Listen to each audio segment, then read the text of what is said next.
Ellie. Shout out to Ellie, man. It's been a long time, Ellie. Thank you for tuning in. Uh, Thank you for tuning into the live show. I just drank something bitter. You know what people say? Well, my mom says. She says anything that is bitter is good for you. So I just had a bitters. It's good for your guts. So it tastes bad, but trying to get healthy, okay? Welcome back to the live show. It is your boy Genesis. Welcome to the Genesis show. Ellie in the building. Welcome to the live stream. All right, it is currently 2:49 a.m. and of course, today's date is the 3rd of July 2025. And we're just going to briefly go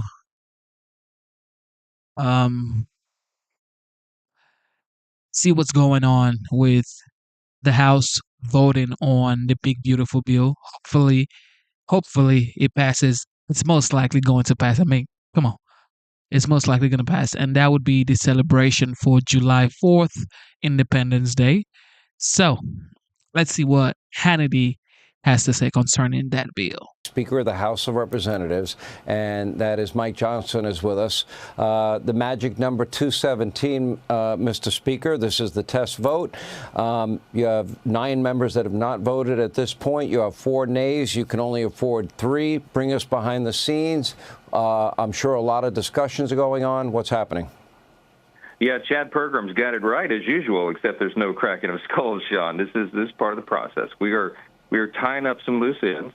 We had a Senate bill that was sent over that was modified from the House version. We liked the House version better. There's no surprise about that. And we had reached a very delicate balance on it. So it's taken a little while to go through the changes, to have everybody fully process that and figure out what that means for them in their districts. And that's part of the process. So no huge pressure here. We're allowing these conversations to continue. Chad was right. I might keep it open a little while because I have, among those no votes, I've got a couple of folks that are actually off-site right now, had to attend to family affairs or events this evening, and so some of them are on the way back. And then a couple of others we're having still some conversations. So I want to say this. President Trump is the consummate deal maker. He's the greatest one of all time. He brought in different groups of members to the White House today. He was fully engaged in the process. Vice President J.D. Vance as well. I mean, they have been the partners in this. We're all in it together, and it is a one-team approach, and I'm absolutely confident we are going to land this plane and deliver for the American people. You know, Mr. Speaker, I've talked to the White House numerous times today, people within the White House, and I was told very clearly that the president is very engaged, and he has been very, very explicit and very clear that this is not the end. This is just the first step. And you put on X today a list of all of the things that this accomplishes. Sure, I understand a lot of the complaints about the changes in the Senate bill. I can only tell you, having been up all night, 2 nights ago, as this was all going on, at 2 a.m., 3 a.m., 4 a.m., 5 a.m., 6 a.m., 7 a.m., they didn't have the votes. And they just kept working at it, and they did not know where Lisa Murkowski was going to vote until about 8:30 in the morning, and then they were able to get to final passage. I agree with your approach, too. I think these should be conversations. I think, generally speaking, I would imagine that most Republicans like the idea of the biggest tax cut in history. I would think they like the idea of standing up for working men and women with the provisions, no tax on tips and overtime. I think they see a emergency at our southern border, that the Democrats left a mess there. I think they see the importance of taking on a neglected Department of Defense and building the a big Iron Dome, or Golden Dome, as the president calls it. I think they see the importance of reforming education. I think they see the importance of energy dominance. So there's a lot of good in there. And by the way, some of the changes the Senate made, it really ticks me off, to be honest. But having been awake all that night and talking to senators all night, I knew that was the only bill that they were going to pass. There's no way this bill can go back to the Senate and they would make the changes and that there would be an agreement between the two chambers. At this point, I don't see that part. Yeah, that's right. We want to avoid a ping pong scenario where it goes back and forth between the chambers, because then your chances of success are diminished. And so we believe we can get everybody to yes. We've got to get the final questions answered. The White House has been very helpful in that and fully cooperative, and you know, that increases our chances of success here. The risk of failure is too great. All those things that you just said are included in this legislation. We call it the one big beautiful bill for a reason, because it is both. And 85% or so of the president's agenda and campaign promises are wrapped into this. We are going to deliver it, and we got to do it as soon as possible. The reason we put it on this aggressive timeline to do it by July 4th is not just so we can celebrate Independence Day and all the great things here, but we're going to get relief to the American people. Sean, this is going to be, as you and I have discussed, jet fuel to the U.S. economy. All boats are going to rise. We're going to have higher wages. We're going to have more jobs, more investment in America, more opportunity. This is the America First agenda, and every Republican in the House and the Senate understand the necessity of that and delivering it, and we're going to do just that. Let me go to the people that have not voted yet. That's 9, and you need one nay vote to flip to yay, and you get to the magic number 217. You said that a number of members were driving back. You called the vote late. They were at events. They were at dinner. They live in Virginia, so they're making their way back. How many members would you count in that group?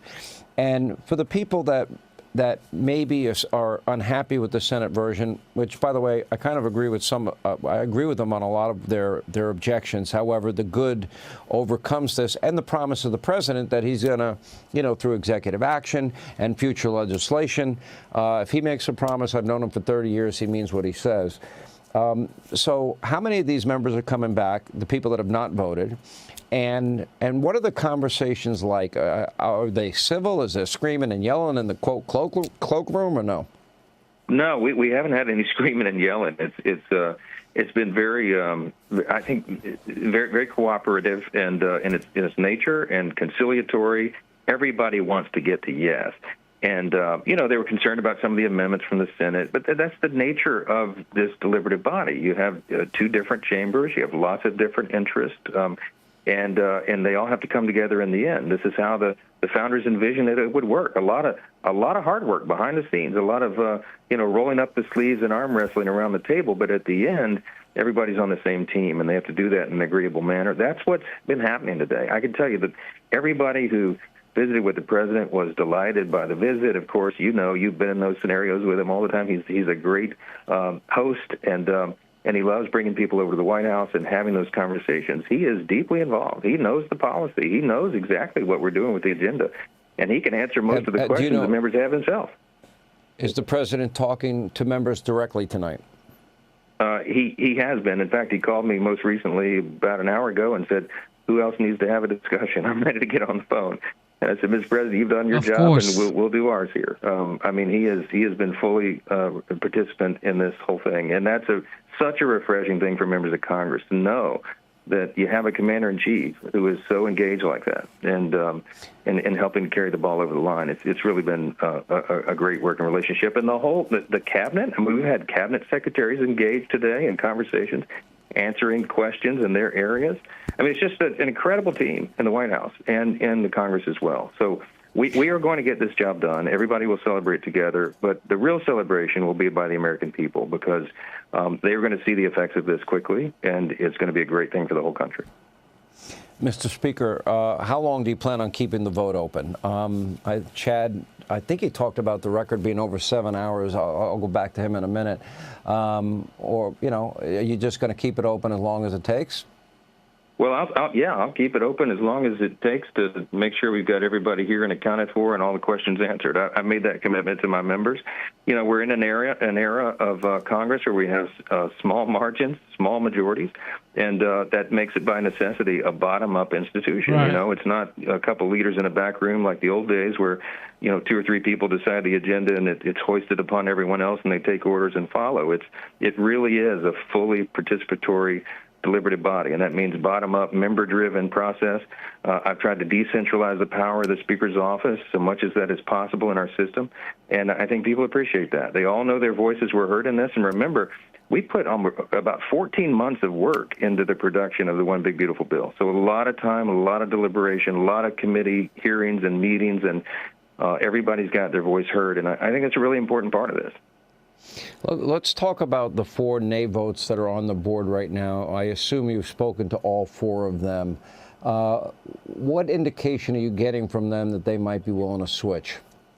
Well, I have spoken to all of them, and at 3 of the 4. I'm trying to find the 4th one, but a couple of those are still waiting for some of those questions to be answered, and they're just sort of putting placeholders on the board, and I think they're open for conversation. Everybody's here in good faith. Everybody wants to get to yes. Everybody wants to deliver this agenda for the people, and we're going to give them every opportunity to do that.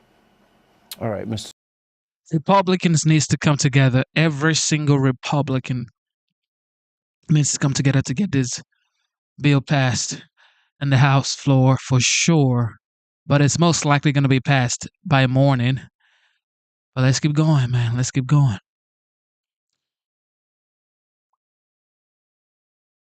Welcome to the live show. Shout out to Curry B. I see you. Jet Ellie, thank you for being here. Is now on the phone, former Speaker of the House. He knows this process very well. Fox News contributor. By the way, the last speaker to ever balance a budget 4 times. Newt Gingrich is with us. You know this process better than anybody. Okay, we call this a test vote. Can you explain it to people so they understand at home? This doesn't have to pass. What's going on behind the scenes? Well, I mean, first of all, you get to a final point where you've talked and you've talked and you've talked, and you decide to roll the dice. And you say to people, okay, yes or no. You're in public. You can't hide. And your hope is that they will break yes for your side. If they break no, you then can keep the vote open. That's the great power of the majority. You just keep the vote open and keep talking to them. I think the all-time record was converting one member after 7 hours. But I think you work it from that angle. You also communicate clearly that a no vote here for a Republican not only is a vote for the largest tax increase in history, but it's probably a vote to retire. A no vote here on President Trump's biggest domestic policy, the absolute center of his administration, is a vote that is suicidal. And I think that that will be communicated to them in a pretty vivid and direct way. Massey's already experienced this. There's one poll out already that shows he's at 29% for re-election as people back home realize he's anti-Trump. And that's what this, look, in the end, this is real simple for a Republican. President Trump has staked everything on moving the economy, on reforming the government, on freeing up energy, on a whole range of issues in this bill. The people have been working on this bill for 14 months. And you're either on the team or you're not on the team. Is the bill perfect? No, it's not perfect. Is it the best we could get out of the U.S. Senate? Which, by the way, remember, had a 50-50 vote with the tie broken by the vice president. So Senator Thune couldn't carry it 1 inch further or it would have failed. Now, you have a choice now as a House Republican. You can take this bill, recognize that there are going to be future bills, there are going to be future executive orders, there are going to be future appropriations, and you can work out an agreement to get the things you need to feel good about voting yes. Or you can be the person who torpedoes the bill and has the entire Republican Party at every level deciding that you shouldn't be in politics. And I think it's going to come right down to that. When you leave the vote open, if you're a nay now, can you go to yay? Yes, they had one vote earlier this year where 3 members had voted no, and within 10 minutes, all 3 came back in and switched their vote to yes. And that was a direct result of Trump calling them on their cell phone. You know, it is pretty amazing, you know, this one big, beautiful bill, and you were an advocate of it because you wanted to get a lot done, and your rationale and explanation I thought was very sound, and that is, you know, Reagan probably when he first became president, he inherited a horrible economy, and he waited too long to get his top marginal rates reduced from 70 to 28%. It takes a while for that to kick in. With this happening now in early July, a year before midterm, that would give the economy a lot of time to recover. And if I'm right in my belief that peace and prosperity drive elections, a good economy is going to be good for every single member if they want to be reelected, or new members that want to come in there. And I look at the things that I really like in this bill. I mean, we're now talking about the largest tax cut in American history, while simultaneously Democrats are voting for the largest tax increase in American history. You know, Republicans are voting for no tax on tips. Over time, they're helping 80 some odd % of Social Security recipients. That is a big deal. They're the party of working class Americans. They're the party of older Americans that Democrats have been lying to. And add to that, for example, it would result in if they don't pass this, it would increase taxes on the American people a whopping 62%. Of Americans would have a tax increase, a 22% tax hike for the average taxpayer, 43% tax hike for small businesses. That's a lot at stake. And I'm not even talking about securing the border and deporting illegal immigrants. I'm not even talking about reforming education, which has been a disaster. I'm not even talking about, building the next generation of weaponry. I'm not even talking about putting America on a path to energy dominance. And that would lead to a level of prosperity I don't even think we can begin to calculate here tonight. So there's a lot at stake here. Well, and look, if you're the Democrats, you would love to defeat this bill because you would love to have the biggest tax increase in history, cripple the economy, run for election in 2026 with the economy a disaster. And, you'd be, which is what makes you go nuts about the Republicans who don't get this. The Democrats have a really good reason to want this bill to fail because they want a bad economy. They want open borders. They want big bureaucracies. They believe totally in giving away money to people who refuse to work. So you look at that, I get it. But when I see some Republican who decides that if it's not perfection, as that person defines perfection, then they can't vote yes. I just think it makes me want to tear my hair out because that's not how the American Constitution works. You have 100 senators, 435 House members, a president, and you got to find a way to get the whole system to work together to get anything done. And a Republican who votes no is voting for, I think, a disaster. All right. Stay right there. Former Speaker of the House, Newt Gingrich. Hey, Sean Hannity here. Hey, click here. All right. What do you think is going to happen on this bill on the House floor? I think it's going to eventually pass. But I just want to give a shout out to Ellie in Chicago. Well, we know he says Chicago is Chirac. Okay. The first time I heard Chirac was from Ellie. Shout out to Ellie. He's been here from the beginning, so I got to give him a shout out, man. Shout out to Ellie one more time. And I hope everybody's fine in Chirac right now because, godly, dear Lord, a lot is going on in this world right now. We do not need that kind of chaos in Chirac. So, dear Lord, whatever is going on, please just make it go away because I'm just tired of chaos, man. Shout out to everybody for tuning in. Here we go. Representatives, and that is Mike Johnson is with us. The magic number 217, Mr. Speaker. This is the test vote. You have 9 members that have not voted at this point. You have 4 nays. You can only afford 3. Bring us behind the scenes. I'm sure a lot of discussions are going on. What's happening? Yeah, Chad Pergram's got it right as usual, except there's no cracking of skulls, Sean. This is part of the process. We are tying up some loose ends. We had a Senate bill that was sent over that was modified from the House version. We liked the House version better. There's no surprise about that. And we had reached a very delicate balance on it. So it's taken a little while to go through the changes, to have everybody fully process that and figure out what that means for them in their districts. And that's part of the process. So no huge pressure here. We're allowing these conversations to continue. Chad was right. I might keep it open a little while because I have, among those no votes, I've got a couple of folks that are actually off-site right now, had to attend to family affairs or events this evening, and so some of them are on the way back. And in a couple of others, we're having still some conversations. So I want to say this. President Trump is the consummate deal maker. He's the greatest one of all time. He brought in different groups of members to the White House today. He was fully engaged in the process. Vice President J.D. Vance as well. I mean, they have been the partners in this. We're all in it together, and it is a one-team approach, and I'm absolutely confident we are going to land this plane and deliver for the American people. You know, Mr. Speaker, I've talked to the White House numerous times today, people within the White House, and I was told very clearly that the president is very engaged, and he has been very, very explicit and very clear that this is not the end. This is just the first step. And you put on X today a list of all of the things that this accomplishes. Sure, I understand a lot of the complaints about the changes in the Senate bill.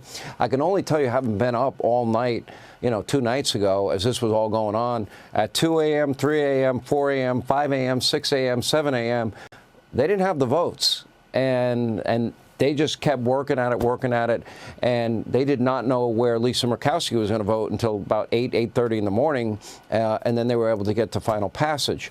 I agree with your approach, too. I think these should be conversations. I think, generally speaking, I would imagine that most Republicans like the idea of the biggest tax cut in history. I would think they like the idea of standing up for working men and women with the provisions, no tax on tips and overtime. I think they see a emergency at our southern border, that the Democrats left a mess there. I think they see the importance of taking on a neglected Department of Defense and building the big Iron Dome, or Golden Dome, as the president calls it. I think they see the importance of reforming education. I think they see the importance of energy dominance. So there's a lot of good in there. And by the way, some of the changes the Senate made, it really ticks me off, to be honest. But having been awake all that night and talking to senators all night, I knew that was the only bill that they were going to pass. There's no way this bill can go back to the Senate and they would make the changes and that there would be an agreement between the two chambers. At this point, I don't see that part. Yeah, that's right. We want to avoid a ping-pong scenario where it goes back and forth between the chambers, because then your chances of success are diminished. And so we believe we can get everybody to yes. We've got to get the final questions answered. The White House has been very helpful in that and fully cooperative, and that increases our chances of success here. The risk of failure is too great. All those things that you just said are included in this legislation. We call it the one big beautiful bill for a reason, because it is both. And 85% or so of the president's agenda and campaign promises are wrapped into this. We are going to deliver it, and we got to do it as soon as possible. The reason we put it on this aggressive timeline to do it by July 4th is not just so we can celebrate Independence Day and all the great things here, but we're going to get relief to the American people. Sean, this is going to be, as you and I have discussed, jet fuel to the U.S. economy. All boats are going to rise. We're going to have higher wages. We're going to have more jobs, more investment in America, more opportunity. This is the America First agenda, and every Republican in the House and the Senate understand the necessity of that and delivering it, and we're going to do just that. Let me go to the people that have not voted yet. That's 9. And you need one nay vote to flip to yay, and you get to the magic number 217. You said that a number of members were driving back. You called the vote late. They were at events. They were at dinner. They live in Virginia, so they're making their way back. How many members would you count in that group? And for the people that maybe are unhappy with the Senate version, which, by the way, I kind of agree with some. I agree with them on a lot of their objections. However, the good overcomes this, and the promise of the president that he's going to, through executive action and future legislation, if he makes a promise, I've known him for 30 years, he means what he says. So how many of these members are coming back, the people that have not voted? And what are the conversations like? Are they civil? Is there screaming and yelling in the, quote, cloakroom or no? No, we haven't had any screaming and yelling. It's been very, I think, very, very cooperative and in its nature and conciliatory. Everybody wants to get to yes. And, they were concerned about some of the amendments from the Senate, but that's the nature of this deliberative body. You have two different chambers. You have lots of different interests, and they all have to come together in the end. This is how the founders envisioned that it would work. A lot of hard work behind the scenes, a lot of, rolling up the sleeves and arm wrestling around the table. But at the end, everybody's on the same team, and they have to do that in an agreeable manner. That's what's been happening today. I can tell you that everybody who visited with the president was delighted by the visit. Of course, you've been in those scenarios with him all the time. He's a great host, and he loves bringing people over to the White House and having those conversations. He is deeply involved. He knows the policy. He knows exactly what we're doing with the agenda, and he can answer most of the questions the members have himself. Is the president talking to members directly tonight? He has been. In fact, he called me most recently about an hour ago and said, "Who else needs to have a discussion? I'm ready to get on the phone." And I said, "Mr. President, you've done your job, and we'll do ours here." He has been fully a participant in this whole thing, and that's such a refreshing thing for members of Congress to know that you have a commander-in-chief who is so engaged like that, and helping to carry the ball over the line. It's really been a great working relationship, and the cabinet. We've had cabinet secretaries engaged today in conversations, answering questions in their areas. It's just an incredible team in the White House and in the Congress as well. So we are going to get this job done. Everybody will celebrate together, but the real celebration will be by the American people, because they are going to see the effects of this quickly, and it's going to be a great thing for the whole country. Mr. Speaker, how long do you plan on keeping the vote open? Chad, I think he talked about the record being over 7 hours. I'll go back to him in a minute. Are you just going to keep it open as long as it takes? Well, I'll keep it open as long as it takes to make sure we've got everybody here and accounted for and all the questions answered. I made that commitment to my members. We're in an era of Congress where we have small margins, small majorities, and that makes it by necessity a bottom-up institution. It's not a couple leaders in a back room like the old days where, 2 or 3 people decide the agenda and it's hoisted upon everyone else and they take orders and follow. It really is a fully participatory deliberative body, and that means bottom-up, member-driven process.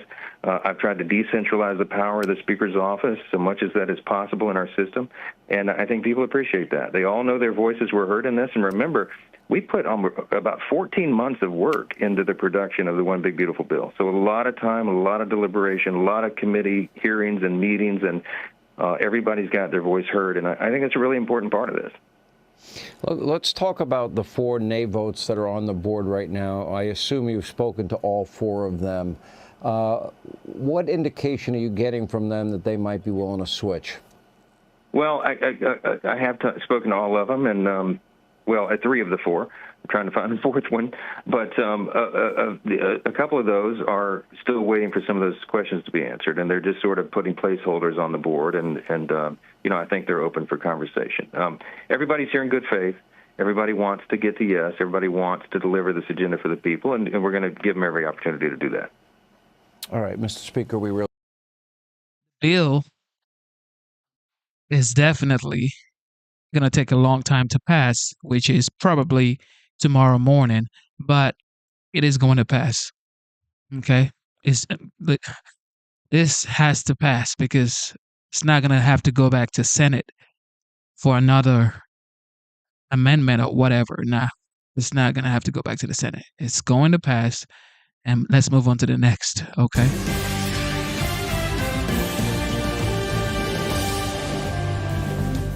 Welcome to Hannity, and this is a busy news night. Tonight, a new warning about the communist lunatic who could become New York City's next mayor from a possible Democratic presidential candidate born in the Bronx. Take a look.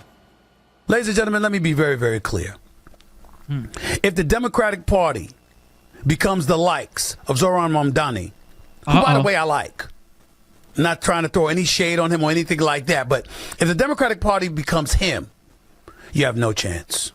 You have no chance. on a national basis in terms of the presidency. In Senate seats in the House, you have no chance. Oh, no, that's not shade at all.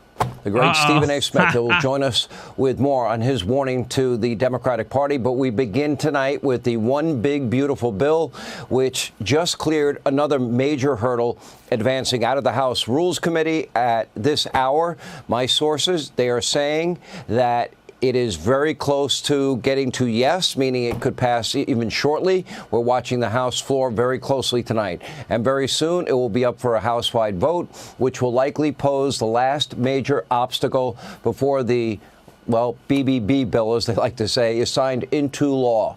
One big, beautiful bill. Needless to say, in the USA, it's not easy to pass a major piece of legislation. My entire adult life following politics, that has not been the case, especially when Democrats are standing in the way and you have slim majorities. Last night, House Minority Leader Hakeem Jeffries posted a pretty embarrassing picture of himself holding a baseball bat with the caption, quote, "House Democrats will keep the pressure on Trump's one big ugly bill."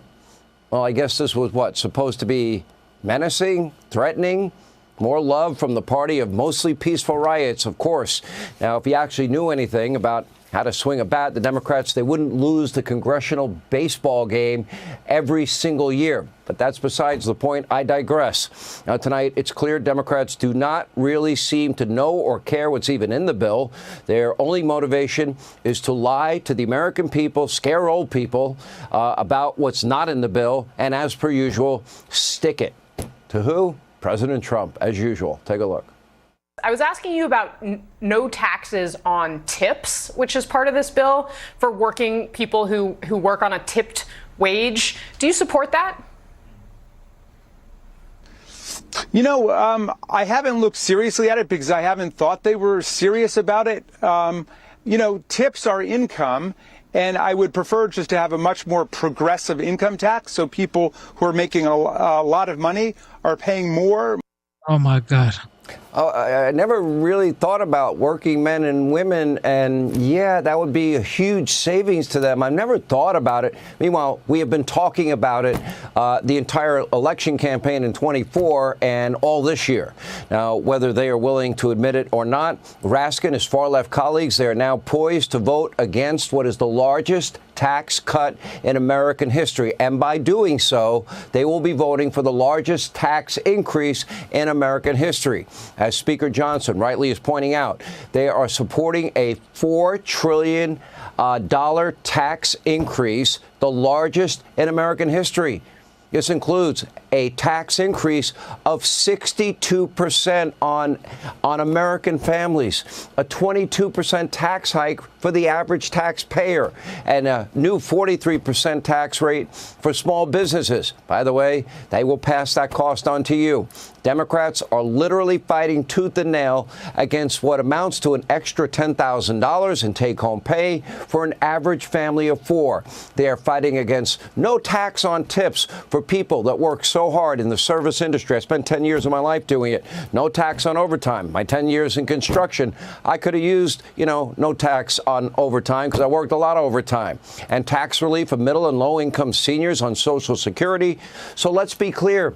Democrats do not care about the hard-working men and women in this country, the people that literally day in and day out make this country great. They are stabbing them in the back tonight. They don't care about seniors either, and they are now a dead party that only caters to the radical, woke, left, elitist, socialist class, coastal elites, and that's it. They don't stand for working men and women. They don't care about older people. They claim to, they don't. Tonight, they will prove that in the House. They proved it in the Senate yesterday. So, of course, tonight, Democrats are fighting for more open borders. Really? It's not a big enough national security disaster. They fight for the rights of illegals over your safety and against desperately needed funding for border security, a new border wall, and criminal deportations. They want our borders to remain wide open. I don't know why. They champion the likes of Abrego Garcia. They go after ICE out in Los Angeles while they're busy arresting child molesters, murderers, gang members, and drug dealers. Makes sense to you? The fact that a congressman Jamie Raskin, who is the United States representative, said he hasn't really looked into no tax on tips. So what are you voting against it for? You haven't looked at it, but then you don't want to vote for it. So go look at it. It's your job. Do your job, bro. Like, just do your job. You come on national cable news and say, you know what, I haven't really looked at it. And it's currently being voted against right now. And you haven't looked at it? Yeah. Doesn't make sense to me, but they're fighting for criminal illegals also to stay in the country. Remember, Kamala wanted to offer them free sex change, taxpayer-funded sex change operations. Tim Walz wanted taxpayer-funded college education for illegal immigrants. This is an undisputed fact, backed up by the last 4 years. So now would be the time to fix what was the most preventable national security disaster in history, secure the border, deport millions of unvetted Biden-Harris Mayorkas illegal immigrants, and they refused to do it. As the vice president pointed out, all the criticisms of the bill are immaterial compared to the billions for ICE and immigration enforcement. In fact, this one big, beautiful bill would make it impossible to deport 1 million illegal aliens each year with 10,000 new ICE agents, 5,000 customs officers that are hired, 3,000 new Border Patrol agents, all while providing the necessary funds to finish President Trump's big, beautiful border wall, while also creating untold thousands of high-paying career jobs for Americans. And according to Border Czar Tom Homan, this bill must pass right away. Here's what he said. Today, we have the most secure border in the history of this nation. You can have some comfort of that. But the reason we have the most secure border in the history of this nation is because of President Trump's policy and having DOD assets assist Border Patrol on the border.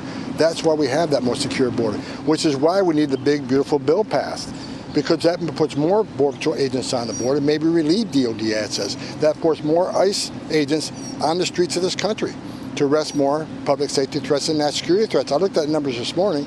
Over 200 Iranian nationals have been arrested by ICE and brought in. With more resources, we do more than national security work across the country.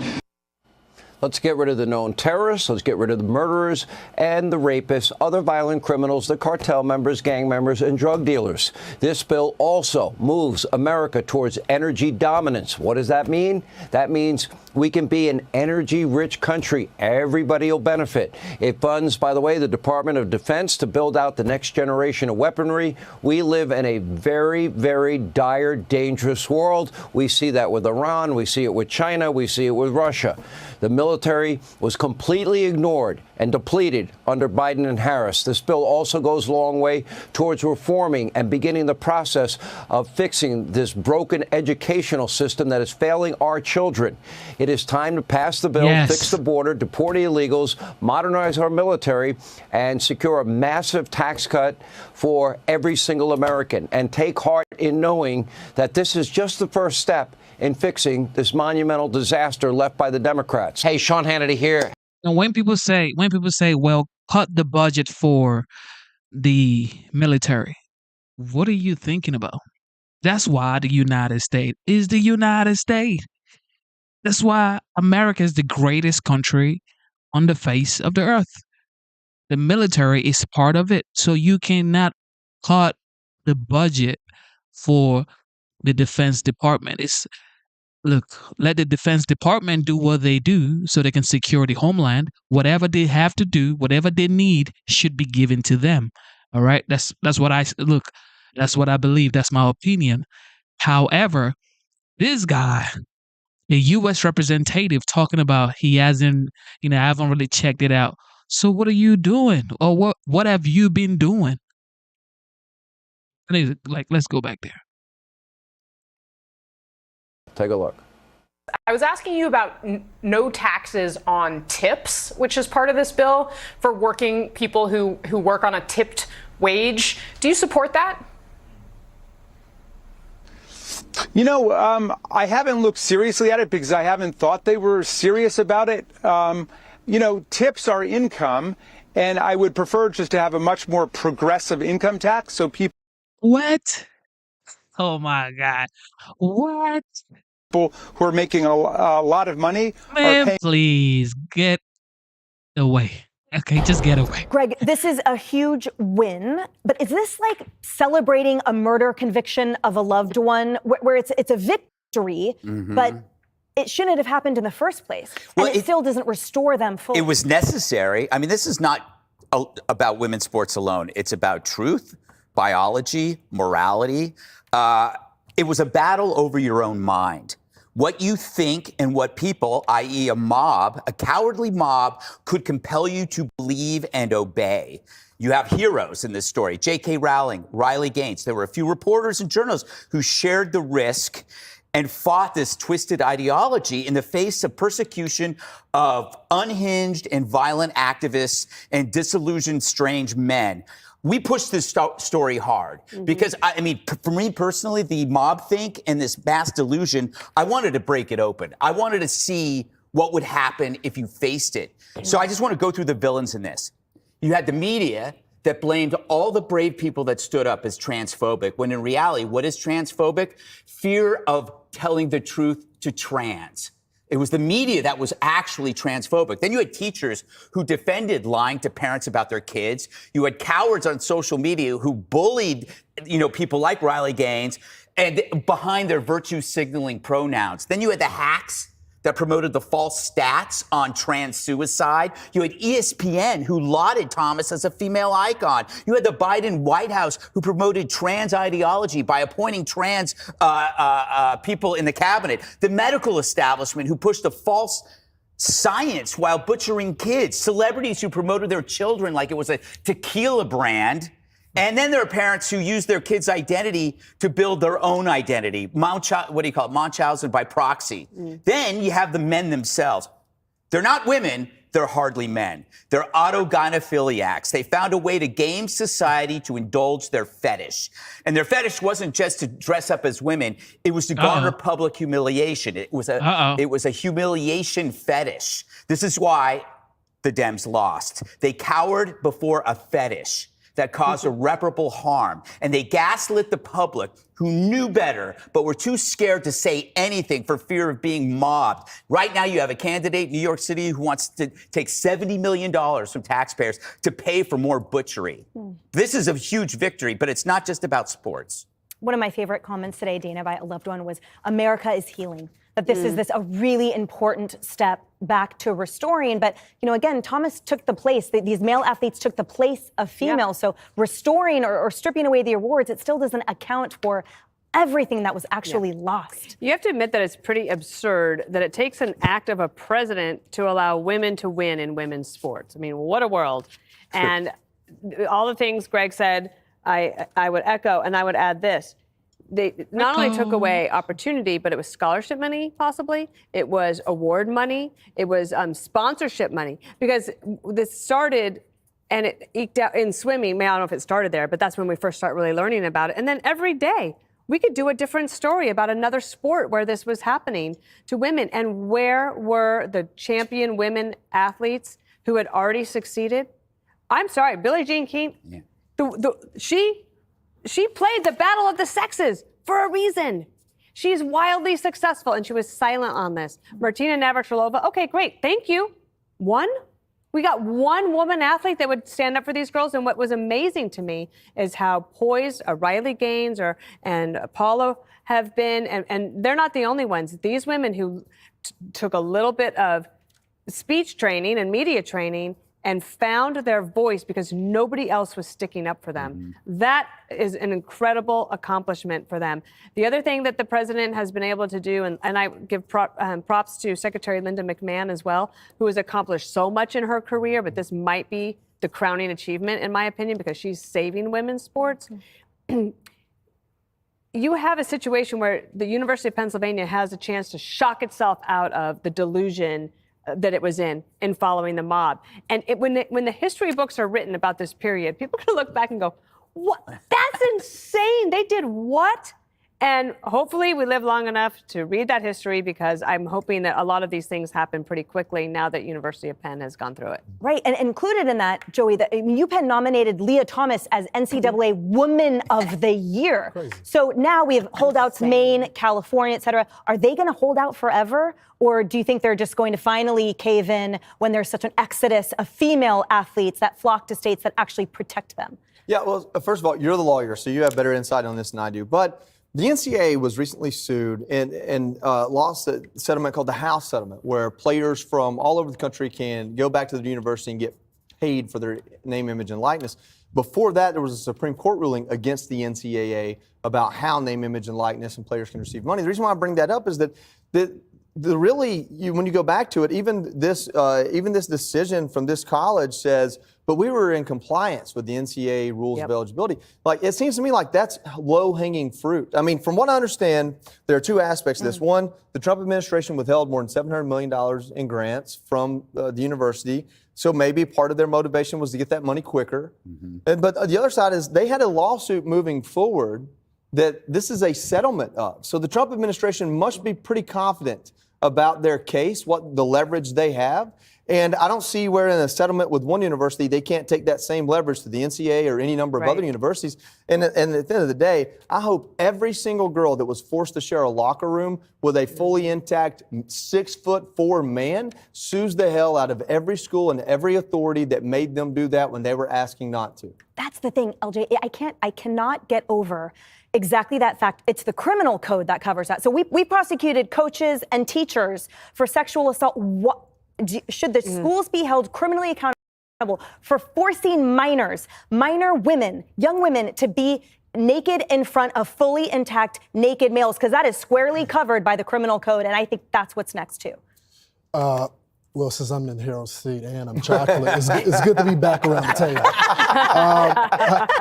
I guess I would say is this should be a simple issue for the left, because this is something they claim to preach: atonement, correcting history, reparations, statues, except for in many cases, they get the history wrong. They bastardize this. It's too far to track the genealogy to get it right, except for we have all the tape. We have all the records. All the people that are involved in these lawsuits are still living. So I think from a criminal standpoint, yes, there should be some lawsuits there, but give them their medals, change the books, remove the statues, do everything that you guys have been claiming for every other historical event, except for we know the people that were victimized and they're still living. There's still time to atone here. You know who I'm watching? I'm watching Harvard, because they're a part of this as well. One of the competitions was there, and they will not cave on any of the issues here. But this university, they need the money. Harvard doesn't. I think in the court of public opinion, though, they've already lost. We just had a whole election where men stood up, where women should have stood up. Men stood up and said, we're rejecting this. Yeah. Well, hopefully we'll see a lot more, but shout out to the men. Shout out to the men. And of course, shout out to the women as well. All right. This CNN journalist or reporter got owned. Listen to this.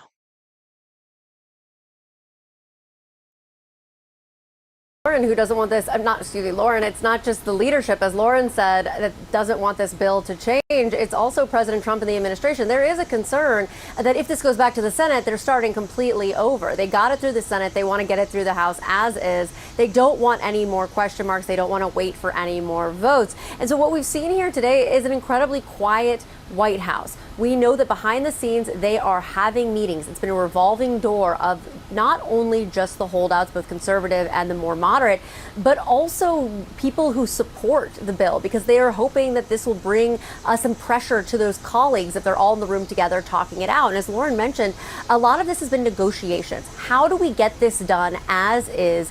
What do you need? Talking to these various lawmakers, and the administration is making promises. Now, the White House won't tell me what those promises are, but they're making promises to these lawmakers to try to help get them over the finish line. Again, this is critical for President Trump. Now, what we're hearing from White House officials who were incredibly bullish yesterday, saying we've been courting these House members for months, we're going to get this done. They've been a little bit more coy today, but they still believe they can get this done. And they're basing that off of the negotiations and off of the conversations that they're having. And actually, I was talking to Lauren about this before we came on the show. One of the interesting things to watch for after, if this bill does get passed, is what exactly the White House does to show these these lawmakers what they wanted, to give them what they wanted. And that's going to be something to watch moving forward.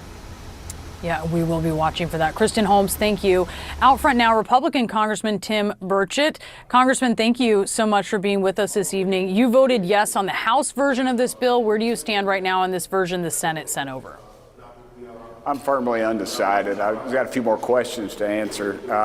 I'm concerned about the economic impact, of course, of this. I think the CBO, they do not take that into consideration, and that's something that I think is kind of greatly underutilized in their score, because oddly enough, if you release America's energy potential and remove a lot of the bureaucracy, you're going to see our economy grow.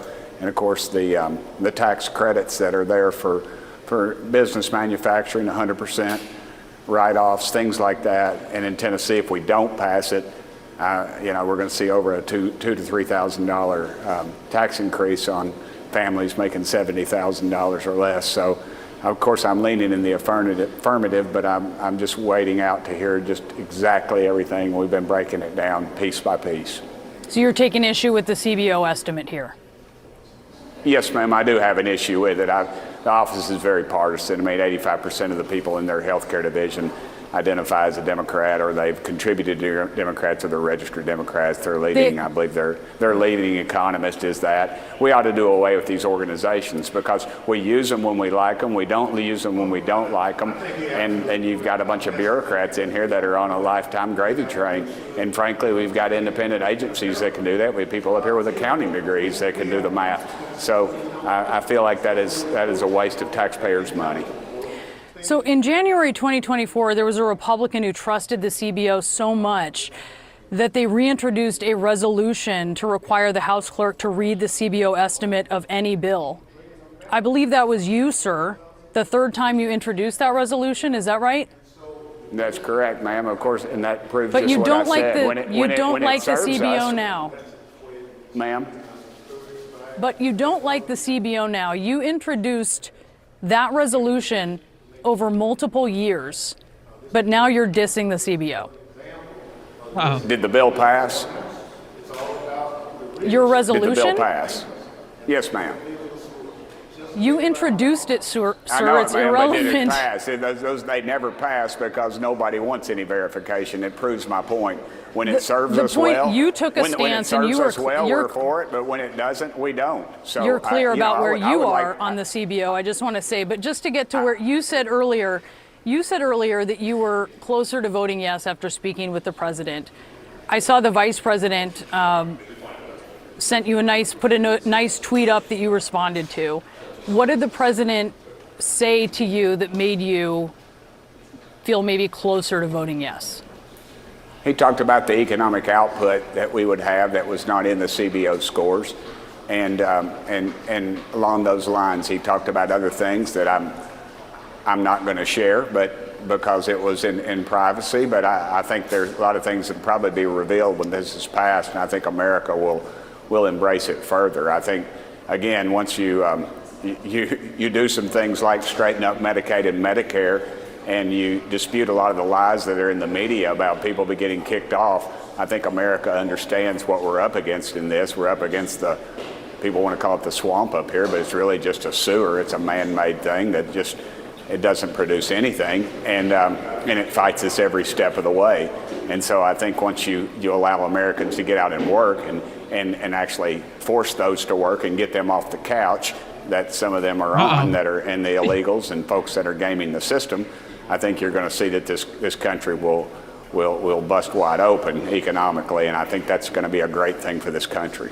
Well, the CBO, which you put so much trust in for years and years, that you passed a resolution wanting estimates read before bills, is very clear about how Yes, many ma'am. people are going to be kicked off of health care until you were against the CBO. No, ma'am. You listen. If you want to do the editorial, just go ahead, and you don't need me on here. But the These are CBO, facts, sir. I don't have to editorialize. Scores. I would like to see what the economic output of every bill. You as a taxpayer should want that too. And the CBO is the only organization we have. If I could allow a private accounting firm to do it, I would much rather that happen. But the reality is it would have to be the CBO. And what do you have against knowing how much each bill is spent? Why does the media oppose to that? Why do you all on the left always fight every chance at America knowing what's going on? The problem y'all have with this bill, ma'am, is that it gets government out of our way and lets Americans make some decisions, and maybe hardworking Americans would have a better choice and a better shot at life in this country without you all just telling us how bad things are going and trying to construct, and as you're doing with me, trying to dictate what I've said. And the reality is the CBO is a partisan organization, and the reality is America has a right to know how much we're spending on every piece of legislation. I cannot believe you as a member of the media would not want open records, and that is exactly what that bill would do. Sir, we have reported on what is in this bill. We do that time and again. Ma'am, you all are trying to scare, are you talking about the big beautiful bill? You all just try to scare America by telling millions of people are going to be cut off this thing. You're talking about the people that are on it illegally, that are gaming the system, and that is. And no, we're not. The CBO. The CBO is very and clear. The bill does not. It does not do anything of what you've said, and all you've done is scare America, and you're not doing a service to this country, ma'am. And you all ought to start talking. You want to talk about transparency, and then there you are attacking me on a bill where I'm trying to make it transparent to how much we're spending on each piece of legislation. That doesn't make a lot of sense to me. You wanted to have the CBO estimate, and you're now railing because against that is CBO the only estimates. organization. That is the only organization at our disposal to good, do that. Good enough for you, and we are reporting on it, Congressman. Oh, she got cooked. She got cooked, y'all. She got cooked. Ooh. CNN. You know what they call them? Fake news. All right. Here with more, former Trump White House Chief of Staff Mark Meadows and the chairman of the all-important House Judiciary Committee. The dynamic duo is back. Jim Jordan is with us. All right, Mark, I know you've been working the phones all day on behalf of the president. By the way, thank you. Jim, I know you've been doing the same thing. And these are good guys. And by the way, the Senate, I'm kind of pissed off at a couple of things they put in there, but my understanding is there are fixes in the works. But overall, this is a good story that I laid out to bring for every Republican that is in the House and Senate. That is a great message. I will print out my monologue, bring it to your constituents, and compare and contrast what you voted for and what the Democrats refused to vote for. Yeah, Sean, you're exactly right. I think probably the biggest thing is you've laid out all of those pluses and all of those great things that are there. I think the interesting thing that we see is that Jamie Raskins is all of a sudden he's having amnesia, saying, well, he hadn't looked at no tax on tips. Well, he voted for it already. He voted against it. And yet there are a number of things that my colleagues, former colleagues in the House have been working on. And yeah, I would just a big shout out to all the men and women that are working around the clock in Washington, D.C., trying to make this bill better. Honestly, the Senate fumbled a little bit, but I can tell you President Trump has been working around the clock, he and his entire team, from the moment it passed yesterday until literally a few minutes ago. They've been on the phones trying to make it work. I'm optimistic they get it done. Hopefully a few tweaks here, a few more conservative wins, and we'll send it to the president for his signature before July 4th. By the way, I just today's July 3rd. Sources of mine are telling me that the likelihood is very high that it is now about to go forward. Jim Jordan, what are you hearing? You're in the House. No, I think you're right, Sean. And I would just say this. This is a good bill because Democrats hate it. And they hate it because it does what you just described, Sean. It empowers individuals. It empowers families. It doesn't empower government. That's why it's good. And that's why I think it's going to pass. I think it could be later this evening, tomorrow morning. But I think it's going to happen before July 4th because it does everything we've talked about doing that are important Republican principles and common sense. Cut taxes, lets families keep more of their money. Says if you're an able-bodied adult getting in our social welfare system, guess what? You're going to have to work now. It makes sure we have resources to keep the border secure. And then finally, it says to moms and dads, we now have in our tax system a school choice component, so you get to pick where your son or daughter is going to get the best education. That's why the left doesn't like this, because it empowers families and it empowers. That, in my opinion, as a father of a 5-year-old daughter, is very, very important for every parent in America. We need school choice. Because if you live in a low-income community, you definitely don't have a good school around you. So you now have, when this bill passes, when it passes, you can now have a choice, okay, to choose the school your beautiful kids would go to. Come on, y'all. Americans, not big government. You know, I know that, and the beautiful part of this, Mark, is that this is just a first step, and it's a massive first step. What's critical, Newt Gingrich had pointed this out from the beginning, and he supported the idea, rather than a number of reconciliation bills, he supported the one big, beautiful bill, and he was warning people, pass it now. Get these economic measures in place. Couple that with the $10 trillion in committed monies from manufacturing that the president has gotten with his trade policies and his tariff policies. You couple that with energy dominance, and the odds of a great economy going into a midterm election are that much higher the faster you pass it.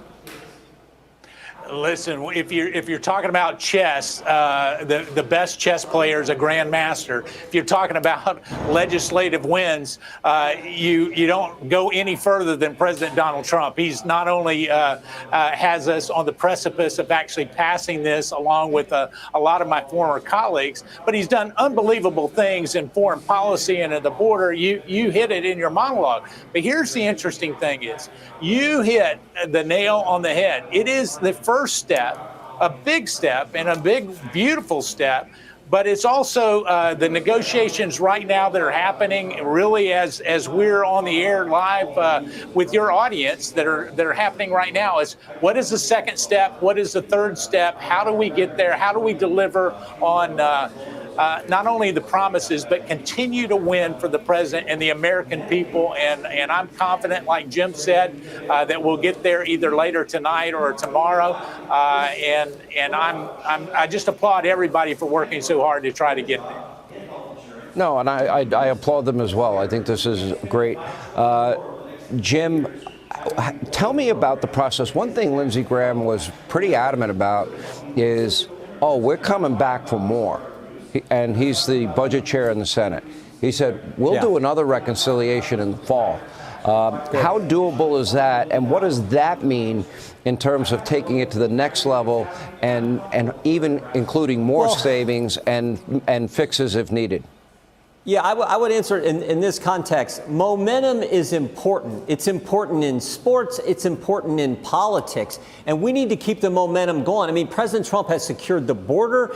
We had the Iran successful mission there. We had what he got at NATO, all these countries anteing up their 5% to help out with NATO, and on it goes. And so now we need to pass this. That's another thing. That is another thing. Nobody's talking about what he did at NATO. It's like, can you guys actually say, you know what? Maybe this guy is actually the right choice for America at this moment, right now. He got NATO to go up to 5%. I mean, come on, man. Make sure we get the growth started that we need to get started. Give people the tax cuts that they deserve, families what they deserve. and then you move on to the next step.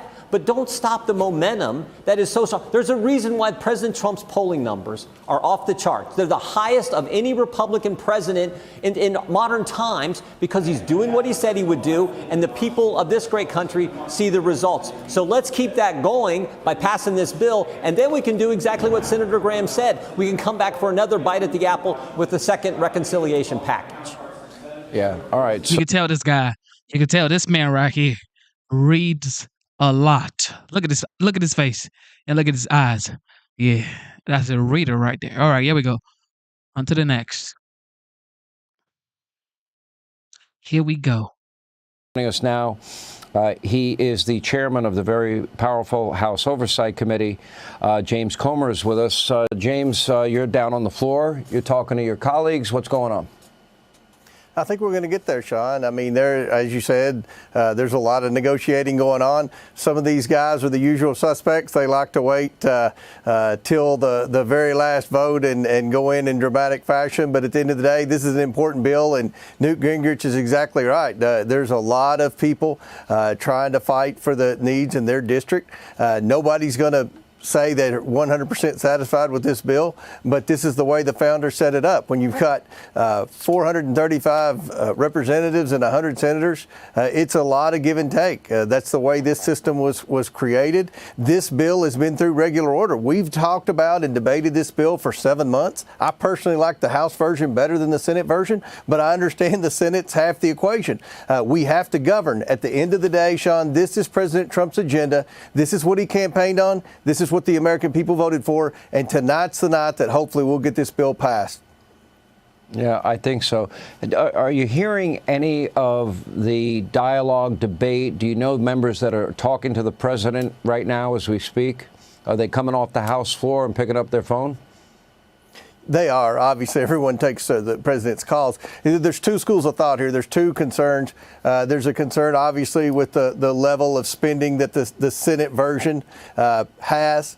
So you've got members that are concerned about that. Then you have members that are concerned about the changes to Medicaid. I'm honestly concerned about some of the changes to Medicaid. But what we've been able to do, Sean, is negotiate 1.5 years before implementation. That'll give states like Kentucky that greatly expanded Medicaid an opportunity to go in and look at their Medicaid rolls. There are people on Medicaid in America who are here illegally. They're receiving free health care. There are people on Medicaid who look like me. They're able-bodied, and they're receiving free health care. They're not working. We've got to get people, especially in states like Kentucky, who are able-bodied off Medicaid and into the private health insurance rolls working. That's what we're trying to do. Hopefully we'll be able to do that. And I think the president's reassuring members that he's going to work with us. He's going to work with all of our individual states. You mentioned Lawler has the SALT thing. We've got some states like North Carolina and Kentucky that expanded Medicaid. We've got to work to make sure our hospitals are available to operate and still provide quality health care. And then we've got to think about the spending. And President Trump can do some stuff by executive order with the budget. So I think all the concerns are going to be addressed. This is how the process works out, and I think we're going to get it done tonight, Sean.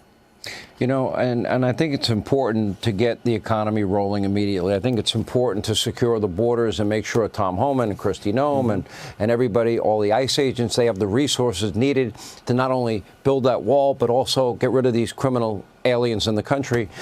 We have known terrorists in the country. We have murderers, rapists, other violent criminals. We have cartel members. We have gang members, anywhere between 12 and 20 million people. That's a top priority. This bill immediately will deal with that. It'll immediately begin the process, the building blocks for what I believe will be that golden era in America in terms of the economy and job creation, coupled with the $10 trillion in manufacturing committed dollars that the president was able to get, the people that doubted his tariff and trade policies. So there is a lot there. We appreciate you taking time and coming up and see us. Another thing, people said, well, the tariff is going to tank the economy. Guess what? If you invest in the stock market, you know it is at an all-time high right now. Nobody's talking about it. Okay, nobody's talking about it. This is what they do. they say Trump is total BS on one policy, for example, the tariff. This is going to bankrupt the economy. This is going to send the economy into recession. 2 months later, everything is going bunkers. The entire stock market is at an all-time high. Nobody's talking about that. Same thing with the bill. This is going to kill 100 million Americans. And 2 months later into passing this bill, everybody's getting Medicaid, Medicare. Oh, we didn't. Y'all don't get tired. You just never get tired. All right, the Democrats eyeing a big, beautiful opportunity for 2028, they think. So after the Senate passed Trump's big, beautiful bill, sending it to the House, potential White House contenders like AOC, Gavin Newsom, and, Mayor Pete, he was up in there, all posting the same bat signal talking points on X, blaming the vice president's tie-breaking vote for allegedly taking health care away from Americans. And that sentiment getting echoed by other lawmakers as they tried to stop it. This bill is a deal with the devil. I am shaking with fury over what just happened. Vote no if it's a big bull bill. This bill is trickle-down cruelty, and people will die because of it. Hell no against this one big, ugly bill. The occupant of the Oval Office, this fascist, dictator, white supremacist in chief, is doing is equal opportunity harm. And check out these Democrat doctors dressed up in white lab coats parked outside Speaker Mike Johnson's office, but it looks like nobody was paying them any attention. Wow. Greg, once you say all of those things, where do you go from here? What else is there to say? They really are the human version of hysterical tweets. Like when we make fun of people, oh, I'm shaking. I'm literally shaking. You should see a doctor about that. The Dems traffic in these half opinions where they say, oh my God, if you tax cuts, if you cut taxes, the deficit will balloon. Well, not if you grow the economy, because then that shrinks the percentage of debt. You hope that happens, and usually it does. They also don't mention that raising taxes won't shrink the deficit if you spend it before you even put it in the bank account, which is what Democrats do whenever they raise taxes. They also say, oh my God, you're cutting Medicaid, you're throwing the poor and needy. No. These are young, able-bodied people and illegals. This isn't a free buffet for people who can pay for it. So enough with that. The debt is an existential threat, but climate change wasn't. Where were these Dems for the past 10 years? They were blowing up the deficit to fund a climate policy that was based on fraudulent data to line cronies' pockets. So it was the biggest grift in history. They were happy to drive the economy to the brink of ruin, which we're trying to pull back, without any data to back it up. So you don't even have to pay attention to them. They're comical. So on the healthcare front, Joey, every time a Democrat goes on TV, they add 2 to 3 million more to how many people are going to lose their health care. It's 7.8 million people that would be required to do these work requirements, and illegal immigrants is 7.8. Yesterday, it was up to 20 million, even though that's not true. It was like a game of telephone down there. Yeah, so I grew up in a culture where if you got on disability, it was like winning the lottery. And I'm not indicting the people I love and that raised me, but it was there was this idea that it was some sort of like, man, oh, that's awesome, man. You get a check every month. That's awesome. And that's a culture that we have to, I think I can say with a little bit of credibility, we have to reject. The sentence was, I'm not going to cut Medicare, Medicaid, Medicare. The sentence should have been, I'm not going to cut Medicare to people who can prove they deserve it. Yeah. That's what this country needs. That's literally, you watch that whole montage, that's the only thing Democrats are pointing out about this bill. Yeah. Like white supremacist, racist, like those words mean nothing anymore. It's also, you ruined those words. People who actually need it are competing for those funds from people who are able-bodied and siphoning it. Anecdotally, super quick, I was put on Social Security disability while still active duty. They wouldn't let me off of Medicare. I begged to be off of it. They made me stay on it for 7 years after I started working. That's the system we have. Click here to subscribe to the Fox News. All right, here we go. New York.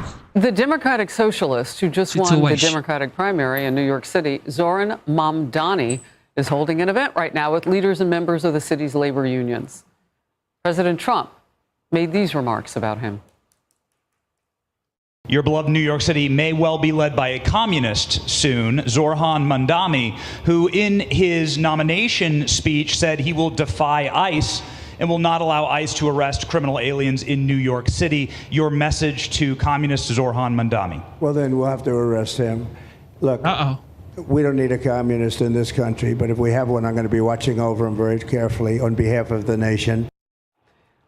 Mamdani responded with this, quote, his statements just don't represent an attack, or don't just represent an attack on our democracy, but an attempt to send a message to every New Yorker who refuses to hide in the shadows. If you speak up, they will come for you, end of quote. Some Republicans are looking to use Mamdani's victory to their advantage, tying the Democratic Party directly to him. Here's one Republican advisor. I think Republicans see an opportunity to benefit from a pick your poison, fairly radical candidate who supports everything from, as you were saying, defunding the police, which is about a 90-10 issue, to things like, socialism that has already tried and failed. Exactly. This is what we were just talking about. So I'm here on the President of the United States, President Donald J. Trump's Truth profile, and he posted about a couple of hours ago. He said, Rep. Jamie Raskin, a third-rate Democrat politician, has no idea what is in our fantastic tax cut bill, nor would he understand if he did. This dope has been consistently losing to me for years, and I love watching his ugly face as he is forced to consistently concede defeat to Trump. And tonight should be another of those nights. Raskin is a bad politician and a total loser. I didn't say those words. That was a truth post from the 45th, now the 47th President of the United States. But I do agree to the fact that why would you be a congressman and not know what's in the bill? Tax on, no tax on tip, no tax on overtime. Yes, sir. No tax on overtime and no tax on tip. Now, do your job and rate the goddamn bill. Failed before, and a number of other policies that I think Republicans feel they have an opportunity to really capitalize on. But remember the mess that Democrats have on their hands since their losses in November of 2024. The far left is energized by Mamdani's win after the DNC pushed out that young activist, David Hogg. The Hill is reporting Mamdani's win could boost David Hogg's effort to wage primary challenges on just moderate or even far left Democrats. Maybe they're not far enough, those incumbents. Here's a quote. Hogg and other progressives have positioned Mamdani's victory as a blueprint for an advancing new future for Democrats. In Focus Now, Jason Chaffetz, Fox News contributor and former Republican congressman of Utah. Your take. The Democrats are having a problem. First of all, they put up a terrible candidate, Andrew Cuomo. I mean, he was the old school. They haven't come up with new, fresh blood that actually relates to the majority of Americans. So they've lurched far to the left. I mean, this Mamdani has ideas that are just ridiculous. But that is today's Democratic Party, not just here in New York City, but across the country. Do you see them using this, as they're saying, the critics are saying, and I can see it happening because they don't have a message or a cohesive movement right now inside the Blue Party. Can they use something he's doing to go forward? Well, look, you've got the leaders, so-called leaders of the Democratic Party, from Chuck Schumer to Hakeem Jeffries. When people come on the stream and say, well, you're going to get deported. You're going to get deported. Bro, I was at the White House in April for Easter. I had a good time, had a good meal with my beautiful daughter and my mother-in-law. We had a good time enjoying ourselves with fellow Americans close to ICE. ICE were everywhere, shaking hands with ICE. I said, ICE. Good job. Okay. And they said, oh, Mr. Genesis, how are you doing? I said, I love y'all, man. I love you, ICE. And others, the governor, that won't endorse him. And I wouldn't say Hakeem Jeffries won't endorse him. He won't pick a lane, Jason. That guy, true. Yeah, I mean, that's different. And I know you're friends with him. That's how I met him in the first place, was through you. Yeah, you got to pick a lane. Well, the problem is he's lurched so far to the left, and he does galvanize a lot of very radicalized young people. But there are people out there that just can't relate to this. He wants to seize the components of production. He wants to get rid of ICE. He says he wants to arrest Benjamin Netanyahu if he gets here. The global intifada, I mean, government-run grocery stores, you name it, this guy's for it, and that scares a lot of people. And that's why they're going to flee out of New York City as well. Seize the components of production. What does that mean to you? Like, how does life change here in the city? Because I think he doesn't believe there should be billionaires. I think he wants to actually confiscate wealth and redistribute it. He believes in equality, not in the good sense, but in the idea that he's going to confiscate wealth and try to push it down to make sure everybody has the same outcome. He's got a chameleon sense about him, though, I would argue. Because in the actual primary, and the final numbers came out after a recount yesterday that was forced because he won fewer than 50% of the vote, so that's automatic. So he was announced again officially the winner of the primary. So he's making headlines. That's why he was out when we just showed you. That's a victory rally that he's having right now again. But he really was keyed in and voted by the richest people in the city. And the people that he purports to want to help with all these freebies gave Cuomo a 30% or a 13% spread. Why is that? Why didn't the poorest vote for Mamdani with all of his freebies? Because I don't think they can relate to him. I think he is so radical, so far to the left. I mean, he just wants to eradicate Jews. He doesn't believe it. If you believe in the global intifada, you want to. I think there's some rational sense, particularly from people who maybe aren't of the greatest means, that this guy is just too far radical. It's going to be fascinating to see how it plays out. I hope they coalesce around somebody who's more reasonable. I've never been. And some people don't know that in the city of New York, the mayor actually holds significant power. Okay, this guy, if he wins, he would be serving as the chief executive officer and the head of the city government. Most people don't know that. And it's not like that for every mayor in every American city. He's also going to be executive authority. He's going to have budget power, appointment power, veto power, land management. So that goes for public parks, influencing the development of affordable housing. Affordable housing, ladies and gentlemen. You know what he said it was going to do with affordable housing.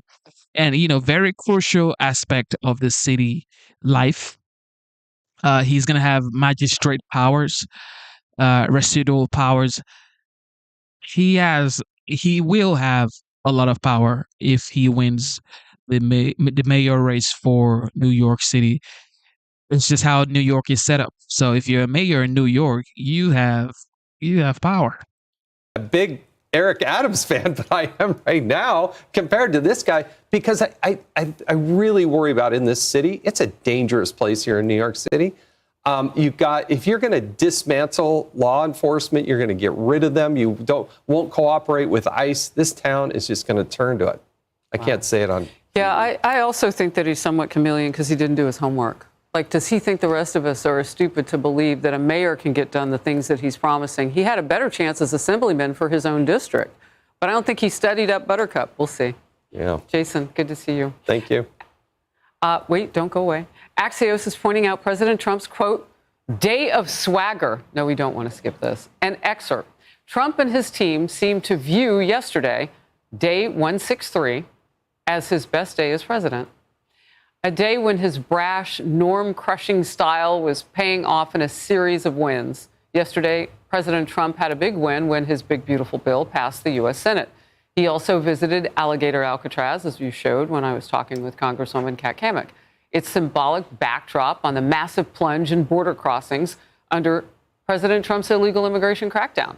Some other recent victories for the president include precise strikes on Iran's nuclear facilities, which ultimately led to a ceasefire between Iran and Israel, still holding, the U.S. Supreme Court limiting injunctions, and market and job growth.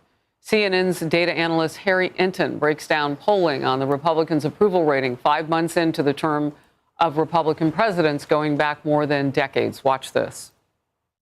George H.W. Bush, Bush 41, 46%. Bush 43, 59. You see Trump, the first term, 53. Here we go. But look at this. 63%. He beats all the other Republicans on the board here. The bottom line is Donald Trump is making history with the Republican base. He is more beloved by this Republican base than any Republican base loved any GOP president 5 months in. It is history making. Jason? Well, he's on a roll. Look, he had a mandate and he's executing. He's only 6 months into his presidency. He's checking every box off. I dare you, House Republicans, you're going to go and vote against Donald Trump and the vote later today? Yeah, you got these big Instagram muscles out there. Yeah, I'm going to do that. Go back and talk to your district. How dare you going to take on Donald Trump? And this is true. This is facts. Okay, so on Truth Social right now, the United States president, which Truth Social was his idea, this is his social platform, when he got banned on Twitter, now X, he also got banned on Facebook and Instagram. It was that right there, when he got banned on Facebook, Instagram, and Twitter, that just was the last straw for many, many Americans. It's like, what are you doing? Do you hate this guy so much that you would ban him, a sitting president, a former president, on social media? Like, what are you doing? So the OG, of course, he does what he does best, created his own social platform. And here we go. He said 4 hours ago, largest tax cut in history and a booming economy versus biggest tax increase in history and a failed economy. What are the Republicans waiting for? What are you trying to prove? MAGA is not happy and it's costing you votes. 3 hours ago, he says, for Republicans, this should be an easy yes vote. Period.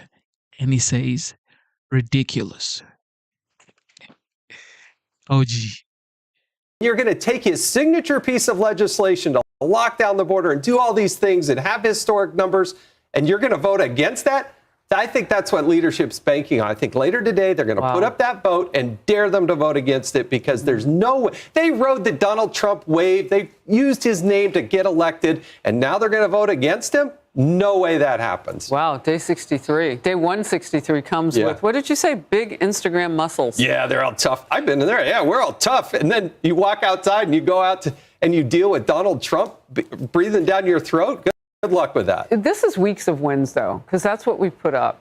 And you can see it wasn't just day 163. It is a culmination of a lot coming forth. And so you also have the flip on the Democrat side. What do you do against deliverables? Well, Democrats have no plan. They don't have personalities, but they have no issues. What is their issue? Oh, we hate Trump. Well, America loves Trump because he's delivering. The world's a safer place. He didn't start world wars.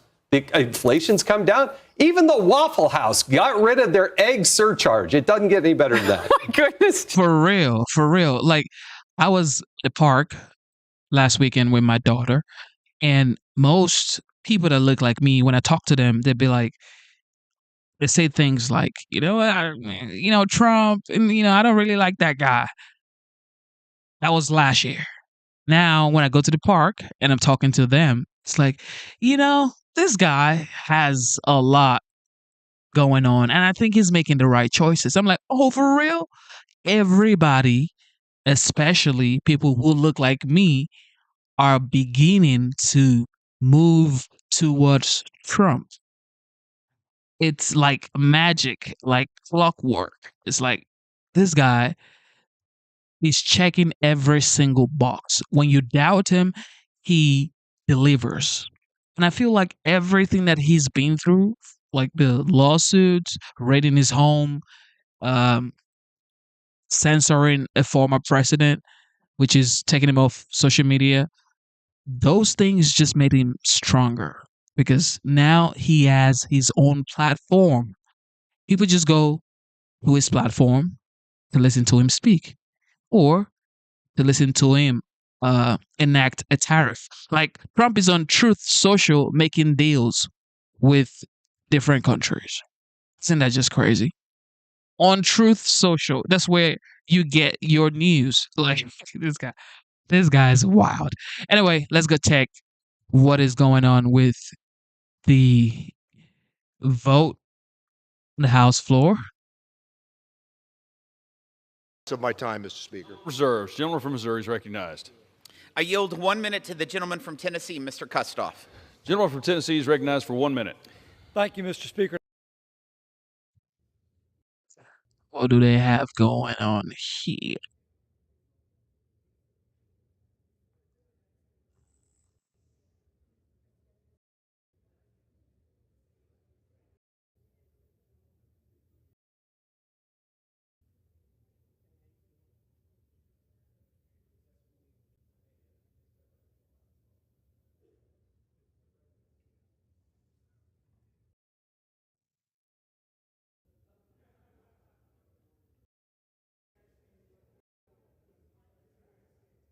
Oh, a lot of votes. It's finally coming. 219 yeas, 1 nay for Republicans, and Democrat 212 nays.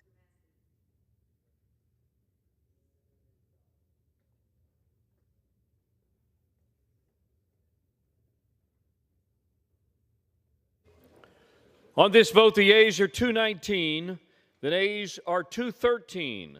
The resolution is adopted. Without objection, the motion to reconsider is laid on the table.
They are.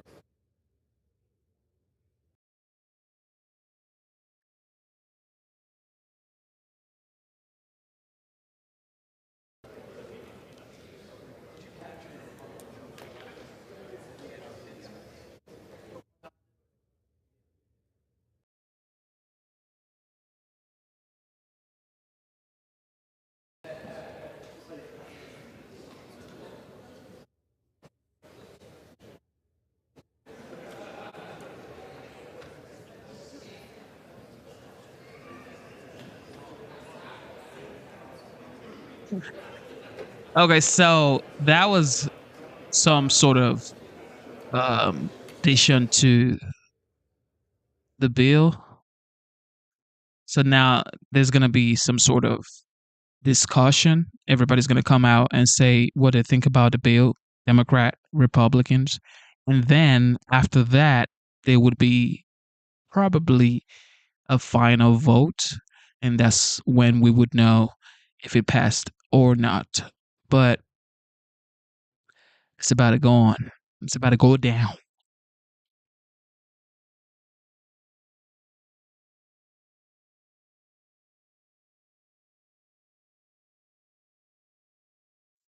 It's definitely going to pass. Well, in my opinion, though.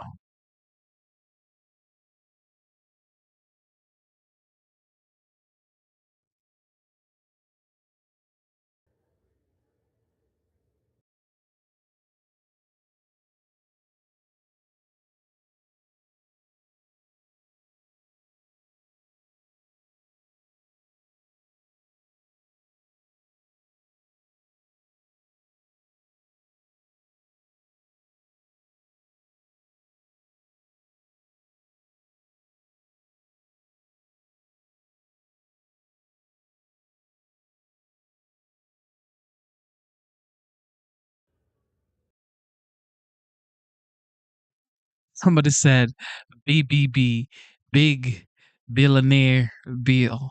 Like liberals would say anything just to make a point. What about the $1,000 for kids, for newborns, for every newborns in America? Is that for the billionaires as well? School choice, is that for billionaires? Come on, man.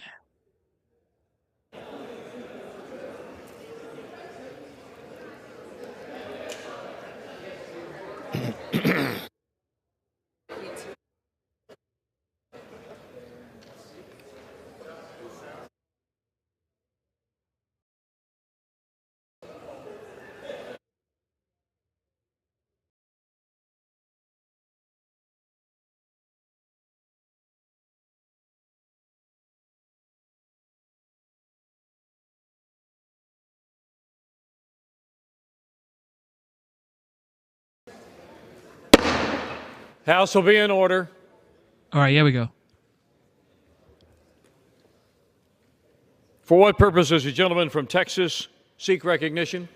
Mr. Speaker, pursuant to House Resolution 566, I call up the bill H.R. 1 with the Senate amendment thereto, and I have a motion at the desk.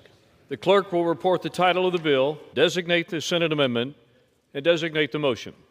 H.R. 1, an act to provide for reconciliation pursuant to Title II of House Concurrent Resolution 14, Senate Amendment. Mr. Arrington of Texas moves that the House concur in the Senate amendment to H.R. 1. Pursuant to House Resolution 566, the motion shall be debatable for 1 hour, equally divided among and controlled by the chair and ranking minority member of the Committee on the Budget or their respective designees, and the chair and ranking minority member of the Committee on Ways and Means or their respective designees. The gentleman from Texas, Mr. Arrington, the gentleman from Pennsylvania, Mr. Boyle, the gentleman from Missouri, Mr. Smith, and the gentleman from Massachusetts, Mr. Neal, each will control 15 minutes. The chair recognizes the gentleman from Texas. Mr. Speaker, I ask unanimous consent that all members have 5 legislative days to revise and extend their remarks and include extraneous material on the Senate amendment to H.R. 1. Without objection. Mr. Speaker, I yield myself as much time as I may consume. Gentleman is recognized. Mr. Speaker, today we're considering H.R. 1, the One Big Beautiful Bill Act, is passed by the Senate. This bill creates the right incentives for historic economic growth, makes unprecedented investments in our military and border security, and implements the largest spending reduction in American history by 2-fold, alongside other generational fiscal reforms. America's economic strength, Mr. Speaker, is the foundation of our global leadership and prosperity. But sadly, it has waned, and especially over the last 4 years. To preserve our influence abroad and our quality of life here at home, we must unleash growth, starting with the largest tax cut in U.S. history. Just like the first Trump tax cuts, we can expect record job growth, investment, repatriation of capital back to the United States, record low unemployment, record high wage growth, and the lowest poverty rates in recorded history. This bill also equips our troops and law enforcement, Mr. Speaker, to defend our sovereignty, protect our citizens, and secure our border after years of neglect and lawlessness. While more work remains, no doubt, to rein in Washington's out-of-control spending and put our nation on a more sustainable fiscal path, I'm confident that H.R. 1 will make America safe, strong, and prosperous once again, and give our children, most importantly, like my daughter Jane, who is here with me today, a better and brighter future in this, the greatest nation in human history. I reserve the balance of my time. Gentleman's time is reserved. Gentleman from Pennsylvania. Mr. Speaker, I yield myself such time as I may consume. Gentleman is recognized. Well, here we are again. As Yogi Berra once said, it's deja vu all over again. debating this bill in the middle of the night. Boy, this crowd must love prime time in Guam. This has been the worst process of the worst bill I have ever seen during my decade in Congress. This is not what our founders intended, far from it. Okay. And while the process stinks, the substance is even worse. The bill still kicks 17 million Americans off their health care. Record cuts to Medicaid, record cuts to the Affordable Care Act, record cuts to Medicare. But that's not all. 4.5 million kicked off nutrition assistance, mostly seniors and children. Why? To help subsidize massive tax cuts that mostly go to the top 1%. Of course, all of those cuts, over $1.5 trillion worth, don't come close to paying for the more than $5 trillion worth of tax cuts. So who pays the remainder? Our national credit card. So here we are, actually voting not just for the biggest loss of health care in American history, but the biggest increase in our national debt in American history. I have no idea what in the world the crowd that was holding out got for holding out. Does anyone know? It is a complete mystery to me and to the American people. But one thing is clear. There is one group making out as a result of this bill, the billionaire class. With that, Mr. Speaker, I yield the remainder of my time. Or excuse me, I reserve the balance of my time. Gentleman's time is reserved. Gentleman from Texas. Mr. Speaker, I yield 1 minute to my good friend, the gentleman from the Keystone State, Pennsylvania, Mr. G.T. Thompson. Gentleman from Pennsylvania is recognized for 1 minute. Thank you, Mr. Speaker. The One Big Beautiful Bill marks the most significant investment in our farm economy in decades and delivers the most sweeping reforms to SNAP since the program's creation. We're saving nearly $200 billion by restoring integrity to SNAP, closing loopholes, reinforcing work, and ending on-check state abuse, all while preserving the program for the truly vulnerable. At the same time, we're delivering $120 billion in deficit reduction and saving 2 million family farms from the death tax. We strengthen the farm safety net, invest in trade, research in rural communities, and help keep ag innovation here in the United States of America, not in China. This is a down payment on the Farm Bill, and the rest is coming soon. Make no mistake, this is a generational win for rural America. I'd like to thank Agriculture Committee members for their continued work in developing and advancing this policy. We're protecting taxpayers, helping low-income Americans return to work, and securing the future of American agriculture and our rural communities. The One Big Beautiful Bill delivers on President Trump's campaign promises, and it's a win for the American people. And I yield. Gentleman from Pennsylvania. I yield 1 minute to the gentleman from Texas, distinguished member of the Budget Committee and ranking member on the Ways and Means Health Subcommittee, Mr. Doggett. Gentleman from Texas is recognized for 1 minute. At 3:35 in the morning, a favorite time of Republicans for taking up this bill, we consider a travesty.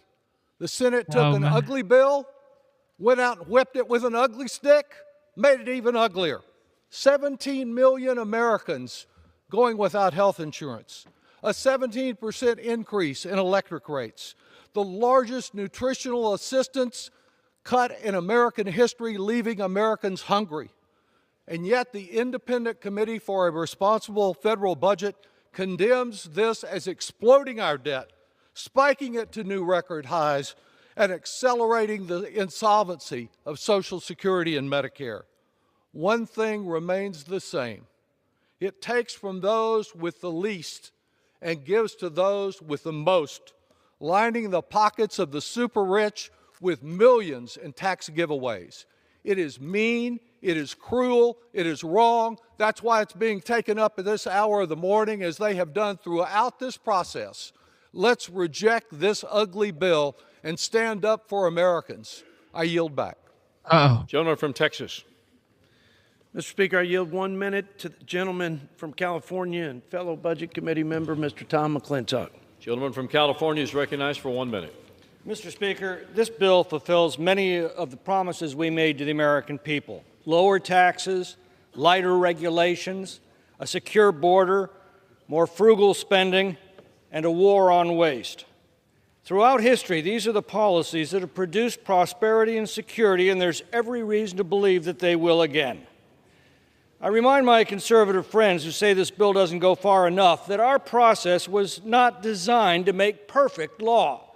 It was designed to make the best law that's acceptable to a majority, and judging by the narrow votes, we've pushed this bill about as far toward perfection as our process allows.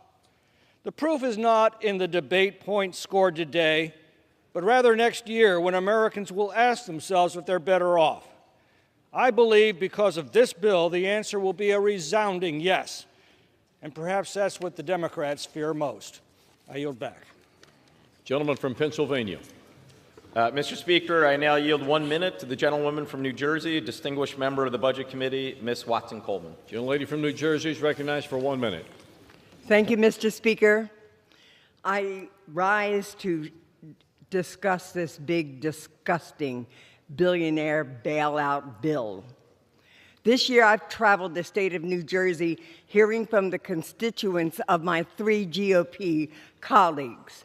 I spoke to some of the 178,000 people in Rep. Van Drew's district on New Jersey Family Care who will lose their coverage, and the parents of the nearly 100,000 children in Rep. Smith's district who are at risk of losing their New Jersey Family Care health coverage. And I spoke to some of the 11,000 seniors in Kane's district who are worried about their nursing homes having to shut down. And what I heard from all of those constituents in those 3 districts was that they are very disappointed that they were not able to communicate with their representatives because their representatives were hiding from them because they could not justify their support of this big, disgusting billionaire bailout. I encourage my colleagues from New Jersey to listen to their constituents and vote no. And may God forgive those who do not do for the least among us. I yield back. Gentleman from Texas. Mr. Speaker, I yield a minute to my friend from Arkansas and our chairman of the Natural Resources Committee, Mr. Bruce Westerman. Gentleman from Arkansas is recognized for 1 minute. Mr. Speaker, I rise today in support of H.R. 1, which unleashes American energy and unlocks many of our abundant natural resources. We're incentivizing domestic production in the Gulf of America and Alaska with at least 30 lease sales in the Gulf and 6 lease sales in the Cook Inlet, and mandating lease sales every other year in the National Petroleum Reserve in Alaska. Our mission to responsibly develop our resources doesn't end there. The bill also requires coal lease sales, reduces royalty rates on American oil and gas and coal production, and incentivizes production, thereby lowering energy costs and supplying our country with domestically dependable energy. But that's just the beginning. The bill also invests in crucial water resource infrastructure and helps implement President Trump's executive orders on forest management. Republicans on the Committee on Natural Resources are proud of this historic legislation that unlocks our domestic resources potential and supports hardworking Americans and communities nationwide.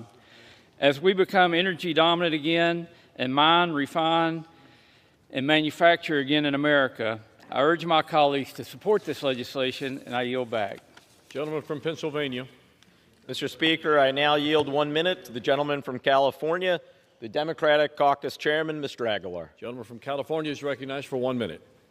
I thank the gentleman for yielding. Mr. Speaker, the American people sent us here to work together to address the issues like the affordability crisis.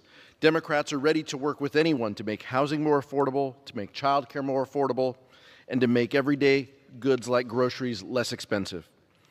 But, Mr. Speaker, the policies within this big, ugly bill are going to raise costs, not lower them. Health care costs are going to go up as Medicaid gets gutted. Electric bills are going to go up when clean energy tax credits are wiped out at the request of the oil lobbyists. And cutting food assistance programs like SNAP is going to hurt working people. who are already getting squeezed at the checkout line because of these reckless tariffs. These are the same working people who were told by my Republican friends that lowering costs would be their top priority. That has not been the case, and the American people are poorer, and it is more expensive to live here as a result. The economy is teetering on the brink, Mr. Speaker. Every single piece of evidence tells us that a vote for this bill is a vote to make things worse. I urge a no vote. Gentleman from Texas. Mr. Speaker, I yield 1 minute to my friend from Michigan, our chairman of the Education and Workforce Committee, Mr. Tim Walberg. Gentleman from Michigan is recognized for 1 minute. Thank you, Mr. Speaker. The One Big Beautiful Bill is one big beautiful win for the American people. Americans struggled under crushing inflation driven by the Biden-Harris administration's outrageous spending. Even worse, the Biden-Harris administration spent billions on reckless student loan repayment pauses, forcing Americans who never set foot on a college campus to cover the costs of elite Ivy League degrees. House Republicans have the chance to right those wrongs and deliver real results for the American people by passing the One Big Beautiful Bill. Under President Trump, our economy is booming thanks to pro-growth policies that help workers, students, and taxpayers prosper. By passing this bill, we have a chance to seize on a generational opportunity to help put more Americans back on the path to the American dream. Thank you, and I yield back. Gentleman from Pennsylvania. I now yield 1 minute to the gentleman from New Jersey, the ranking member of the Energy and Commerce Committee, Mr. Pallone. Gentleman from New Jersey is recognized for 1 minute. Thank you, Mr. Speaker. This is the most shameful bill that I've ever seen. It takes health care away from 17 million people in order to give giant tax breaks to billionaires and large corporate interests. The increase in uncompensated care will force hospitals to close and nursing homes to close and increase costs for those who still have insurance.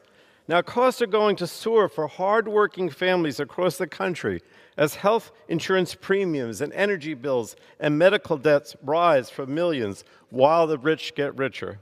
However, this bill doesn't just destroy Americans' access to see their doctors or afford their monthly medications. It also makes devastating cuts to American energy and jobs, which will further increase energy bills and eliminate jobs across the country.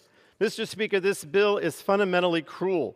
Hardworking Americans don't deserve to be treated this way by the Republicans in Congress, but the Republicans simply don't care. I urge my colleagues in the strongest terms to join me in voting no, and I yield back. Gentleman from Texas. Mr. Speaker, I yield 1 minute to my friend from Arkansas, our chairman of the Financial Services Committee, Mr. French Hill. Gentleman from Arkansas is recognized for 1 minute. I thank the chairman. I thank the speaker. I rise in strong support of H.R. 1, the One Big Beautiful Bill Act. For too long, government spending has grown unchecked. Last November, American voters sent a clear message: rein in government spending. Our financial services title exceeds our $1 billion budget instruction by over $600 million. It caps the Consumer Financial Protection Budget Authority by nearly half, rescinds unobligated unused funds from the SEC's reserve fund, and HUD's Green and Resilient Retrofit program. And it targets $1 billion for strategic use under the Defense Production Act to ensure that America can meet its national security supply chain requirements for the 21st century. Overall, this bill stops a huge tax increase for our working families in Arkansas, spurs major investments for small businesses, gives law enforcement the tools they need to secure our southwest border, strengthens energy security, and reduces government spending.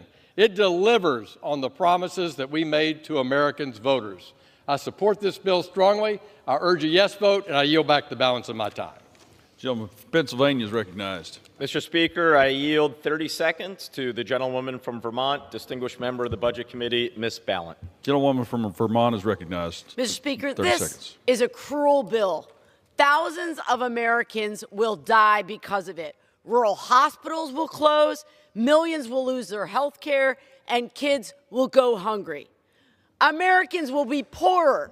They will be sicker because of my Republican colleagues, because they are falling in line instead of standing up for their people back home. This bill shows us their priorities, and it's not you. They are taking away your health care to give more money to the very wealthy. This bill is for billionaires, not for you. I yield back. Gentlelady's time's expired. Members are reminded to address their remarks to the chair. Gentleman from Texas is recognized. Mr. Speaker, I yield 1 minute to our friend from the Commonwealth of Kentucky and our chairman of the Energy and Commerce Committee, Mr. Brett Guthrie. Gentleman from Kentucky is recognized for 1 minute. Thank you, Mr. Speaker, and I thank the gentleman for yielding. And today I rise in support of the One Big Beautiful Bill Act, which includes the work of the Energy and Commerce Committee to unleash American energy, promote innovation, and protect health care for the most vulnerable Americans. We claw back wasteful and unnecessary spending. We unleash affordable and reliable American energy and support technological innovation by reauthorizing the Spectrum Auction Authority. And we secure Medicaid for those who need it most, mothers, children, seniors, and people with disabilities. Democrats continue to fearmonger and misrepresent what's in this bill, but let me be clear. House Republicans are eliminating waste, fraud, and abuse to focus Medicaid on the most vulnerable, not able-bodied adults who choose not to work. We're fighting for common sense policies to protect America's children, pregnant women, mothers, individuals with disabilities, and low-income seniors. This bill delivers on the promises the President and congressional Republicans made to the American people. That is why I urge my colleagues to support this legislation, and I yield back the balance of my time. Gentleman from Pennsylvania is recognized. Mr. Speaker, I yield 30 seconds to the gentleman from Rhode Island, distinguished member of the Budget Committee, Mr. Amo. Gentleman from Rhode Island is recognized for 1 minute. 30 Budgets seconds. are a statement of values. Republicans are showing they have none. People will suffer, people will die, and it will be at the hands of Republicans who vote yes. The top 1% are salivating over getting an extra $300,000 a year because of this dangerous bill. Billionaires win. 17 million Americans will lose their health insurance, largest health care cut ever. 42 million Americans are at risk of losing food assistance. Children will go hungry. Republicans claim to be the party of faith, patriotism, and families. A yes vote supports none of these virtues. This is shameful. I'm a hell no. I yield back. Gentleman from Texas recognized. Mr. Speaker, I yield 1 minute to my friend from Alabama, our chairman of the Armed Services Committee here in the House, Mr. Mike Rogers. Gentleman from Alabama is recognized for 1 minute. I thank the chairman for yielding for his leadership throughout this process. Mr. Speaker, years of chronic underinvestment in our national security has shattered American deterrence. It's allowed our adversaries to threaten and challenge us in new and unprecedented ways. But that ends today. Because today, with the passage of the One Big Beautiful Bill, we begin implementing President Trump's Peace Through Strength agenda. H.R. 1 includes a historic $150 billion investment in America's national defense that will help us begin building the Golden Dome missile defense shield to protect our homeland, begin to revitalize our defense industrial base, help us secure our border because border security is national security, begin to rebuild our munition stockpiles and critical minerals supply chains, and continue to improve the quality of life of our service members and their families. With these investments, we will work to restore American deterrence and build the ready, capable, and lethal fighting force President Trump promised. I want to commend the President, the Speaker, and Leader Thune for prioritizing national security in this bill, and I want to thank Chairman Wicker for his strong partnership throughout this process. I urge all members to support this bill, and I yield back. Gentleman from Pennsylvania. Speaker, may I inquire as to how much time remains on both sides? Gentleman has 8 minutes. Gentleman from Texas has 6. Thank you. Mr. Speaker, I yield 30 seconds to the gentleman from California, distinguished member of the Budget Committee, Mr. Panetta. Gentleman from California is recognized for 30 seconds. Mr. Speaker, this partisan tax bill will be our nation's single largest self-inflicted wound to working families and to our economy. It's the largest unfunded tax break for the wealthiest families and will lead to the largest number of working families losing health care. What's worse is that you're fooling yourself to believe it's paid for. Instead, it adds trillions to our debt that will drag down our economy and our credibility. And rather than negotiating with Democrats, you're just placating the president. So I'm voting no, Mr. Speaker, on this partisan bill to stand up to the President and to stand with working families and to stand for the financial stability of our country and the credibility of this institution. Thank you, Mr. Speaker. I yield back. Gentleman from Texas. Mr. Speaker, I yield 1 minute to the gentleman from Virginia, Mr. John McGuire. Gentleman from Virginia is recognized for 1 minute. I thank the gentleman from Texas for yielding me the time. Mr. Speaker, this one big beautiful bill delivers the American people the promises of President Trump's America First agenda and prevents the largest single tax hike on the middle class in history. A no vote on this bill is a vote for sabotaging the United States' energy dominance, blocking critical investments to revolutionize our military to address 21st century threats. It eliminates over $700 billion in wasteful Medicaid spending for illegal aliens and people who can work but refuse to work, instead of America's most vulnerable. I urge all my colleagues to vote yes on this historic piece of legislation. And, Mr. Speaker, I yield back the balance of my time. Gentleman yields. Gentleman from Pennsylvania is recognized. Mr. Speaker, I yield 30 seconds to the gentlewoman from Ohio, distinguished member of the Budget Committee, Ms. Kaptur. Gentlewoman from Ohio is recognized for 30 seconds. I thank the ranking member, Mr. Speaker. This big bonanza bill for billionaires will make life harder for the people of Northwest Ohio and America. Unemployment is already up in Toledo, hovering around 6%. 1,100 Jeep Gladiator workers in Toledo are idled, and 2,500 workers at Perrysburg's First Solar are on the chopping block as the Trump administration cedes in this bill our glass industry and America's lead in solar energy to China. Grocery prices are up 2%, yet the bill freezes SNAP, a cut for 45,000 families in my district, and $18 million monthly blow to local grocers. The bill assures billionaires get $300,000 in tax breaks every year, while seniors and working people lose Medicaid and SNAP, and the largest cut to health care in American history, cutting over $1 trillion. The bill recklessly adds $3.4 trillion to the U.S. debt, and interest rates will climb. Congress can create a much brighter future for America by defeating this big, bloated bonanza bill for billionaires. I yield back. Gentleman from Texas. I reserve, Mr. Speaker. Gentleman reserves. Gentleman from Pennsylvania. Thank you, Mr. Speaker. I now yield 1 minute to the gentlewoman from Minnesota, the ranking member of the Agriculture Committee, Ms. Craig. Gentlewoman from Minnesota is recognized for 1 minute. Thank you, Mr. Speaker. This Republican budget is a betrayal of the American people. It puts in jeopardy food assistance for 42 million Americans. That's children, seniors, the disabled, and working parents. 1.2 million veterans rely on SNAP for their food. This budget turns their back on them. 270,000 veterans, homeless, and former foster youth will lose their food assistance entirely. The vulnerable are left behind. The middle class gets screwed in favor of the ultra-wealthy. I'm a hell no, and I yield back. Gentlewoman yields. Gentleman from Texas recognized. Speaker, I just remind the gentlelady and my colleagues, my Democrat colleagues, that after the Trump tax cuts, the first Trump tax cuts, the bottom half income grew 3 times faster than the top half. The lower 10% wages increased 2 times over the 1%. People at the bottom, people in the middle, they benefited more from the tax breaks. So I yield or reserve the remainder of my time. Gentleman reserves the remainder of his time. Gentleman from Pennsylvania is recognized. Mr. Speaker, it's now my distinct honor to yield 1 minute to the gentlewoman from California, the Speaker Emerita of the House, Ms. Pelosi. Speaker Emerita is recognized for 1 minute. Thank you, Mr. Speaker. I thank the gentleman for yielding and for his exceptional leadership, recognizing that a budget should be the statement of values of our country and how we allocate our resources reflecting those values.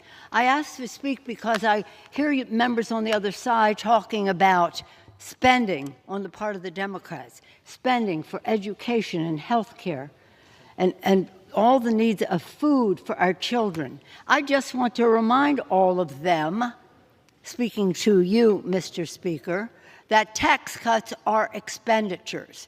They're the biggest spending in this bill, to the tune of $5 trillion. $5 trillion added to the national debt to give tax cuts to the wealthiest people in the country at the expense of feeding our children, health care for our people, and the education of our children. And nothing brings more money to the Treasury than the education of the American people, from early childhood to lifetime learning and every phase of it in between.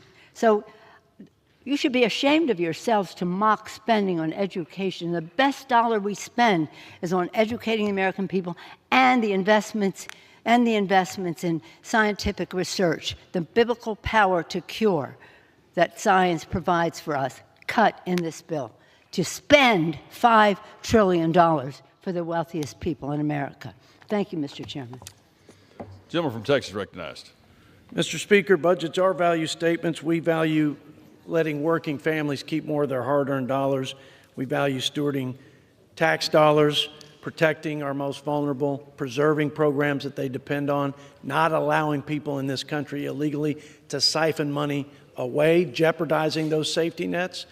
Mr. Speaker, with that, I yield a minute to my friend from Georgia, fellow Budget Committee member, Mr. Buddy Carter. Gentleman from Georgia recognized for 1 minute. I thank the gentleman for yielding. Mr. Speaker, I rise today in support of H.R. 1. We have a choice. Continue down our current fiscally unsustainable path where we have waiting lists for Medicaid, insufficient border security resources, and are facing the largest tax hike in American history, or change course.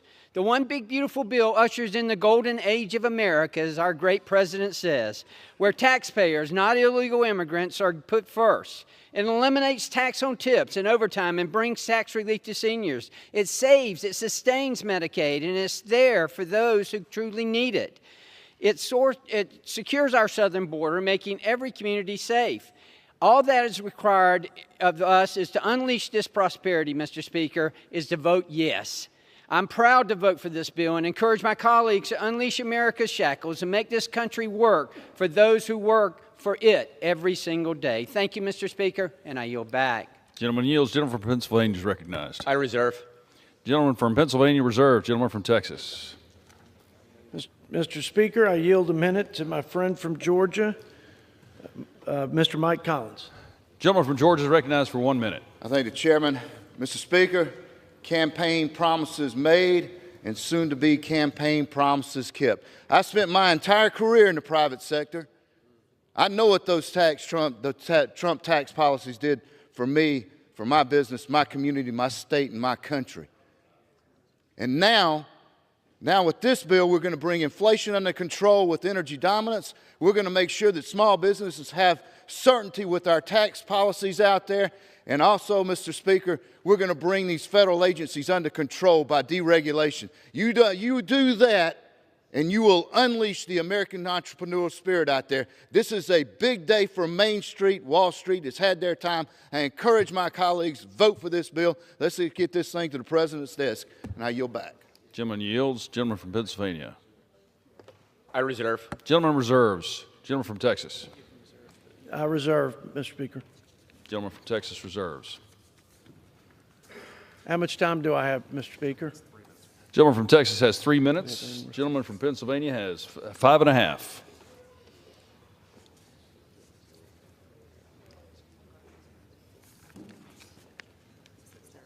Gentleman from Pennsylvania is recognized. We reserve.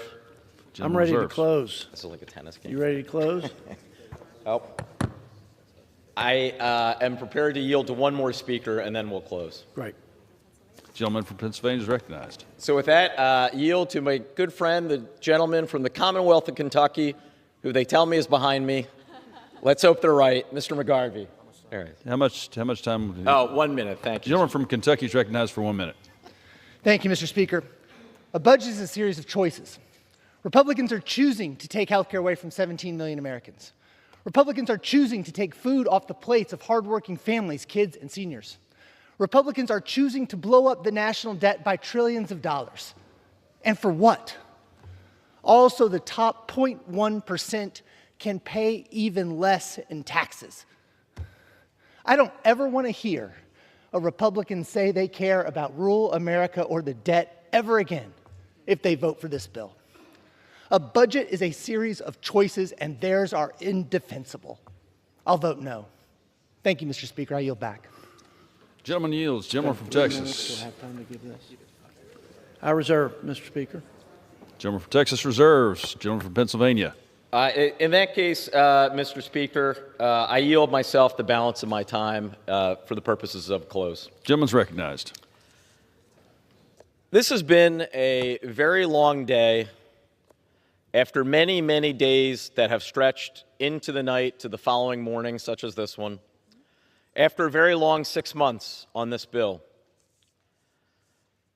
But what really matters in these next few moments is that the decision we have been entrusted by the American people to make will have ramifications for millions of our fellow Americans, and indeed for our country for decades to come. There may not be a lot of people able to watch at 4:05 in the morning, but in just a few short hours, some of them on Medicaid will be waking up and turning on the news to find out if what we did here tonight means they're about to lose it. Some of the people who get their health care from the ACA exchanges will be turning on their TV to find out what we've done in these next few minutes and if they will still be able to have health care. The folks like my dad who are on Medicare, who are writing in, emailing, calling us saying, don't cut Medicare, they will find out in a few moments whether or not we've pushed through the biggest cut to Medicare in American history. The kids who rely on SNAP, the Nutrition Assistance Program, they may not quite understand it, but make no mistake about it, what we are about to do in the next few minutes here will have a profound effect on their lives. Not to mention the millions of Americans who may not be on Medicaid, Medicare, SNAP, or the ACA, but who rely on a hospital in a rural area, who now may see that hospital close because of the cuts that are in this piece of legislation. And of course, for many years to come, we and our kids and our grandkids are going to be saddled with even more debt to afford tax cuts for those who need them the least. This is not just bad economics. I believe it is immoral. I would remind us the Congressional Budget Office just last week found the final analysis of this bill, when all of its component parts are summed together.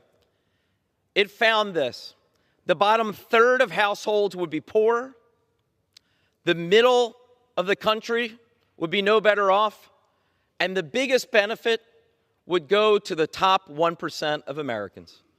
This legislation makes the poor poorer, the rich richer, and the middle class left behind.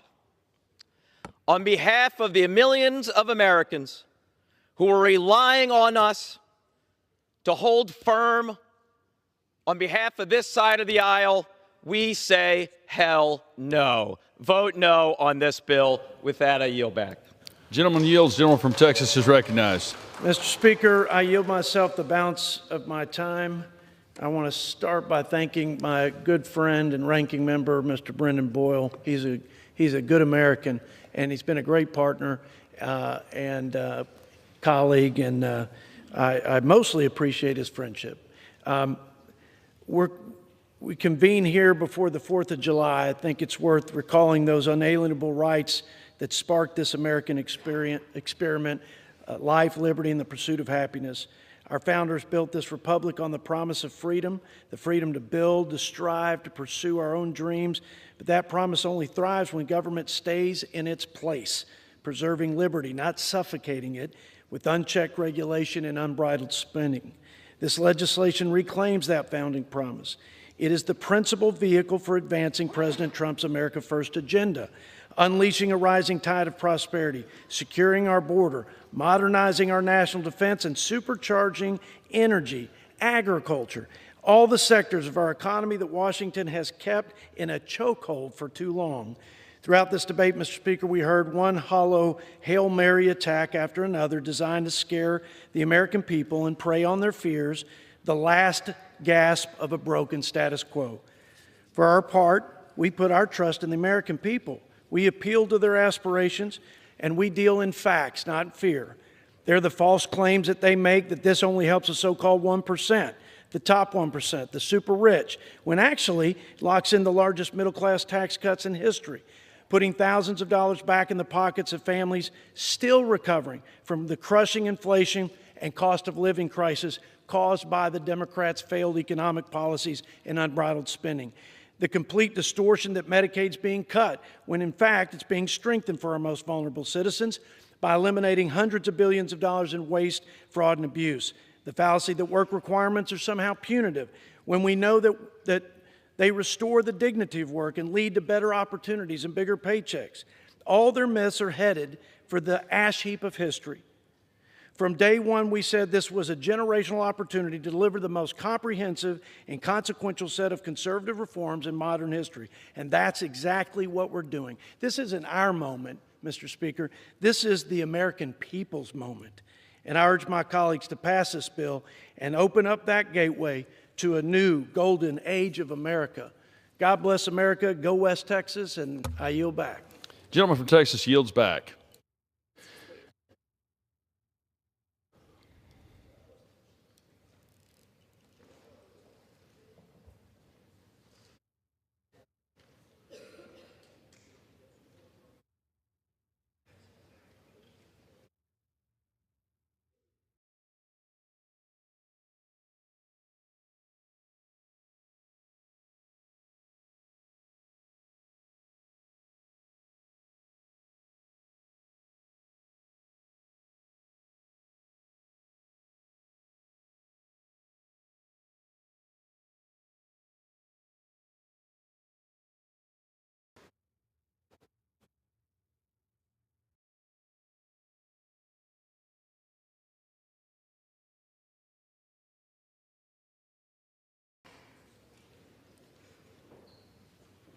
The gentleman from Missouri, Mr. Smith, and the gentleman from Massachusetts, Mr. Neal, each will control 15 minutes.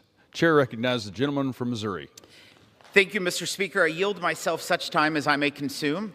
Gentleman's recognized. Thank you, Mr. Speaker. Before November, Americans wondered whether our best days were behind us. Democrats fueled inflation. They opened our borders, funded illegal immigration with your tax dollars, and increased IRS audits on the middle class, all while leaving the working class behind. President Trump promised to make America great again. 77 million Americans supported that promise. They voted for change. The one big, beautiful bill delivers for the American people. This is the largest tax cut for working families, farmers, and small businesses in U.S. history. Households making under $100,000 will see a 12% tax cut compared to what they pay today.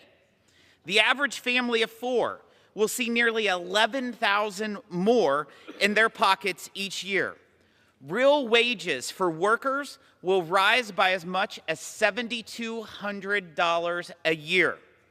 A waitress working for tips will keep an extra $1,300.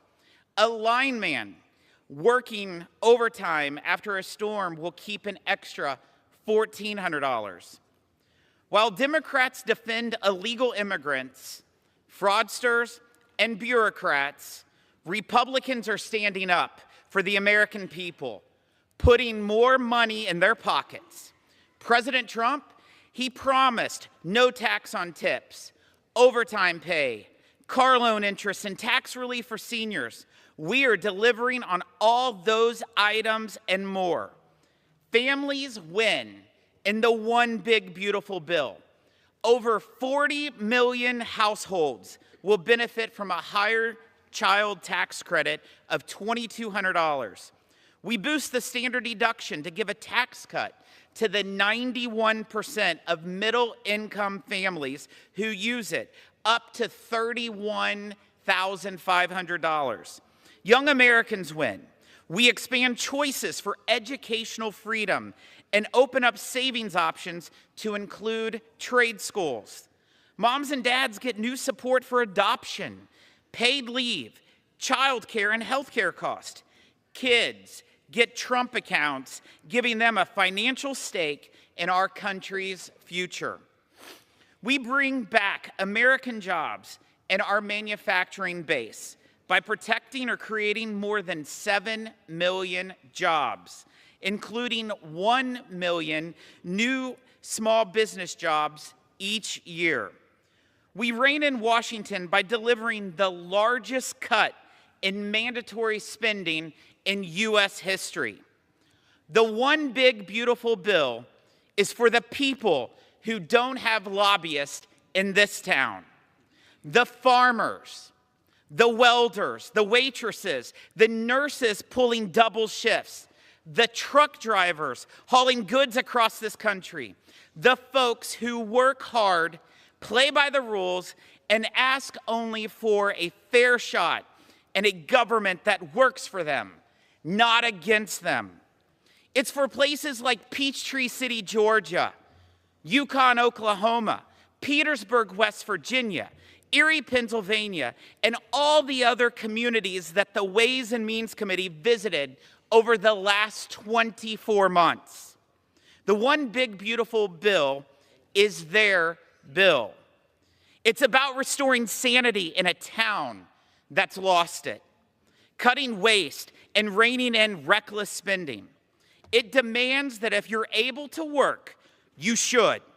It stops asking working families to foot the bill for Washington's bad decisions. Let's get this done, Mr. Speaker. Gentleman from Missouri yields. Gentleman from Massachusetts recognized. Thank you, Mr. Speaker. I yield myself 2 minutes. Gentleman's recognized. So we might have visited a lot of places. Tonight, or this morning, I should say, why don't we visit reality? Here's the reality, because we're going to talk about facts for the next 15 minutes on our side. So one thing you can understand very clearly, the Republicans in the House surrendered to the Republicans in the Senate. And once again, when the going got tough, both institutions surrendered to the president. This bill became worse along the way when it was already a pretty bad product. So in terms of expertise, let's reject what the Congressional Budget Office says. Let's reject what the Joint Committee on Taxation might have to say. And of course, when the going gets tough, let's blame the Federal Reserve Board because of interest rates. So under this bill, here's a fact, Mr. Speaker. If you made $1 million last year, you're going to make a plus of $96,000 in the next tax filing season. That's a fact. But here's the real fact and the scam that's being presented to the American people with this legislation. So if you made under $50,000 last year, you're going to get 68 cents a day in terms of your tax relief. The Senate was too generous. They were at 73%, so the House wanted to go back to, on the Republican side, 68 cents. Here's the real kicker. For a party that has preached fiscal rectitude that I've listened to in all my years here, voting for the balanced budget amendment, taking up all of these pursuits in terms of fiscal rectitude, they're borrowing $5 trillion additional dollars to pay for a tax cut for the wealthiest amongst us. $5 trillion is being added to the debt. I call attention to that because they're taking away health insurance from poor people. Hospitals are going to suffer. Medicare is going to be cut. The child credit will leave out the poorest. And seniors are threatened with much of the necessities of everyday life. SNAP, Medicaid, Medicare, and the ACA are all about to be gutted in the name of a tax cut for the wealthiest amongst us. I preserve the balance of my time, Mr. Speaker. Reserves. Gentleman from Missouri is recognized. I yield 1 minute to the gentleman from Tennessee, Mr. Kustoff. Gentleman from Tennessee is recognized for 1 minute. Thank you, Mr. Speaker. And I want to congratulate the leadership of Chairman Jason Smith getting this bill to the floor. I rise today, Mr. Speaker, to speak in favor of President Trump's one big, beautiful bill. Here are the facts, Mr. Speaker. If Congress fails to pass this bill, taxpayers across the nation will get a big tax increase. In Tennessee's 8th congressional district, the average household would face a 26% tax hike. This would be catastrophic for families, for farms, and for small businesses across the nation. This bill not only stops this massive tax hike, but it will reduce taxes for Americans nationwide and turbocharge our economy. When Americans voted last November, they voted for these policies put forth by President Trump and House Republicans. Now is the time for us to do this job and pass the one big, beautiful bill. Too much is at stake. And with that, I'll yield back. Thank you. Gentleman yields. Gentleman from Massachusetts recognized. Mr. Speaker, I yield 1 minute to the very distinguished gentleman from California, Mr. Thompson. Gentleman from California is recognized for 1 minute. Thank you, gentleman, for yielding. Mr. Speaker, this bill shamelessly hurts our constituents, cuts health care for 17 million Americans, closes 1 in 4 nursing homes and many rural hospitals. It rips nutrition assistance away from 11 million Americans, and it cedes leadership in the green energy economy to China. It raises energy bills for hardworking Americans. It cuts Pell Grants for millions of students. It adds $5 trillion to our national debt to give a tax break to billionaire donors who don't need the help in this environment. $5 trillion added to our national debt. It pushes the American dream out of reach for millions of working class Americans. Every member who votes yes will forever carry the shame of betraying hardworking Americans and put our kids and our grandkids in great, great debt. I urge a no vote on this bill. It's bad for our constituents. It's bad for America. It's bad for our future. And I yield back. Gentleman yields. Gentleman from Missouri is recognized. I yield 1 minute to the gentleman from Nebraska, Mr. Smith. Gentleman from Nebraska is recognized for 1 minute. Thank you. I thank the chairman for the diligent work he has done in bringing folks together, hearing from all members, and helping formulate a bill that is great for America, great for workers, where we know that what we did in 2017 increased wages for workers at an amount even better proportionately than high-income folks. I also want to point out that my colleagues across the aisle voted for a large portion of this bill last year. Now, there's various criticisms that they've kind of pivoted, I guess, a bit. But when you really look at what we are doing, we're preventing a tax increase on the middle class. Average American household without this bill getting done will face about a $1,500 tax increase. American Farm Bureau tells us that the average farm will face more than $5,000 tax increase if we don't get our bill done. Mr. Speaker, this is the right thing to do. This is great for America. I yield back. Gentleman yields. Gentleman from Massachusetts. Thank you, Mr. Speaker. Let me yield 1 minute to the distinguished gentleman from Chicago, Illinois, Mr. Davis. Gentleman from Illinois is recognized for 1 minute. I rise in strong opposition and could never vote for this big, bad, inhumane, and ugly bill because it will wreck health care delivery, takes food from hungry children, sentence seniors to early deaths, eliminate jobs, and destabilize our economy just to give the super rich and wealthy more influence, more power, more wealth. It takes from the poor, from the disabled, from the sick, from the hungry, and gives to the wealthy. This bill is cruel, it is immoral, it is a crime about to happen, it is draconian, it is dangerous, it is criminal. So if you want to stop crime, vote no, as I will, and I yield back. Gentleman yields. Gentleman from Missouri is recognized.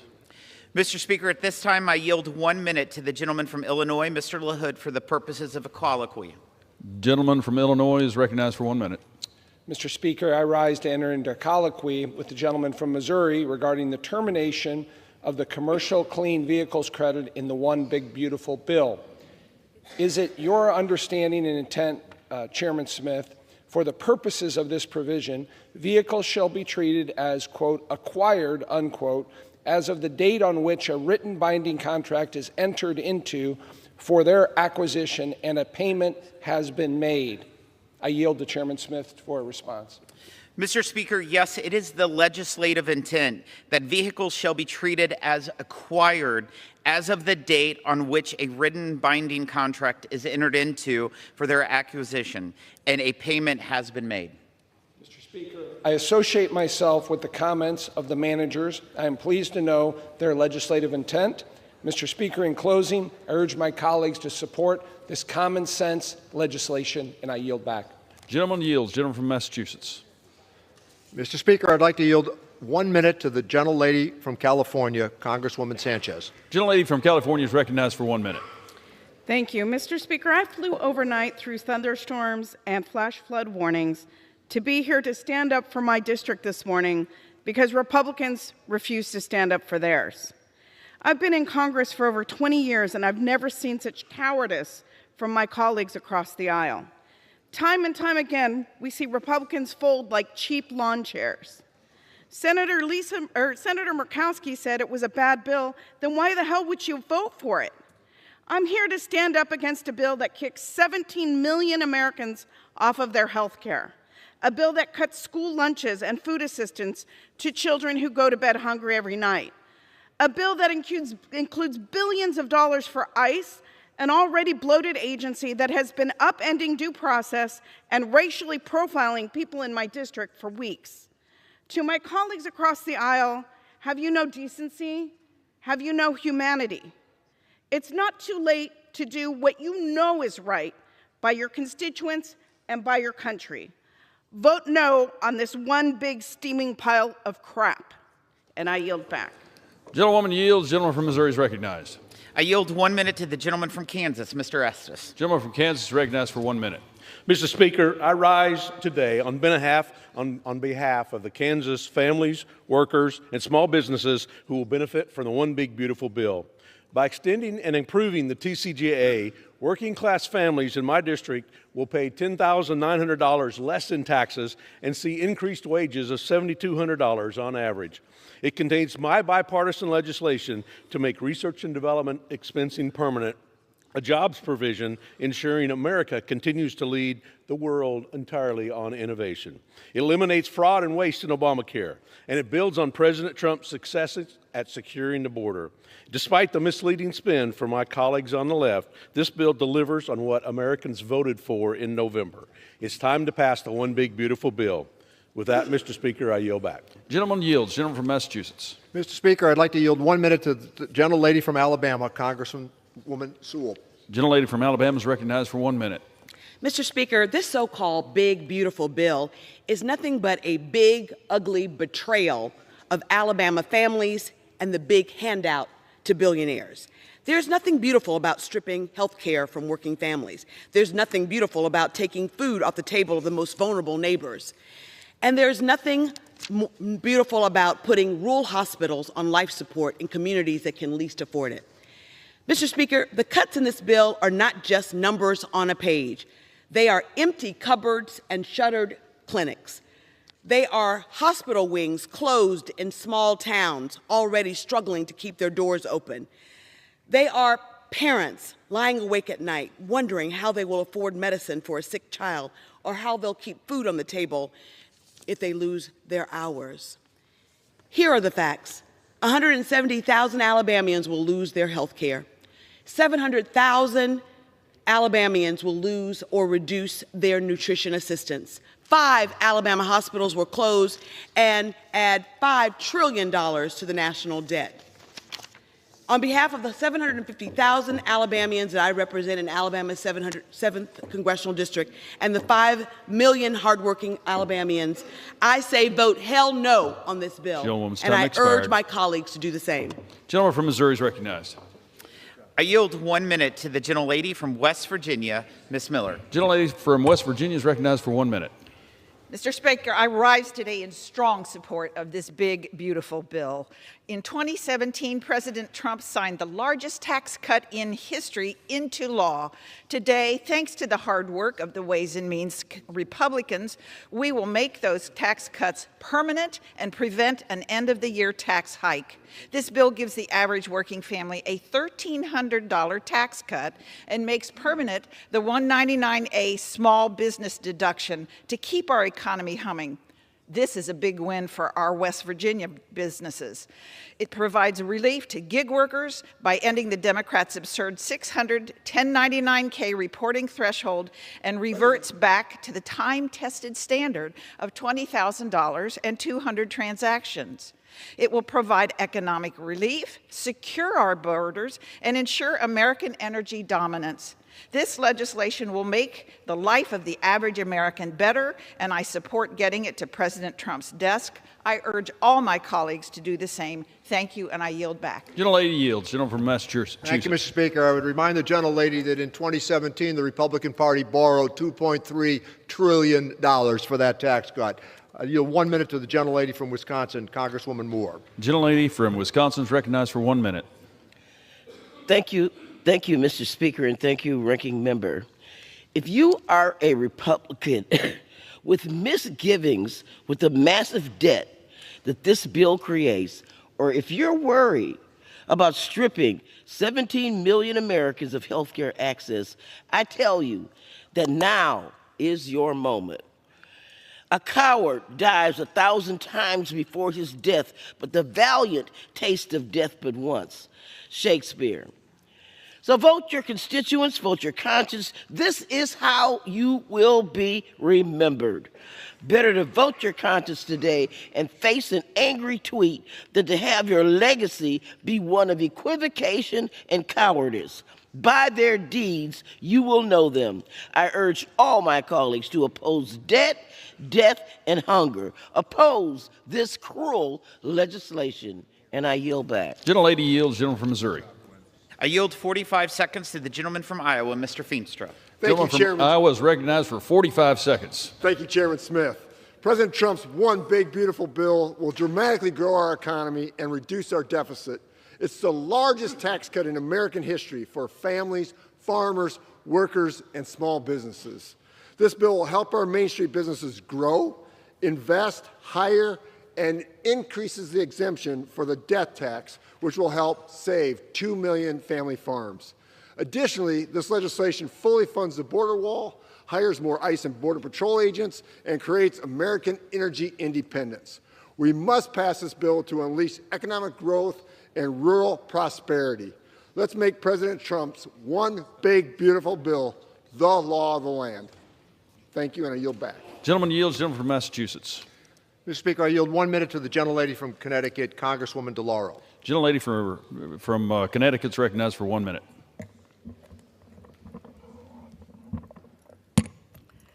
My House Republican colleagues, have you no shame? This bill hands $4.5 trillion in tax cuts to billionaires and the biggest corporations.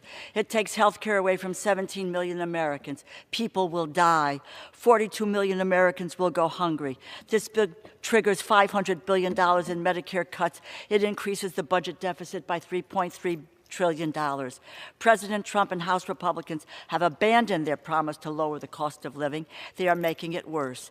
To my Republican colleagues, have the moral courage to oppose this bill. The consequences of this vote will come due.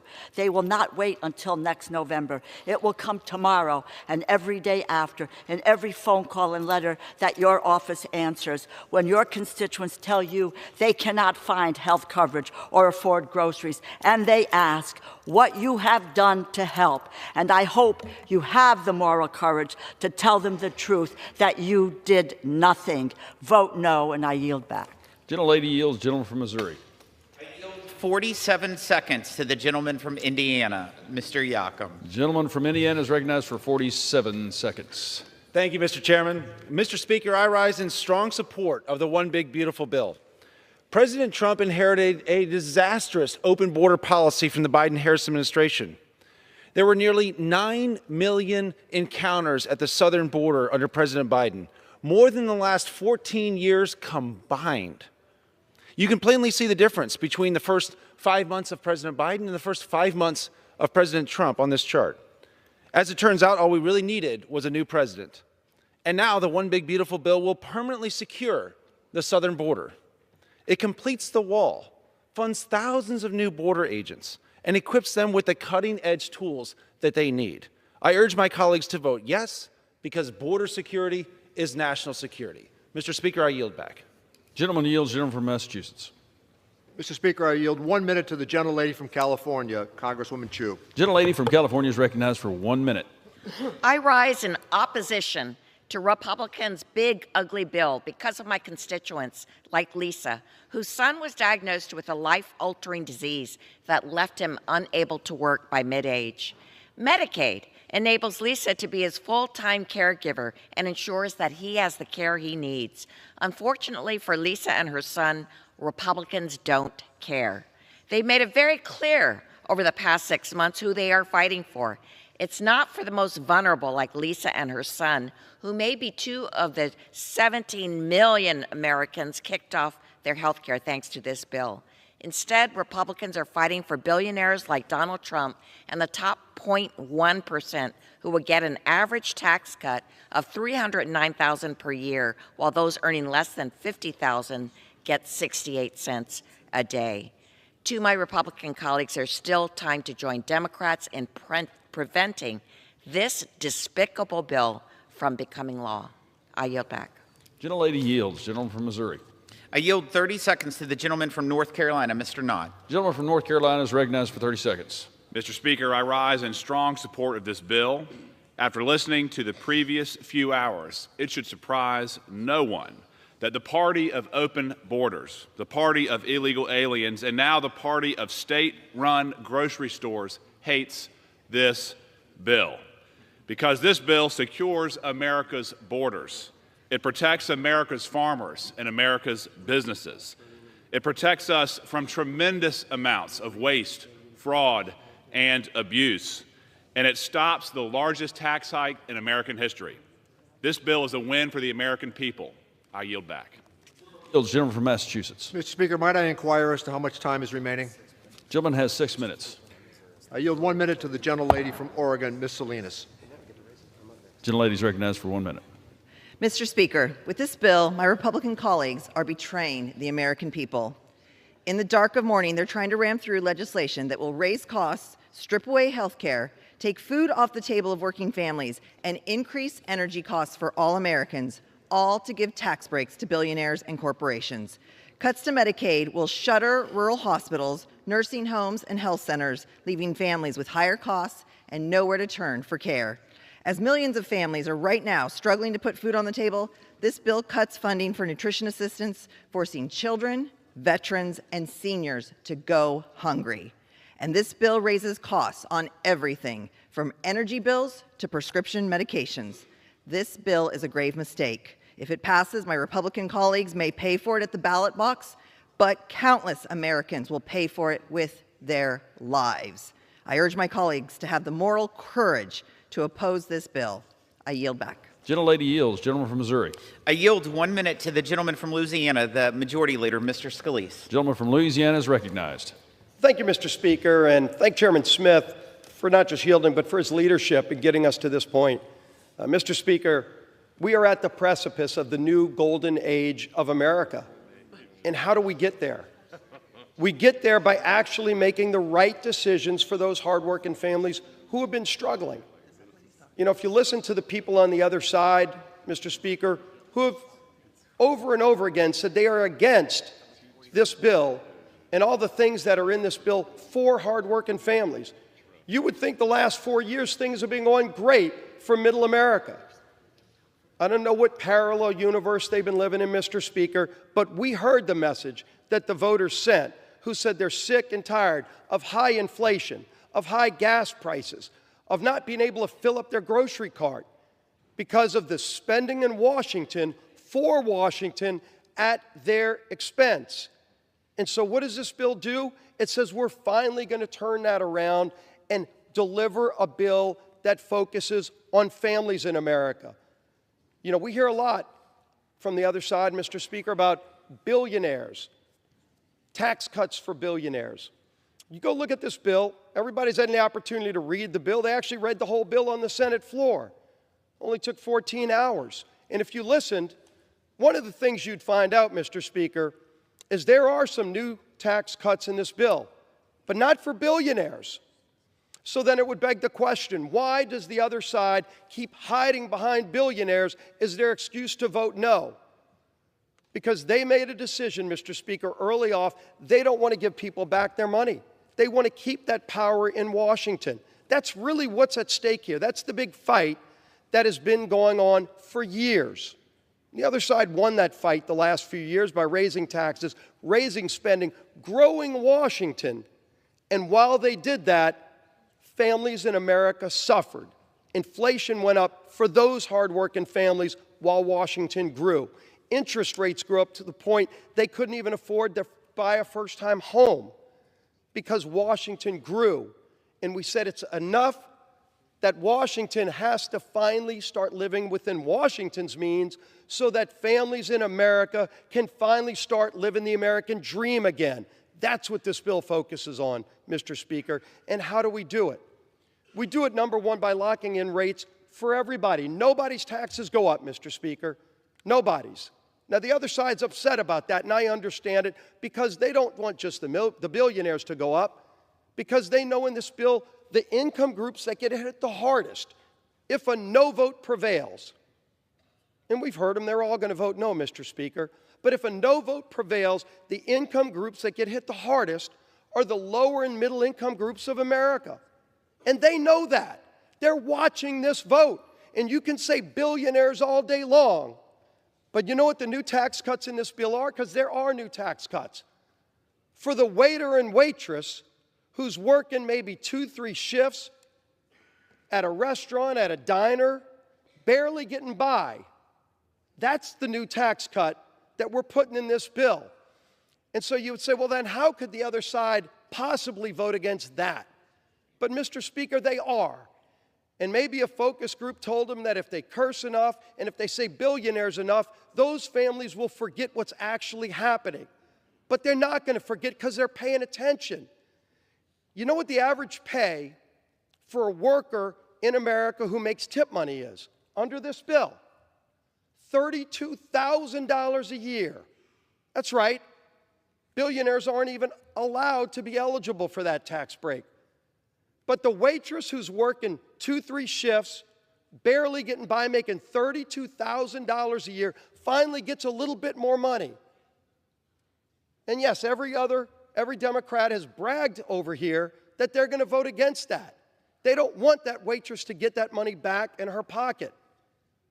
But we're going to make sure she gets that tax break, Mr. Speaker, because she's struggling. She maybe wants to put together a college fund for her kid.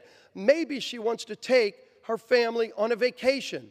And she's going to have that opportunity when this bill passes. You know who else we're going to give opportunity to, Mr. Speaker, in this bill? The other tax cut. Sorry, it's not a billionaire again. It's that shift worker working overtime. Not the billionaires, person that's showing up at the factory, making stuff in America, who's paying taxes on the overtime, but they're away from their family, and they're looking at that check at the end of being away from their family for a few extra hours, and they're trying to make ends meet for their family, and they go, geez, I've got to get all that extra money back to the government. Is it worth being away from my family? And we say, you know what? Yeah, normal tax rates apply on everything else, but if you work overtime, you're not going to pay taxes on that overtime. Somebody making $60,000 a year, not the billionaire.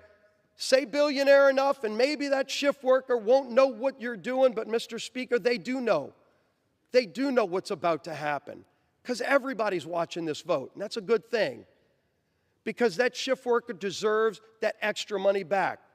Might not seem a lot to somebody who deals with billions and trillions of dollars up here in Washington and grows agencies by 20, 30% every couple of years, and just thinks if you double the size of an agency over 5 years, somebody's going to pay for that. Well, you know who's paying for it? That hardworking family.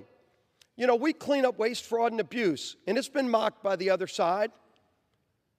They think it's cool to mock what we're doing to finally root out waste, fraud, and abuse. Let the other party, Mr. Speaker, be the defender of waste, fraud, and abuse in Washington, but we're cleaning it up in this bill. USDA has pointed out that there's about $10 billion a year in waste just in the SNAP program. Fraud, improper payments. Not going to children that you hear about on the floor and not all these other. It's gone to improper payments, to fraud. $10 billion a year.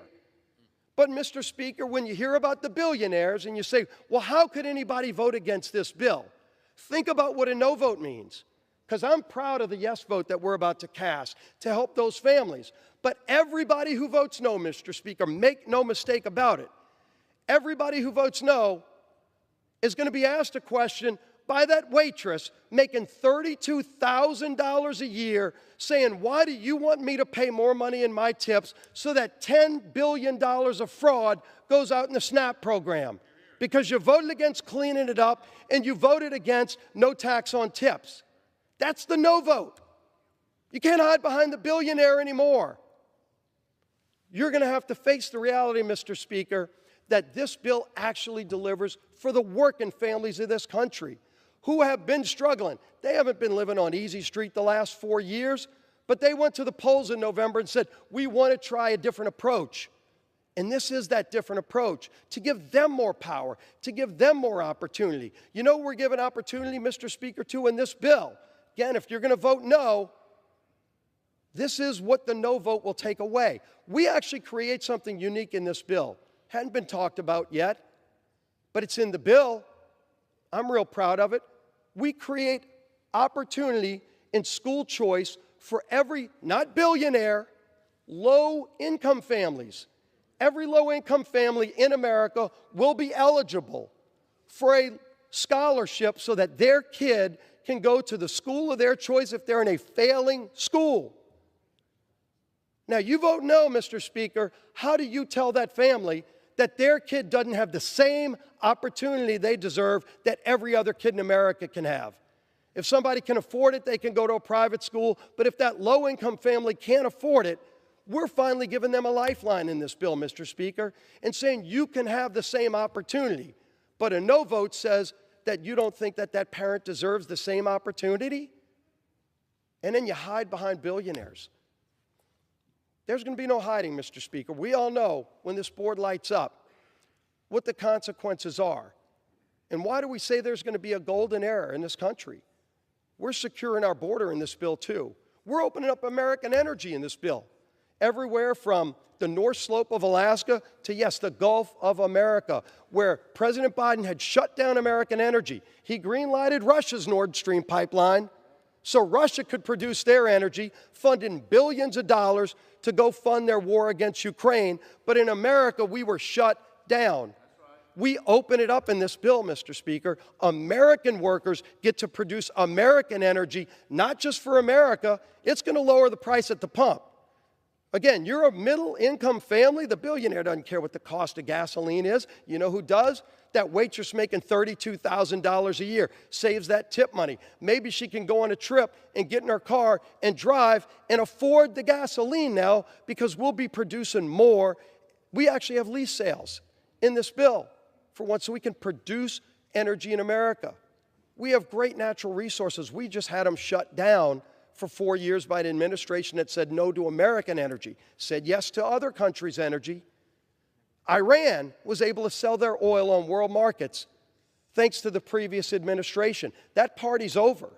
And when America starts producing more energy, not only does it help lower the price for families here in America, not only does it create great jobs here in America, but all the bad guys around the world, Russia, Iran, Venezuela, you name your country, they're not going to have a cartel-like exclusive license on global energy anymore because America's going to be back in the game. Let's get this country back in the game. Let's get this country back on track.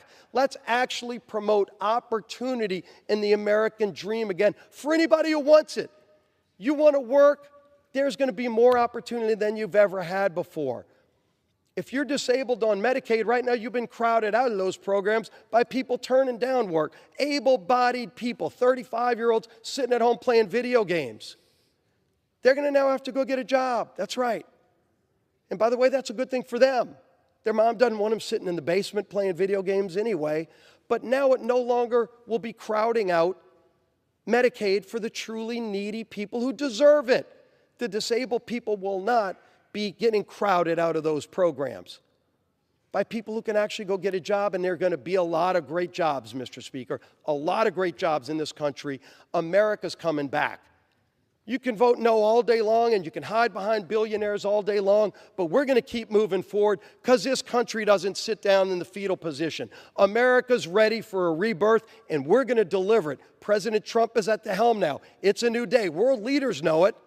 The bad guys know it around the world. But you know what? Those hardworking families who have been waiting for this relief for a long, long time are finally going to realize help is on the way because Republicans in Congress, any Democrats that want to join, Mr. Speaker, are free to, but they're bragging that they don't want to be a part of this.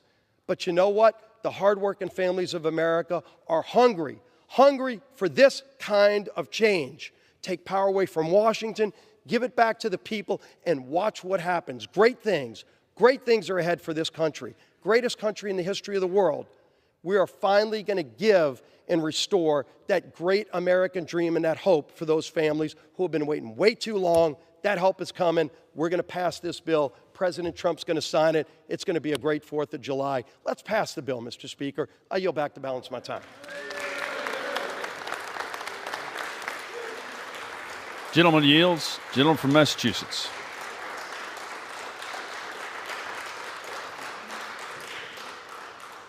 Gentleman from Massachusetts. Mr. Speaker, I yield myself 1 minute. Gentleman's recognized. I can't wait with the Republican Party to meet that waitress who's making $32,000 a year and tell her in this tax bill the Republican Party just gave her 68 cents more a day. Because that's the reality of what this tax bill is about. But we could also say in the next breath, if you made $1 million last year, you're going to get $96,000. This is a fact-free argument. They're making this argument out that the person at the bottom is going to do well in contrast to the person at the top. There's simply no factual basis to that. And by the way, the party of fiscal rectitude, they're borrowing $5 trillion to pay for a tax cut for the wealthiest amongst us. I yield back my time here. Will the gentleman reserve? I reserve. Apologize. Gentleman reserves. Gentleman from Missouri is recognized. Mr. Speaker, I represent one of the poorest congressional districts in this country. And I can tell you this piece of legislation are for those working families, those small business owners, those farmers that are doing everything they can just to get by. It is not for the millionaires and the billionaires. How many waitresses who are tipped are billionaires? How many billionaires work hourly jobs and overtime? None. I reserve. Gentleman reserves. Gentleman from Massachusetts. I yield 30 seconds to the gentleman from Virginia, Mr. Byer. Gentleman from Virginia is recognized for 30 seconds. Mr. Speaker, from the Gospel of Matthew, where I was hungry and you gave me food, I was thirsty and you gave me drink, I was a stranger and you took me in, I was naked and you clothed me, I was sick and you visited, I was in prison and you came unto me. Inasmuch as you've done it unto the least of my brothers, you've done it unto me. Mr. Speaker, the bill before us takes food and drink from the mouths of the poor. It takes health care from the sick. And a vote for this bill betrays these gospel teachings. And in our heart, all of us know it. I yield back. Gentleman yields. Gentleman from Missouri. I reserve. Gentleman from Missouri reserves. Gentleman from Massachusetts. How much time is remaining, Mr. Speaker? 3.5 minutes. I yield 2 minutes to the distinguished minority whip, the gentlelady from Massachusetts, Ms. Clark. Gentlelady from Massachusetts recognized. Thank you, Mr. Speaker, and I thank the ranking member for his leadership. As we are here in the early morning hours. 60% of the families in this country cannot afford the basics. 60% of Americans cannot afford that first rung of the American dream. This is an existential failure of the wealthiest nation on earth. And now, with this big, ugly bill, Republicans are on the verge of moving that dream further out of touch, of making people sicker and poorer. We hear the message. If you do not have great wealth, you do not matter to the GOP. If you vote for this cruel monstrosity, you are condemning families to poverty. You are condemning seniors and veterans in this country to hunger. You are condemning children to sickness without treatment. You are voting to enrich billionaires at the expense of what makes us American, our freedom to build a better life for our families. The American people overwhelmingly oppose this bill, and they will not forget if you sell out their freedom this Independence Day. I yield back. Gentlelady yields. Gentleman from Missouri. Yeah. I reserve. Gentleman from Missouri reserves. Thank you, Mr. Speaker. I yield 1 minute to the distinguished Democratic leader, Mr. Jeffries. Leaders recognized. I thank the distinguished gentleman from the great Commonwealth of Massachusetts, Richie Neal, for yielding and for his tremendous leadership. Mr. Speaker, I rise today in strong opposition to Donald Trump's one big, ugly bill, this disgusting abomination, the GOP tax scam that guts Medicaid, rips food from the mouths of children, seniors, and veterans, and rewards billionaires with massive tax breaks. Every single Democrat stands in strong opposition to this bill because we're standing up for the American people.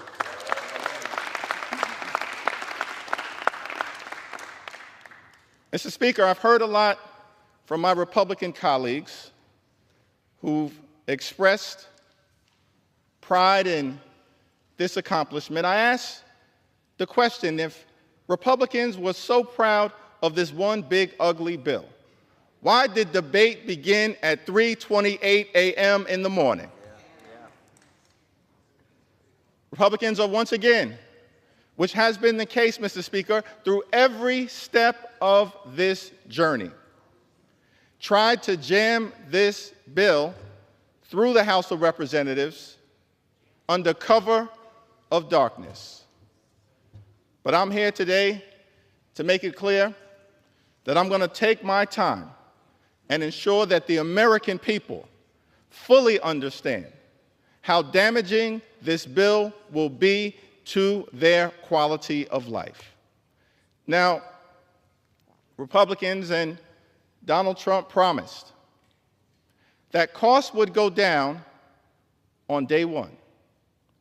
Costs haven't gone down under Donald Trump and House Republicans here in the United States of America. In fact, costs have gone up.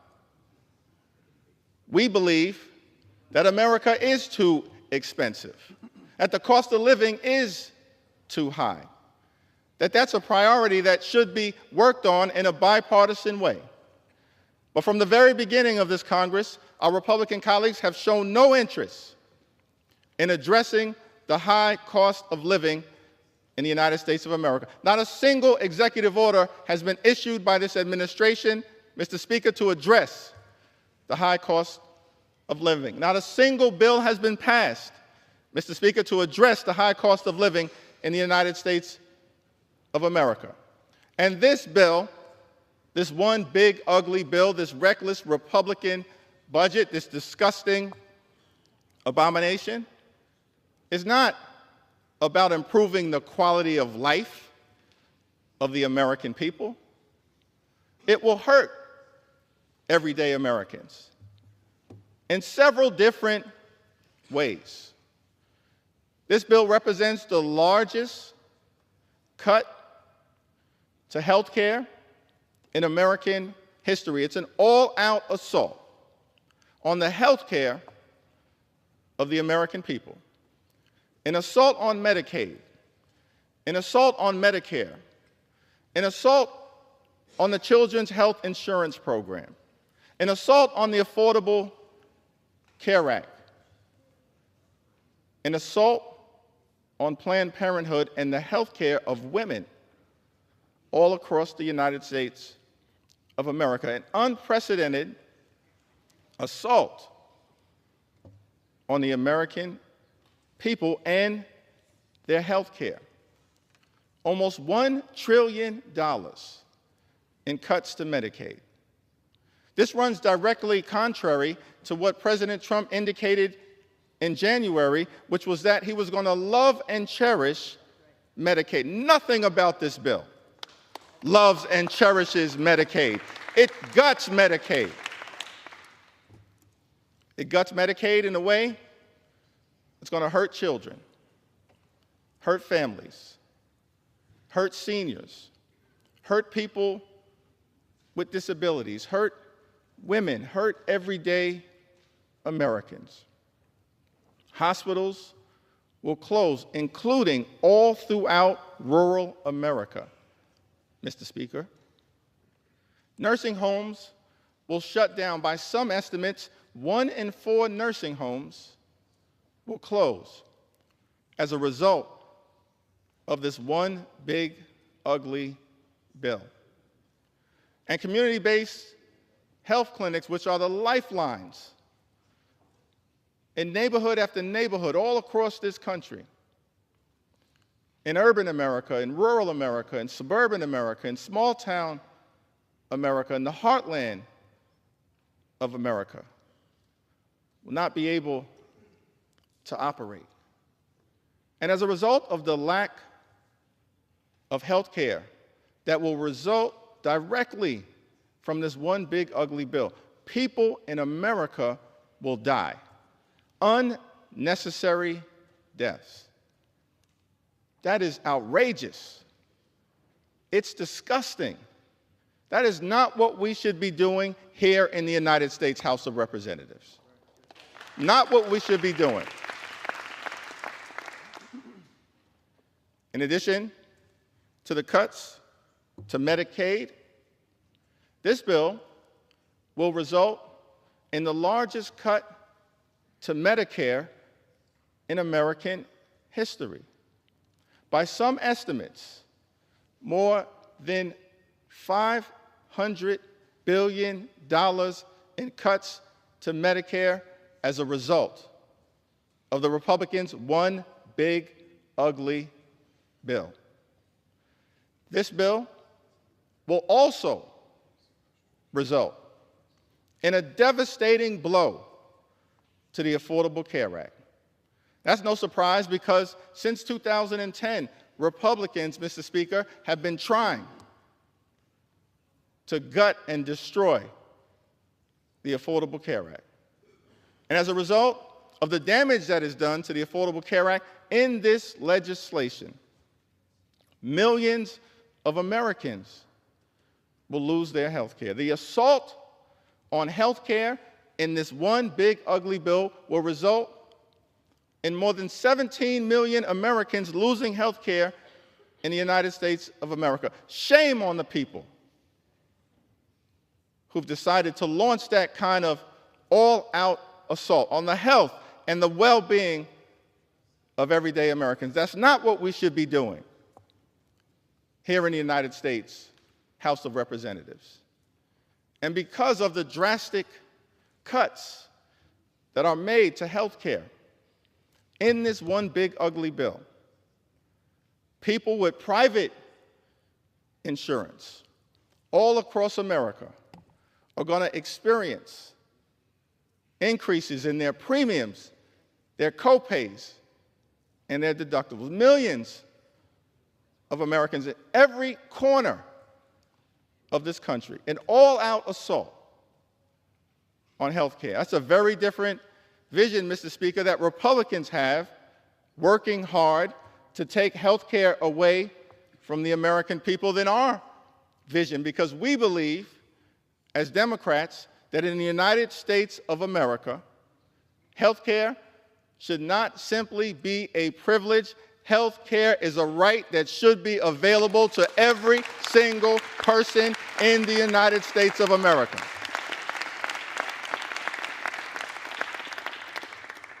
This bill is an all-out assault on the health care of the people of the United States of America, hard-working American taxpayers. These are the people we should be standing up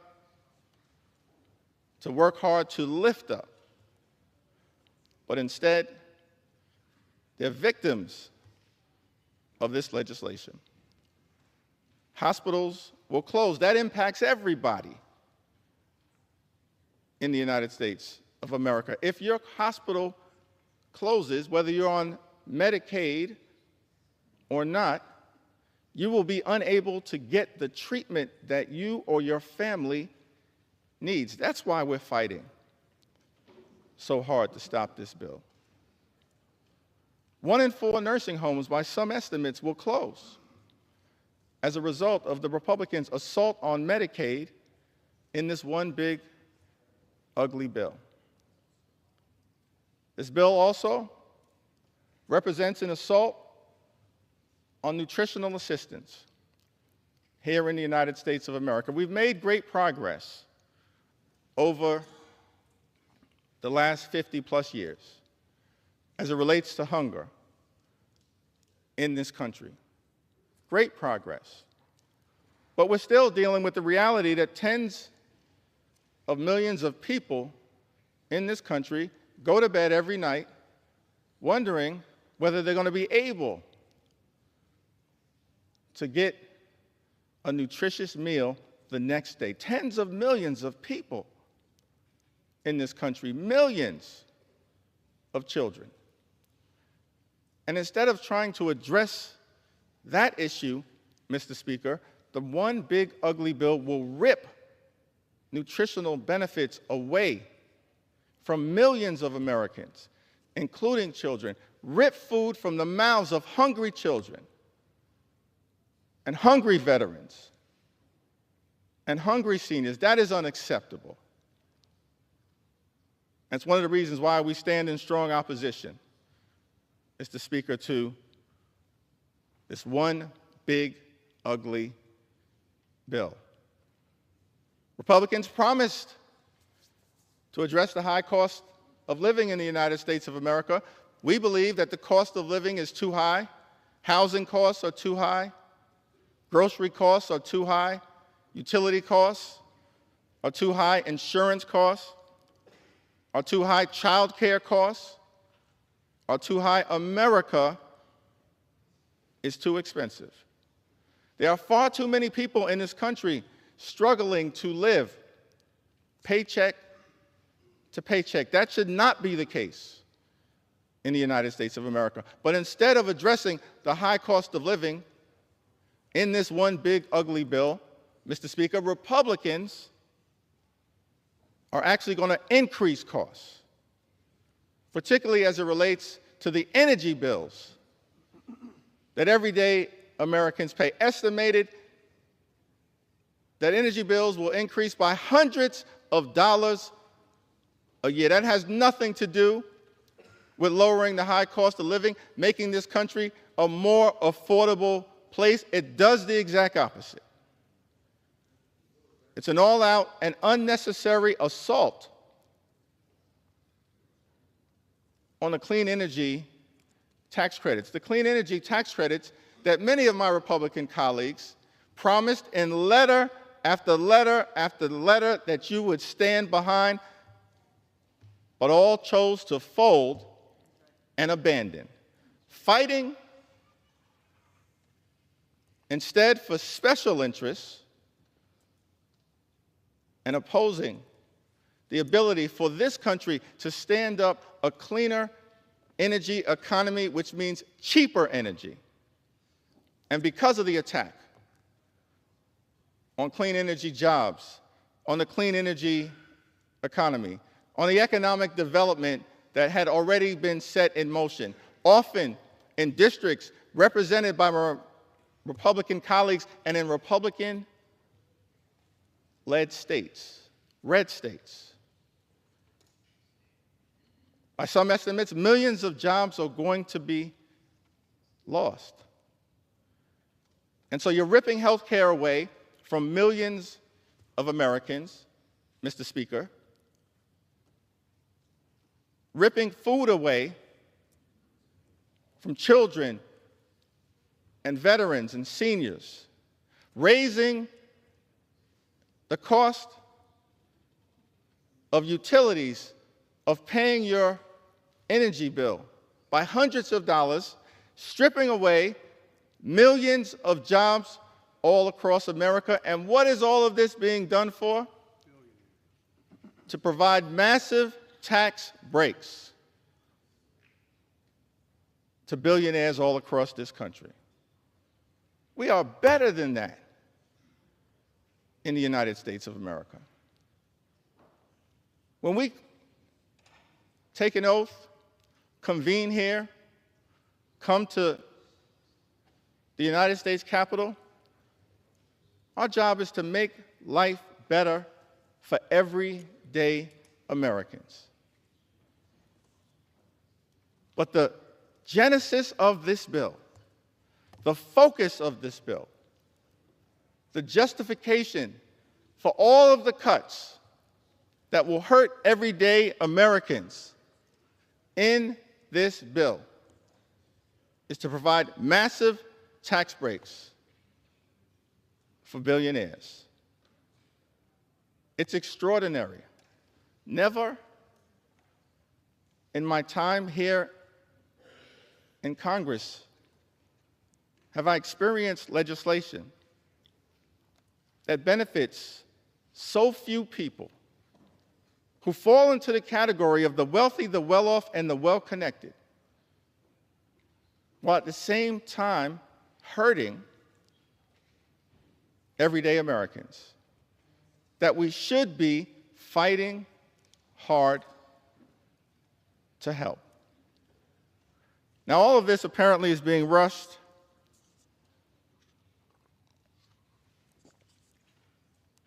because the decision was made by President Trump that he would like to get a bill done by the 4th of July. What does the 4th of July have to do with this one big, ugly bill?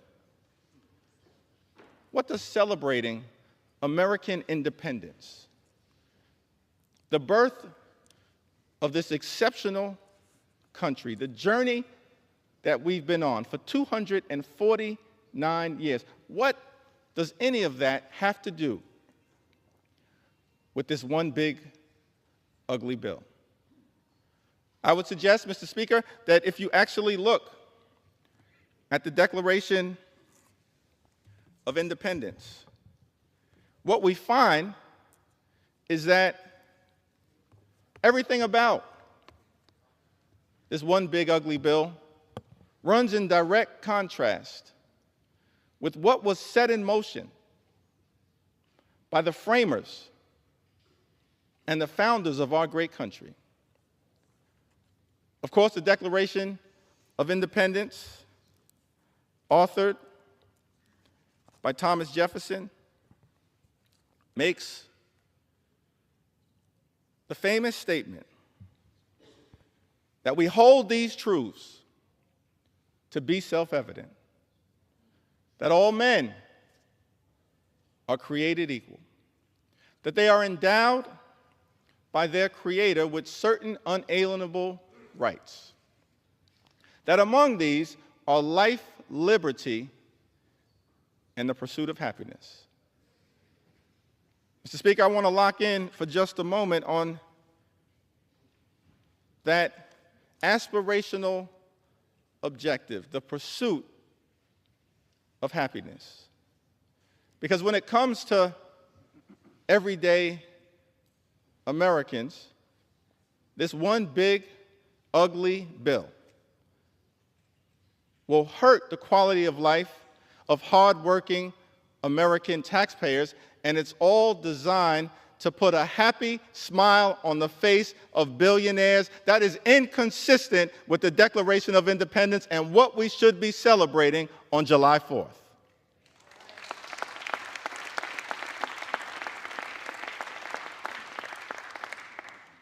I think what Thomas Jefferson and the framers of this country, they set us out on a course of action, a journey, a march toward a more perfect union, in part anchored in the pursuit of happiness, which decade after decade, century after century, leaders who sat at 1600 Pennsylvania Avenue, leaders in this Congress on both sides of the aisle tried to bring about for the greatest number of Americans. But that's not what this one big ugly bill is all about. America is too expensive. There are far too many people who are living paycheck to paycheck here in this great country. That should not be the case. People who are struggling to survive, to make ends meet. Mr. Speaker, imagine a country where everyone can afford to live the good life. Work hard, play by the rules, and live the good life. We haven't reached that place in the United States of America. Imagine a country where everyone can work hard, play by the rules, and live the good life. Good paying job, good housing, good health care, good education for your children, and a good retirement. Which means keep your hands off Social Security and Medicare, now and forever.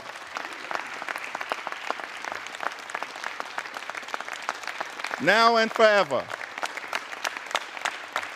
We want a country where every single American can afford to live the good life. Good paying job, good housing, good health care, good education for your children, and then a good retirement. And we know that in the United States of America, to unlock that quintessential American dream, living the good life, you have to work hard and play by the rules. But the challenge that so many Americans have right now in this country is that they're doing those two things. They're working hard and they're playing by the rules, but they're unable to experience the great American dream. They're unable to get to that third leg. They're unable to live the good life. And that's what we should be focusing on here in the United States Congress. Not gutting Medicaid, not ripping food out of the mouths of hungry children, not rewarding billionaires with massive tax breaks. How can you prepare to celebrate legislation that will undermine the quality of life of everyday Americans? It's not just a hypothetical, it's not just hyperbole, it's not just hype. It will happen. Everyday Americans will be hurt by the one big ugly bill. We're here on the floor of the House of Representatives debating legislation in the middle of the night with millions of Americans having gone to sleep anxious about what would happen here on the floor of the House of Representatives, understandably concerned that their voices have not been heard in this debate, that their pleas for compassion have been overlooked. Many of my colleagues, Mr. Speaker, on the other side of the aisle have chosen not to hold town hall meetings, not to hear from the voices of the people that you're privileged to represent. But we've embraced the American people. We haven't run from the American people. House Democrats will continue to run toward the American people and lift their voices up. Lift their voices up. And so, Mr. Speaker, I'm going to take a little time to share some of the stories of the American people. Voices that might otherwise be excluded from this debate. But we're not going to let those voices be excluded. We will ensure that these voices are heard. We will continue to do everything we can to bring those voices to life, here on the House floor and beyond, to stand up for the best interests of everyday Americans. And we've heard from many of them throughout this process. I'll share just a handful. With Medicaid expansion, I now qualify for Medicaid. Without insurance, my monthly bill for my 3 injectable drugs would be $3,000. $36,000 a year. And that doesn't include any of my other meds or my medical appointments. Who has that kind of money? That's Charles, who lives in Alaska, district represented by Congressman Nick Begich. Medicare and Social Security keep me alive. I'm surviving on about $13,000 a year, most of it from my Social Security checks. That's just enough to afford my rent, utilities, and food. Without Social Security, I would be homeless. And if Medicare did not pay for my medications, if I had to pay full price, I wouldn't be able to survive. There are so many other seniors who are in the same boat. Without these programs, seniors like me would die on the street. That's Paula, who lives in Arkansas's 2nd Congressional District, represented by my colleague, Congressman French Hill. My son is a 25-year-old young adult with profound nonverbal autism who needs 24/7 support. Our family has relied on Medicaid from the time he was 2 years old, when he began early intervention services.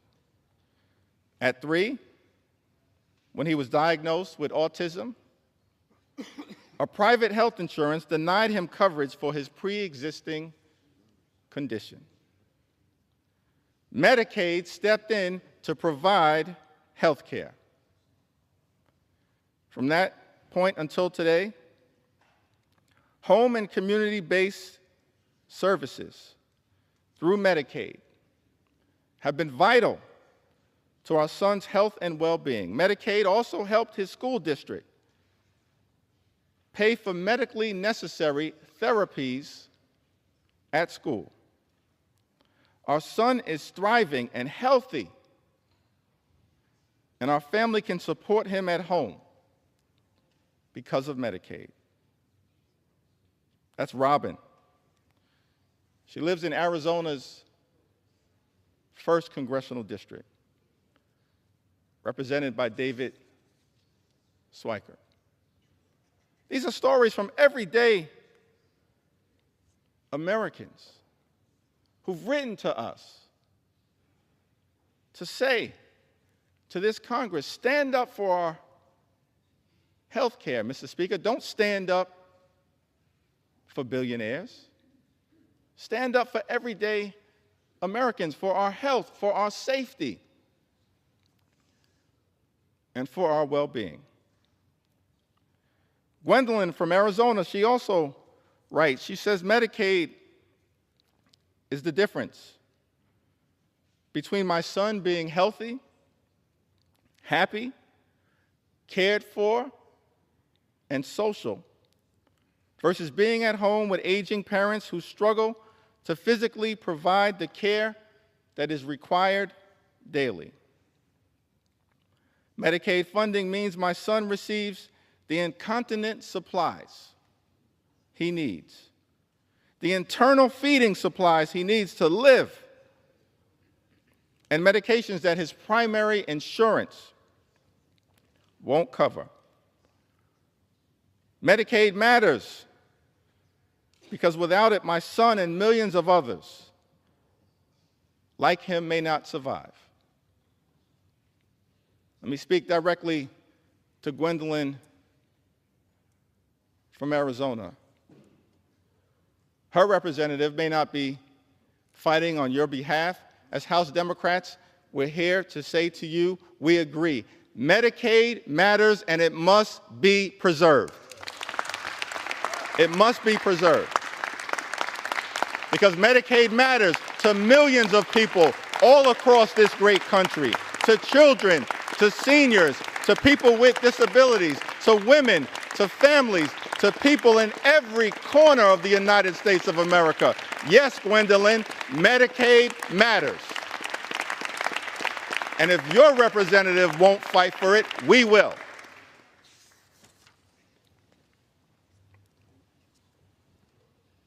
Brenda?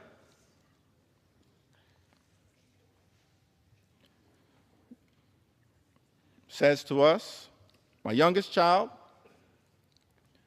is a nonverbal 43-year-old female with autism who has been on Medicaid since she was 12.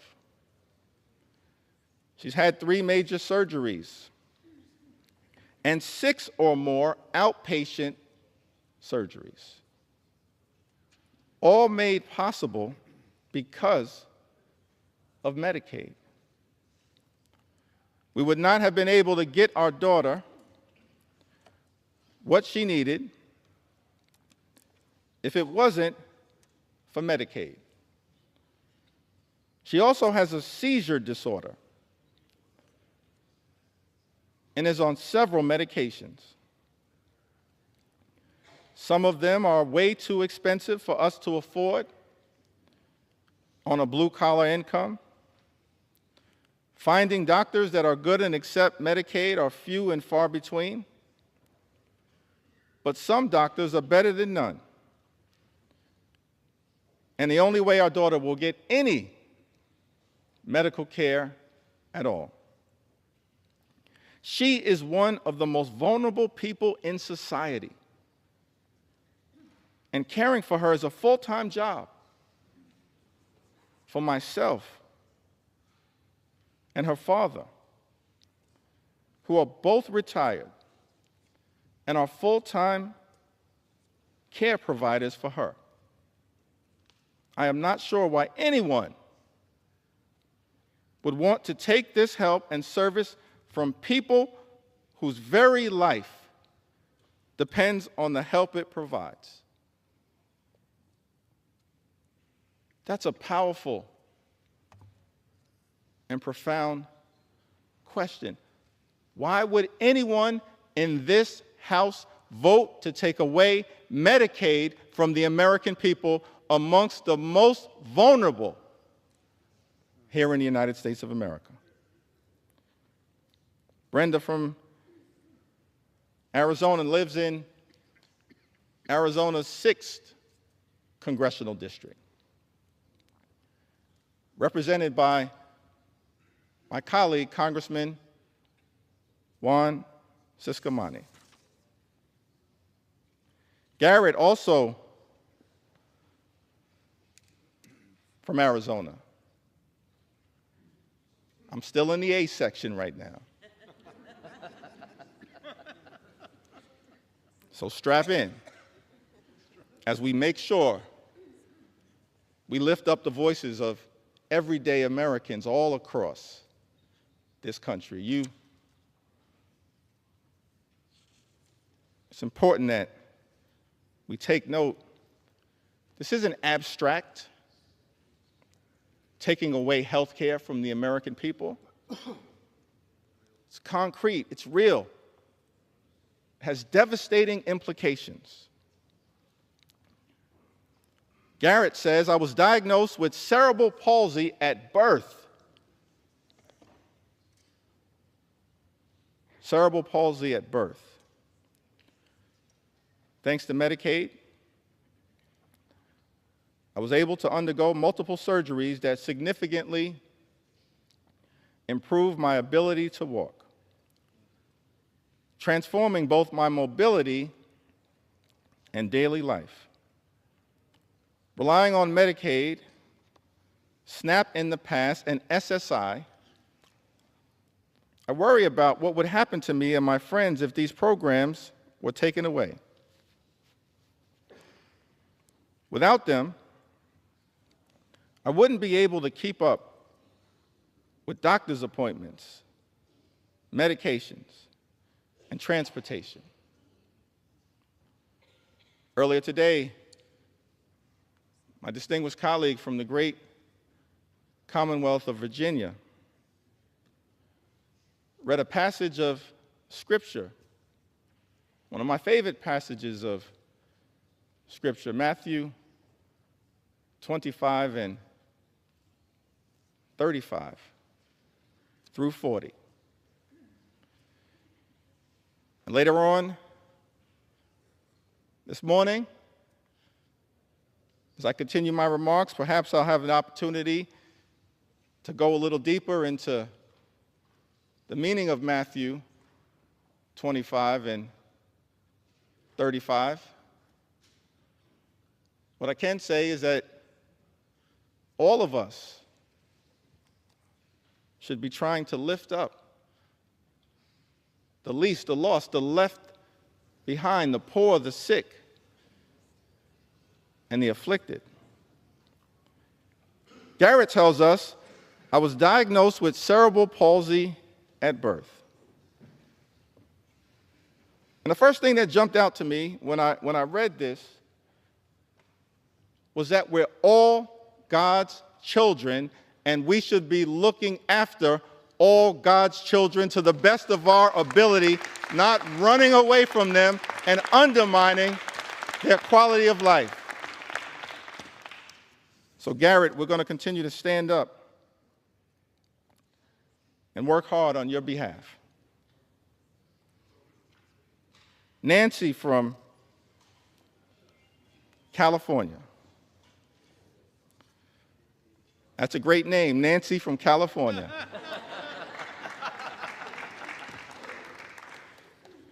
Nancy from California writes, my two special health needs, former foster children, depend on Medicaid for a dizzying array of health services, ranging from over 20 pediatric medical specialists and palliative care to behavioral health and occupational therapies. They both have rare incurable, disabling diseases that require IEPs to navigate school. She continues, but I want to pause right there. I think that's an important point, talking about her children and the IEPs to navigate school. We should be looking out for children like Nancy's two beautiful former foster care children, her two special health needs children, as she calls them. It's one of the reasons why the Department of Education is important. Public schools are important. Nothing in this bill supports public education. In fact, this one big, ugly bill represents an attack on public education. And that is not consistent with what we should be doing as we prepare to celebrate our 249th birthday and lifting up this pursuit of happiness. Nancy continues, the ACA protections for pre-existing conditions and the removal of lifetime caps are also essential. My youngest child requires medical care that I simply cannot afford, costing between $750,000 and $1 million per year, depending on how stable her health is. I work part-time, but the caregiver burden is too demanding for me to maintain a full-time job. As a single widowed mother, Medicaid has become a lifeline for keeping my kids as well as possible. Nancy lives in California's 1st congressional district, represented by my colleague, Congressman Doug LaMalfa. Laura lives in the Central Valley of California, an area of the country with the highest concentration of Medicaid recipients. The highest concentration of Medicaid recipients. I've been raising my 6 grandchildren for 15 years, and they are coming of age, but not many jobs are available. Also, my 16-year-old grandson depends on Medicaid and EBT to survive. He takes many medications a day.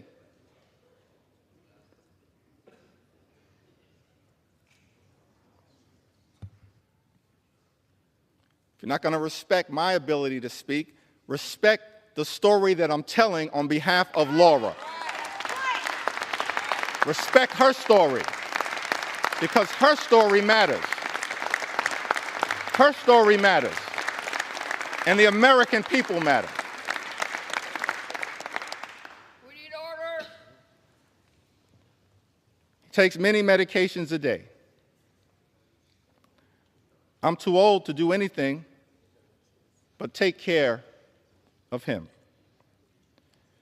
I can't imagine choosing what medicines he gets or who gets to eat. Please reconsider for the people who need medication that is necessary for survival. Universal access to food and meds would lighten the worry that we carry. Not having to worry about food and medicines gives me more time to care for my 26-year-old grandson, who is quadriplegic due to a head-on collision last year.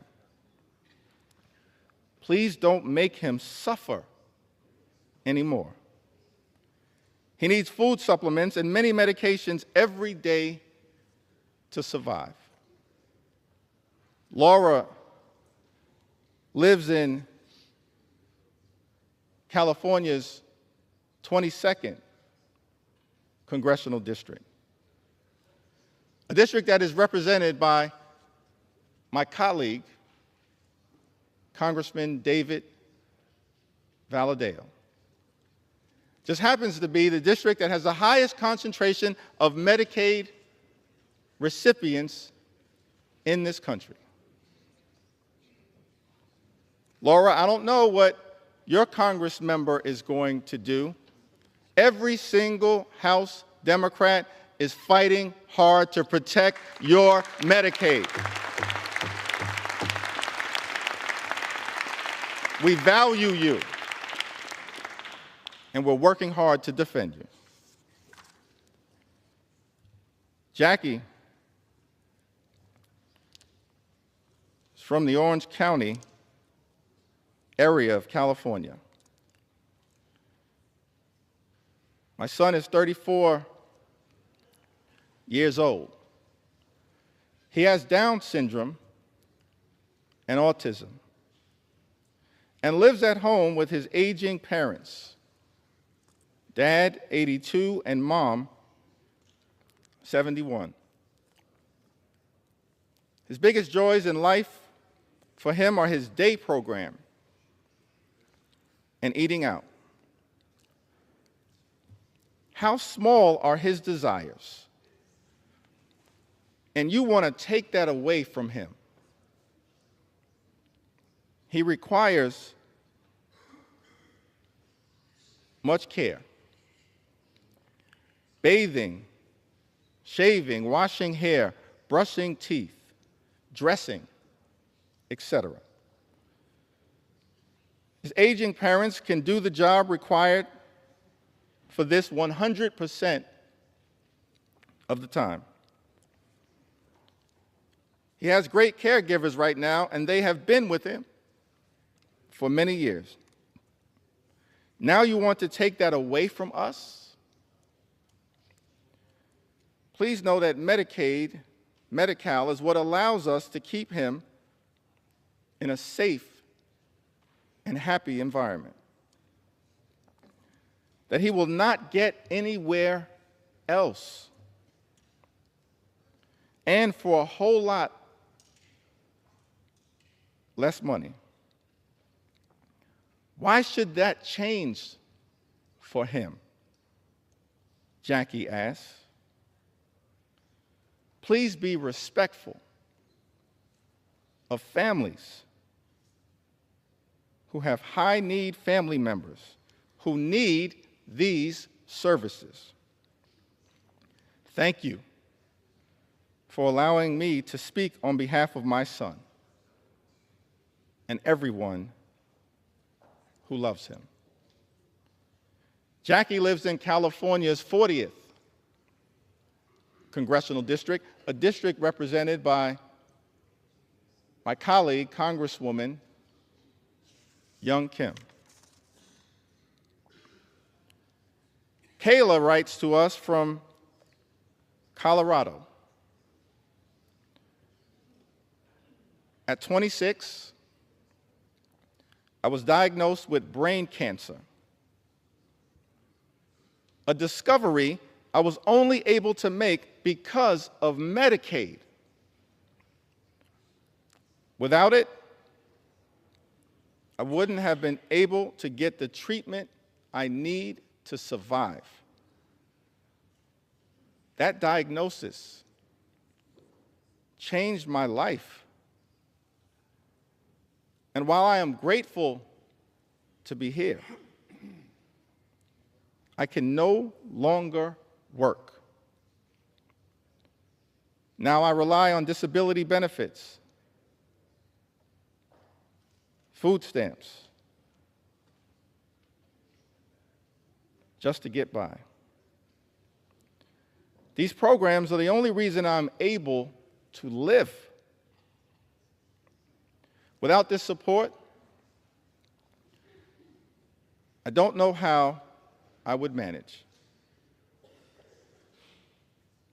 Kayla lives in Colorado's 2nd congressional district, a district represented by the Assistant Democratic leader, Joe Neguse. Kayla, I can say to you that your Congress member is fighting hard to protect you, just like every single member of the House Democratic Caucus.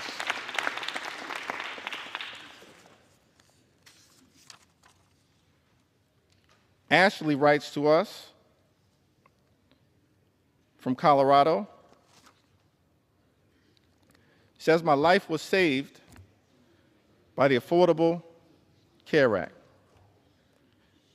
Because of this act, I was able to stay on my parents' health insurance when I couldn't get any coverage. At the time, I was dealing with a myriad of health issues and would eventually be diagnosed with multiple chronic illnesses. Because of the ACA, when my husband and I were married, I was able to be added to his insurance without being denied due to pre-existing conditions. Prior to the act being passed, I was denied coverage and care many times. If I was even approved for coverage, it cost me thousands per month in premiums. I was being penalized, Mr. Speaker,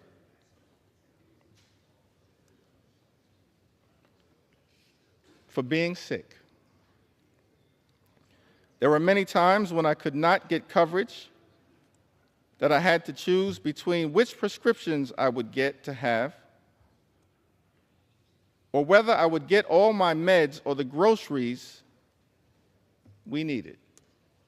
You know, there are far too many people in the United States of America right now, before experiencing the devastating consequences of this one big, ugly bill, who have to choose between putting food on the table, clothing on their backs, access to medication, or paying the rent. The United States of America is the wealthiest country in the history of the world.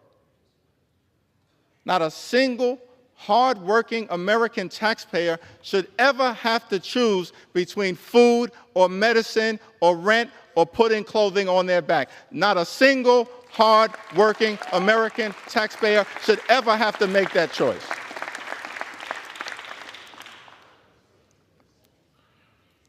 If people did not have to worry about health care being accessible, they would be able to be seen when necessary. And when people are able to see doctors when they are unwell, they can stay healthy for longer periods of time. When people can stay healthy, they don't miss work. When people don't miss work, they don't risk losing their jobs. The way things work now only encourages the constant classist act of keeping the sick and poor sick and poor. This should never, ever be a situation in a country that claims to have the best functioning economy in the world, the best doctors, the best universities. Ashley lives in Colorado's 3rd congressional district.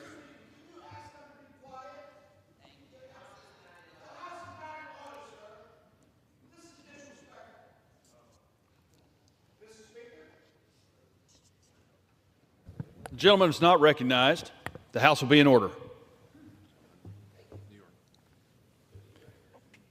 Ashley New York's recognized. lives in Colorado's 3rd Congressional District, represented by my colleague, Congressman Jeff Hurd. Ann also writes from Colorado. Through the Medicaid waiver, Scott, Ann's son, was placed in a group living situation that worked out for a while, but was eventually kicked out. After that, he moved back in with me, but ended up homeless once more, before finally being placed back on a Medicaid waiver program. Now he's doing really well. His job, which he loves, also receives funding through Medicaid, so that people with disabilities can be employed and be productive members of the community. Without Medicaid, he probably wouldn't be alive today.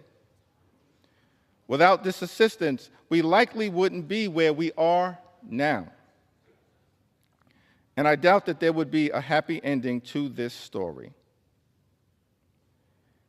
Ann lives in Colorado's 6th Congressional District, a district represented by our colleague, Congressman Jason Crow, who is also fighting hard to protect your interests, and as every single one of us in the House Democratic Caucus will continue to do.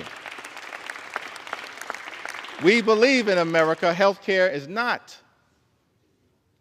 simply a privilege that should be afforded to the wealthy, the well-off, and the well-connected. It's a right that should be available to everyone. A right that is still imperfect at this moment, that we are working hard to perfect. But this one big ugly bill, the largest attack on health care, Mr. Speaker, in the United States of America, moves us in the opposite direction. Daniela is also from Colorado. She writes to us, Medicaid has been a lifeline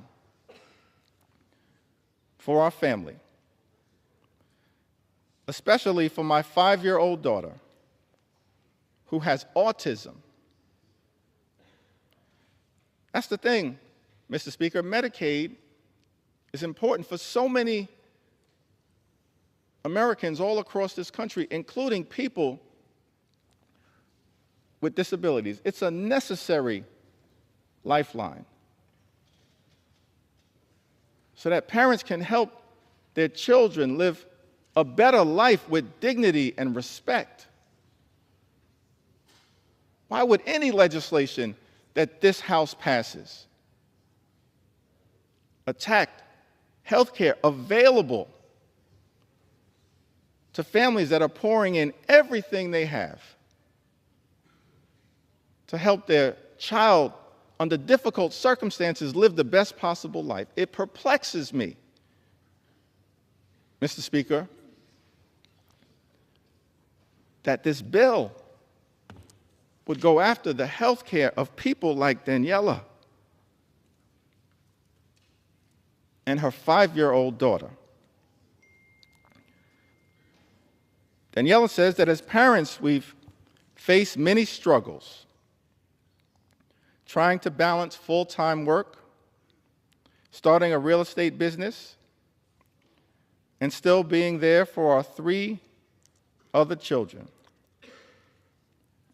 It's been overwhelming at times, and finding the right support for her hasn't always been easy.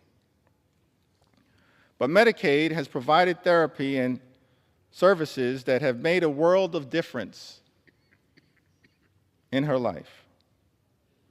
These therapies have helped her make progress, feel seen, and connect with her peers, which means everything to us. It's allowed her to be a part of the world to feel included, and to overcome obstacles that seemed insurmountable at times. Medicaid has helped us give her the opportunities she deserves, and millions of other children in the United States.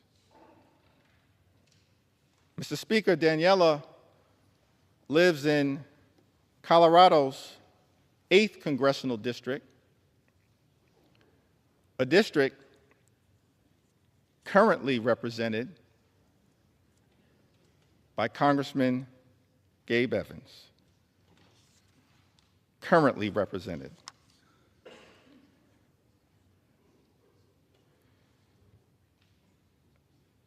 Mr. Speaker, we heard from Martha, who writes from Florida. I have an adult daughter with developmental and intellectual disabilities who needs Medicaid for her medical care. As a mom, I worry a lot about what the future will hold for her. Will she have access to quality medical care when my husband is no longer able to provide for her? Please support individuals like my daughter who are vulnerable and need our help. Thank you from my heart. Martha lives in Florida's 7th Congressional District, a district represented by our colleague, Mr. Speaker, Congressman Corey Mills. We've heard from people from the heartland of this country. In Indiana, Kim writes to us, SNAP and Medicaid were lifelines when my children were younger. At least when I was able to get them. As a single mom, working my way up from low-paying jobs, we often had too little food. My dinner was the combined uneaten food from my 4 kids' plates. Even then, keeping benefits was difficult due to missing or late paperwork, faxes lost to the ether. I sometimes worked 3 jobs and cried too often when the letter came saying benefits were suspended. When that happens, you end up hungry for weeks until it's straightened out. Kim lives in the 9th Congressional District of Indiana, Mr. Speaker. She says, SNAP and Medicaid were lifelines when my children were younger, at least when I was able to get them. Let me park right there for a moment, because one of the arguments that I've consistently heard made, Mr. Speaker, by our Republican colleagues on the other side of the aisle is that they weren't going after Medicaid recipients, that no benefits would be taken away as a result of these so-called work requirements.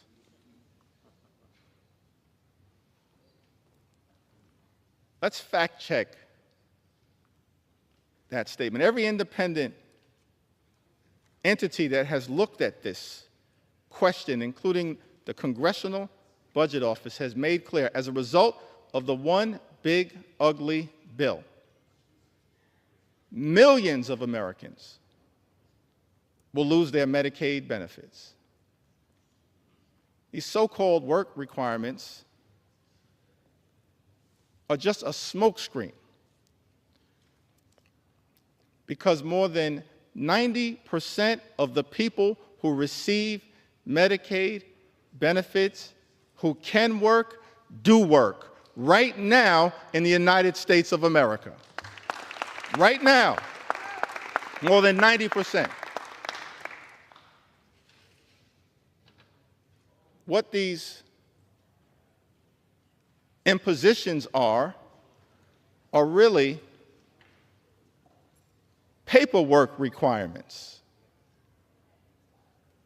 that are designed to make it harder for everyday Americans like Kim to access their benefits. And as a result, millions of Americans who are eligible, who are hardworking, who are deserving, will lose their health care. Kim says, I sometimes work 3 jobs and cried too often when the letter came saying benefits were suspended. As House Democrats, Mr. Speaker, we are here fighting for people like Kim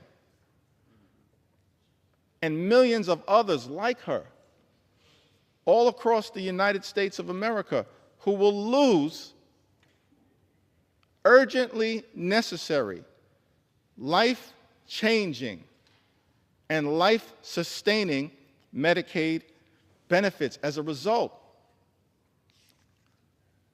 of Donald Trump's one big, ugly bill.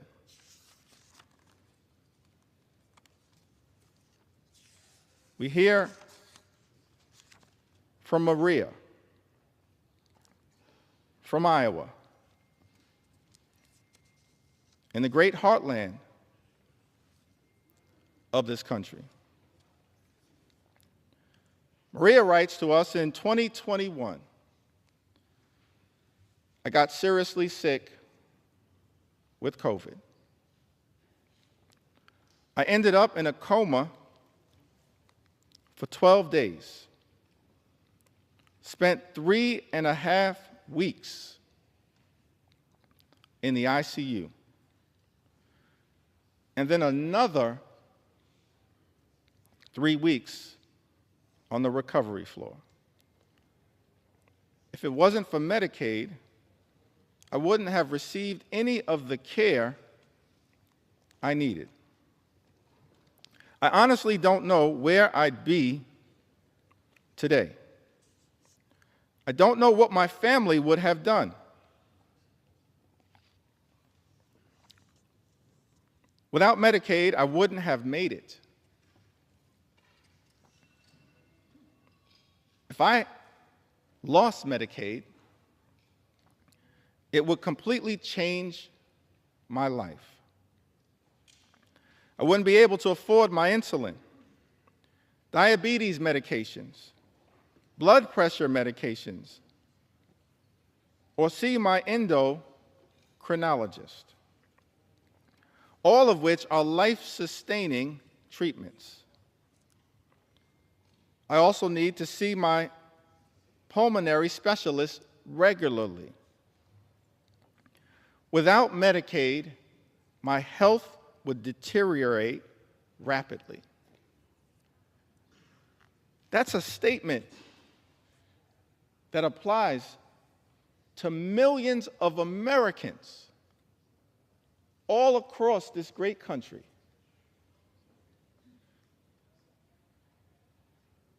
who are at risk of losing their health care because this one big, ugly Republican bill has put a target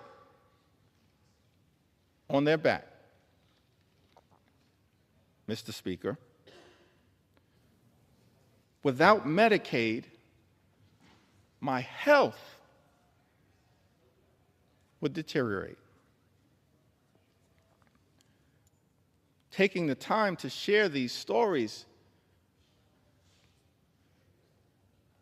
because this is a question for so many Americans of life and death. It's extraordinary that on the House floor, in the middle of the night, the American people are forced to confront a bill that targets their health care and will result in their well-being deteriorating. More than 17 million Americans at risk of losing health care coverage, and then tens of millions more experiencing increased premiums, copays, and deductibles as a result of the attack on health care in this bill.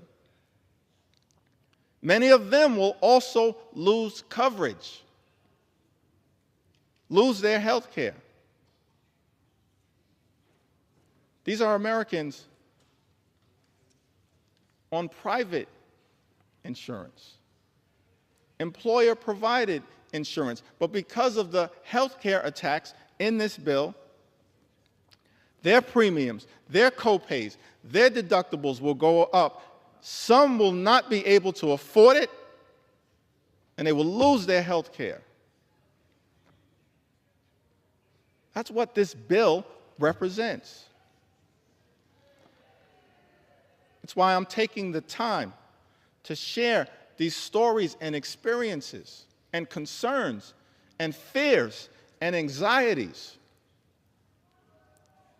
of the American people.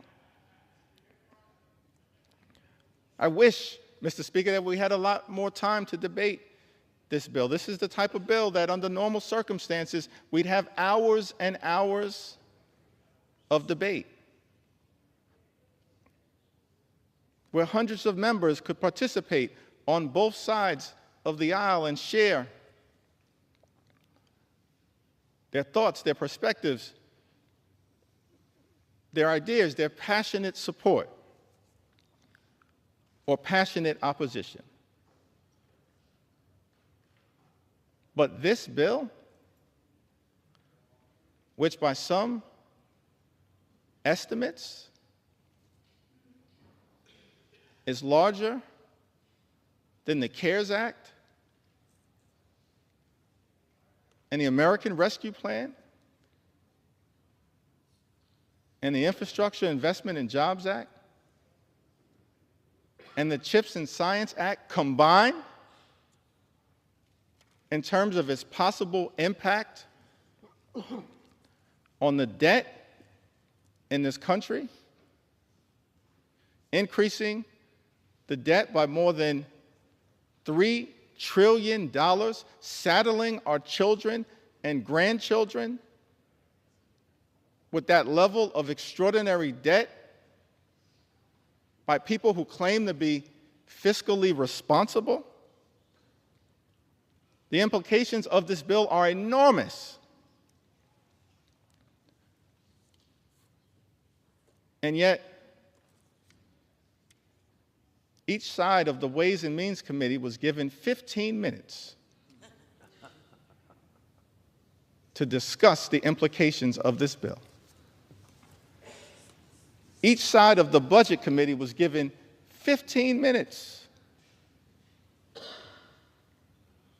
to discuss the implications of this bill that will have devastating consequences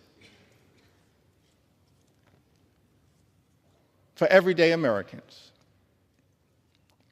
while rewarding billionaires with massive tax breaks. It had been my hope, Mr. Speaker, that we'd be able to have a robust debate, passionate support or passionate opposition in connection with this bill. that hundreds of members on both sides of the aisle could participate in. Instead, we have a limited debate where the relevant committees of jurisdiction have been given 15 minutes each on a bill of such significant magnitude as it relates to the health, the safety, and the well-being of the American people.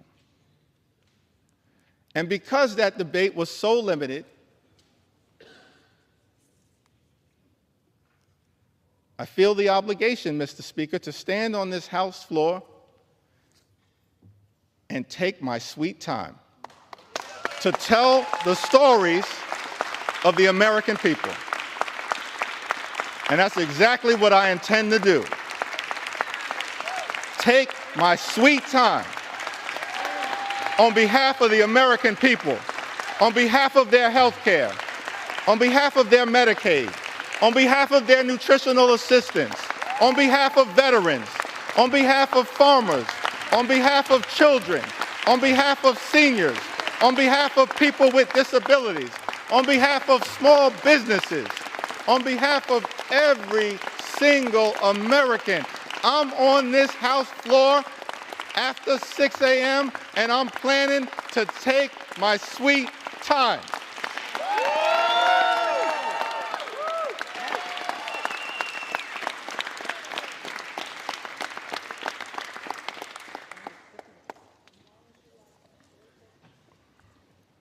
Without Medicaid, I wouldn't have made it. If I lost Medicaid, it would completely change my life. It would also severely affect my husband with epilepsy. Without Medicaid, he wouldn't be able to afford his seizure medications, which means he'd have seizures every week, like he did before. This would leave him unable to function or work. Before he had Medicaid, he'd have a seizure. And it would take him days to recover. His health is inconsistent, which makes it hard for him to hold down a job. I still have my house, my car, my husband, and my health. Thank God for that. But why should we have to struggle so hard just to live in a country with so much wealth? I'm considered one of the lucky ones, and yet I still struggle to make ends meet for the basics. That's Maria, pouring her heart out to us as members of Congress about her struggles. She lives in Iowa's 1st Congressional District, represented by our colleague, Mr. Speaker, Representative Marionette Miller Meeks. In a country with so much wealth, I'm considered one of the lucky ones, and yet I still struggle to make ends meet for the basics. Maria makes this important point as we stand on the threshold of the 4th of July. Thomas Jefferson, having written those immortal words in the Declaration of Independence, we hold these truths to be self-evident, that all men are created equal. They are endowed by their Creator with certain. Gentlemen will suspend. Members are reminded to take their conversations off the floor. Close both sets of cloakroom doors, please. Gentleman's recognized. Thank you, Mr. Speaker.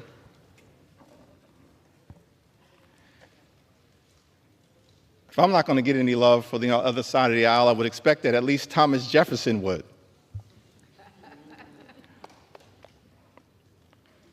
He wrote in the Declaration of Independence that among these are life, liberty, and the pursuit of happiness. What is the pursuit of happiness in the United States of America here in the year of our Lord, 2025? Imagine a country where every single American can afford to live the good life.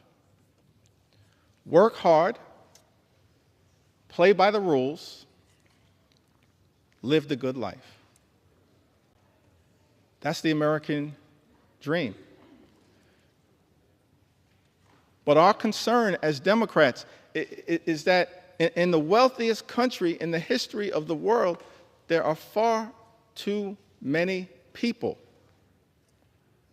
like Maria from Iowa, who are unable to achieve that American dream, unable, despite working hard and playing by the rules, to live the good life, good paying job, good housing, good health care, good education for your children,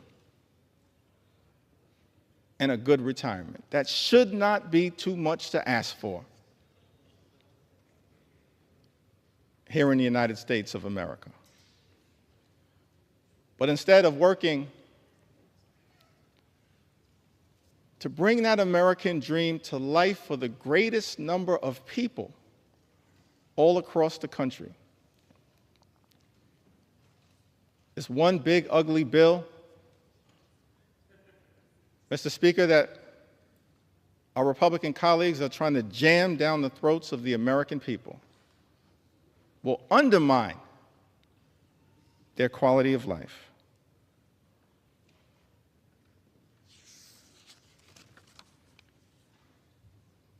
Also hear from Patrick.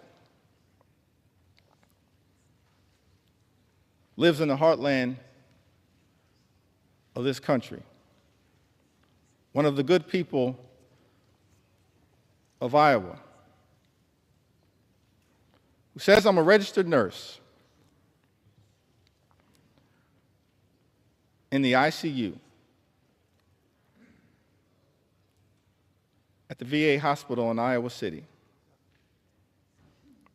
I've worked as a nurse for 30 years, and I'm a native Iowan.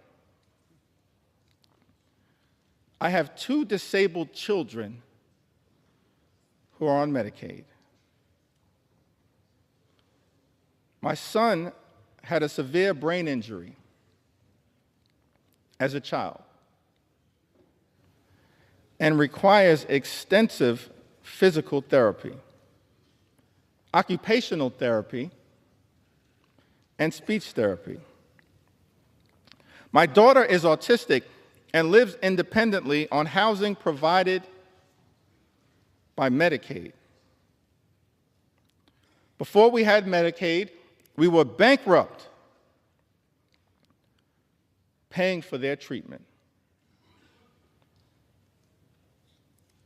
We would go bankrupt again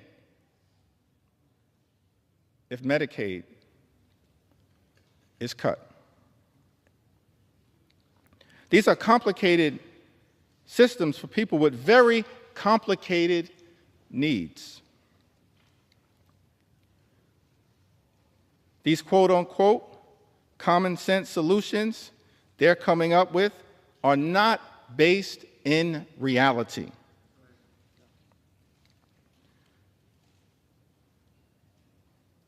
people have tried these work requirements in the past, but even disabled or able-bodied people, we all have barriers. From childcare, transportation, monetary limitations. It's a foolish idea to think that this won't have a negative impact. They're just trying to remove people from the program, and it's cruel. Patrick, you are correct. Thank you for your service as a registered nurse at the VA hospital. And thank you for all that you are doing to love and cherish your 2 disabled children who are on Medicaid. And you're exactly right. What is contemplated in this one big, ugly bill is wrong, it's dangerous, and it's cruel. And cruelty should not be either the objective or the outcome of legislation that we consider here in the United States House of Representatives. Mr. Speaker, cruelty should never be the objective or the outcome of legislation that we consider here in the House of Representatives. But it is cruel to take away Medicaid from the American people. And that is why, as House Democrats, we will continue to show up and speak up and stand up in defense of the health care of the American people. I'm thankful for all of my colleagues who are here, who throughout this process, a difficult process, have stood up over and over and over again on behalf of the health care of the American people. Thankful for my colleagues in leadership, Whip Catherine Clark and Chair Pete Aguilar, and all of the members of House Democratic leadership. Thankful for the leaders of every single committee who's been battling hard to push back against the cruelty that is in this one big, ugly bill. Thankful for the leadership of Richie Neal. Thankful for the leadership of Frank Pallone. Thankful for the leadership of Brendan Boyle. Thankful for the leadership of Angie Craig. I'm thankful for the leadership, the principal leadership of every single member of the House Democratic Caucus. But above all else, I'm just thankful for the spirit, the heart, and soul of the American people who have risen up throughout this country to make it clear to all of us in this institution: keep your hands off our Medicaid. Keep your hands off our health care, our Medicaid, the Affordable Care Act. Keep your hands off our Medicaid. That's why, Mr. Speaker, I stand before you today to lift up stories on behalf of the American people. Don't have the great privilege and honor to stand on this House floor, as all of us, Democrats and Republicans alike, do, on behalf of the American people in this great institution, the House of Representatives. But to me, What we are doing with this one big ugly bill is assault on health care, on veterans, on nutritional assistance. This assault on good paying, clean energy jobs. This assault on the high cost of living in the United States of America. All of it is inconsistent with the best of what this House of Representatives should be doing for such a time as this. And so I stand here on behalf of everyday Americans like Elizabeth, who's also from Iowa.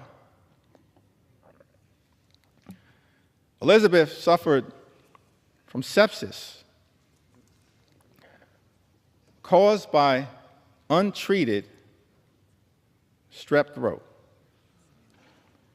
After waiting to receive care while uninsured and without paid sick leave. After receiving care she needed, she was able to apply for Medicaid and have her medical bills retroactively covered.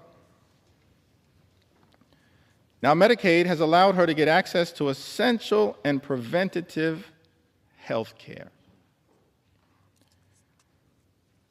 Mr. Speaker, Elizabeth lives in the congressional district represented by our colleague, Zach Nunn, Iowa's 3rd congressional district. Thank you, Elizabeth, for highlighting one of the concerns that all of us should have with this bill.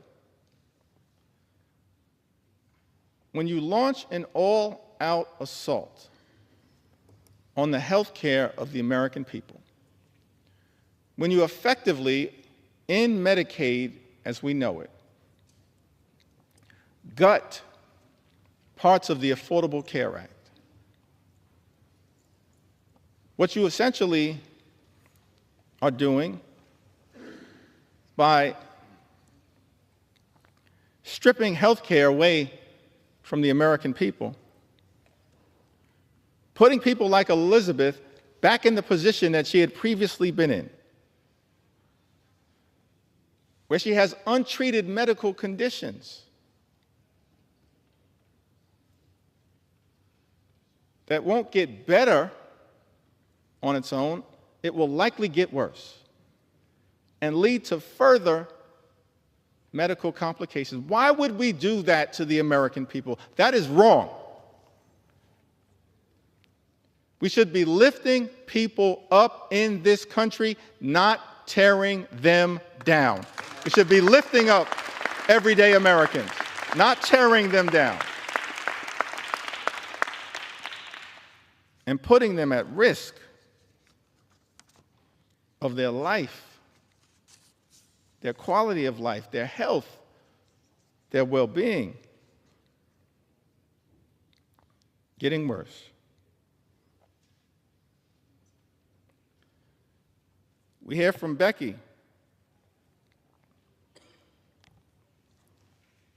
from the great state of Louisiana.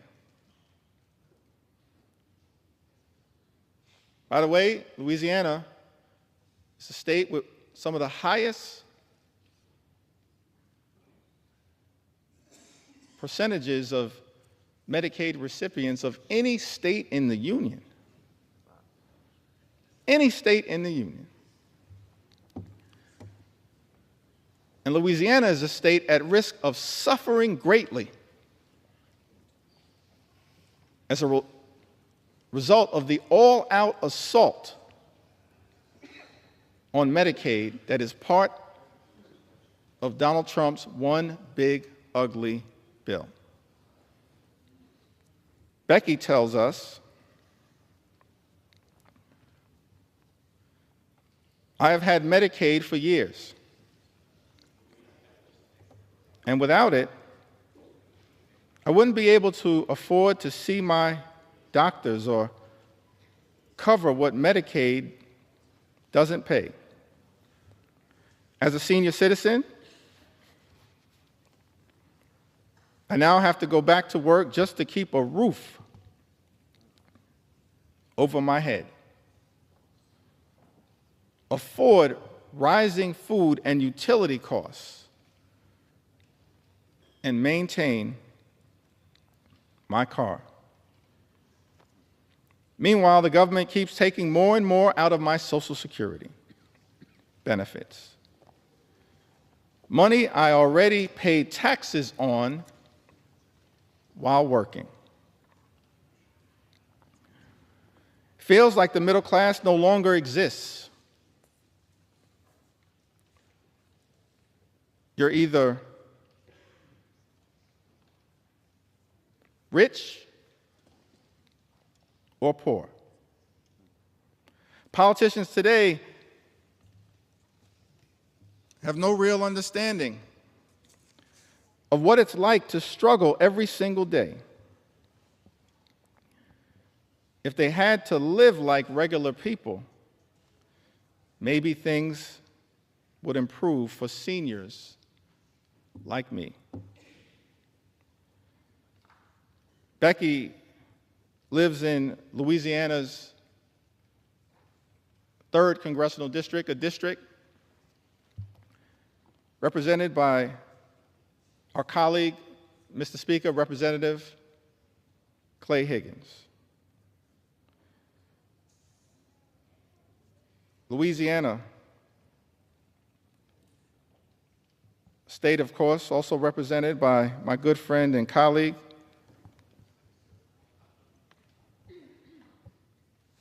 Congressman Troy Carter, who I see is here with us in the chamber, also Cleo Fields, another good friend and colleague. Louisiana, a state that stands to suffer mightily as a result of this all-out assault on Medicaid.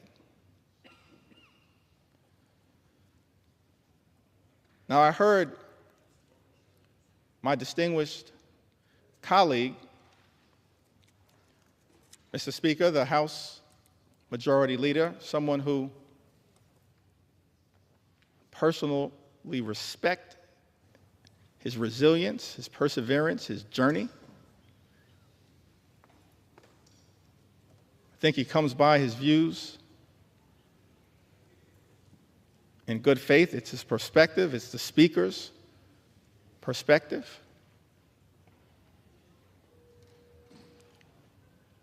But many of our colleagues on the other side of the aisle have made the representation that as House Democrats, we're not telling the truth to the American people about the devastating impact that Donald Trump's one big ugly bill, a bill being rushed through this chamber, will have on the health and the well-being of people in Louisiana and all across the country. They've accused us of fear-mongering and making misrepresentations. And so I was surprised to learn, Mr. Speaker, that the Louisiana State Legislature recently voted. The Louisiana State Legislature that has a Republican supermajority. The Louisiana State Legislature recently voted to condemn the one big ugly bill because of the extraordinary attack on Medicaid that will adversely impact their constituents. We're telling the truth.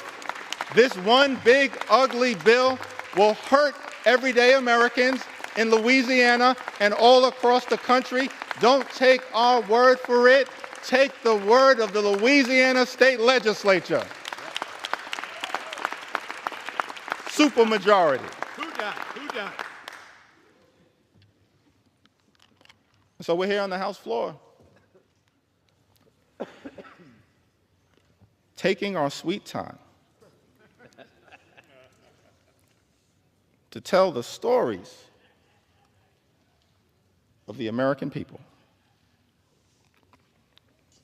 and the adverse impact that Trump's one big, ugly bill, that my House Republican colleagues, Mr. Speaker, are trying to jam down the throats of the American people, causing great harm to those who we should be working hard to protect, love, and cherish, not adversely impact their ability to live and live life more abundantly.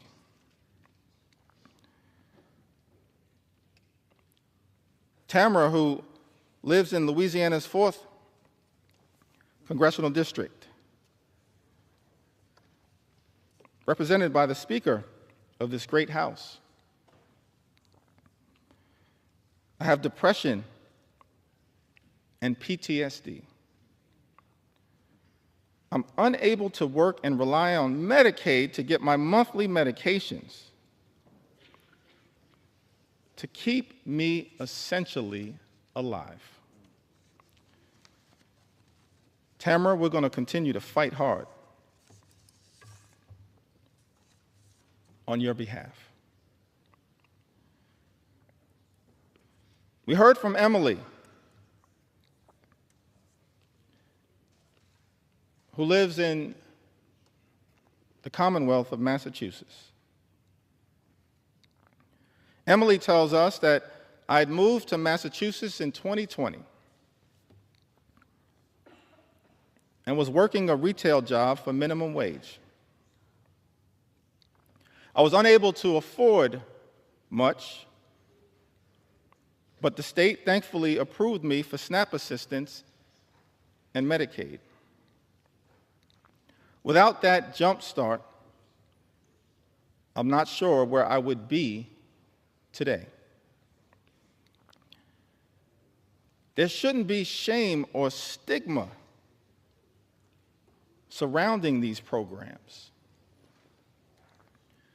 You never know when life will get pulled out from underneath you. The relief when these programs can come to your aid is indescribable.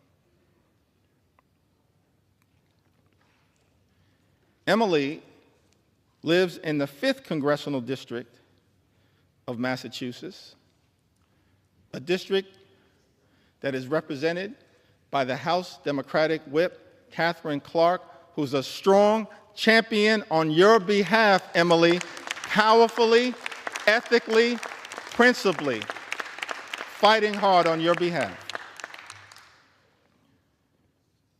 Casey lives in the 2nd Congressional District of Maine, a district represented by Congressman Jared Golden. Thankful for Congressman Golden's service. He served this nation with distinction overseas and has come back home to serve this nation in the United States Congress. Casey writes, as a single mom of 2 young children and non-profit professional in rural Maine, Casey and her children rely on Medicaid and SNAP to live their lives. The resources and stability provided by Medicaid and SNAP allowed Casey to leave her emotionally abusive husband and support her children. Casey's 7-year-old son has ADHD and is on the autism spectrum. Relies heavily on individualized support through Medicaid. If Medicaid goes away, Casey doesn't know how their family will stay afloat.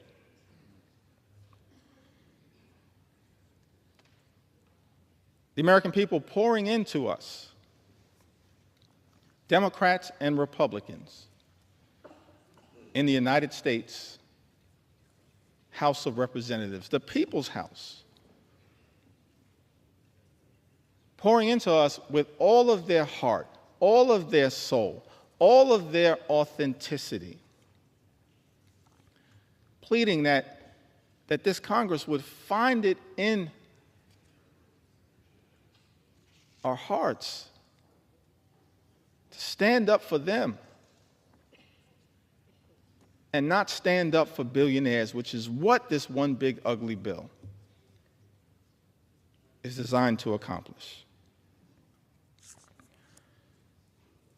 Sarah writes to us from Michigan's 4th Congressional District.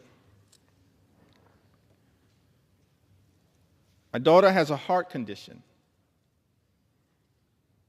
and the fact that she's on Medicaid is the only way that we can pay for her doctor visits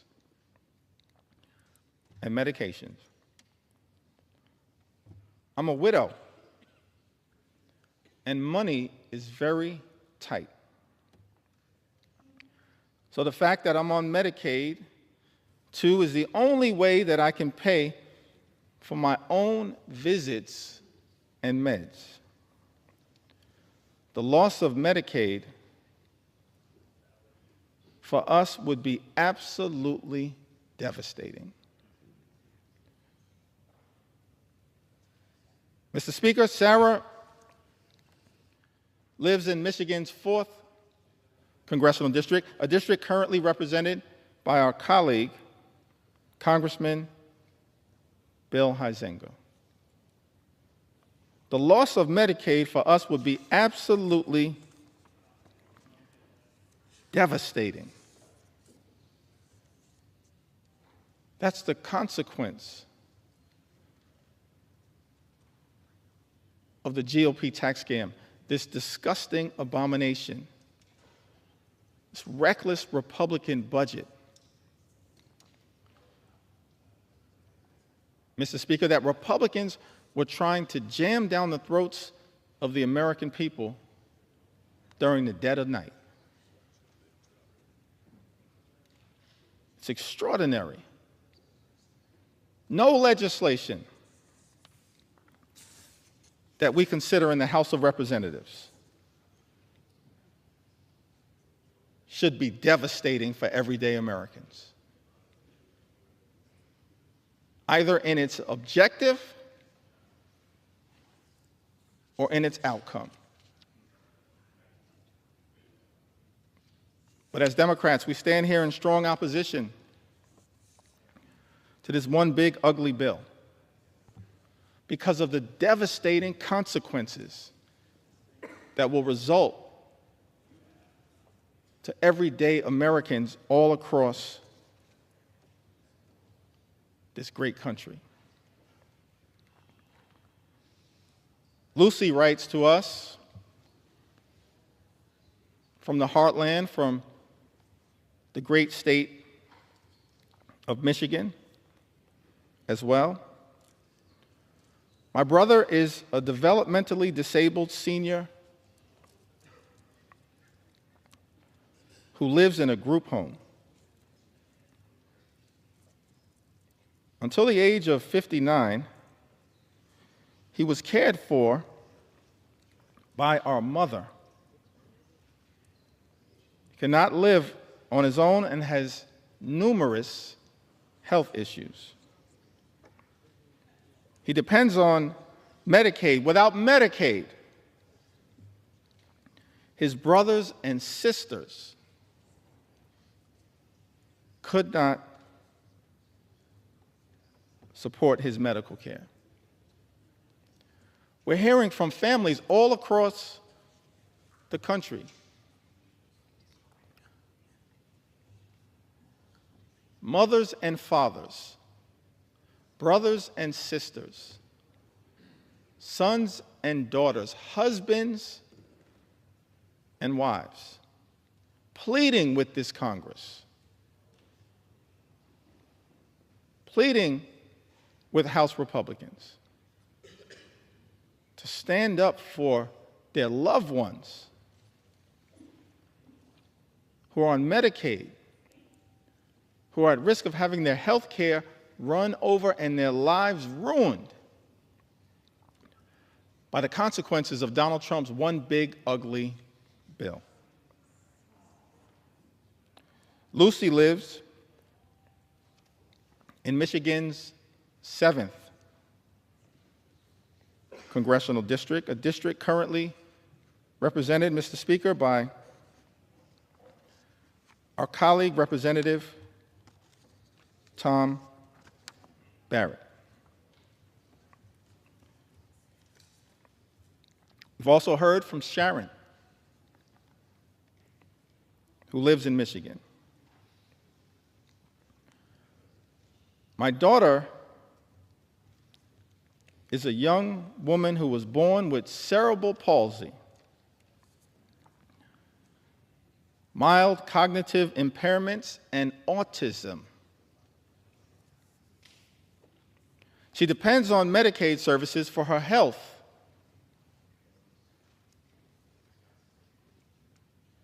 Safety and well-being. She's unable to work or take care of herself. She's unable to work or care for herself without help. Without Medicaid, she is totally at risk. Cutting Medicaid to give tax cuts to wealthy billionaires is not only cruel and unethical, Sharon writes, but it puts vulnerable people, including children, at risk of severe mental and physical health problems. Do the right thing and rescind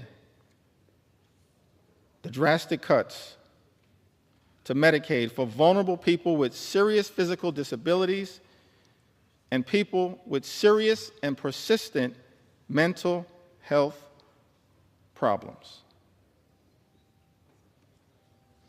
Mr. Speaker, Sharon lives in the 10th Congressional District, represented by our colleague, Congressman John James. I don't know how the congressman from the great state of Michigan will vote at the end of the day as it relates to defending people like Sharon. But as Sharon writes, I know what I can say. She says, do the right thing and rescind the drastic cuts to Medicaid for vulnerable people with serious physical disabilities and people with serious and persistent mental health problems. Sharon, House Democrats will always do the right thing when it comes to your health, your safety, and your well-being, your Medicaid, and the love and care that you are working hard to provide to your daughter. We will always do the right thing. We're not perfect, no one is. But we will always strive to do the right thing on your behalf.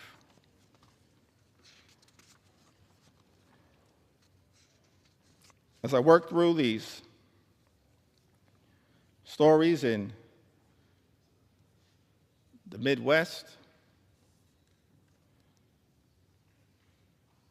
And it appears, Mr. Speaker, that I'm about halfway through the stories as it relates to Medicaid. Medicaid. Medicaid. It appears that I'm halfway through the stories as it relates to Medicaid. But the extraordinary thing about this bill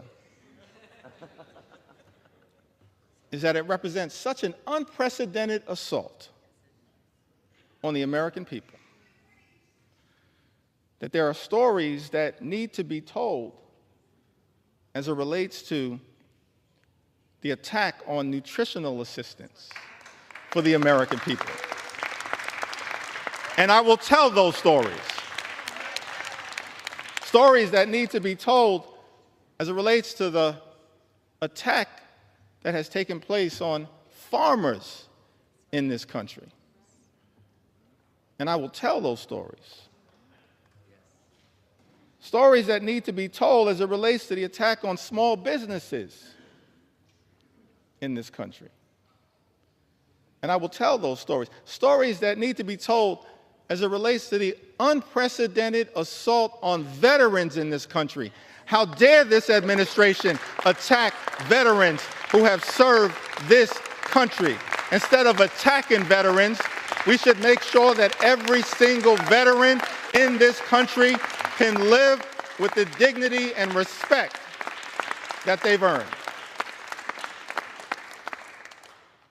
So there are stories that need to be told as it relates to the veterans in this country.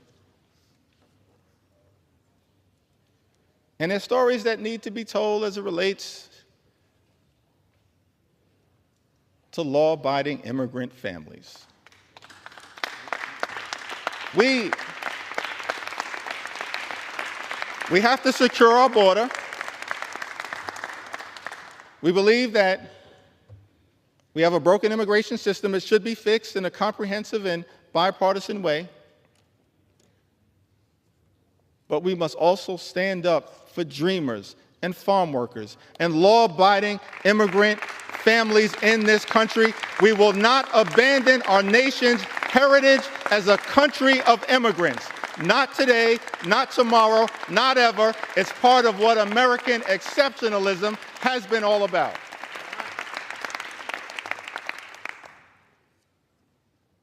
So stories that need to be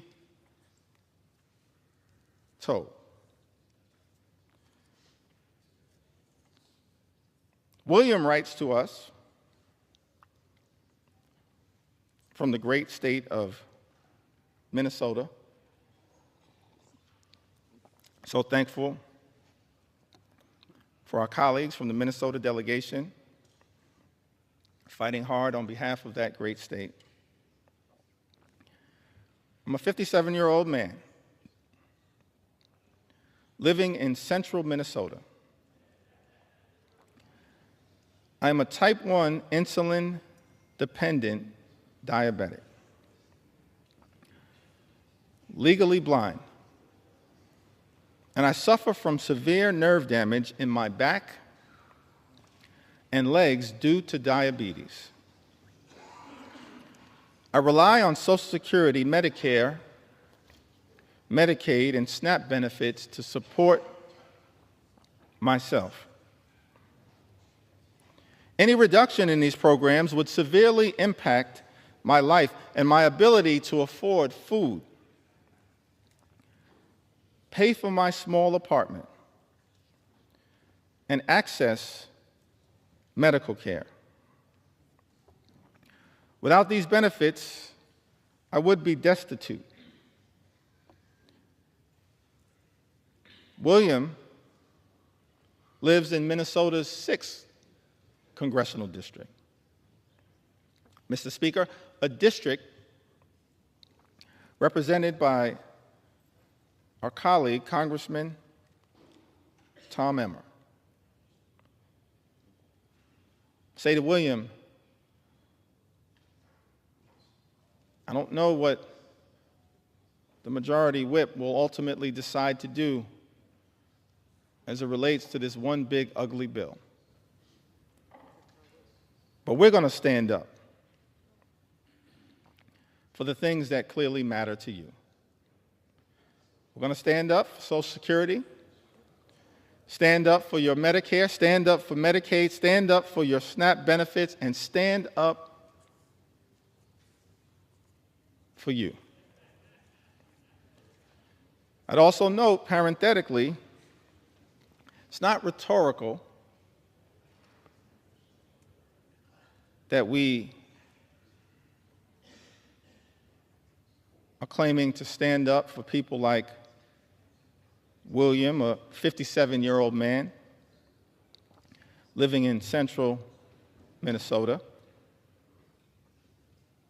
He notes two things that are of interest to me. He says that I'm a type 1 insulin-dependent diabetic.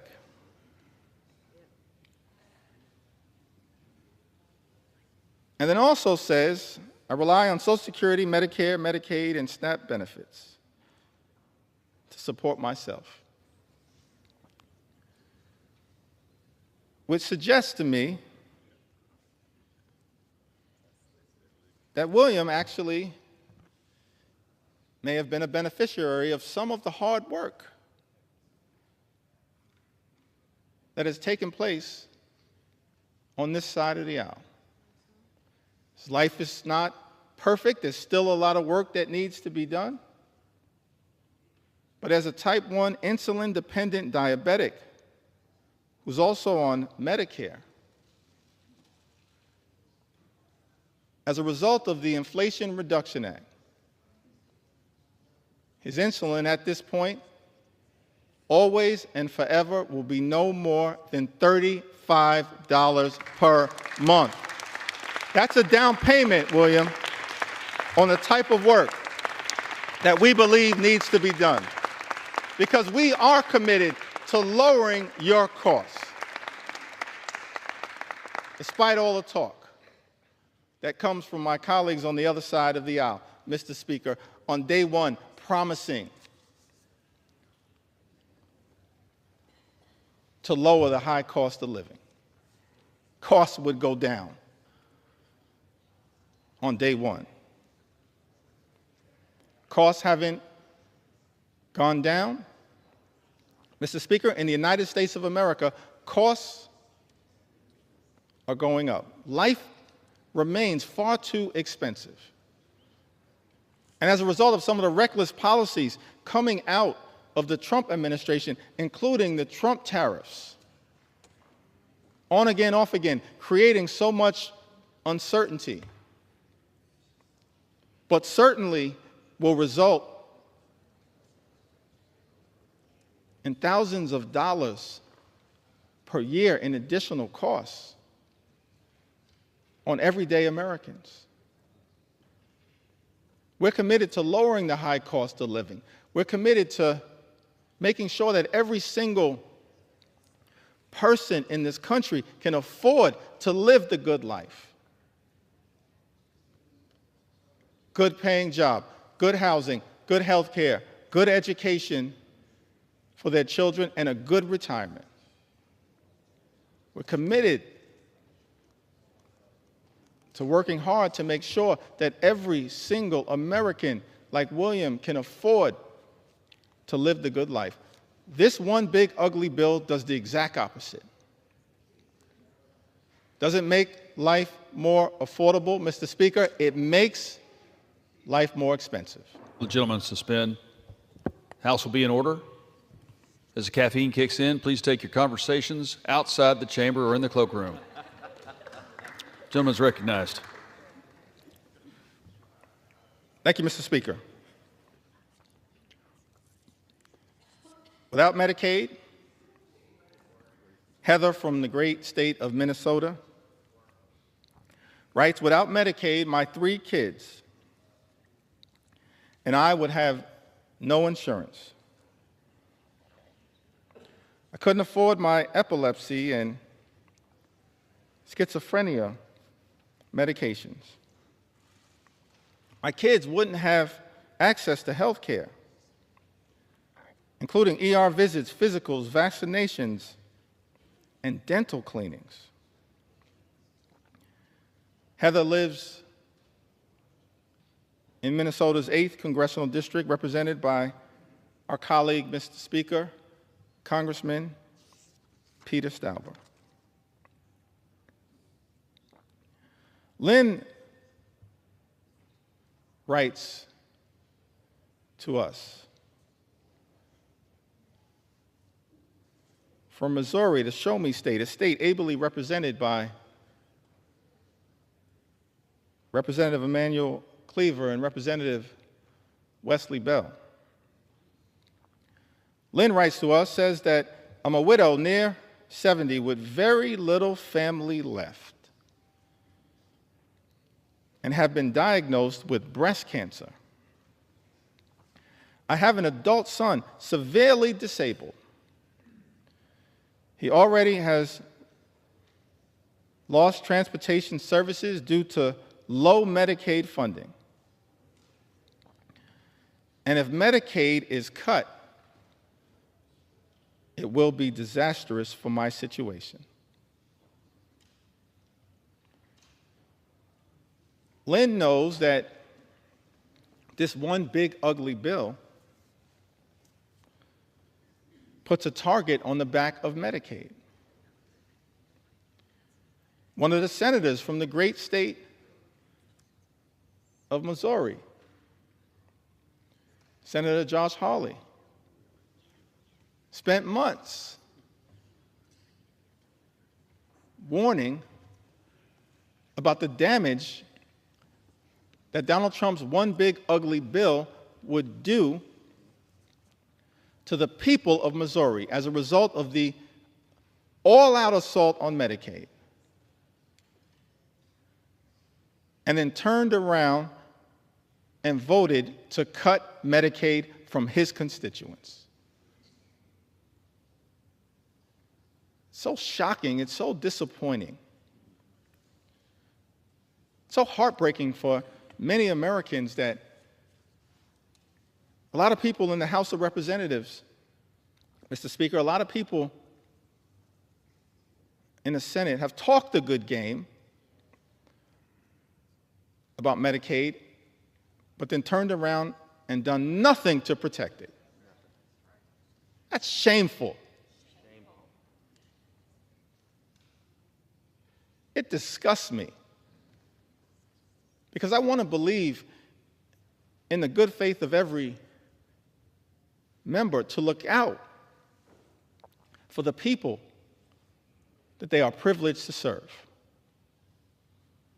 Donald Trump's one big ugly bill, an all-out assault on health care, an all-out assault on Medicaid, the largest cut to Medicaid in American history. This legislation will end Medicaid as we know it. Millions of people will lose their health care. Hospitals will close, including in rural America. People will lose their nursing homes. 1 in 4 nursing homes may close as a result of this dangerous and extreme Republican budget. Community-based health clinics relied upon by many of the people all across this country will shutter as a result of Donald Trump's one big ugly bill. People in this country will die unnecessary deaths. That's unacceptable. That's unconscionable. That's un-American. And that is why, as House Democrats, we stand on this floor, aggressively pushing back on the everyday Americans on their behalf, pushing back on their behalf, because they will be so absolutely devastated if this bill were to pass in the House of Representatives. Donald Trump's one big ugly bill hurts everyday Americans and rewards billionaires with massive tax breaks. Why is it that every time, Mr. Speaker, Republicans have the opportunity to govern in a partisan way, you immediately race, Republicans immediately race to legislation that provides massive tax breaks for the wealthy, the well-off, and the well-connected in this country? We've seen this happen all over time. During the presidency of Ronald Reagan, massive tax cuts for the wealthy, the well-off, and the well-connected, adding to our nation's debt and deficit. During the presidency of George W. Bush in 2001 and 2003, yet again, massive tax cuts for the wealthy, the well-off, and the well-connected. In fact, the Republican president at that time, in 2001, inherited a budget surplus from President Bill Clinton, and immediately turned around and took that budget surplus and turned it into a deficit, exploded the debt. Don't ever lecture us about fiscal responsibility. Not now, not ever. Mr. Speaker, Republicans are not the party of fiscal responsibility. You are the party of fiscal irresponsibility. Over and over and over again. And now with this bill, you've taken it to a whole nother level. Because in addition to exploding the debt by more than $3 trillion, and by some estimates, even more than that, saddling our children and our grandchildren with trillions of dollars in additional debt. Why? It appears to subsidize the lifestyles of the rich and shameless. That's extraordinary to me. But shouldn't be surprising, because it's exactly what we saw during the first 4 years of the Trump administration, where the signature legislative accomplishment was the 2017 GOP tax scam, where by some estimates, 83% of the benefits would go to the wealthiest 1% in this country. Saddling at the time our children and grandchildren with more than $2 trillion in additional debt. And yet, Mr. Speaker, many of our Republican colleagues want to lecture America about fiscal responsibility, and then have the nerve to come to the House floor and try to jam a bill down the throats of the American people with a debate that began at 3:28 a.m. in the morning that would saddle them with more than $3 trillion in additional debt to provide massive tax breaks to billionaires in this country, and then pay for some of it by going after working class Americans, everyday Americans, hardworking American taxpayers, middle-class Americans, children and veterans and seniors and people with disabilities. Mr. Speaker, Trump's one big ugly bill is obscene in that regard. Seems to me that all of us have a responsibility as leaders to try to make life better for the American people. That's what leaders have done, particularly those who have served in the White House, when it comes to actually lifting up the people who we are entrusted to represent. That's what great leaders do. Leaders like FDR, President Johnson, President Obama, and so many others. That's what the track record says.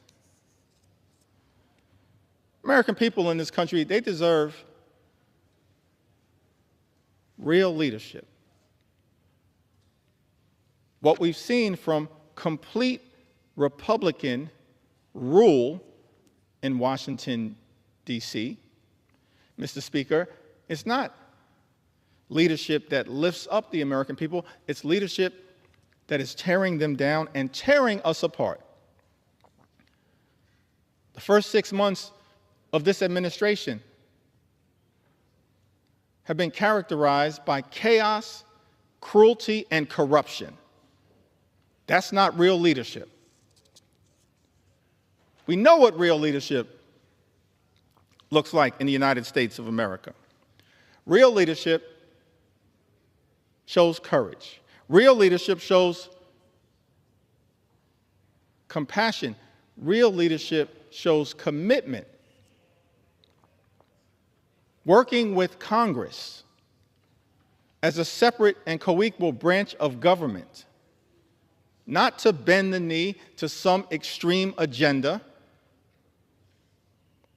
which is what, Mr. Speaker, my House Republican colleagues are doing by supporting this one big ugly bill. Real leadership requires working with Congress as a separate and co-equal branch of government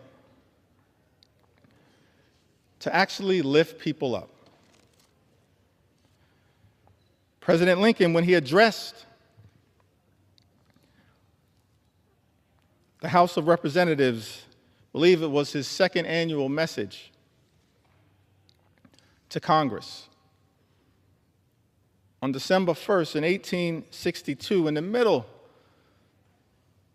of the Civil War, an existential crisis that we were facing in the United States of America. He showed real leadership when he summoned this Congress to rise to the occasion. In that second annual message to Congress, December 1st, 1862, President Lincoln said, "Fellow citizens, we cannot escape history. We of this Congress and this administration will be remembered in spite of ourselves. No personal significance or insignificance can spare one or another of us. The fiery trial through which we pass will light us down in honor or dishonor to the latest generation. We say we are for the Union. The world will not forget that we say this. We know how to save the Union. The world knows we do know how to save it. Even we here, hold the power and bear the responsibility. In giving freedom to the slave, we assure freedom to the free. Honorable alike in what we give and what we preserve. We shall nobly save or meanly lose the last best hope of earth. That's America. Even to this day, the last best hope on earth. Extraordinary that Abraham Lincoln, in America's infancy, understood the importance of this country, not just for its citizens, but for the world. He urged this Congress, we shall nobly save or meanly lose the last best hope of earth. Other means may succeed, this could not fail. The way is plain, peaceful, generous, just. A way which, if followed, the world will forever applaud. And God must forever bless. That's presidential leadership. That kind of leadership is missing in the United States of America right now. Exhibit A is the fact that at President Trump's urging, Mr. Speaker, our House Republican colleagues are here ready to rubber stamp, recklessly rubber stamp legislation that will rip health care away from more than 17 million Americans. That's not leadership. That's not the leadership that this country deserves. But that's what the American people are experiencing because of Republican rule here in Washington, D.C. Yet we know, Mr. Speaker, that things can be different.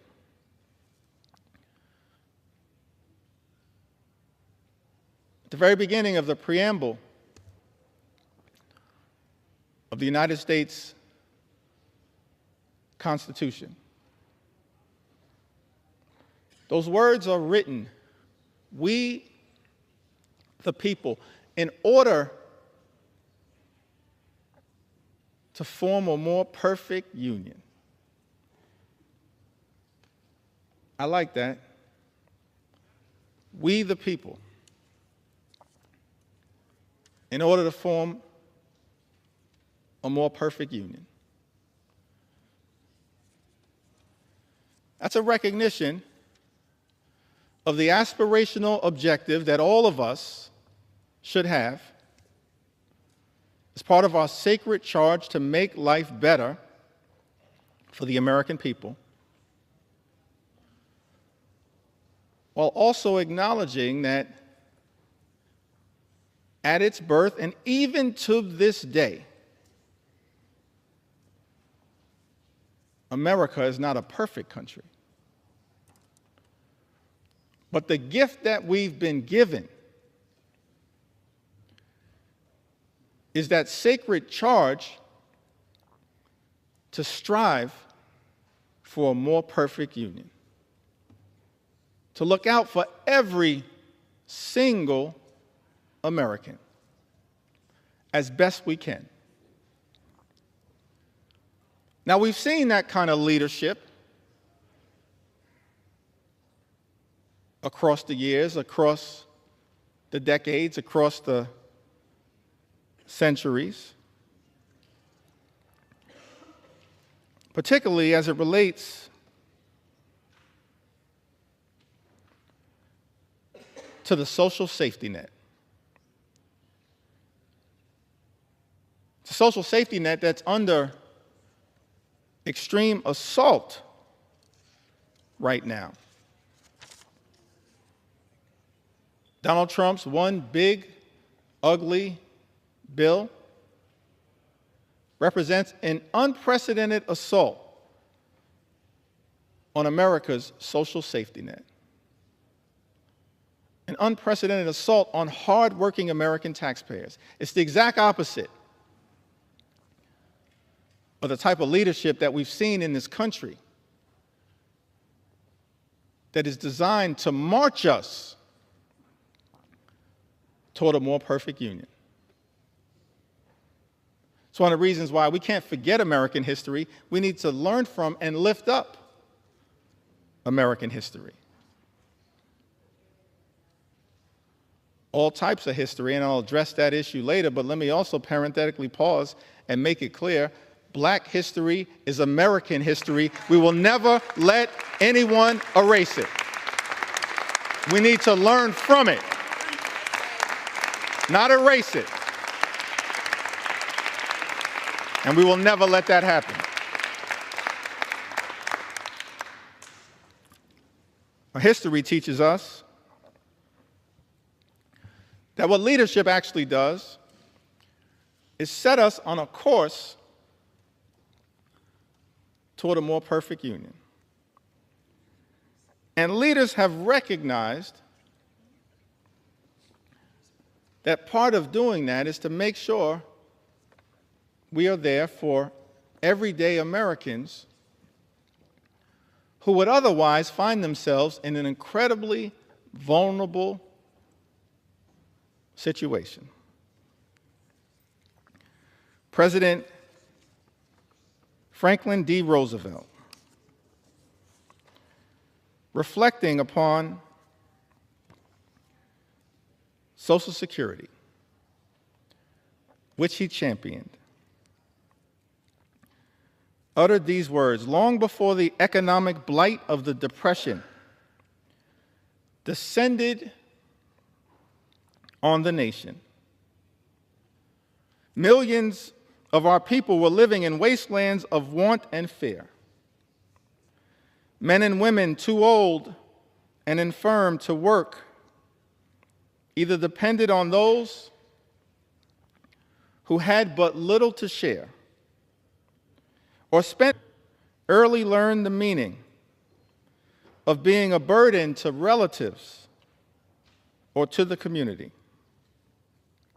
Men and women still strong, still young, but discarded as gainful workers, were drained of self-confidence and self-respect. The millions of today want and have a right to the same security their forefathers sought. The assurance that with the health and the willingness to work, they will find a place for themselves in the social and economic system of the time. Because it has become increasingly difficult for individuals to build their own security single-handed, government must now step in and help them lay the foundation stones. Just as government in the past has helped lay the foundation of business and industry. We must face the fact that in this country we have a rich man's security and a poor man's security, and that the government owes equal obligations to both. National security is not a half and half manner, it's all or none. President Roosevelt further went on to say that the Social Security Act offers to all our citizens a workable and working method of meeting urgent present needs and of forestalling future need. It utilizes the familiar machinery of our federal state government to promote the common welfare and the economic stability of the nation. The act does not offer anyone, either individually or collectively, an easy life, nor was it ever intended so to do. None of the sums of money paid out to individuals in assistance or in insurance will spell anything approaching abundance.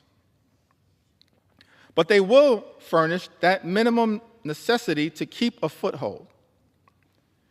And that is the kind of protection Americans want.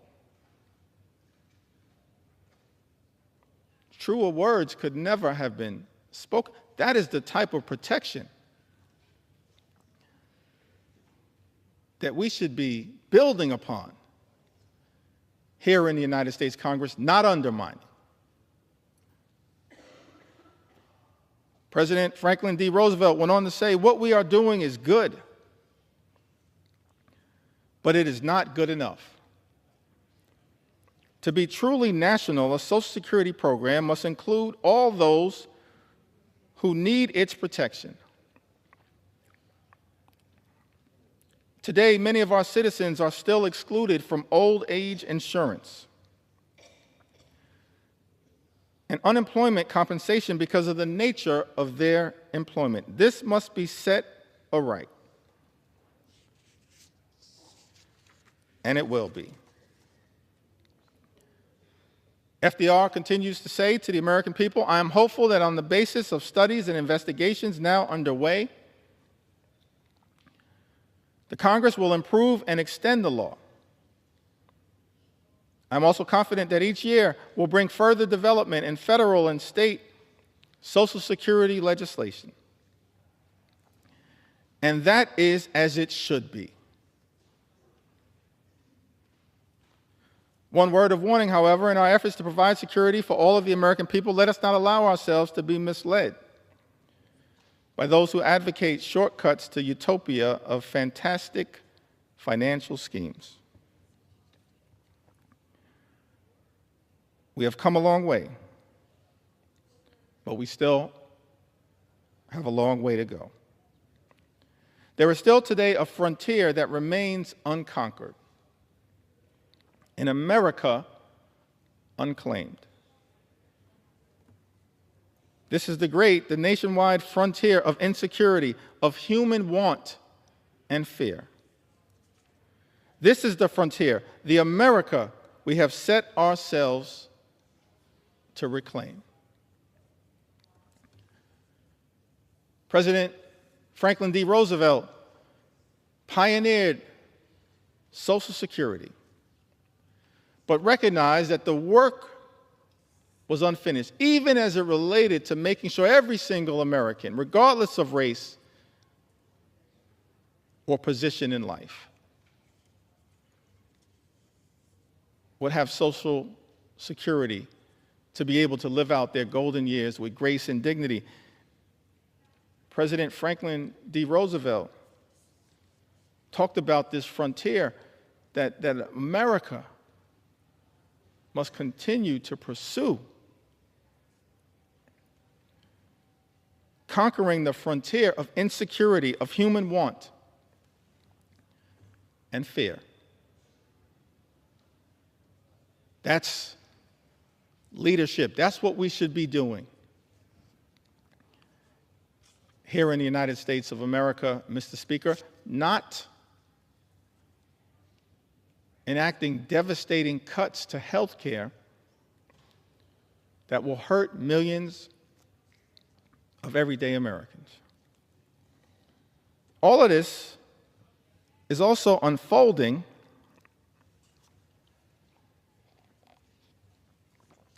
in an environment where Social Security is now under attack. That's extraordinary to me. Social Security is a sacred promise, a sacred trust between the American people and its stewards, her stewards in government. That's why I'm so thankful for leadership as it relates to Social Security. From people like Congressman John Larson, who recognizes that our goals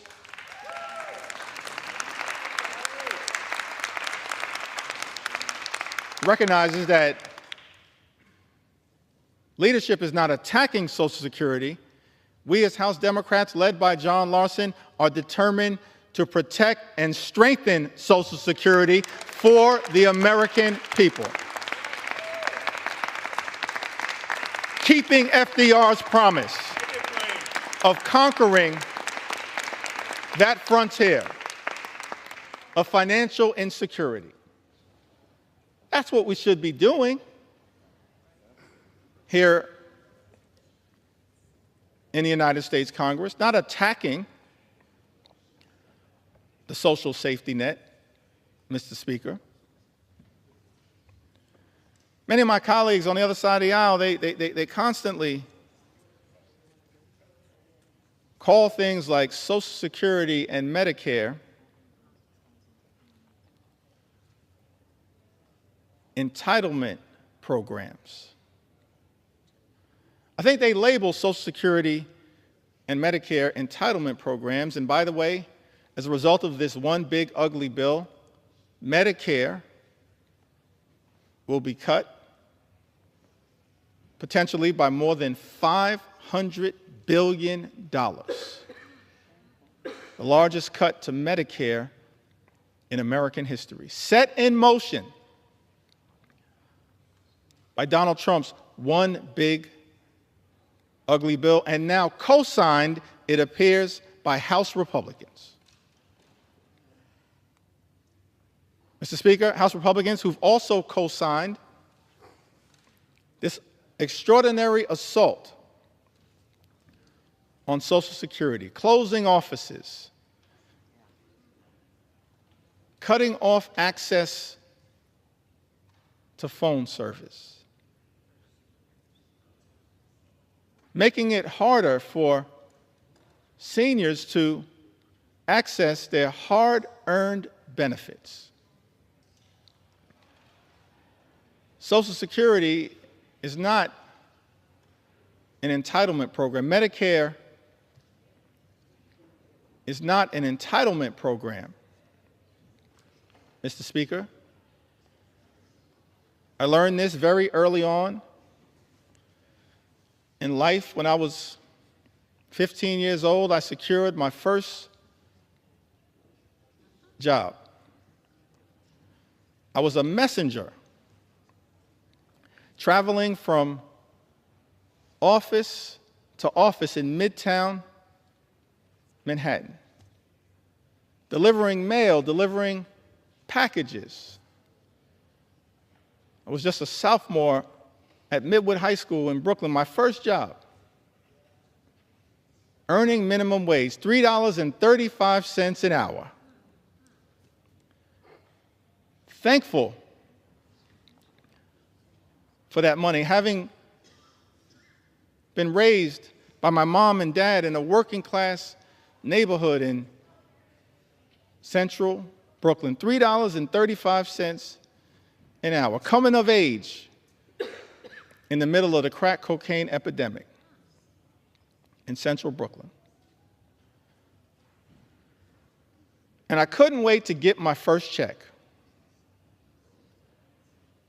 And I was told that because I was working part-time and I was a high school student, that the money that I made would not be taxed. And so as I was anticipating that first check, I multiplied the amount that I was making, $3.35 per hour, by the number of hours that I expected to work during that pay period. I calculated the total, And, Mr. Speaker, that money was already spent.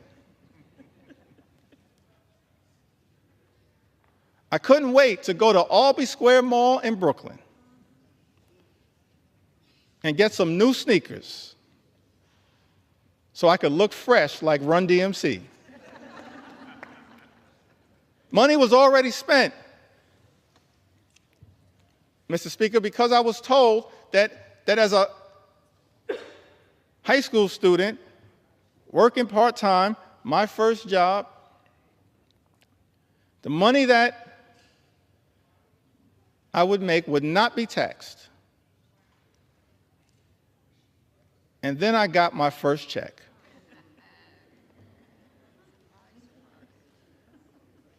And I had two questions, Mr. Speaker. Who is FICA? And why is he taking my money? You see, Mr. Speaker, what I learned is that every single American, from your first job to every single job that you hold until your last job, pays into Social Security and Medicare through FICA. Social Security and Medicare aren't entitlement programs, they are earned benefits. Earned benefits that people work hard for, earn throughout their entire life, and that they deserve.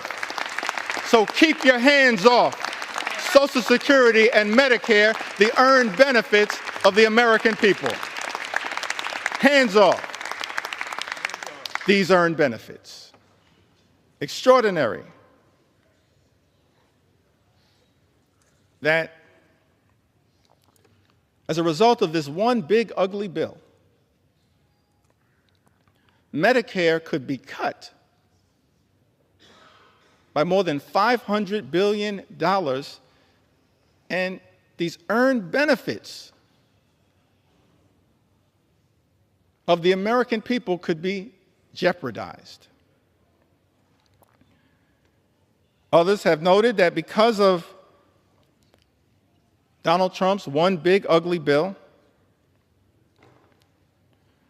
the insolvency of Social Security and Medicare could be accelerated. This is the exact opposite of that sacred charge that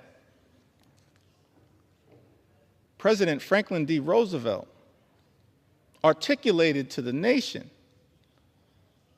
as he reflected upon the important first step that was taken with the establishment of Social Security. He's not the only one. This is a great country, an exceptional country. So many examples of what leadership actually looks like. We're not seeing this level of leadership coming out of 1600 Pennsylvania Avenue. But I'm thankful that we have examples of leadership echoing throughout our history that we can reflect upon and be inspired by as we navigate our way through these challenging times. President Truman, from the great state of Missouri, Emanuel Cleaver State, the good Reverend Dr. Emanuel Cleaver, my friend and my mentor, President Truman, shortly after ending World War II, we're so thankful for the sacrifice and the bravery and the courage of the greatest generation. A few months after he unexpectedly became president, replaced the great FDR. November 19, 1945, he delivered a special message to Congress recommending a comprehensive health program. I want to read just a few of those words because it shows us what leadership actually looks like, what it sounds like, what it feels like to have presidential leadership that we in Congress should aspire to working with, as opposed to bending the knee to an extreme agenda reflected in this one big, ugly bill. President Truman said to this Congress in a statement recommending a comprehensive health program, millions of our citizens do not now have a full measure of opportunity to achieve and enjoy good health. Millions do not now have protection or security against the economic effects of sickness. The time has arrived for action to help them obtain that opportunity and that protection. Truman goes on to say, President Truman goes on to say, our new economic Bill of Rights should mean health security for all, regardless of residence, station, or race, everywhere in the United States of America. He says, regardless of residence, station, or race, that's presidential leadership. That brings people together, doesn't seek to divide us, which is what unfortunately is happening in the United States of America right now. President Truman goes on to say to Congress, we should resolve now that the health of this nation is a national concern, that financial barriers in the way of attaining health shall be removed, that the health of all its citizens deserves the help of all the nation.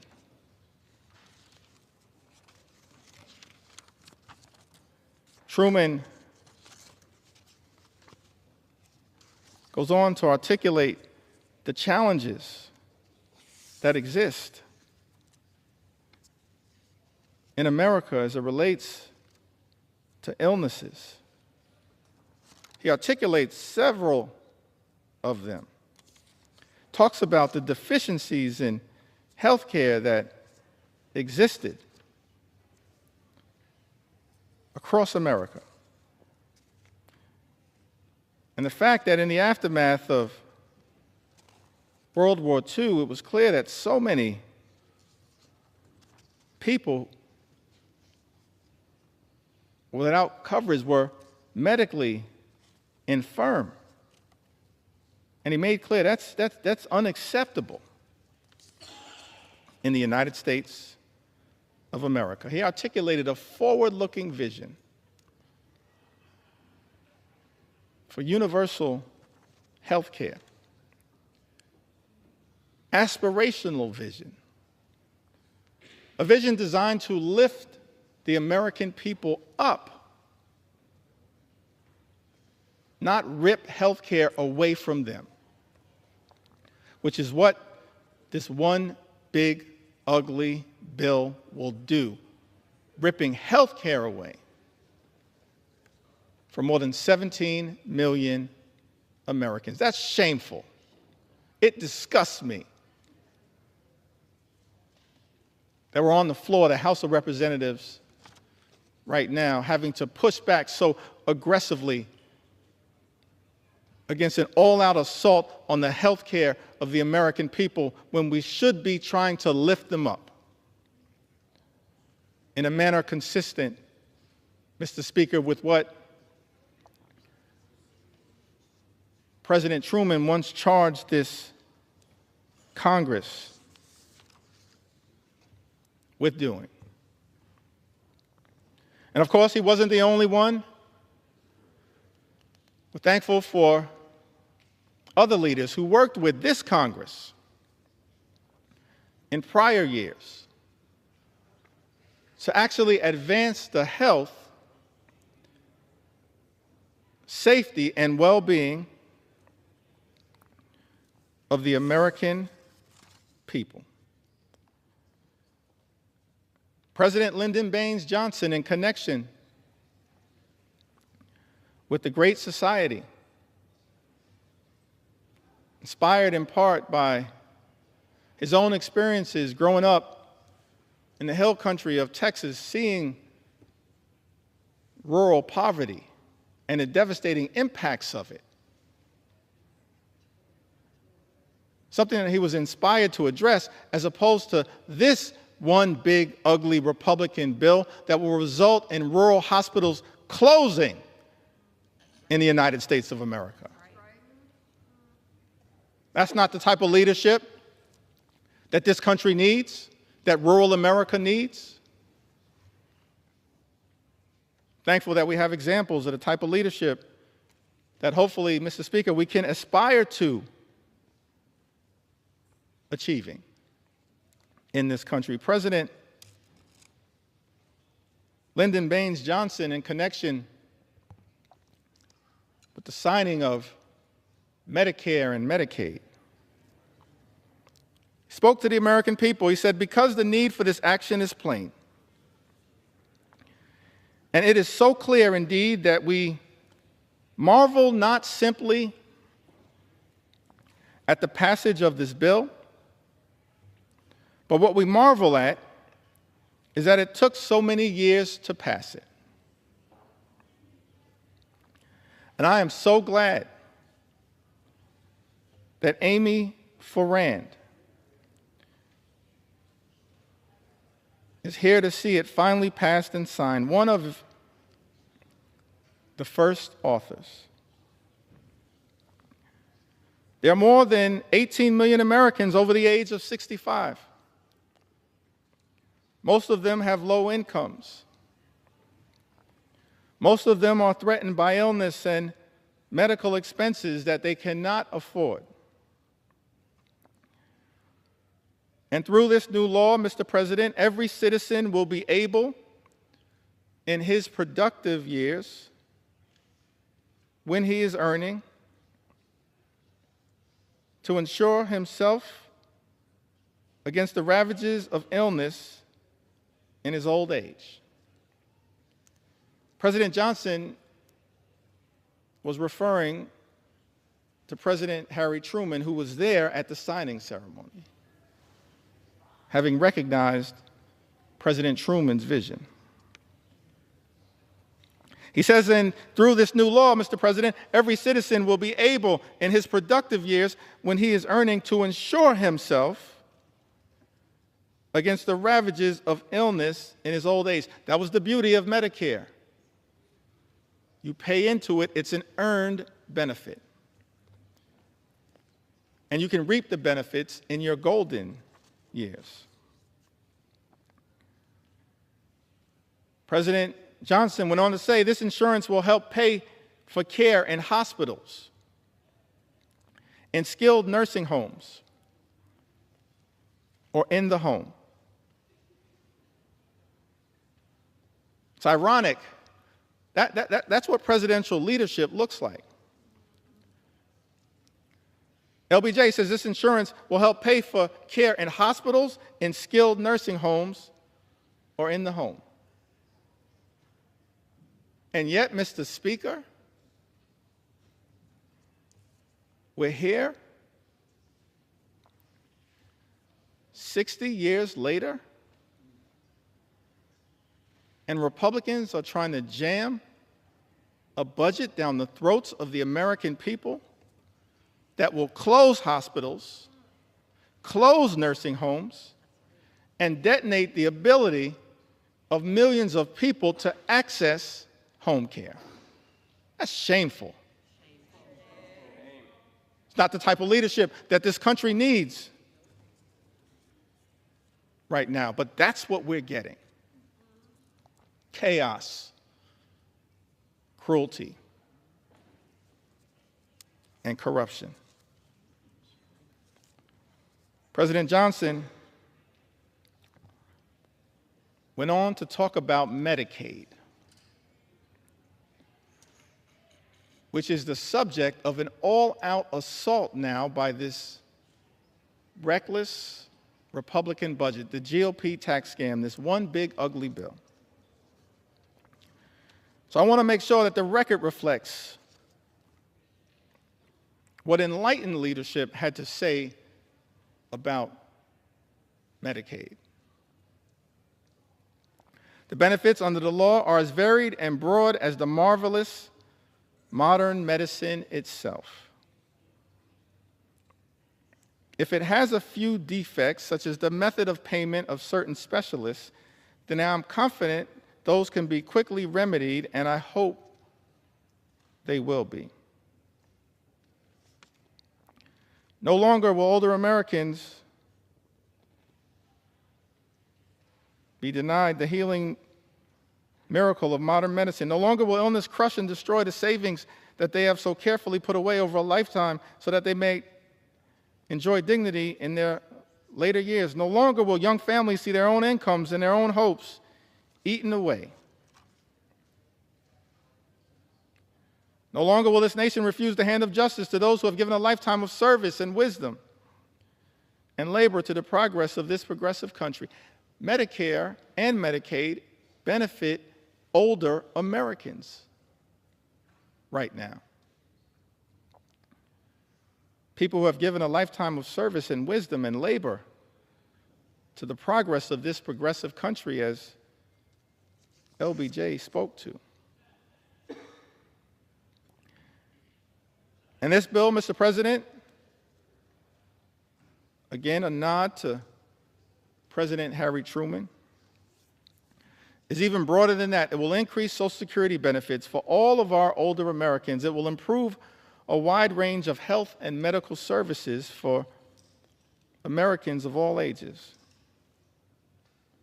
And then President Lyndon Baines Johnson leans in on the importance of Medicaid with a greater degree of precision. He says, but there is another tradition that we share today. Calls upon us never to be indifferent toward despair, commands us never to turn away from helplessness. It directs us never to ignore or to spurn those who suffer untended in a land that is bursting with abundance. And this is not just our tradition, or even the tradition of the nation. It is as old as the day it was first commanded. Thou shalt open thine hand wide unto thy brother, to thy poor, to thy needy in thy land. Is that what we're doing here today in the United States Congress? Opening our hands of grace and compassion and responsibility to our fellow Americans, our fellow citizens? No, that's not what Donald Trump's one big ugly bill is all about. It's an assault on everyday Americans to reward billionaires with massive tax breaks. That's extraordinary. President Clinton in the 1990s talked about the Children's Health Insurance Program. Program designed to make sure that children in this country would have access to the medical care they needed to live a life of dignity and respect. And it's extraordinary to me, Mr. Speaker, that in Donald Trump's one big ugly bill, the eligibility for the Children's Health Insurance Program will also be diminished as part of an all-out assault on the health care of the American people. So I thought it not robbery in the time that I have that we lift up the original spirit of the Children's Health Insurance Program. President Clinton said to the nation, because we have acted, millions of children across this country will be able to get medicine and have their sight and hearing tested and see dentists and doctors for the first time. Millions of young Americans will be able to go on to college.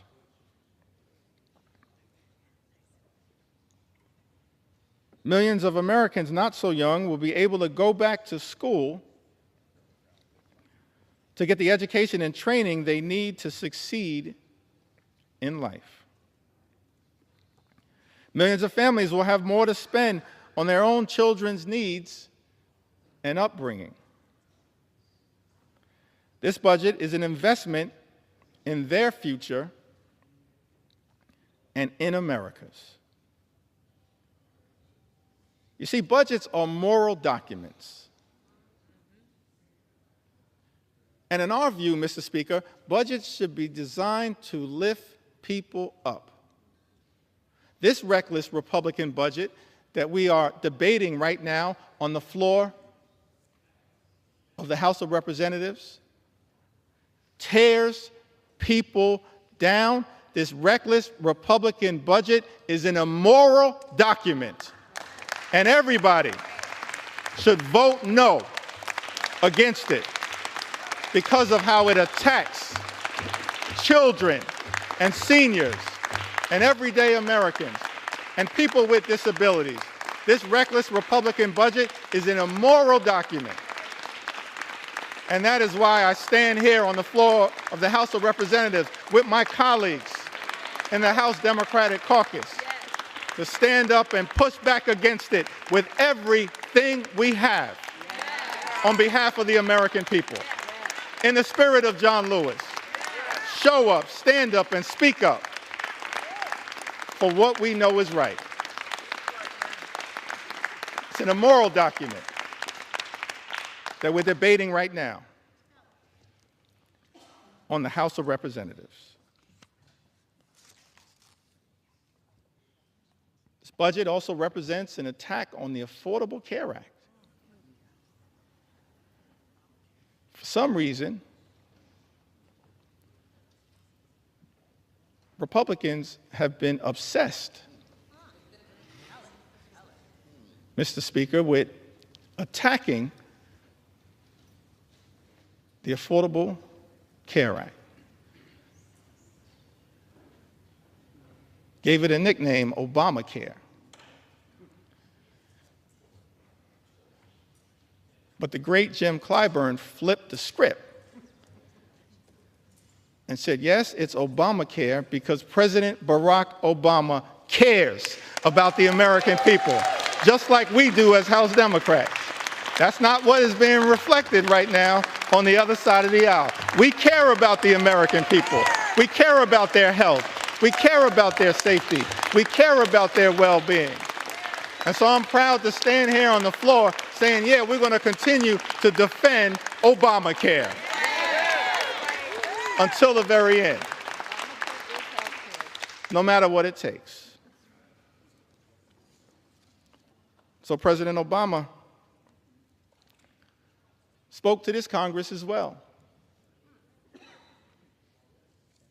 He talked about presidential leadership. We've seen it year after year, decade after decade, century after century. President Lincoln, President Roosevelt, President Truman, President Johnson, President Clinton, President Obama lifting up the American people. On the health care issue. So I think it's important that these words as well continue to echo out throughout America. President Obama said that there's still tremendous hardship all across the country. But there is a sense that we are making progress because of you. But even before this crisis, he of course speaks about the Great Recession. Even before this crisis, each and every one of us knew that there were millions of Americans across America, millions of people across America who are living their own quiet crises.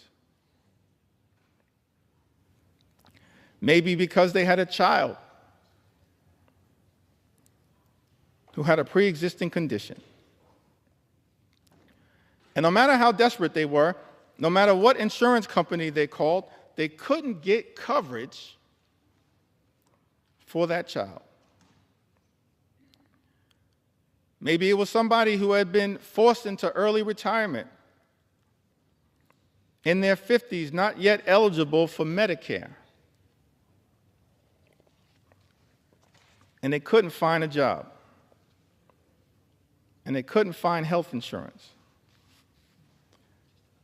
despite the fact that they had some sort of chronic condition that had to be tended to. And now we're on the threshold of doing something about it, he said to the United States Congress, Speaker Nancy D'Alessandro Pelosi and others who were great partners in this effort. He said, and now we're on the threshold of doing something about it. We're a day away. This is aspirational leadership. After a year of debate, after every argument has been made by just about everybody, we're 24 hours away. But it may also be possible, referring to his critics that existed at the time, who sat on the other side of the aisle. He said, but it may also be possible that they realize after health reform passes and I sign that legislation into law,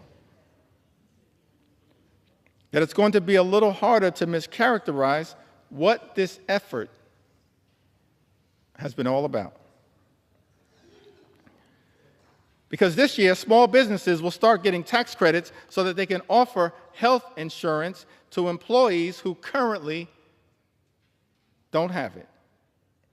Because this year, those same parents who are worried about getting coverage for their children with pre-existing conditions now are assured that insurance companies have to give them coverage this year. Because this year, insurance companies won't suddenly be able to drop your coverage when you get sick, or impose lifetime limits or restrictive limits on the coverage that you have. President Obama went on to say, maybe they know that This year, for the first time, young people will be able to stay on their parents' health insurance until they're 26 years old. The Affordable Care Act was a tremendous step in the right direction. It's aspirational leadership.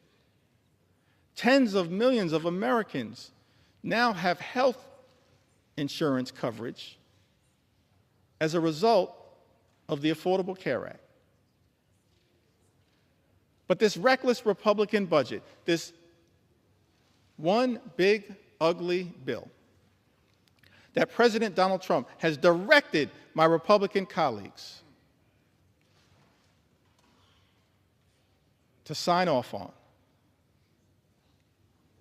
to recklessly rubber stamp, and to bend the knee to, even though this bill and its assault on health care, on Medicaid, on the Children's Health Insurance Program, on Medicare, and on Obamacare will rip away health care coverage from the people my Republican colleagues are here in Washington to represent. It's extraordinary to me that as a result of this one big ugly bill, this all-out assault on health care, going to lose coverage, thrown off of health care, set in motion a chain of events where hospitals will close, nursing homes will shut down, people unable to get the care that they need to live a life of dignity and respect.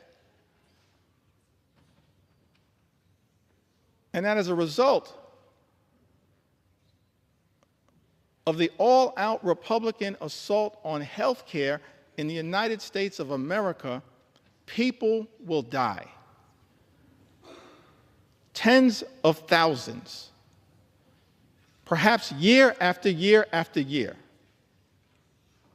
as a result of the Republican assault on the health care of the American people. I'm sad. I never thought that I'd be on the House floor saying that this is a crime scene.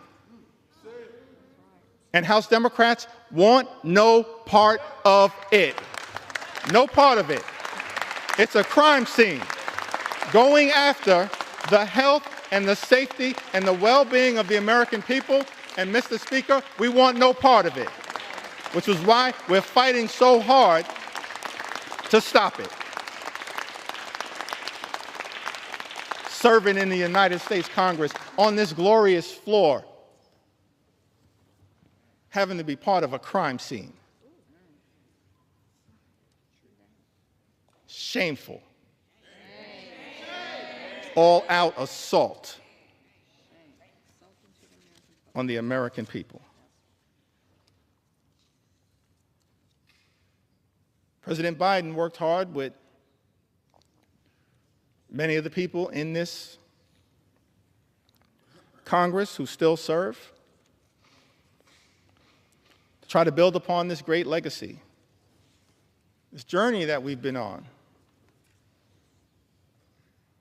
set in motion in modern American presidential history by FDR, inspired by the great vision of President Truman,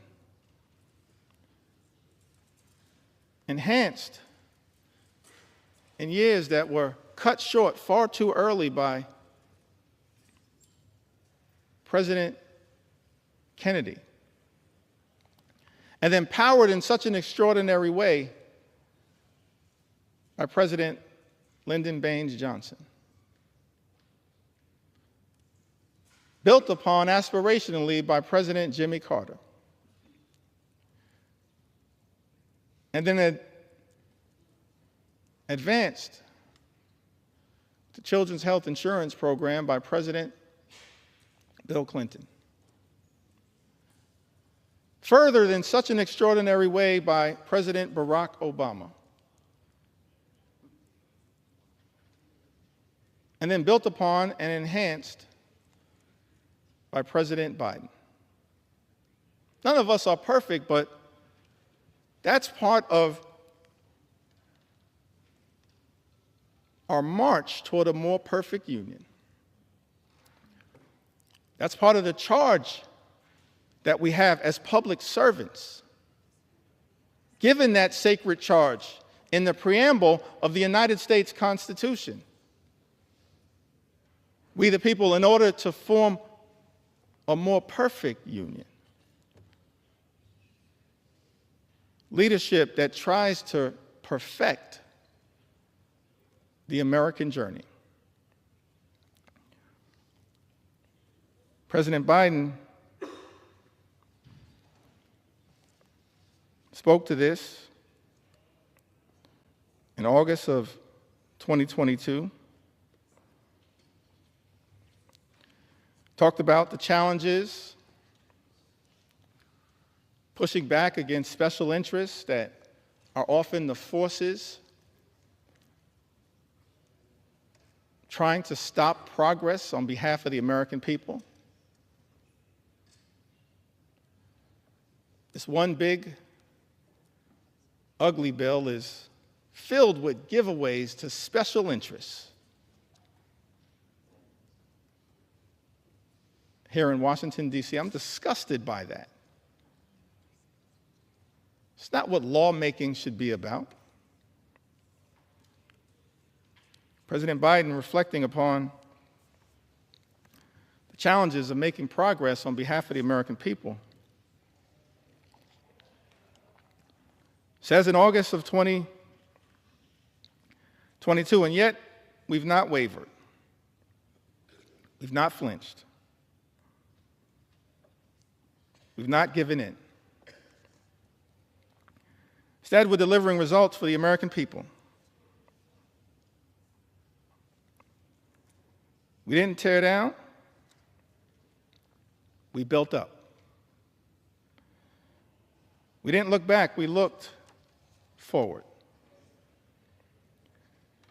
This law that I'm about to sign finally delivers on a promise that Washington has made for decades to the American people. Guess what? We're giving Medicare the power to negotiate. The power to negotiate lower prices on behalf of the American people.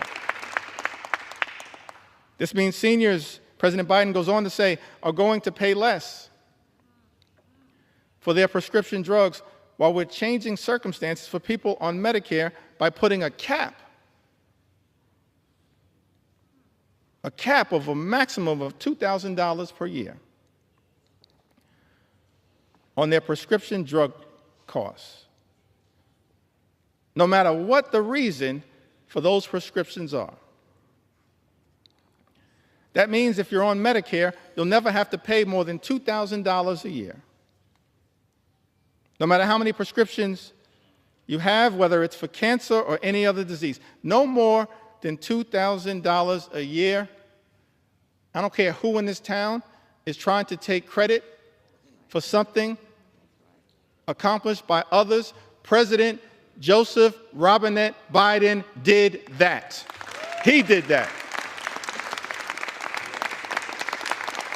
He did that as part of our effort to lower costs on behalf of the American people. None of us are perfect. There's still work to do. But the 46th President of the United States of America did that. Inflation Reduction Act, he went on to say, locks in lower health care premiums for millions of families who get their coverage under the Affordable Care Act. Last year, a family of four saved on average $2,400 through the American Rescue Plan that I signed into law that Congress voted in place. President Biden's talking about the continuation of our march toward a more perfect union, the work that we in this Congress, many of us who had the privilege to serve over the last few years, did to try to expand and strengthen the Affordable Care Act, Obamacare, by enhancing the premium tax credits available so that millions of additional Americans would actually have the ability to get access to health care. And in this one big, ugly bill,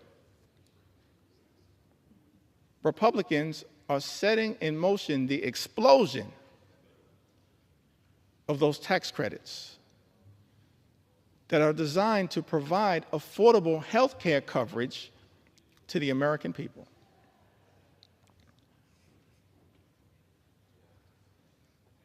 Leadership requires courage, conviction, compassion. And yet what we've seen from this administration and its co-conspirators on the Republican side of the aisle, Mr. Speaker, is cruelty, chaos, and corruption.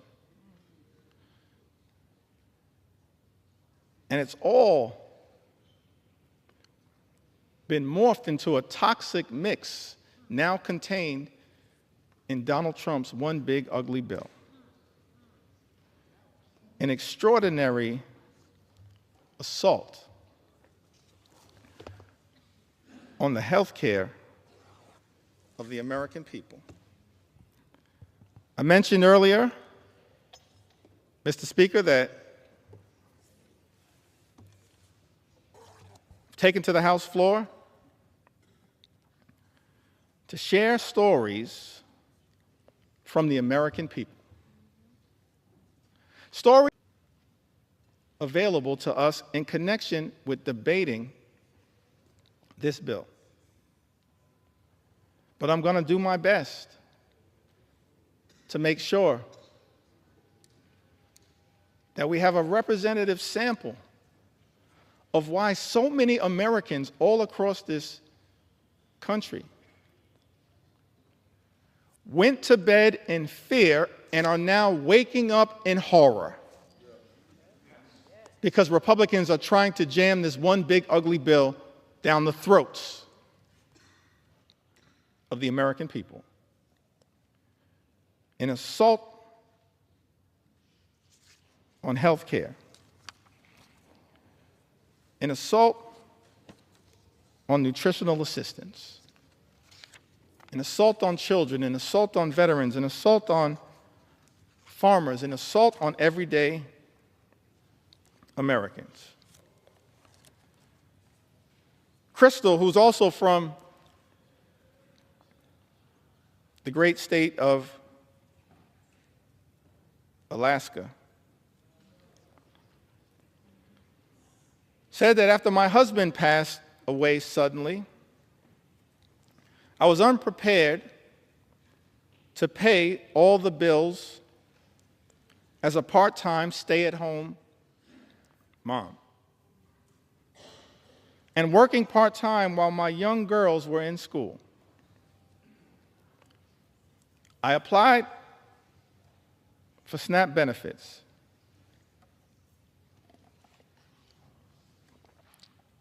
And was so thankful I received them, for it helped me so much. And I was so thankful it put food on our table. I didn't have to worry about how I was going to buy groceries while paying the other bills I had to take care of. The SNAP program has helped me many times, and through those times, I was struggling financially. And so I'm so thankful it was there when I needed it most.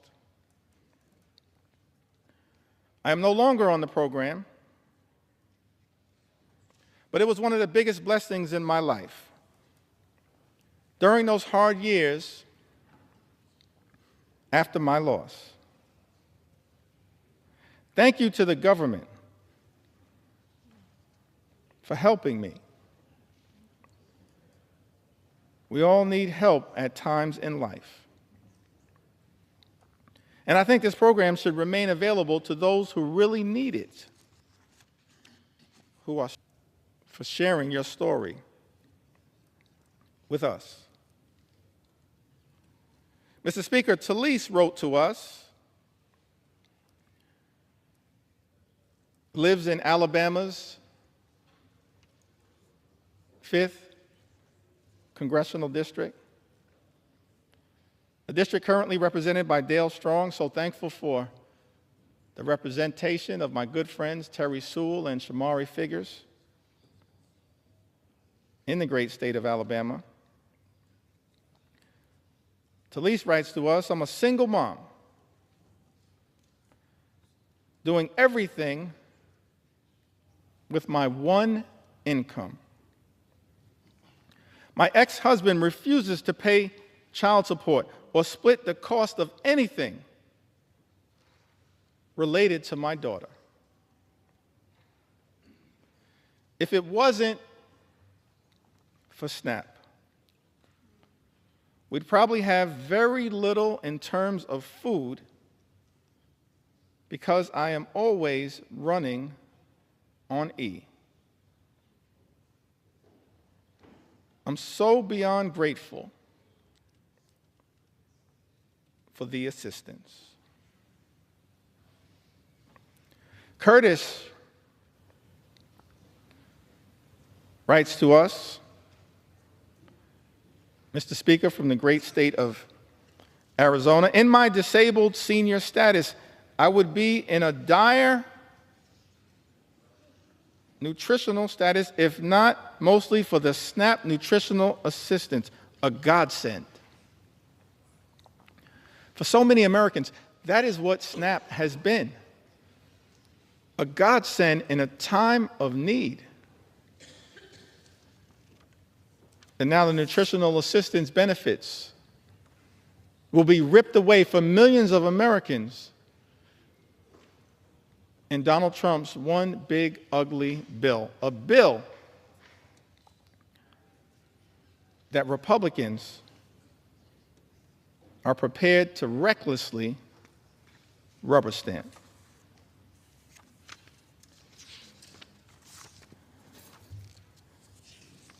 You also heard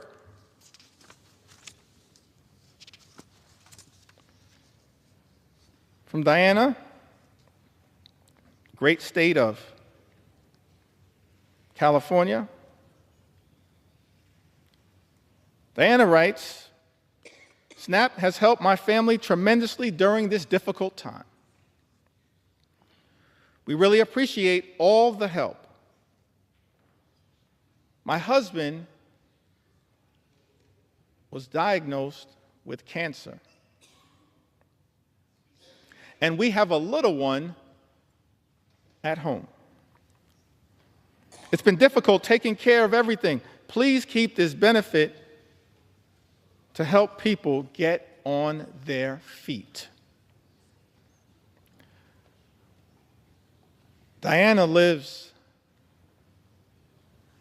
in the Inland Empire, California's 33rd Congressional District, represented by the chairman of the House Democratic Caucus, Pete Aguilar. Diana, Pete Aguilar is fighting hard for you. Just like every single House Democrat are fighting hard for the American people to protect you as best we can from this cruel assault on nutritional assistance. We're going to continue to fight hard for you.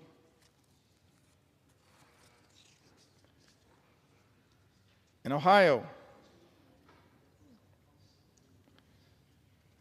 Julie writes to us, I'm so thankful for Amelia Sykes, Marcy Kaptur. Marcy Kaptur is the original gangster of the Ohio delegation.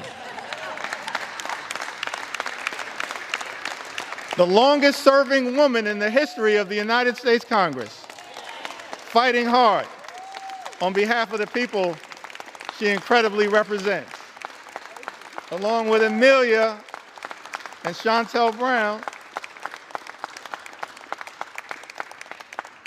and Greg Landsman, and of course,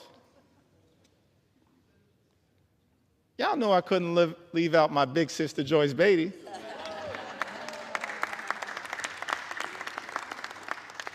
I wanted to mention Joyce because this is part of the resilience of what we've seen from House Democrats, from Brittany Pedersen,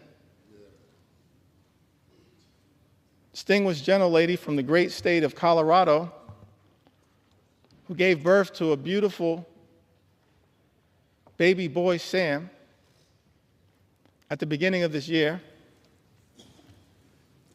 But because House Republicans, Mr. Speaker, have refused to allow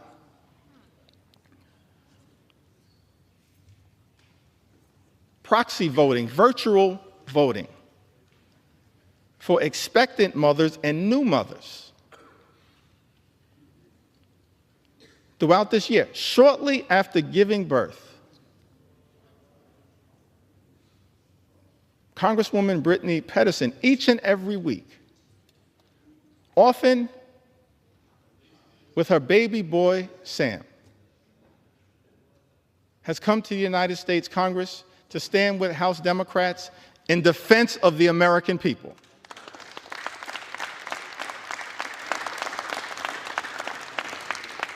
And she did it in connection with that first vote that set this whole disgusting abomination into motion in February. That same day,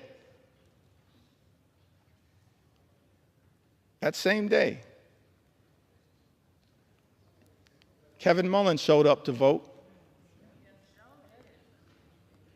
on behalf of the American people. Just like all of us continue to do, Kevin Mullins showed up to vote despite the fact that he had been experiencing multiple surgeries, was dealing with some complications. But he understood, just like all House Democrats understand the need to stand up in this moment and fight hard for the American people, the need to be here throughout this entire toxic journey that Republicans have set us on. Connection with this one big ugly bill. Kevin Mullins, coming off of multiple surgeries,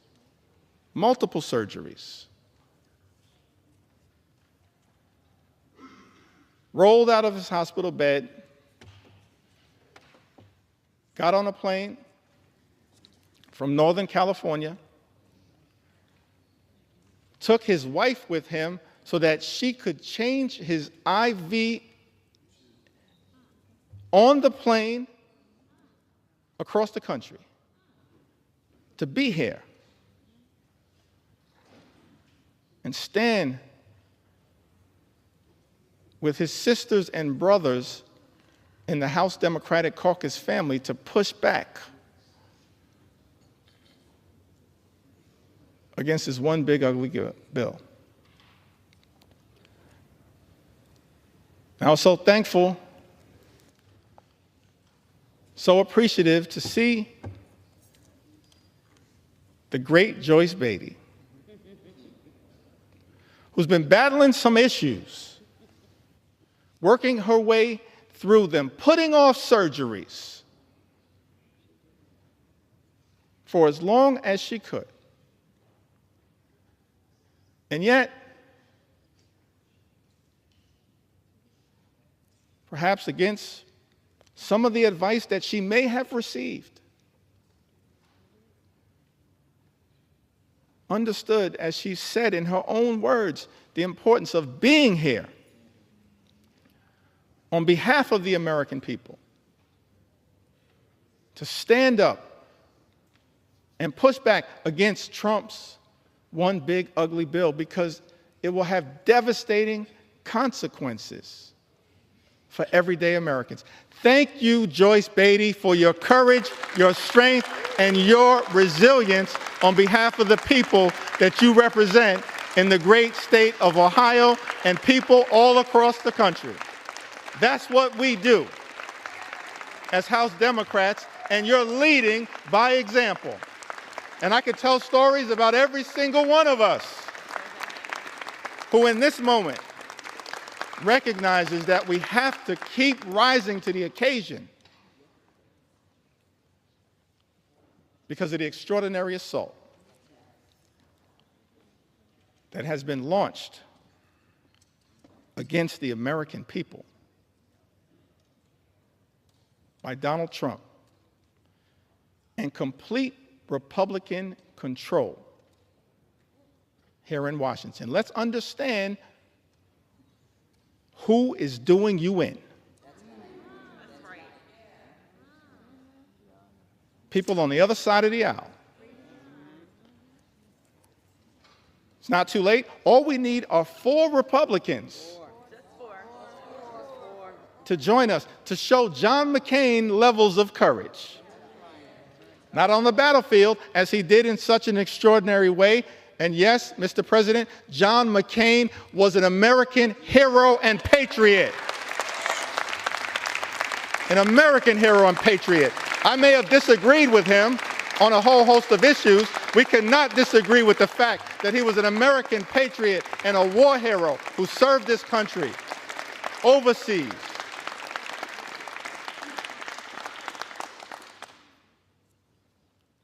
And then he came back home after being a POW year after year after year.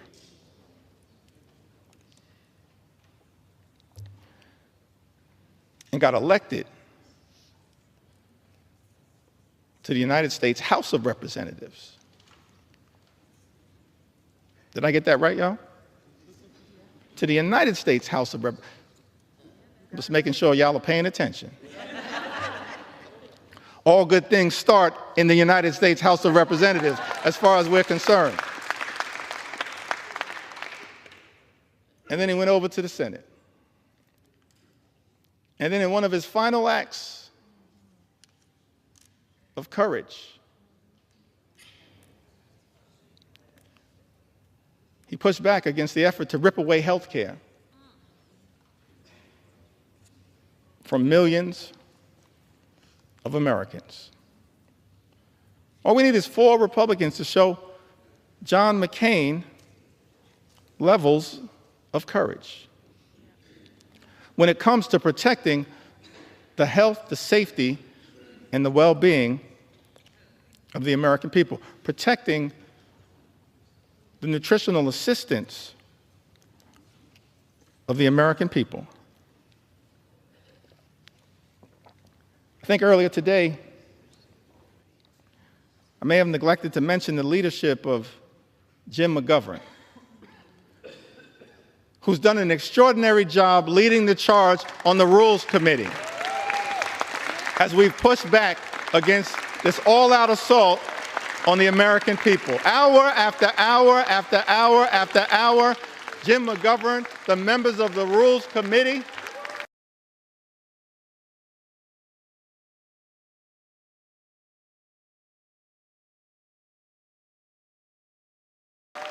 and so many members of the House Democratic Caucus pushing amendment after amendment, debating hard against this one big ugly bill on behalf of the American people. Jim McGovern, of course, longtime champion for combating hunger in the United States of America.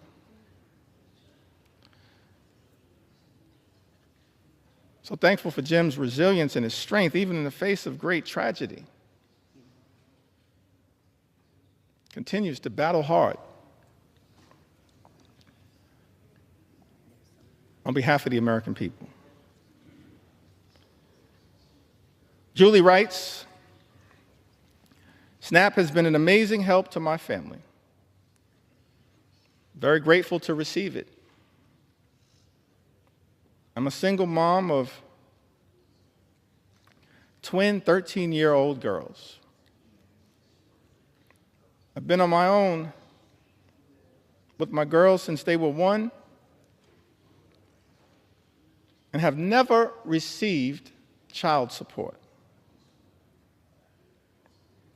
I do work. People who receive Medicaid work. People who receive SNAP work. So some people in this town need to stop lying to the American people.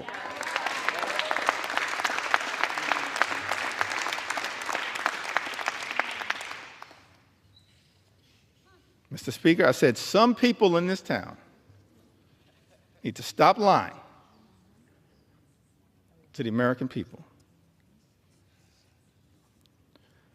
Julie said, I do work, but don't make enough money to cover all my expenses. It's a big misunderstanding that people on SNAP don't have jobs.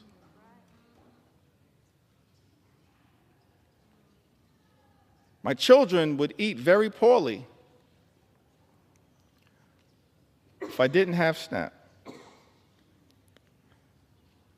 I would have to rely on church food pantries,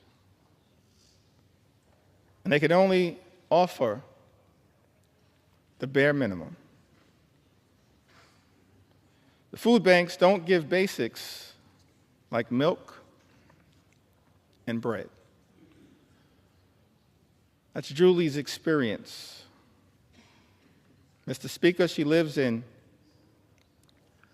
Ohio's 14th Congressional District, represented by our colleague, Congressman David Joyce. We heard from Mark from the Commonwealth of Pennsylvania. Mark says, I've collected Medicaid and SNAP benefits for over a decade now. I may well have found myself in a worse place if not for these programs. Giving freely and charitably is the way of Jesus.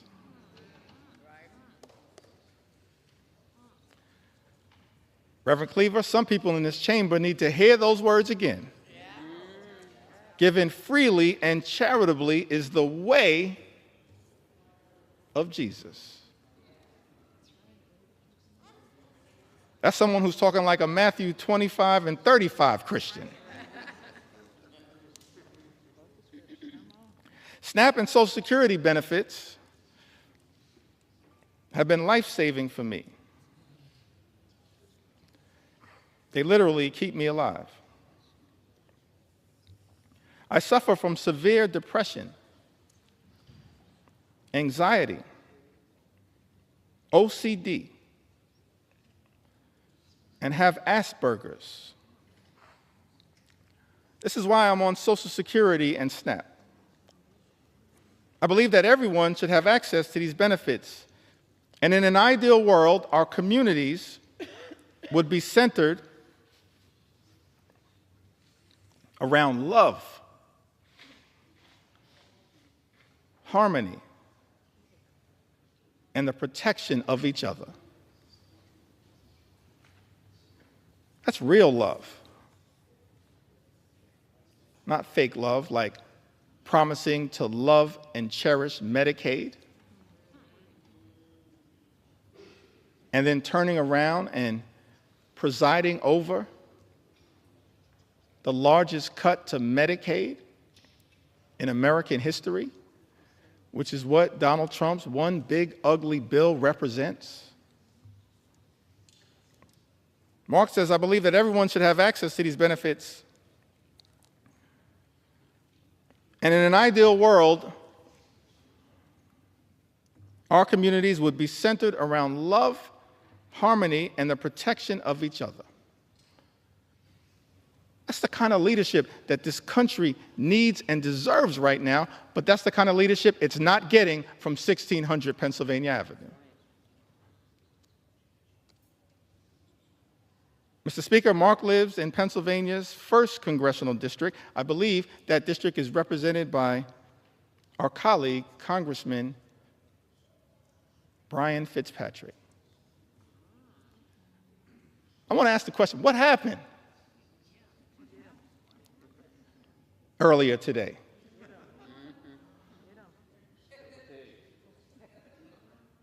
How was it that a few hours ago, several of my Republican colleagues had principled opposition to Donald Trump's one big, ugly bill? Several hours ago, how is it that so many of our Republican colleagues, Mr. Speaker, had principled opposition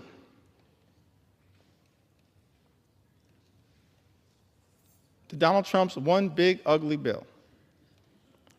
Either because of the devastating assault on Medicaid, health care, supplemental nutritional assistance, assault on veterans, assault on clean energy jobs, assault on the cost of living, which is represented in this bill, or because of the assault on the fiscal irresponsibility of a bill that will explode the deficit, increase the debt by trillions of dollars, send us on a death spiral, potentially, as it relates to our economy? How is it, Mr. Speaker, that so many of our colleagues on the other side of the aisle had principled opposition just a few hours ago and now seem prepared to fold on the floor of the House of Representatives? Don't you have some responsibility, Mr. Speaker, to say to the American people what happened? What deals were cut? What occurred in the back room? It will all come out one way or the other, Mr. Speaker. Incredible to me that this Congress is on the verge of ripping food out of the mouths of children, veterans, and seniors as a result of this one big, ugly bill in order to reward billionaires with massive tax breaks and exploding the debt in the process. I mentioned earlier in my remarks that as House Democrats, we envision a different country than the one that is being ravaged by such extremism right now. Imagine a country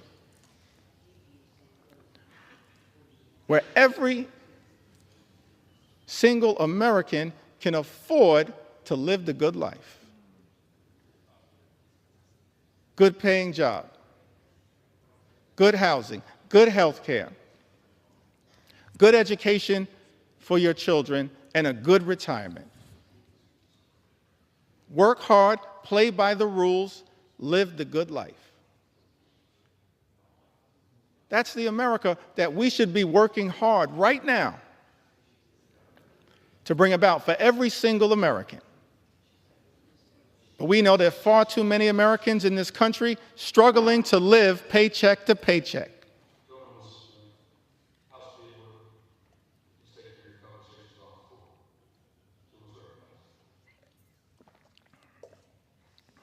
Thank you, Mr. Speaker. That should not be the case in this great country. the wealthiest country in the history of the world, a country that has become far too expensive for far too many people. Donald Trump promised to lower the high cost of living on day one. He made that promise to the American people. Made that promise, hadn't happened on day one, hasn't happened on month 1, month 2, month 3, month 4, month 5, month 6. It's not happening. Mr. Speaker, costs aren't going down. Costs are going up in the United States of America. Life is becoming more expensive. And it seems to me that in this great country, this Congress should be working hard to build an affordable economy for hardworking American taxpayers. That's our plan. That's our vision. That's our goal as House Democrats, an affordable economy for hardworking American taxpayers. But Donald Trump's one big ugly bill will make life more expensive for the American people. Lynette wrote to us. She's also a resident of the Commonwealth of Pennsylvania. She said, I'm a single mom of 3 girls. Although my 2 older girls are out of the home, they and I struggle. I work full time, but it's not enough to get by. Without the help of SNAP and Section 8, I would not be able to afford anything. I sacrifice every day so my daughters can have food and a place to come home and call home. I get $124 a month in food stamps. $124 a month in food stamps, which isn't enough as food prices keep going up. With the little help I do get from the government, I am grateful and blessed. Last year, I passed out after a church service and was rushed to the hospital.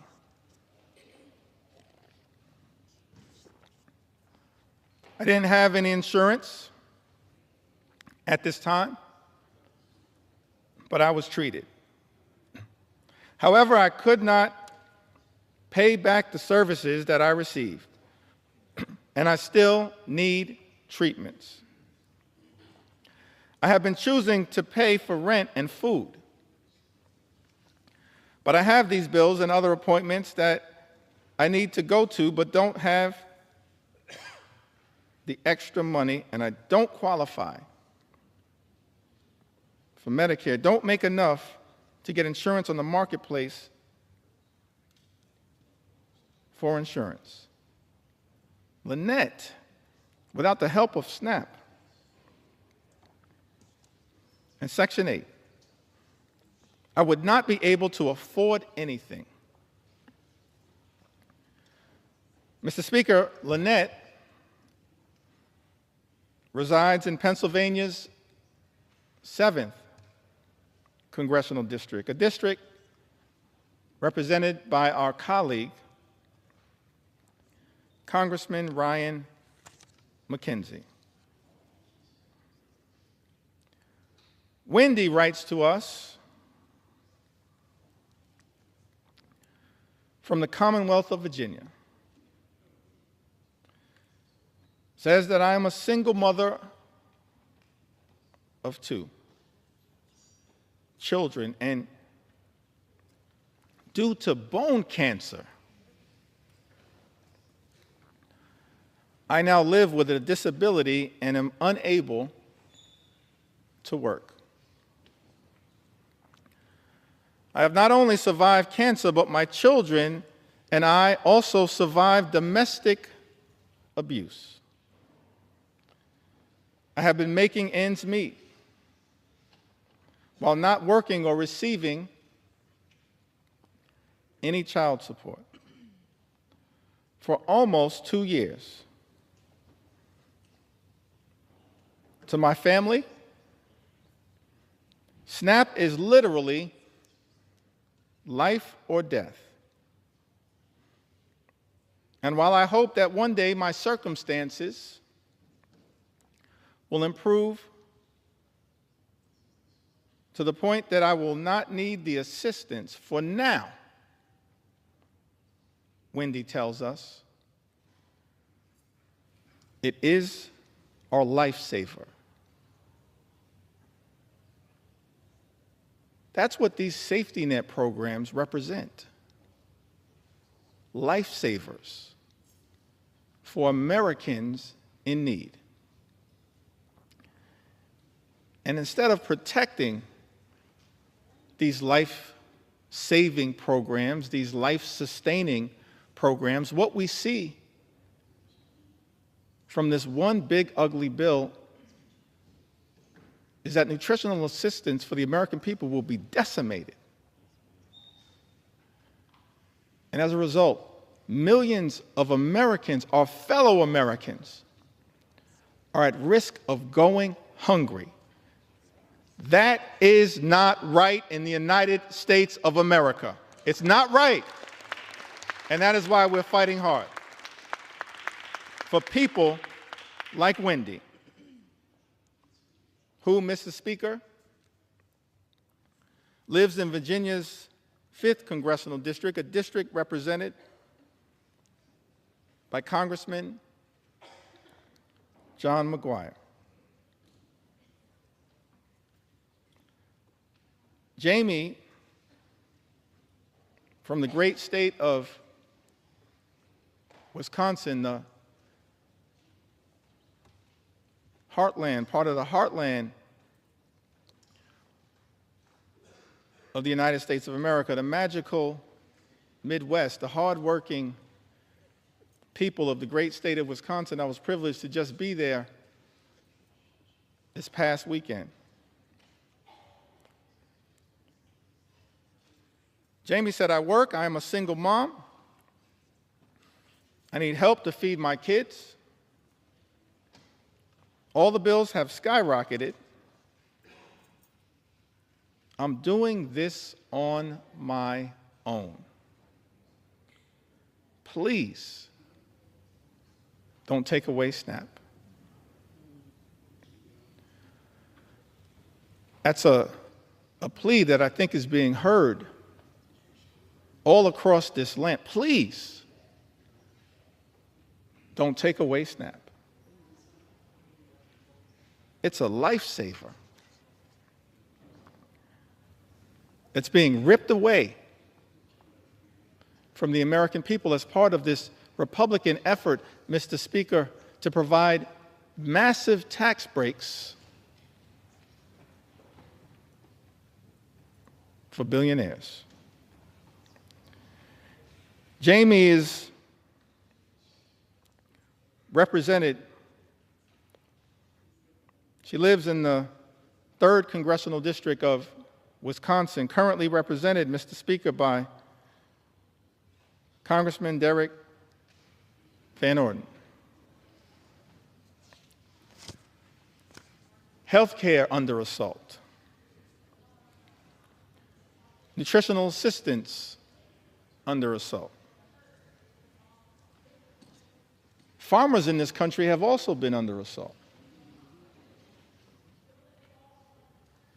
And one of the reasons why so many Americans are cynical about our politics of the moment is that there are people who run for office, they say one thing and then they do the exact opposite. And many of the policies that we've seen come out of the Trump administration are inconsistent with the rhetorical promises that were made on the campaign trail.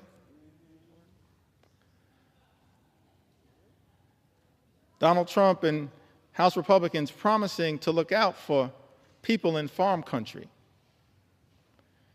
and then supporting policies that do the exact opposite.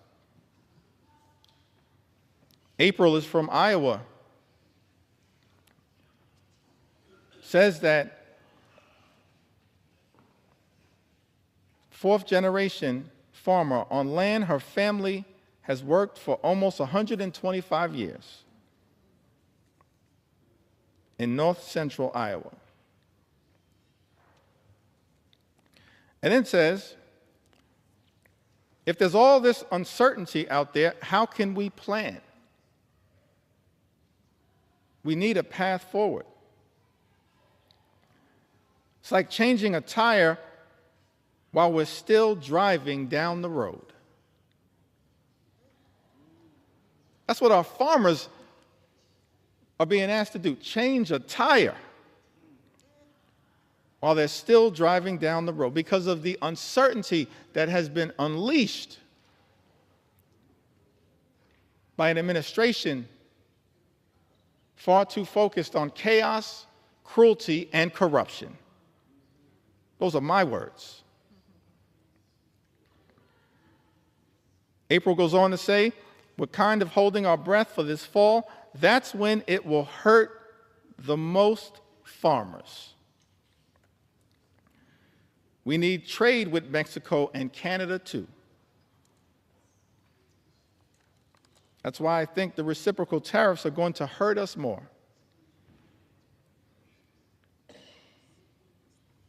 We get fertilizer from Canada. We get parts and products made in Mexico. As House Democrats, we're focused on creating more good-paying jobs, on economic strategies that make sense, that are designed to lift up the American people. But I can't find anything in this 900-plus page bill that is actually designed to permanently sustain a positive trajectory for farmers in this country and for everyday Americans. In fact, the chaotic uncertainty of the economic policies that have been unleashed by the Trump administration and complete Republican rule in Washington, D.C., will have devastating consequences for the American people and for farmers like April. John writes to us from the great state of North Carolina. He says to us, not many families can say this, black families, that is, but we've been here for over 100 years. My great-grandfather, my grandfather on both sides, and my father were all farmers.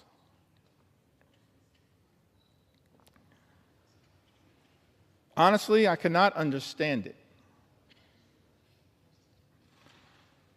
I have not heard anybody from that administration that could tell me anything that makes any sense of what he's causing. John further writes, you cannot take a chainsaw and do surgery.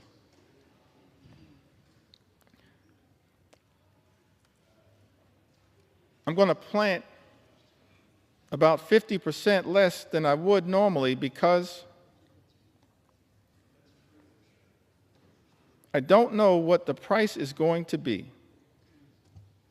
I don't want to take the risk of putting even more out there. What we've seen from the Trump administration, from this so-called DOGE effort, and from our Republican colleagues, Mr. Speaker, is deeply troubling. Republicans are trying to take a chainsaw to Social Security, a chainsaw to Medicare, a chainsaw to Medicaid, a chainsaw to the health care of the American people, a chainsaw to nutritional assistance for hungry children, a chainsaw to farm country, and a chainsaw to vulnerable Americans. But as House Democrats, we're here to make clear, Mr. Speaker, we're determined to take a chainsaw to Project 2025. A chainsaw, a chainsaw, a chainsaw to Project 2025 on behalf of the American people. We don't want this country to go backward. We want this country to go forward. And so no matter what it takes, no matter how long it takes, we're going to take a chainsaw to your Project 2025. That's what we're prepared to do.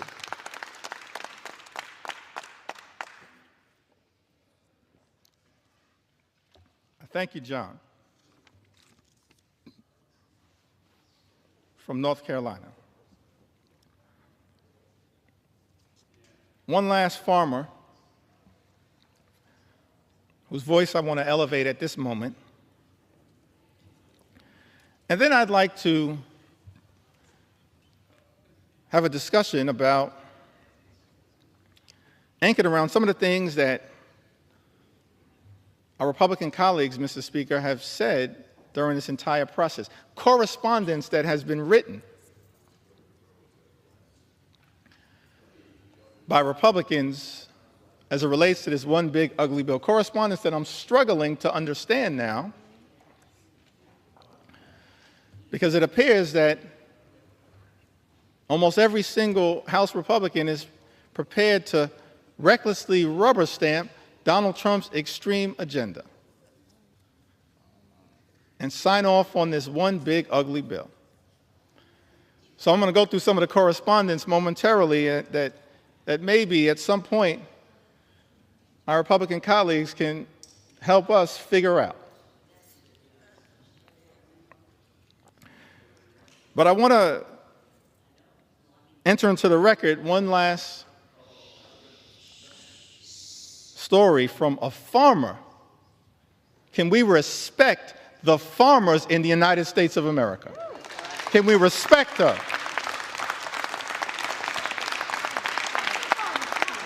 We began this country as an agrarian economy.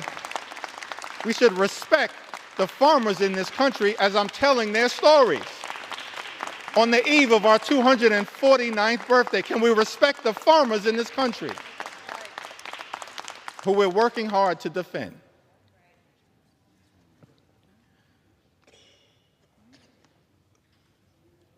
Susie is from Missouri. In a district, Mr. Speaker, represented by Ways and Means Chairman, our colleague, Jason Smith.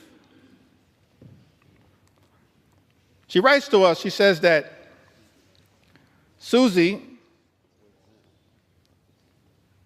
and her husband, they moved back to her family farm over 2 decades ago, where they raised their children, including a son with complex medical needs who relies on Medicaid for essential therapies and care. Over the years, Susie has seen firsthand how Medicaid has been a lifeline for families like hers, especially in rural communities. A proud mother and daughter of hardworking Missourians, Susie apparently has voted for both Democrats and Republicans, and her husband is a registered Republican. But as farmers, they both believe that access to health care should never be a partisan issue. We agree. Thank you, Susie. Access to health care in the United States of America should never be a partisan issue. It should never be considered a privilege just for the wealthy, the well-off, and the well-connected. It is a right that should be available to every single American, and that is what we are fighting hard right now to defend here in the United States of America, and to push back against this one big, ugly bill.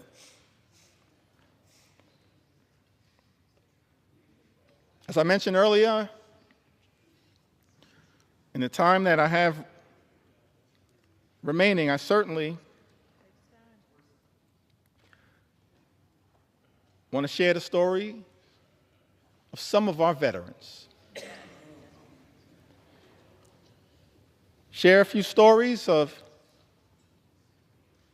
some of our small business owners who will also be under assault as part of this one big ugly bill. And share the stories of hardworking and law-abiding immigrant families who also will be targeted by this one big ugly bill. But I did want to take a little time at this moment to enter into the record some of the statements that have been made, Mr. Speaker, by our Republican colleagues.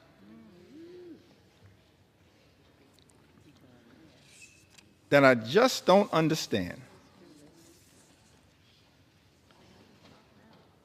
I mean, I am flummoxed by some of these statements. I've always wanted to use that word, y'all. Will suspend. House will be in order.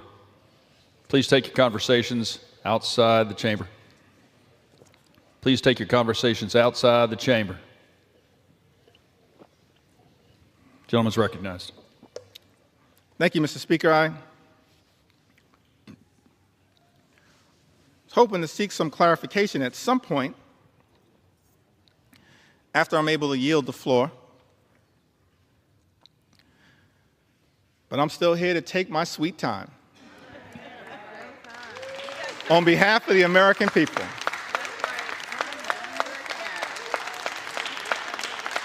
Because it was totally unacceptable that you would try to jam this bill, Mr. Speaker, down the throats of the American people with 15 minutes allocated for a debate that would hurt everyday Americans, allocated to the committees of jurisdiction. 15 minutes. And so now I'm here with my House Democratic colleagues, 4 hours in, taking our sweet time on behalf of the American people. And I'm flummoxed. Maybe it's flummoxed. As I mentioned, Mr. Speaker, I always wanted to use that word. I can't spell it, but I know what it means. I'm confused by many of these statements, so I'm trying to enter them into the record and then perhaps at some point get some clarification. Talking about Medicaid cuts, the largest cut to Medicaid in American history. Vice President said these cuts are immaterial. Are you kidding me? Immaterial? I'm perplexed. I'm astonished, I'm confused that someone who sits in the second highest office in the land would say that Medicaid cuts, $1 trillion or so of Medicaid cuts that are in Donald Trump's one big ugly bill are immaterial.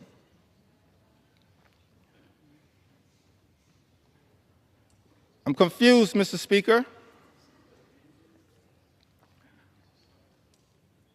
by the statement that was made by the former Senate Majority Leader, Mitch McConnell, who, when talking about the Medicaid cuts that millions of Americans have been reaching out to us, pouring into us their heartfelt concerns at the devastating impact that these Medicaid cuts will have on their health, their safety, and their well-being. I'm confused, Mr. Speaker, by the statement that Mitch McConnell made. He said, people will get over it. No, Mitch.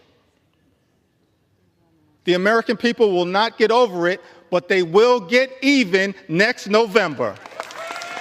That's what's going to happen because of these cuts being unleashed on the American people. I'm confused, perplexed, astonished, flummoxed by some of these statements. This one is a beauty. In the great state of Iowa, Senator Joni Ernst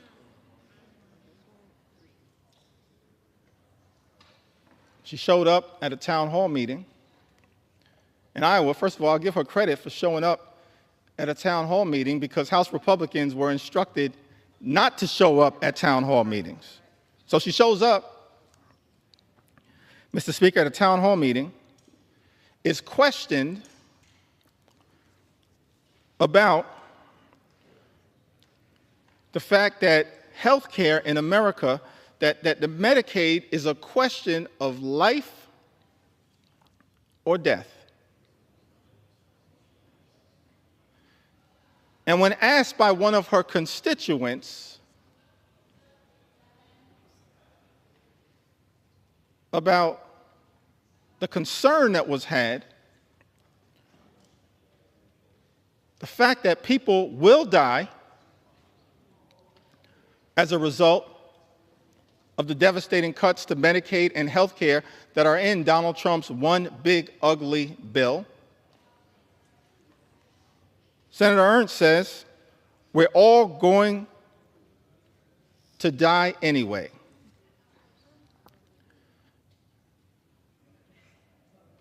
Yes, Joni, the American people understand that at some point all of us will transition. But the American people do not deserve to die as a result of the Republican cruelty that is in this legislation. Do not deserve to die as a result of the cruelty that is embedded, Mr. Speaker, in this legislation. Ending Medicaid as we know it, the largest cut to Medicaid in American history. And as a result of this all-out assault on health care in America, and Mr. Speaker, there are 220 Republicans who I serve with in this Congress, and I wish I had time to go through the impact in all 220 districts. Actually, since I have unlimited time, maybe I do.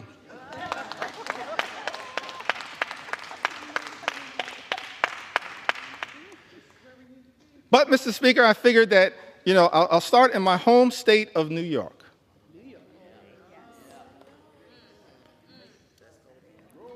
Mr. Speaker, in New York's 1st Congressional District, represented by our colleague, Congressman Nick LaLota, approximately 50,000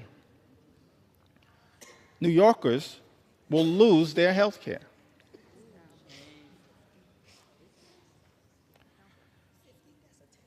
In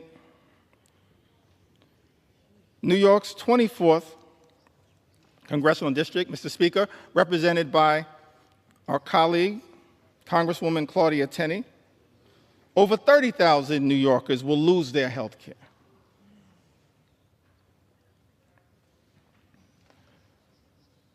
In parts of Western New York, an upstate district,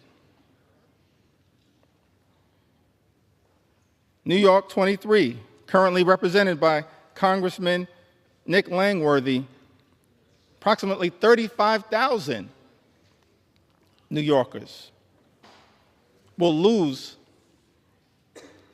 their health care as a result of Trump's one big ugly bill.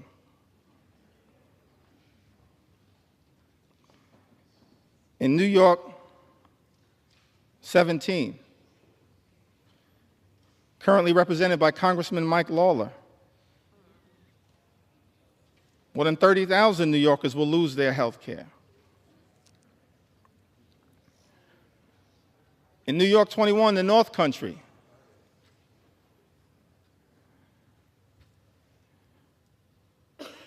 represented by Congresswoman Elise Stefanik,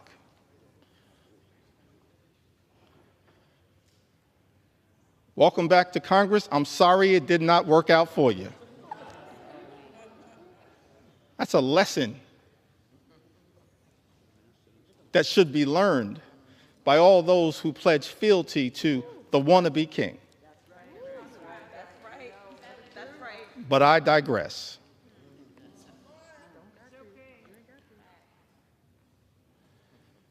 New York's 21st Congressional District, currently represented by Congresswoman Elise Stefanik, approximately 44,000 New Yorkers will lose their health care.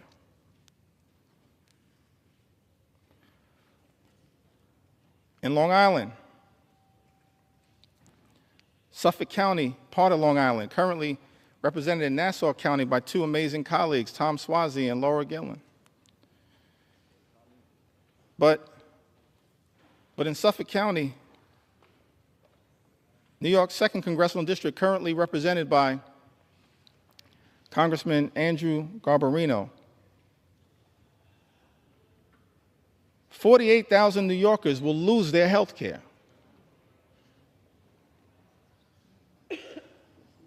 In Suffolk County, in New York's 2nd Congressional District, as a result of Trump's one big ugly bill.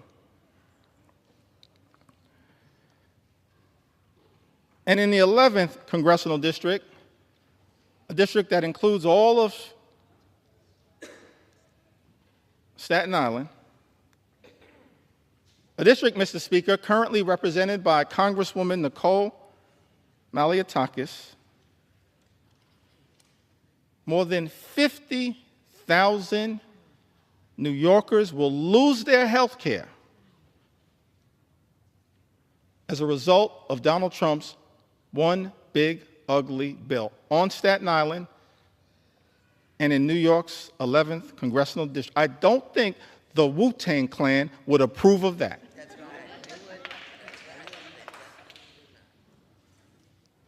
It's incredible to me. In district after district after district, Mr. Speaker, represented by my Republican colleagues, so many Americans will stand to lose their health care as a result of Donald Trump's one big ugly bill. Now, this is not just a Democratic perspective. We stand by that perspective. will continue to articulate that view and forcefully defend the health care of the American people, but it's not just a Democratic perspective.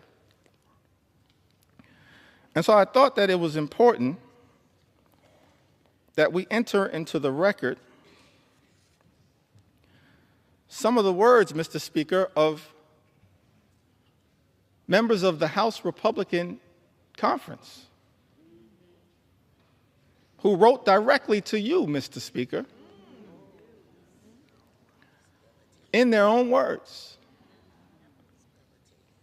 talking about the challenges of this one big ugly bill. February 19th of this year, in a letter written to the Honorable Mike Johnson, Speaker of the United States House of Representatives, the subject line was, "Protecting American Communities in the Budget Reconciliation Process."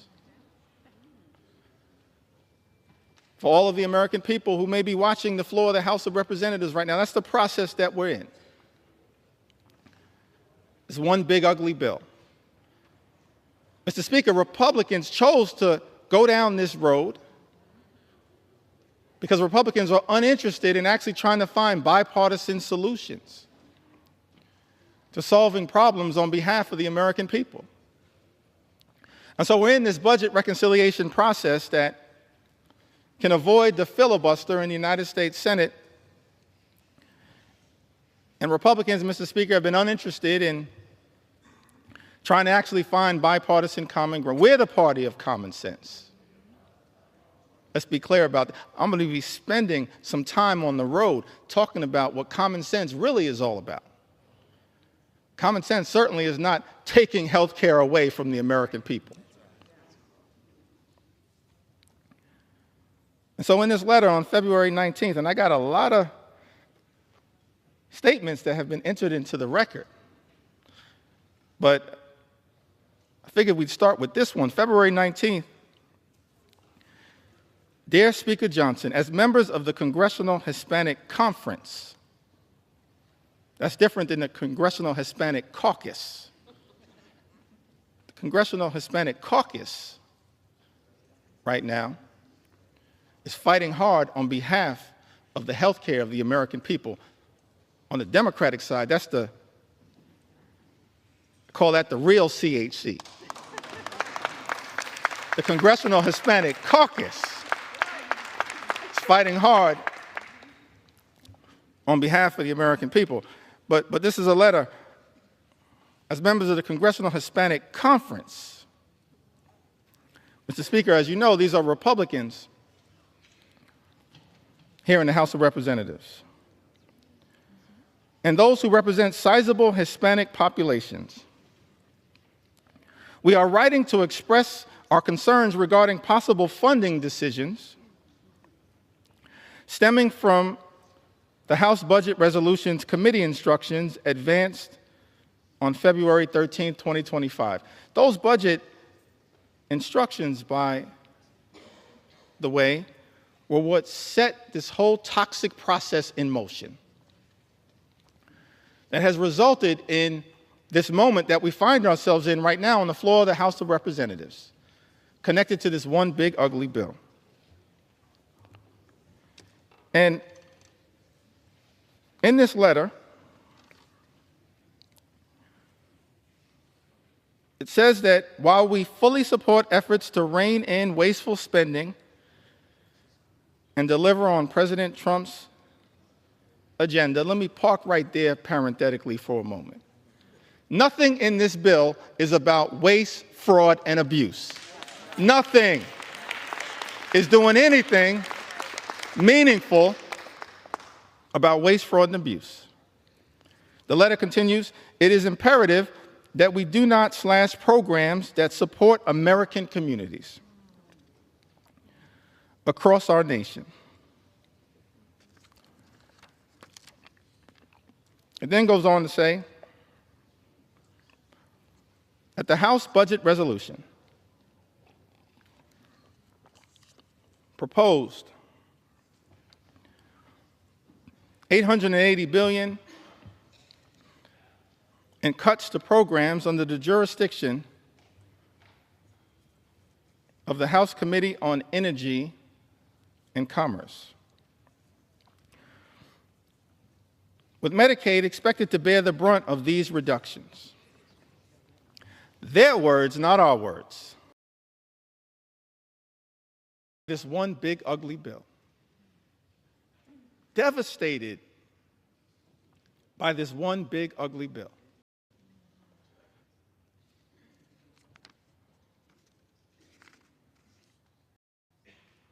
We also heard, Mr. Speaker, from Timothy, who I believe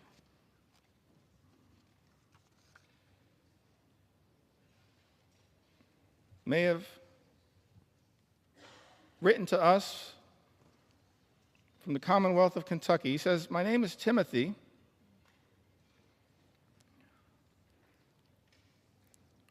And for the past 5 years, I have worked at the Department of Housing and Urban Development in field policy and management, a Department of Housing and Urban Development that was once led so ably by our former colleague, Congresswoman Marcia Fudge, and now has been taken in a very different direction." Timothy writes, "In this role, I've educated the community about HUD's programs such as FHA loans and housing counseling that allow people to purchase homes. Affordable rental housing that help people pay their rent, and homeless services that help people find shelter and leave the streets. I have worked with internal data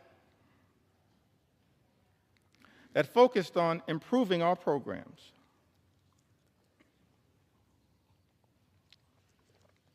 Most recently, I worked with a team that hired people from housing authorities and Job Corps with the goal of providing people a career and a way off government assistance. Those incredible people, along with myself, have been fired by Elon Musk's Doge.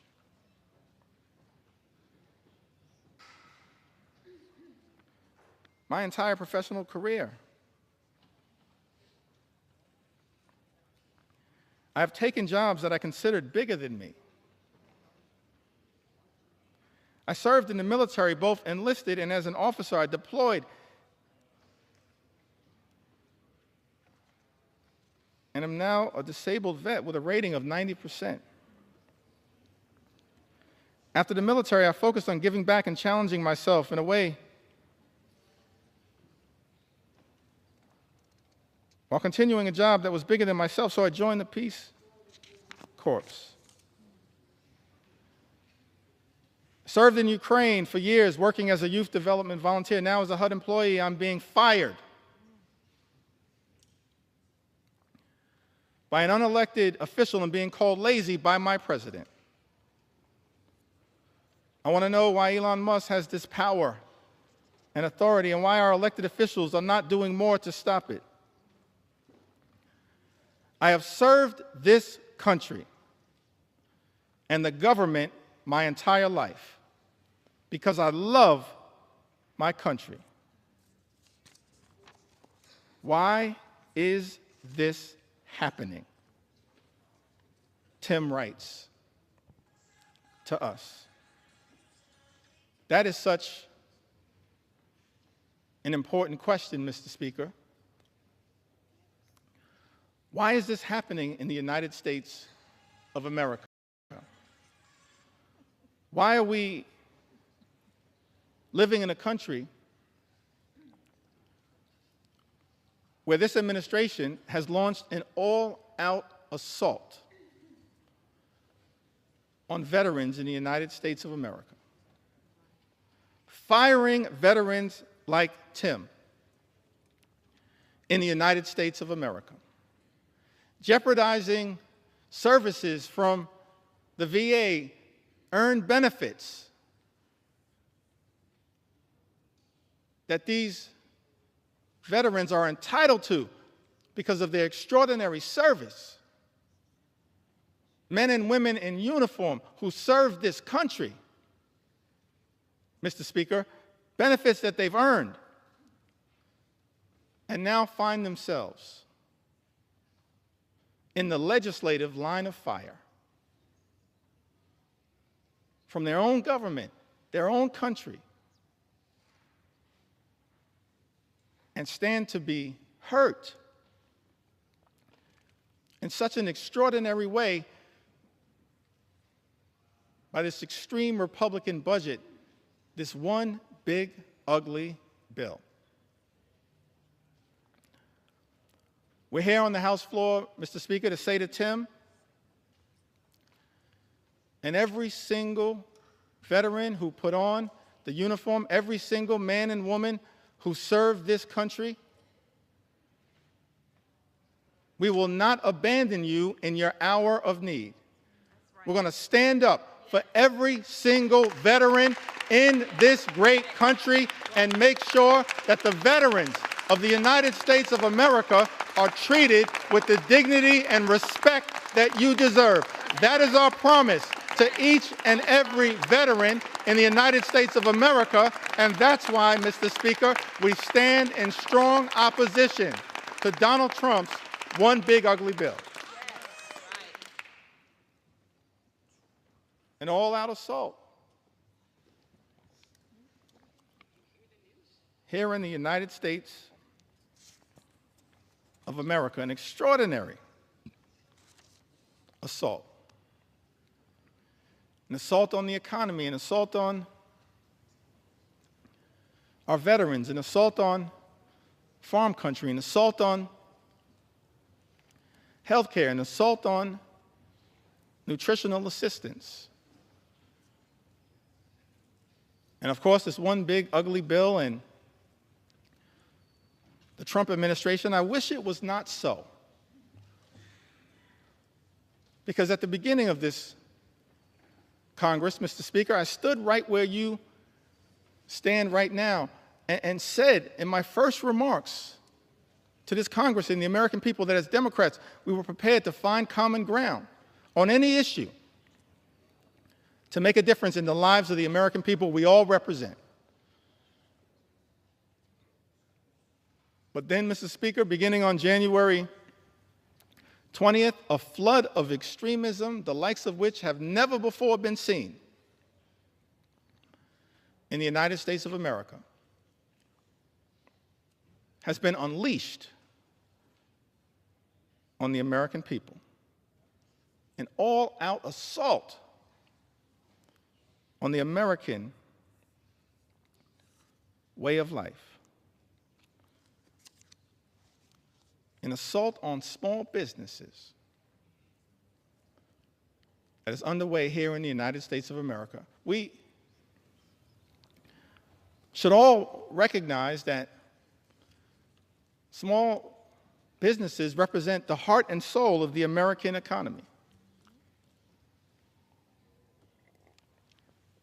And if we're going to stand up for any group of people here in the United States of America, in addition to our veterans, our men and women in uniform, and I'm proud that I stand here as the son of someone who once wore the uniform. My father, he's in heaven right now. Marlon Jeffries grew up in Newark. His nickname was Pudding. One of my regrets is that I never got to ask him, how did he get the nickname Pudding? But he left Newark as a high school graduate and put the uniform on, enlisted in the Air Force, and served in Germany during the Cold War. We have to stand up for our veterans, stand up for small businesses. And we've heard a lot throughout this process about concerns from small business entrepreneurs here in the United States of America. I've heard from Mercedes, lives in the great state of Colorado. Mercedes writes, "My husband and I are the owners of a small business. Without the ACA, my family would not be able to afford health insurance. My daughter also receives free dental coverage as a result of the ACA. I still have major issues with our health care system, but at least we have health insurance. My mother, who is retired, also receives benefits from Medicaid in addition to her Medicare. She would not be able to afford health insurance or dental insurance due to the fact she lives on a fixed income. Any cuts to these programs would be detrimental to our health and welfare as a family." I want to thank Mercedes for reaching out and sharing her story, because it helps to put to bed the lie that's been told, Mr. Speaker, by some people in this town. That the people, the everyday Americans who are participating in, have access to programs like the Affordable Care Act, are unworthy, aren't hardworking American taxpayers. They are hardworking American taxpayers.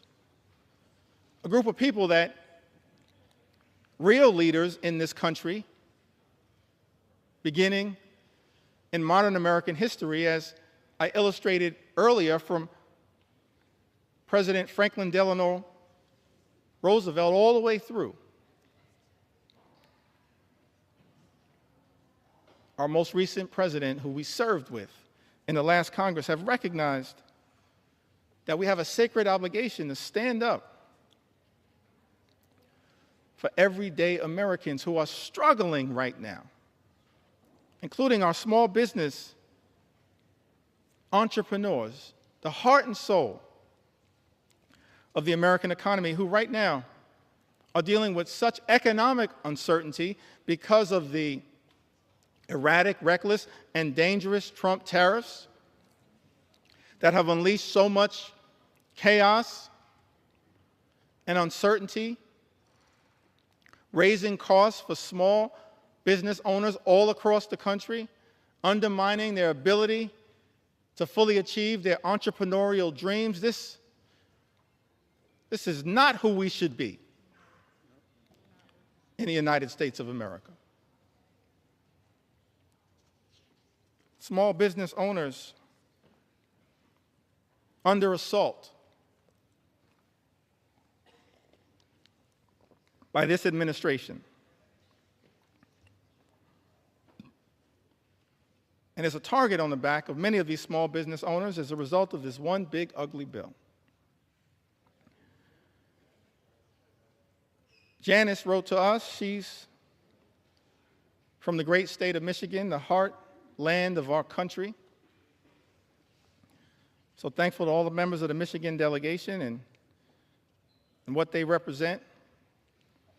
Janice, however, she resides, Mr. Speaker, in the 7th Congressional District, represented by Congressman Tom Barrett.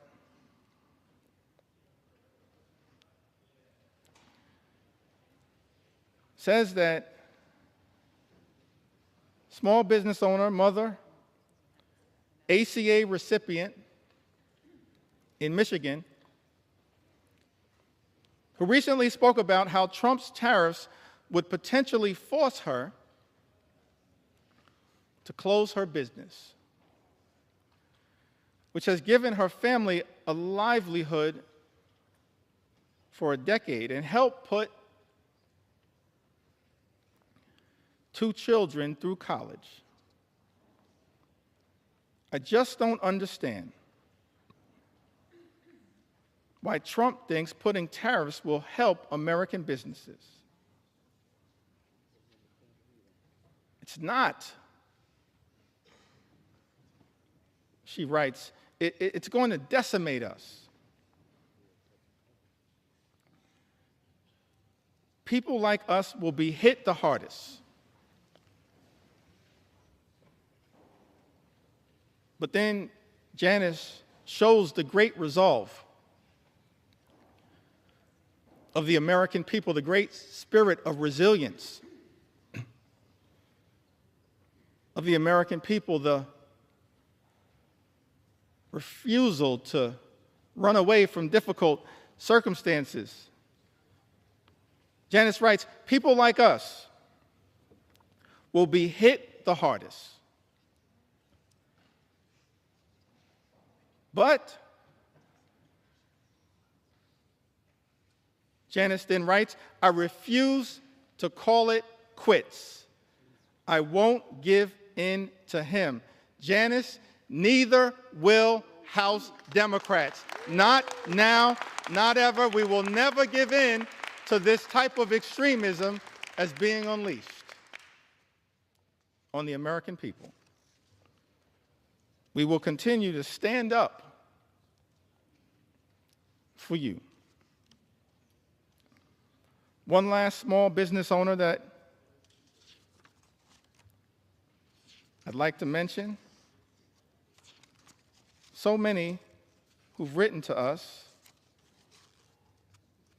whose stories I want to be able to share, but let me perhaps go back to the Big Apple, the great state of New York. But let me also say to the American people, one of the ways in which we've received all of these stories, and we urge you to continue to share these stories from all across the land. You can share your story with us at democraticleader.house.gov/share your story. democraticleader.house.gov/share your story. We want to hear from the American people as to how we can best represent your interests on this day and on all days moving forward, because your stories are powerful. Your stories will continue to give us the resolve to fight for an America that's fair and just, an America where every single person can afford to live the good life. Good paying job, good housing, good health care, good retirement, and of course a good education for your children. That's not too much to ask in the wealthiest country in the history of the world.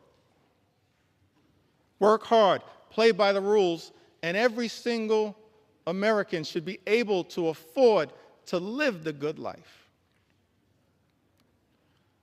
But we know that in this country, far too many people are living paycheck to paycheck. Far too many small business entrepreneurs living paycheck to paycheck. And justifiably expect better from this government. We should be working hard in a bipartisan way to make their life better, not unleashing shock, awe, and pain on the American people. That's what this one big ugly bill will do. Devastate everyday Americans. Linda writes to us, a small business owner. I believe she's from the North Country. Lives in New York's 21st Congressional District, Mr. Speaker. Linda's a flower farmer and flower importer in upstate New York. Small business has been impacted by Trump's tariffs on products being imported from Western Europe, the Netherlands, I believe. The economic strain and uncertainty imposed by the tariffs on small business owners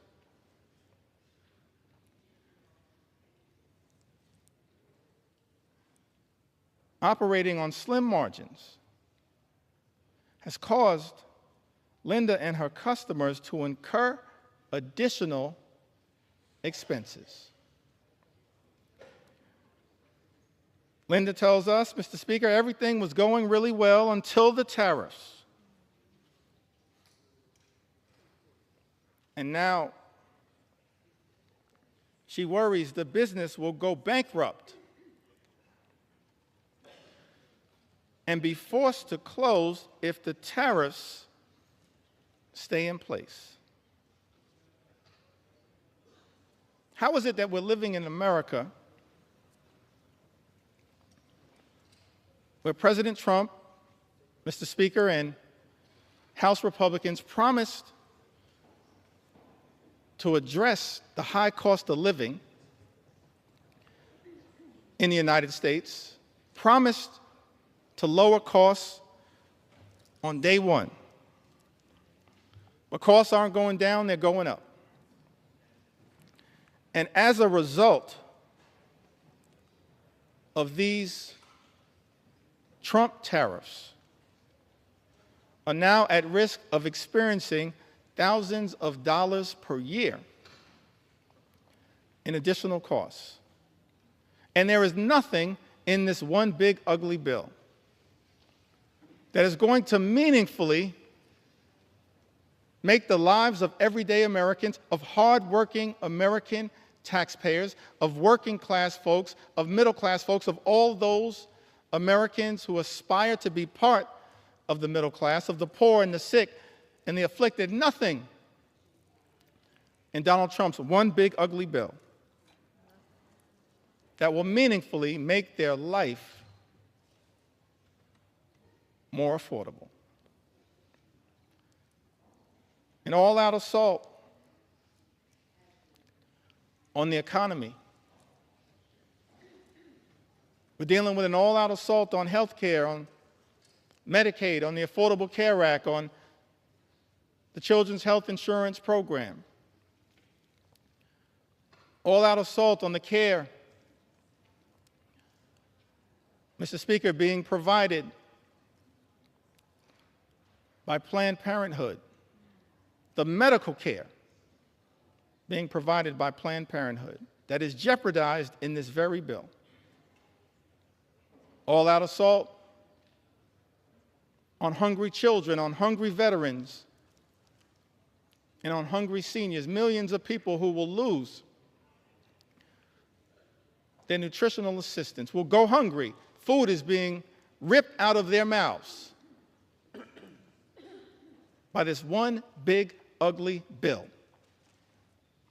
Mr. Speaker, that so many of my Republican colleagues seem prepared to support, notwithstanding their prior statements on the record to the contrary.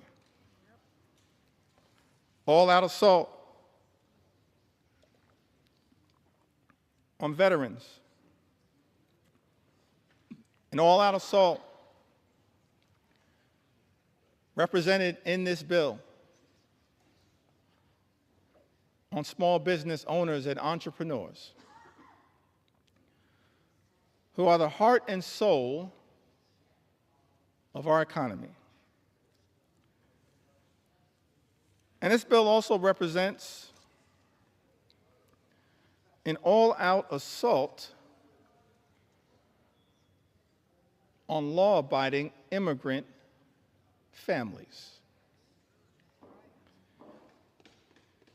And Mr. Speaker, we are going to tell their stories as well.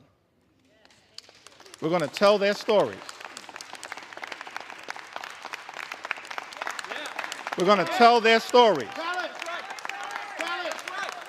Because what's happening in this country, an all-out assault on law-abiding immigrant families, is unconscionable, unacceptable, and it's un-American. Because this is a country that should continue to pride itself as a nation anchored in the rule of law,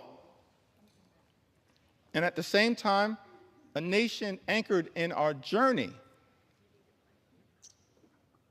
as one of immigrants from all over the world. And we should never abandon that journey. We're approaching the 249th birthday of this great country, this exceptional country. And I believe, and we can go directly, if necessary, Mr. Speaker, to the words that were initially issued by Thomas Jefferson, the author of the Declaration of Independence. And he went through a whole series of indictments against the king. That America, 13 colonies, which became the 13 states, were working hard to break free from. I mentioned earlier the Declaration of Independence, and of course some of the aspirational aspects of it. There are really two parts, as I can tell. I'm not a constitutional scholar. I'm thankful for the constitutional scholars that serve in this Congress. No one more constitutional and more scholarly than my friend and colleague, the top Democrat on the Judiciary Committee, Jamie Raskin, who continues to lead the charge, standing up for the Constitution here in the United States of America. But as I read the Declaration of Independence, there seem to be two parts to it. There's the aspirational part, Mr. Speaker, of the Declaration of Independence. Of course, we hold these truths to be self-evident, that all men are created equal. We understand that now in a more enlightened way, all men, all women, all children, all of God's children created equally. That they are entitled to certain unalienable rights. That among these are life, liberty, and the pursuit of happiness.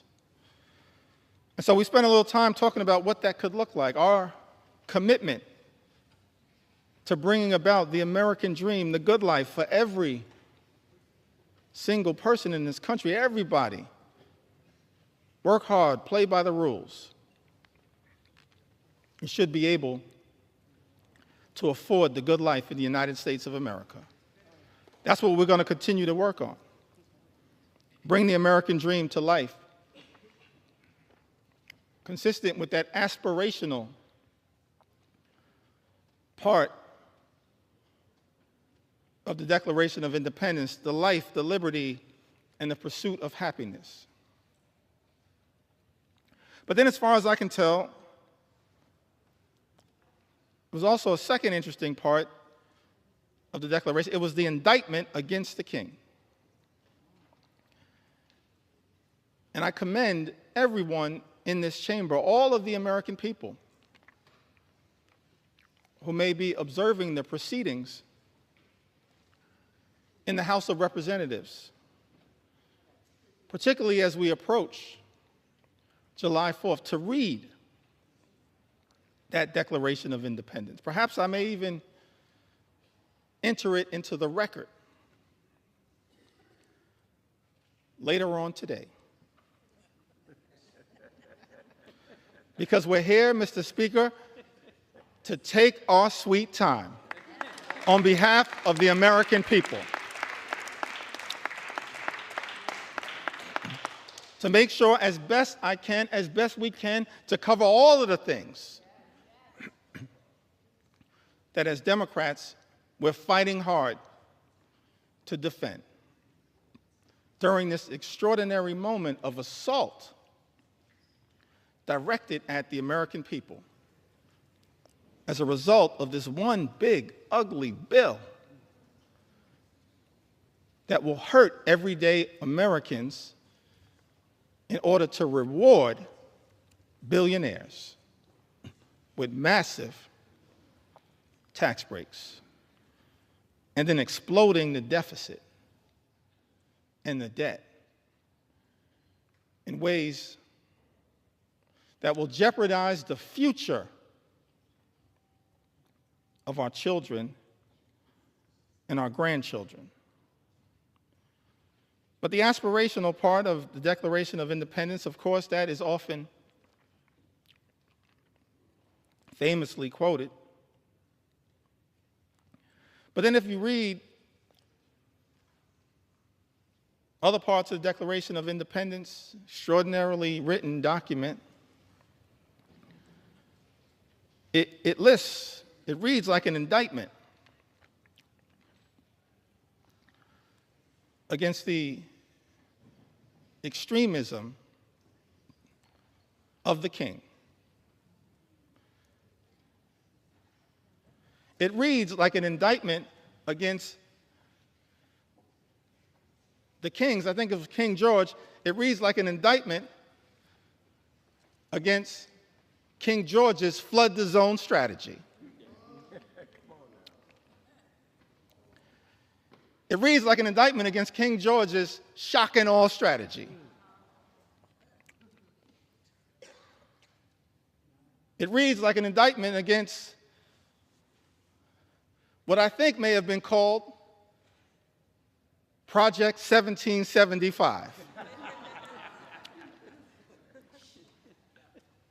which is what brought us to Project 1776. And you look at this indictment, and one of the things it alludes to, it talks about, is the notion of the king's effort to stop the assimilation of people from other parts of the world into the United States of America. So we understand that from the very beginning of this great country, there was a recognition, of course, of the importance of immigration to the success and vitality of the United States of America. And let me be clear, Mr. Speaker, so there's no misrepresentation. As House Democrats, we understand the importance, the urgency of securing the border. We believe that our immigration system is broken and that it should be fixed in a comprehensive and bipartisan way. So many leaders in that effort, so many big ideas were willing to partner in a bipartisan way. Pramila Jayapal, Linda Sanchez, Adriano Espaillat, Tom Suozzi, so many others. Veronica Escobar, we want to partner to fix our broken immigration system in a bipartisan and comprehensive way, secure our border. But we're also going to make sure we stand up for our nation's heritage, a nation of immigrants, which continues to this very day. It's an important part of American exceptionalism, and as far as I can tell, in my reading of the original document, the writings of the founders of this great country, the framers of the Constitution, they recognized it from the very beginning. They weren't perfect. We didn't have a perfect start. But of course, as the preamble to the United States Constitution set forth, we the people, in order to form a more perfect union. Mr. Speaker, we've been set on this magical course, our march toward a more perfect union. And the immigration journey has always been an important part of the American journey. That's why it's heartbreaking to see some of the things that are happening in the country right now. The targeting in such an extraordinary way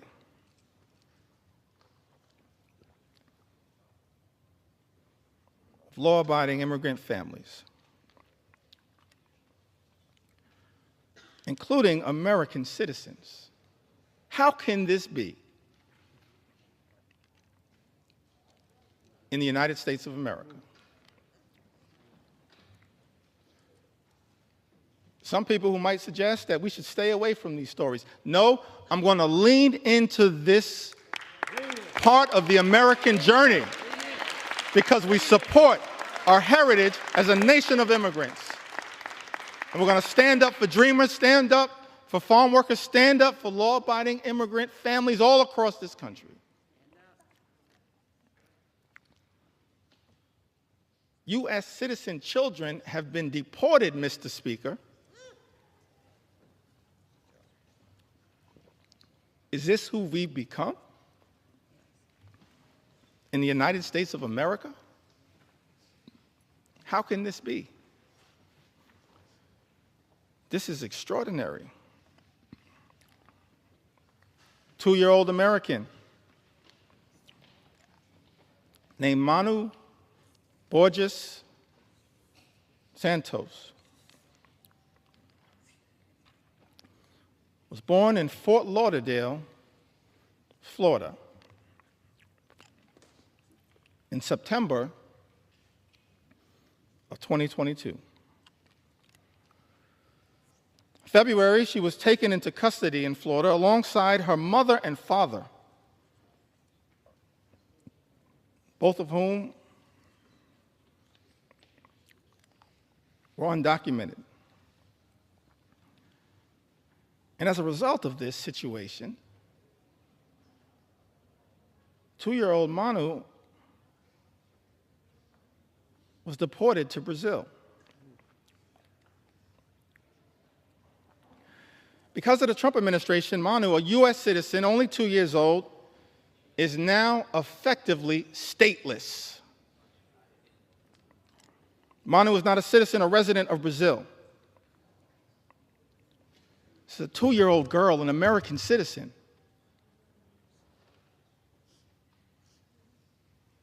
Removed from her homeland, but can't get legal status in her parents' ancestral home.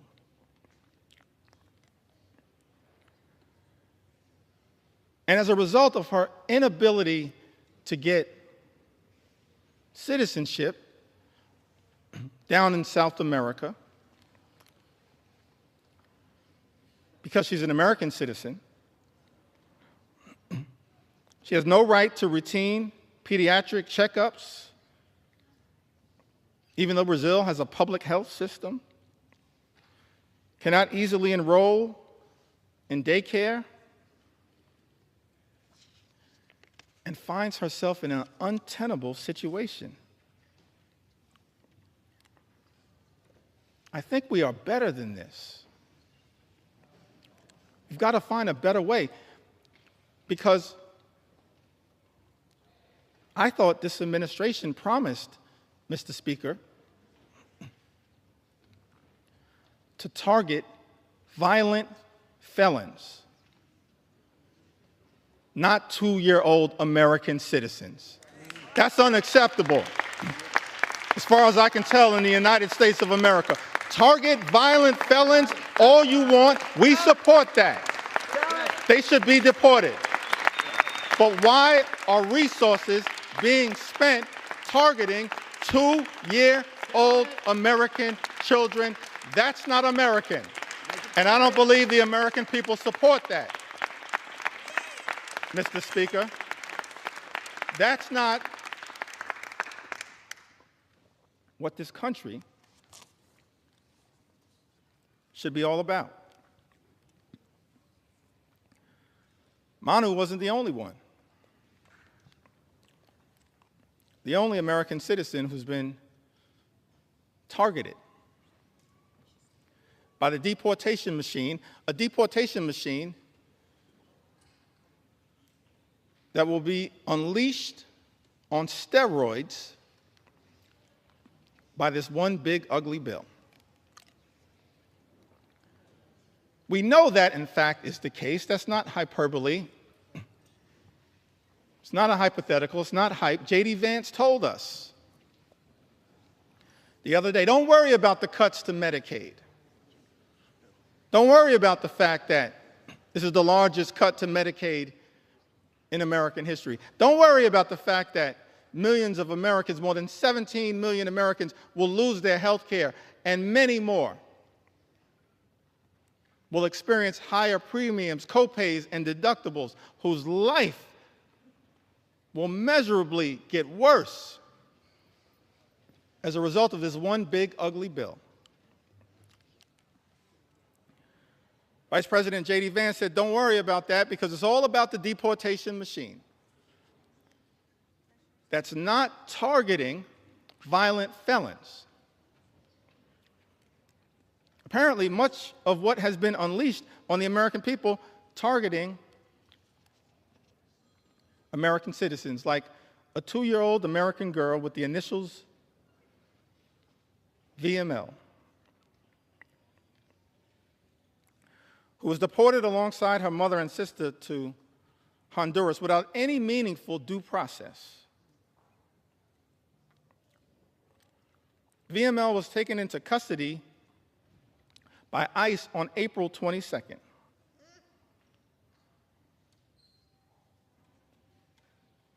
April 22nd happens to be the birthday of my mom. I love you, Miss Lanita Jeffries. If you're watching right now, I love you. My younger brother and I, we thank you for what you did, for your sacrifice in raising us, to try to be the best citizens that we can be.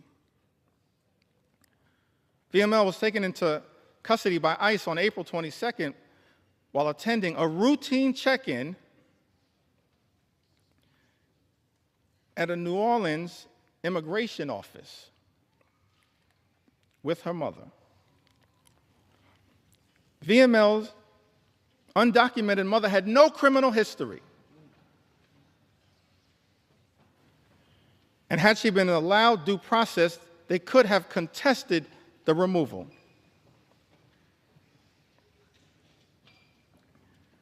Instead, this 2-year-old American citizen was never given a chance to exercise her rights by the Trump administration. That is not who we are. We are better than this in the United States of America.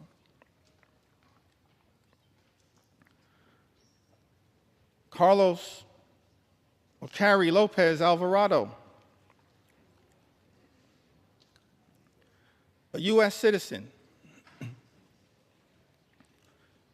arrested while she was 9 months pregnant, masked men wearing Border Patrol uniforms, followed by a white truck into a building's private parking in the city of Hawthorne.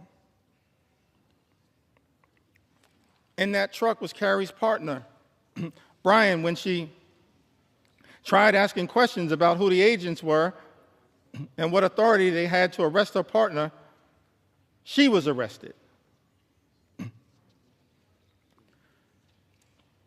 And Carrie, an American citizen, recounted that they started grabbing me from both sides, and I ducked down to sort of shield my stomach because I was afraid. An American citizen, afraid that they were going to hurt me.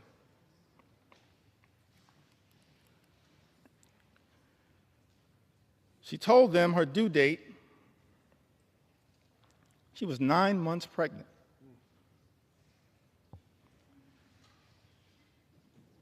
Apparently, these CBP officers responded, okay, your baby is going to be born here, but you're from Mexico, right? They were wrong. They were detaining an American citizen. This is what has been unleashed on the American people. One last story that I feel compelled to share on this issue. Mr. Speaker, I still got some ground to cover. Take your time. Take your time.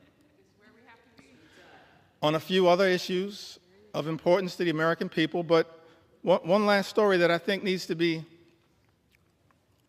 shared, Mr. Speaker, in connection with this issue. This received some attention, some notoriety. Americans were horrified, should be horrified. All of us should be horrified. I'll never forget the journey that we were originally on. Set forth, spoken to by the founders of this country. E pluribus unum, out of many, one. How can we forget that at this moment in time? One last story in this area that I feel compelled to share, Mr. Speaker. Story of Narciso Barranco, 48-year-old undocumented landscaper who has been in the United States since the 1990s and has no criminal record.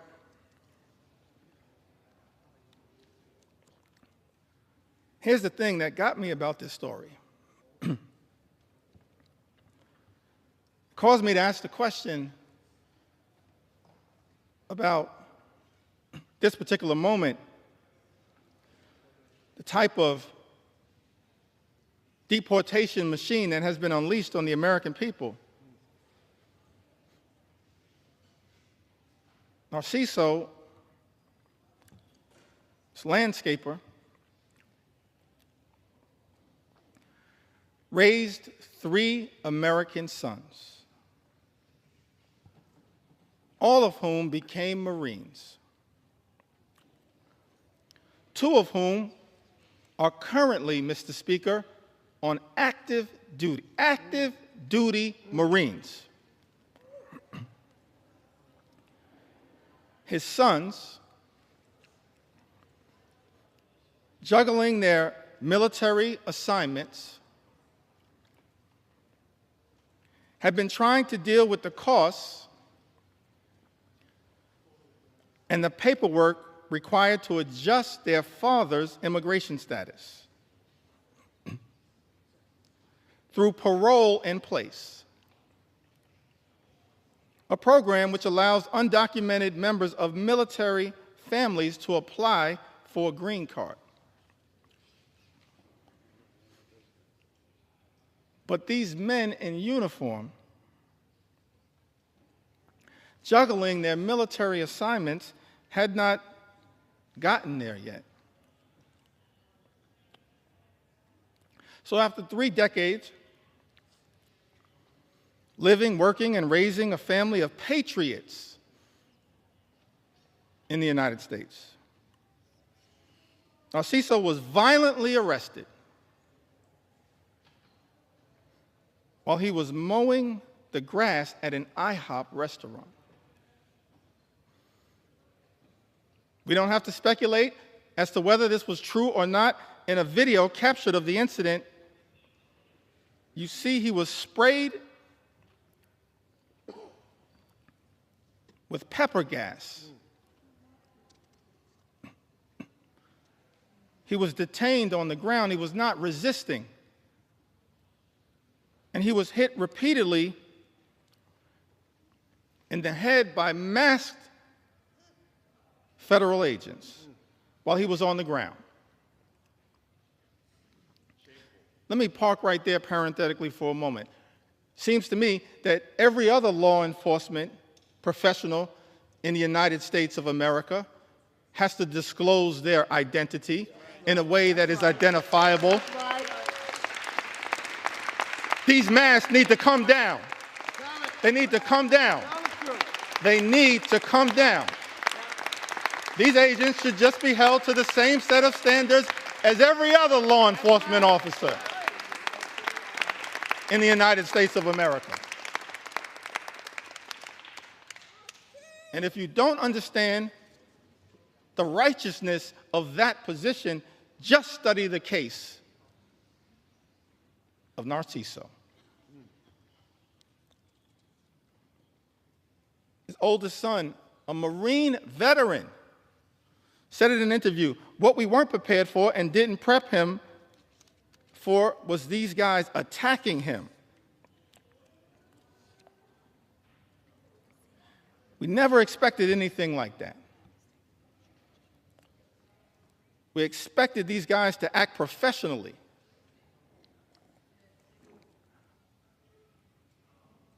And up to the standards of the United States government. Are masked, armed federal agents who beat people on the ground really the standards the United States government should be standing by? Are these the types of actions, Mr. Speaker, that House Republicans endorse and support? This is not the way that anyone in the United States of America should be treated, particularly the father of 3 patriotic Marines. No one should be treated this way, but certainly not the father of 3 patriotic Marines in the United States of America. It's outrageous. It's out of control. And it's completely and totally unacceptable. Unacceptable. Unacceptable here in the United States of America. We are better than this. Better than this. Mr. Speaker, I've talked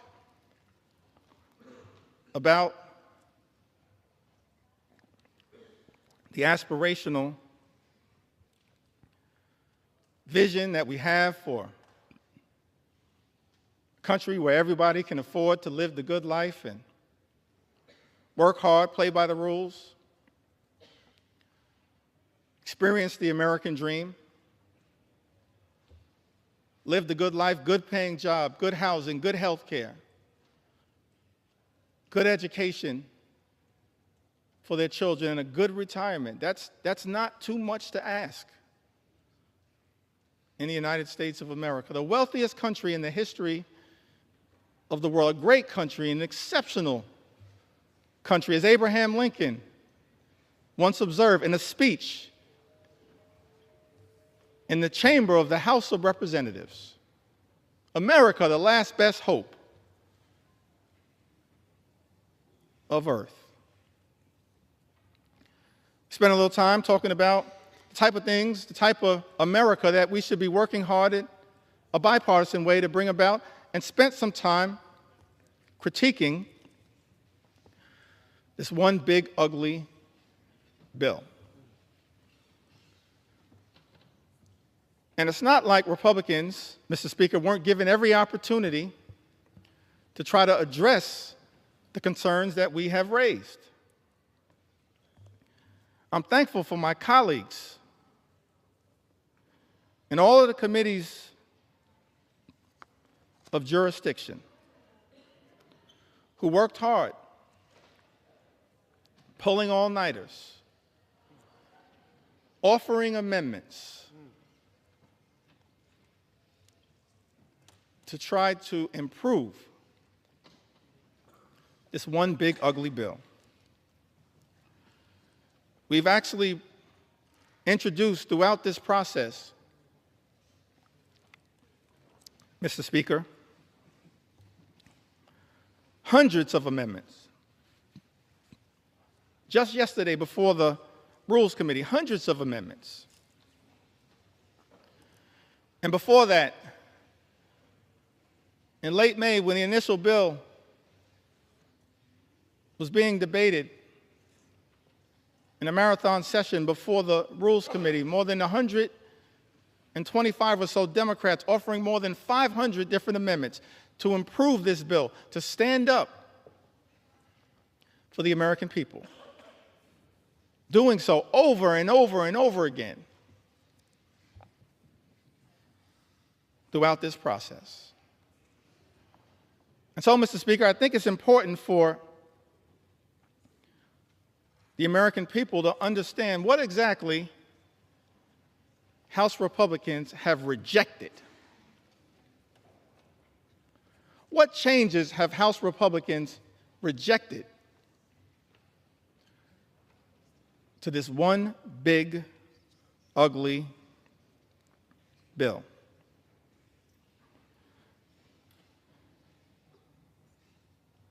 We repeatedly tried to offer an amendment, both in rules and on the House floor on behalf of the American people, to strike every single provision that would cause the largest cuts to health care and food assistance in history, which will result in 17 million people or more losing health coverage and jeopardizing nutritional benefits for about 42 million Americans who might otherwise go hungry. Republicans voted down that amendment.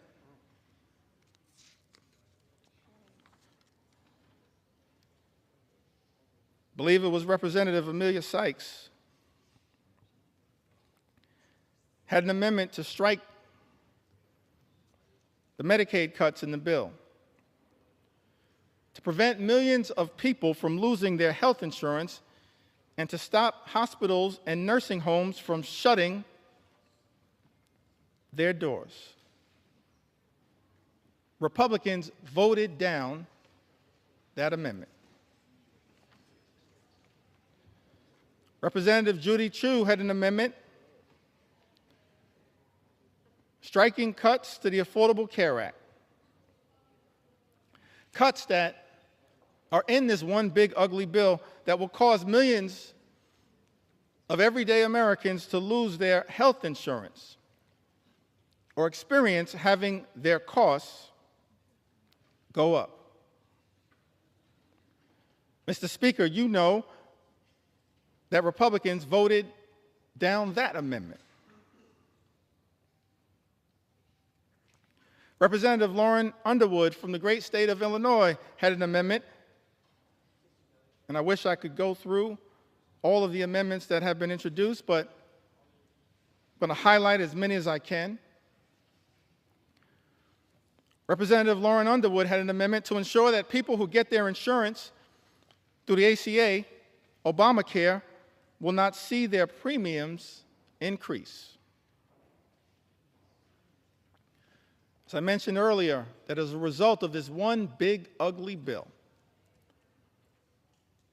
Mr. Speaker, premiums, copays, and deductibles are going to go up for millions of Americans. Many will lose coverage. And so this amendment was introduced to ensure that people who get their insurance through the ACA will not see their premiums increase this year, which is expected to cause 5 million people to lose coverage. Mr. Speaker, Republicans voted down that amendment.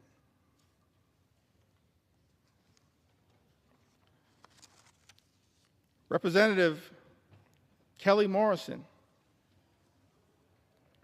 had an amendment that strikes the defunding of Planned Parenthood, which provides access to life-saving cancer screenings and reproductive health care. Now, last year, Republicans, Mr. Speaker, promised that reproductive health care, reproductive freedom was a state issue. President Trump promised that reproductive health care, reproductive freedom was a state issue. And yet in this bill, there's a backdoor attack on reproductive freedom by targeting health care, preventative health care, that Planned Parenthood provides to millions of people all across this country.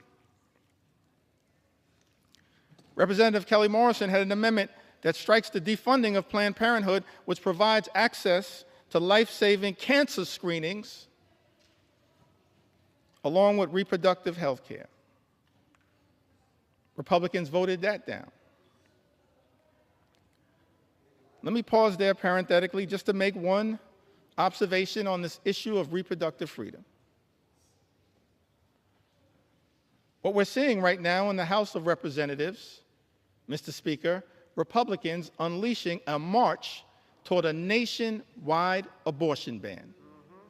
That's what's going on right now. What does this provision have to do with making life more affordable for everyday Americans? Nothing. This is all part of a right-wing ideological extreme effort to undermine reproductive freedom in the United States of America. Let me make something clear, Mr. Speaker. House Democrats believe in a woman's freedom to make her own reproductive health care decisions, a decision that should be between a woman, her family, her faith, and her doctors. That's it, period, full stop.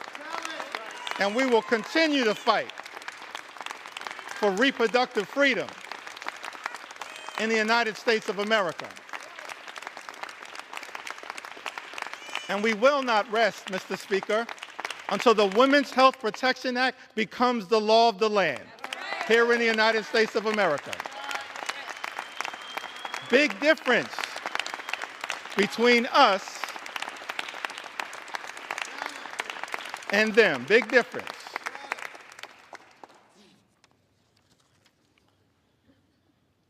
Mr. Speaker, Representative Jahana Hayes introduced an amendment to strike all provisions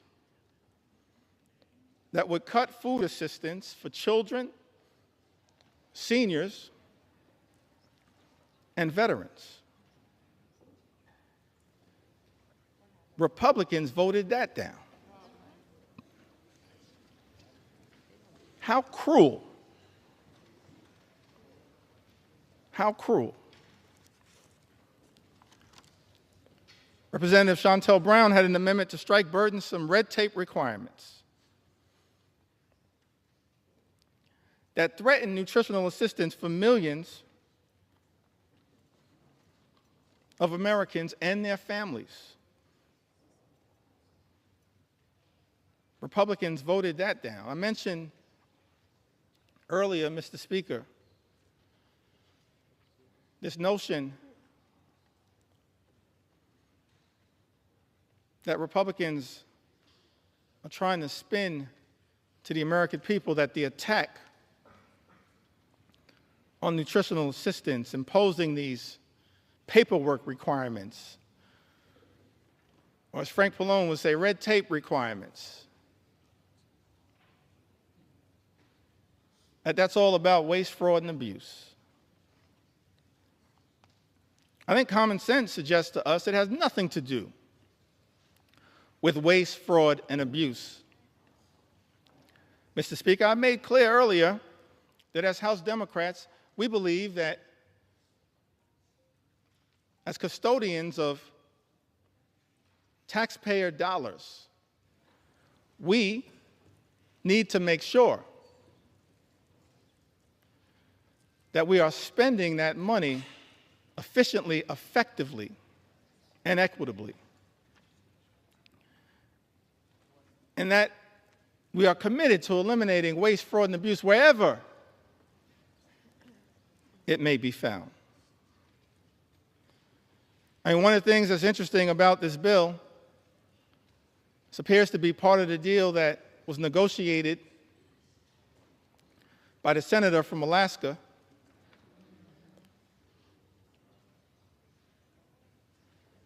is that the states apparently that have the highest error rates with respect to supplemental nutritional assistance are shielded from the initial impact of the nutritional assistance cuts. Let's think about that for a moment. How can it be that Republicans, Mr. Speaker, are claiming that this bill has anything to do with waste, fraud, and abuse, and yet the states with the highest error rate, as Republicans during the Rules Committee acknowledged under questioning from Jim McGovern and Mary Gay Scanlon and Joe Neguse and Teresa Leger Fernandez, acknowledged that the states with the highest error rates actually shielded from the initial impact of the cuts to supplemental nutritional assistance. Angie Craig pointed this out. It exposes, in my view, the lie being told, Mr. Speaker, by some in this town that this effort, this one big, ugly bill, is somehow about combating waste, fraud, and abuse. One of the reasons why we know common sense dictates that this one big, ugly bill has nothing to do with meaningfully going after waste, fraud, and abuse is that, on average, SNAP beneficiaries receive $6 per day to try to help them not go hungry, to try to make sure that veterans and children and seniors don't go hungry. Mr. Speaker, I think it's important for the American people to process. That's what SNAP on average provides, $6 per day. At the same time, Elon Musk, his federal contracts, as we understand it, amount to $8 million per day. Mr. Speaker, if Republicans were really serious about targeting waste, fraud, and abuse in the United States of America, start there. $8 million per day. Start right there. Don't take it, don't rip it from the mouths of children, seniors, or veterans. If Republicans were really serious about targeting waste, fraud, and abuse, start right there with Elon Musk. And we'll join you. We'll welcome you into the warm embrace of the House Democratic Caucus to target waste, fraud, and abuse. Start right there. You can start right there, Mr. Speaker. Start right there. Ranking members Jim McGovern and Bobby Scott had an amendment, Mr. Speaker, to prohibit the bill from going into effect unless cuts to Medicaid and SNAP would not result in fewer families being eligible for free school meals. Mr. Speaker, as you know, Republicans voted down that amendment. We can't find a way to stand up for school meals, for school breakfast, for school lunch. That's just cruel.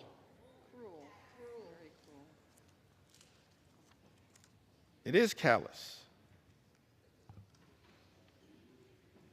It's a corrupt perversion of this process, targeting, as this one big, ugly bill does, school children, hungry school children in the United States of America. Speaker, Representative Mike Thompson had an amendment that would have ensured Americans would not see their energy costs go up, and to protect the millions of good-paying jobs that this bill will eliminate, because this one big, ugly bill puts a target on the backs of the clean energy economy, on clean energy jobs, which result in cheaper energy and lower costs for the American people. We were told by President Donald Trump when he was on the campaign trail, costs would go down on day one. He was going to focus, we were told, on lowering the high cost of living in the United States of America. That's not what this bill does. And we know it, because 21 House Republicans made that clear in a letter that I cited earlier that's now part of this public record. Representative Mike Thompson, supported by others, had an amendment. All of these amendments co-sponsored by members all across the gorgeous mosaic of the House Democratic Caucus. We're proud of the fact that we look like we represent, in the most intimate way possible, consistent with John Adams' original vision of the House of Representatives, that the House should be a portrait of the American people. That's what we represent. We're proud of that fact. The gorgeous mosaic of the American people. That's what we're all about, in the most intimate way possible. That's why we love the House. And what the House is supposed to represent, the best of the House, not what we're seeing on the floor right now. Mr. Speaker, Republicans voted down the amendment introduced by Representative Mike Thompson that was designed to ensure that Americans would not see their energy costs go up. It was also designed to protect the good-paying American jobs that were part of both the Bipartisan Infrastructure and Jobs Act, the Infrastructure and Jobs Act, as well as the Inflation Reduction Act. And so this amendment was designed to lift up the principle of actually trying to create good-paying union jobs that actually allow people to provide a comfortable living in the United States of America. Amongst this all-out assault that we are witnessing in the United States is an all-out assault on organized labor, an assault on collective bargaining, an assault on the freedom to negotiate.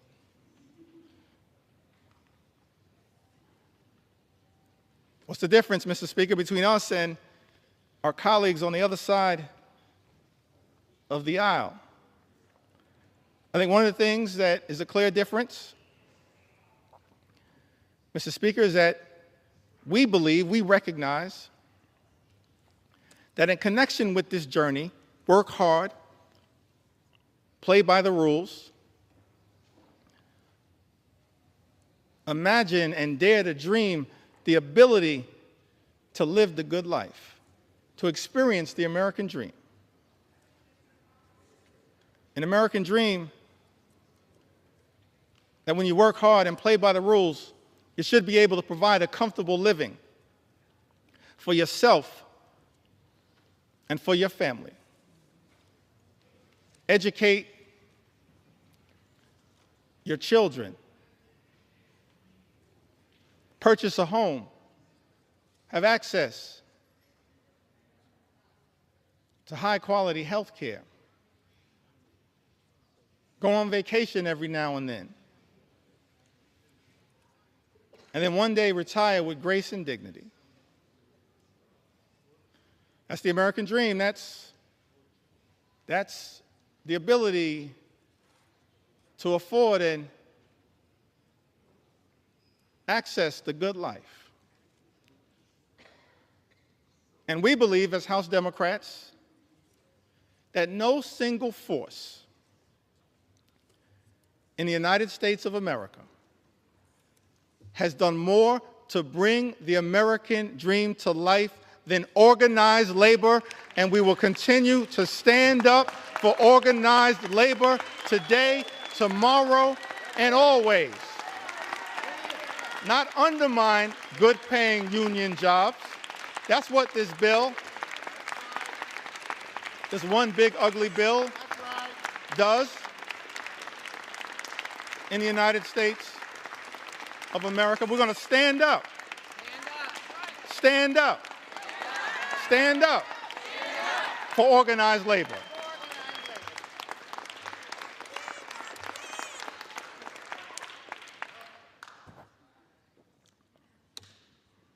This is personal to me. My parents, Marlon Jeffries, Lanita Jeffries, they raised us, my younger brother Hassan and I, they raised us in a working class union household. I'm thankful for that. We were raised in central Brooklyn. Now, my mom grew up in Connecticut. And I mentioned That must be Johanna Hayes.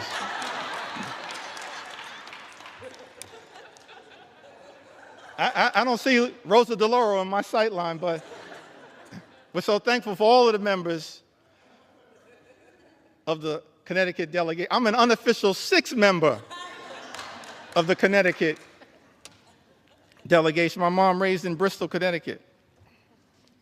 She went to Bristol High School. Thankful for my mom.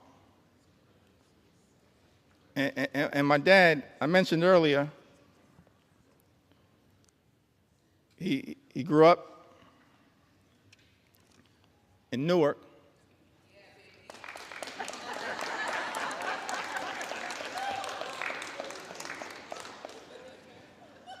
That must be LaMonica McIver. I grew up in Brick City. I mentioned earlier he had the nickname Pudding. I failed to ask him, but I'm going to see if my mom can unlock the key to that nickname for me. My mom grew up in Bristol, Connecticut, and my father grew up in Newark. And I mentioned earlier that he then went off to serve this country in uniform as an Air Force member, served in Germany during the Cold War. I think about that a lot. I didn't get to talk too much about it. I wish I would have had the opportunity to talk a little bit more with my dad about that. It's an extraordinary thing in the United States of America that someone could grow up in inner city Newark and then have the ability, in part, thanks to President Harry Truman, to serve with people of all races to defend this great country. I wish I would have had the opportunity to talk to my dad a little bit more about his experience in Germany, because the one thing that I've been able to take away from that experience was that he came back having fallen in love with Heinekens and Becks.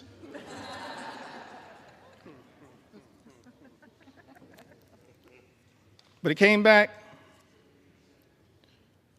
after serving this country, Mr. Speaker, in uniform,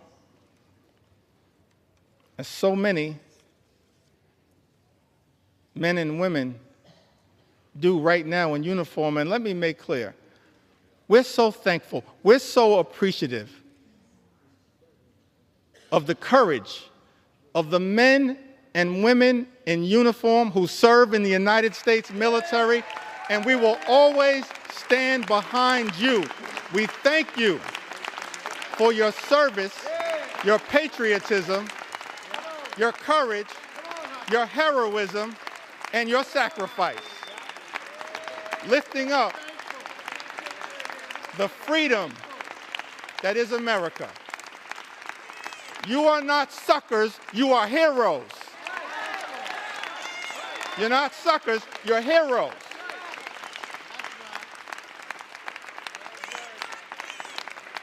We're thankful for your service.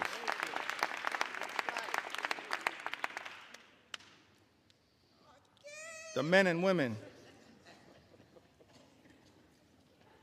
no better hype person than Frederica Wilson.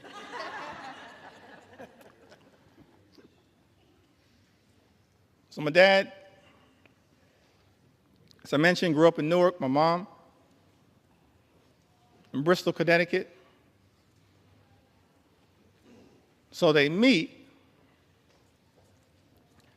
at Central State University. Proud to note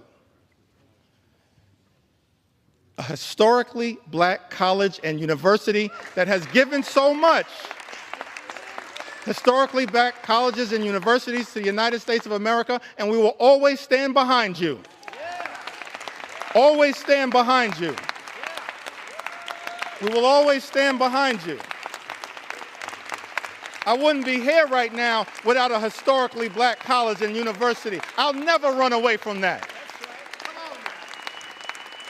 I will never run away from that. And we're proud of the fact, we can check the record, proud of the fact that over the last few years prior to this administration, historic investment in Hispanic serving institutions, in historically black colleges and universities, in higher education.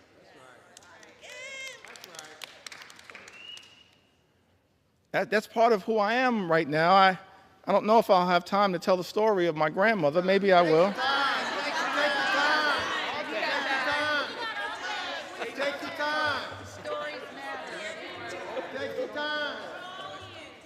I got so many stories, I feel like I'm in a hip-hop studio right now. But they all relate to what makes every single one of us, every single Democrat, have a story to tell. A story to tell. Brooklyn will get that. Every single one of us have a story to tell. That leads us to this moment. It's the reason why we're fighting hard against this incredible and unprecedented assault on the American way of life and an assault on organized labor. So my parents, they meet Central State University, and Dad would tell us, my younger brother and I, that it was love at first sight. But apparently my mom said, not so fast. But it worked out. I'm thankful for that. They met at Central State University. And so, of course, I mentioned that mom from Connecticut, father from New Jersey. Why was it that we grew up in New York City? Apparently, they compromised and moved to Brooklyn. And so I'm raised in Brooklyn, New York. Working class neighborhood. In the middle of the crack cocaine epidemic. Dangerous times in New York City. In a union household, proud that I grew up in the Cornerstone Baptist Church, still a member of the Cornerstone Baptist Church. Grew up in this union household. And Mr. Speaker, I land on that moment, and every single one of us as House Democrats have a similar story to tell about why in our heart, in our soul, in our essence, in our experience, we're so horrified by the attacks on organized labor. Because we understand the importance of what organized labor has meant to the American journey. My mom and dad were both public servants throughout their entire lives. My mom worked for 45 years, DC 37, for the city of New York. My dad, he worked for 30 years. He was a member of the Public Employees Foundation. He was a substance abuse social worker. dealing with addiction. During the heroin explosion of the 1970s, the crack cocaine epidemic of the 1980s. But they got married in 1967. And they were newlyweds. And many people familiar with the history of the labor movement, particularly in New York City, know that in 1967, the Social Service Employees Union, which they both belonged to at the time, famously went on strike for better pay, better health care, better working conditions, and most importantly, better service to the clients that they served. And I've thought about that fact. They were newlyweds. A few months in, and they had to make a decision. When the Social Service Employees Union went out on strike, whether they would cross the picket line, because it was unclear, perhaps, how they would pay for food and rent and clothing as newlyweds in a new city. Or, Mr. Speaker, were they going to stand in solidarity with their union brothers and sisters? I'm so thankful, Mr. Speaker, when I learned that my parents made that decision to stand on that picket line for as long as it took in solidarity with their union brothers and sisters. That's part of our DNA. That's part of why we fight so hard. We can all trace a similar story. An inheritance from our parents and our grandparents. All of us have that kind of story to tell.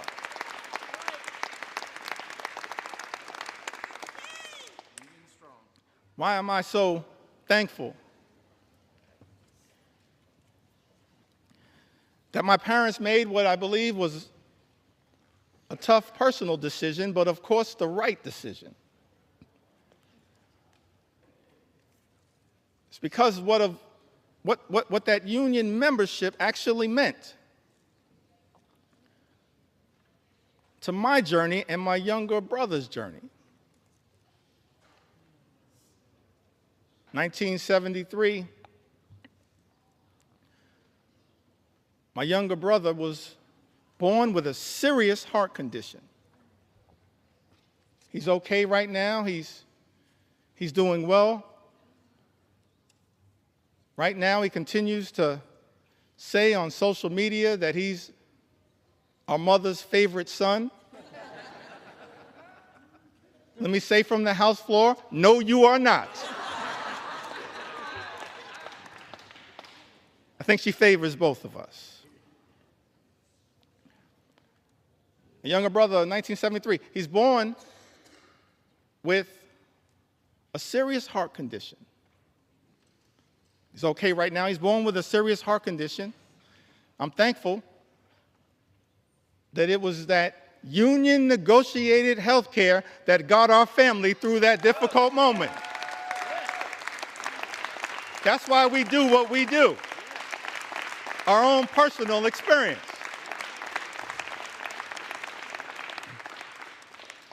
And then in the early 80s, my parents, modest living.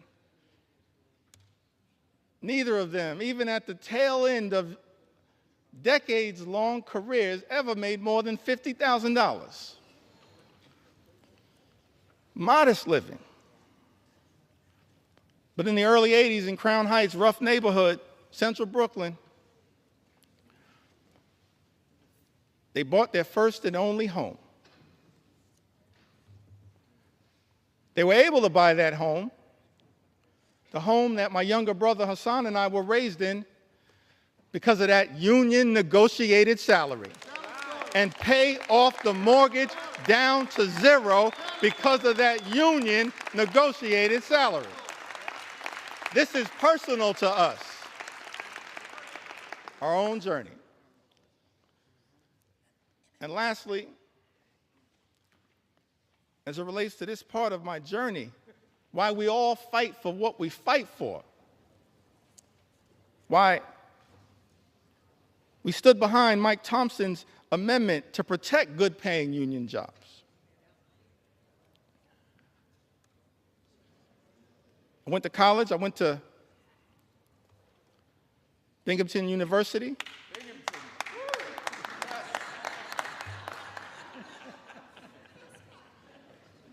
When I first got here, I was surprised to learn, actually,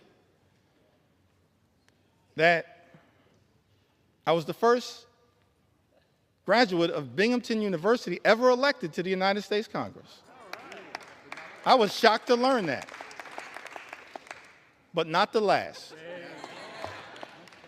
Because Vindman and Mannion have now joined us. And so we tripled the size of the Binghamton University delegation.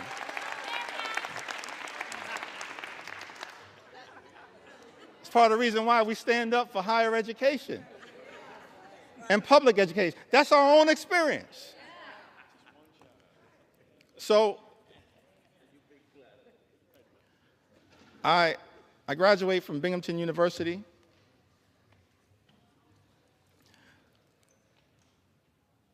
My younger brother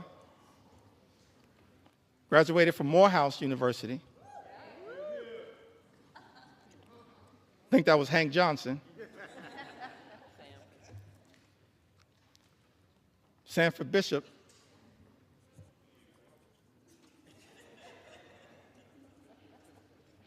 Graduated from Morehouse. I graduated from Binghamton University. And somehow,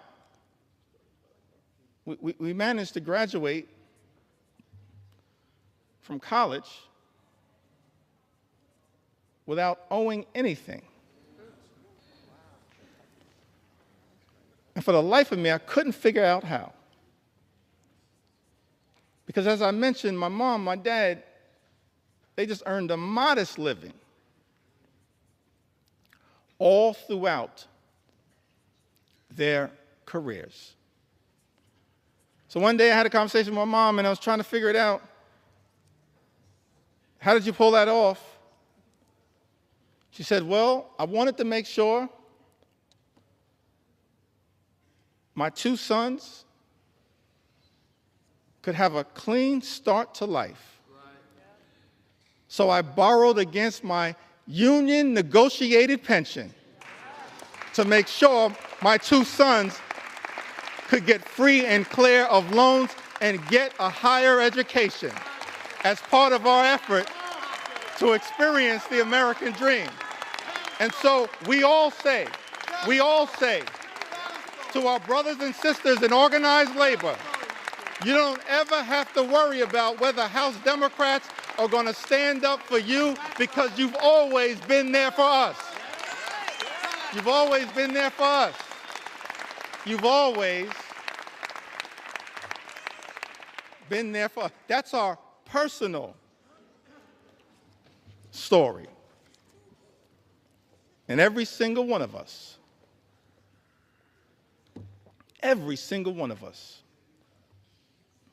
we do this work because we've lived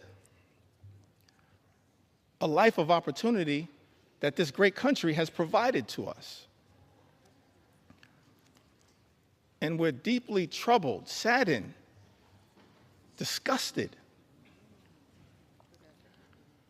that this great institution, this House of Representatives, Mr. Speaker, Republicans are trying to jam this one big ugly bill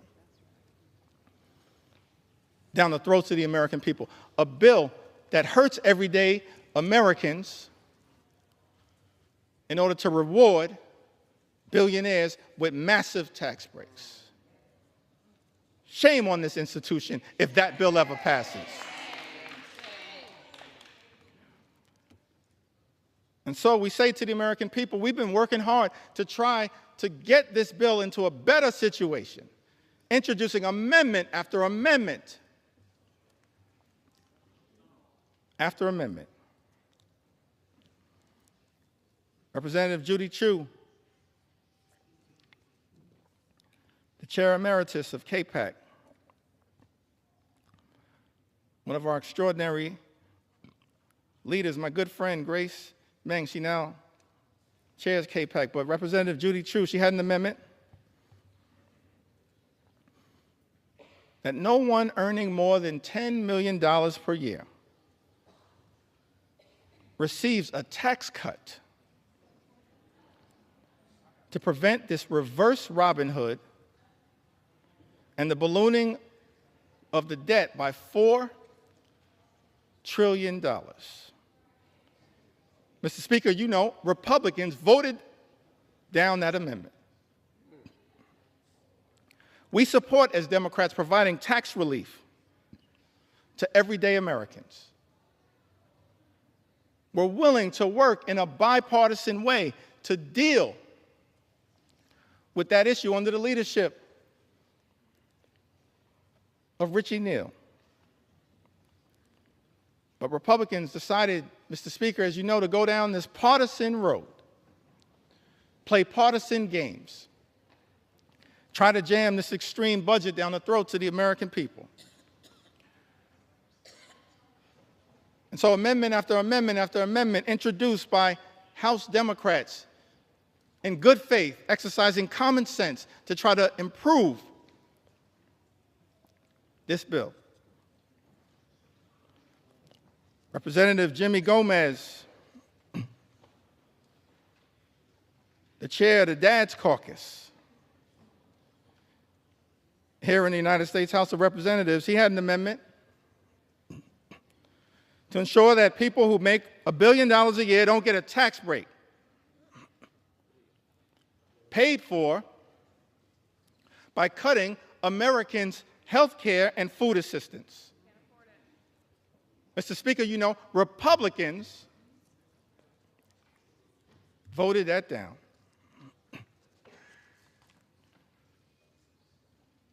My good friend and classmate, Representative Susan DelBene, she had an amendment that would have made the child tax credit fully refundable. Susan DelBene, a great champion of the child tax credit. Let me also shout out a person that I believe is the mother of the enhanced and expanded child tax credit as well. The top Democrat on the Appropriations Committee, Rosa DeLauro. We're thankful for your leadership, Rosa.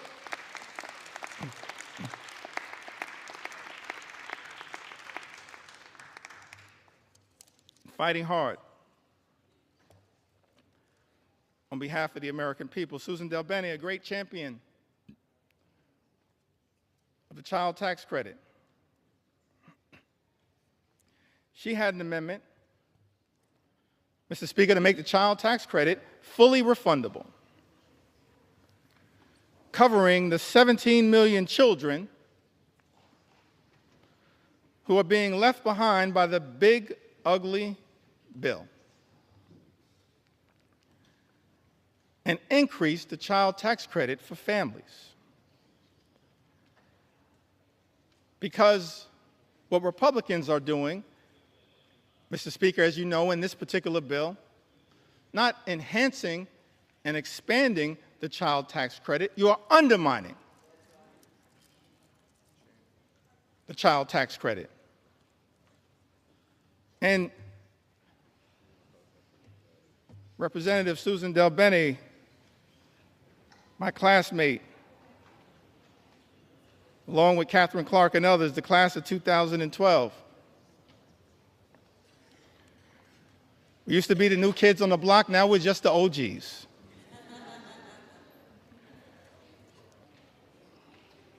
Susan DelBene,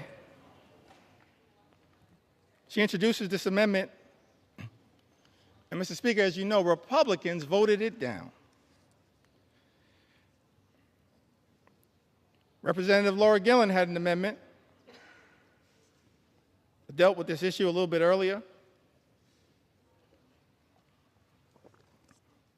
The new and permanent cap on state and local tax deduction. Representative Laura Gillen had an amendment to strike the new and permanent cap on salt, which is something that members of the House Republican Conference, Mr. Speaker, as you know, claimed was a line in the sand for them, specifically from New York, and said that they support. But Republicans voted down that amendment from Representative Laura Gillen. Representative Mary Gay Scanlon from the Commonwealth of Pennsylvania, one of the great members of the class of 2018, a great class. She had an amendment that would protect infants, babies, American citizens born in this country from the unconstitutional and un-American Trump executive order to end birthright citizenship. Republicans voted that down.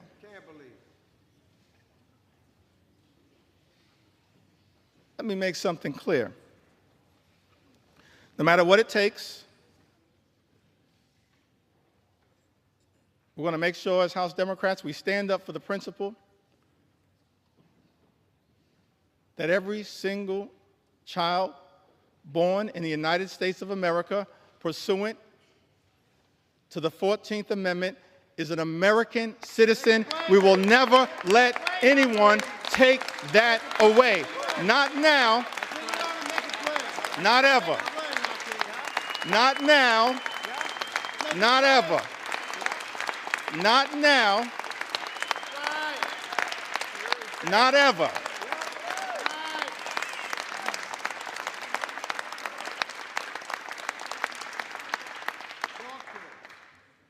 I think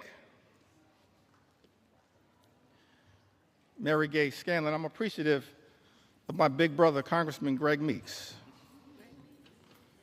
my big brother in the United States Congress. We're a family as House Democrats committed to working hard, standing up on behalf of the American people. It's an honor of a lifetime to be part of this family.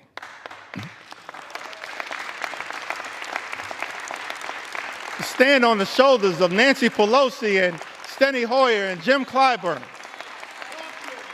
It's an honor to be part of this family. Fight hard on behalf of the American people. Representative Mary Gay Scanlon, I've got to repeat this, had an amendment, Mr. Speaker, to protect infants, children, babies against the unconstitutional and un-American Trump executive order to end birthright citizenship. Republicans voted that down.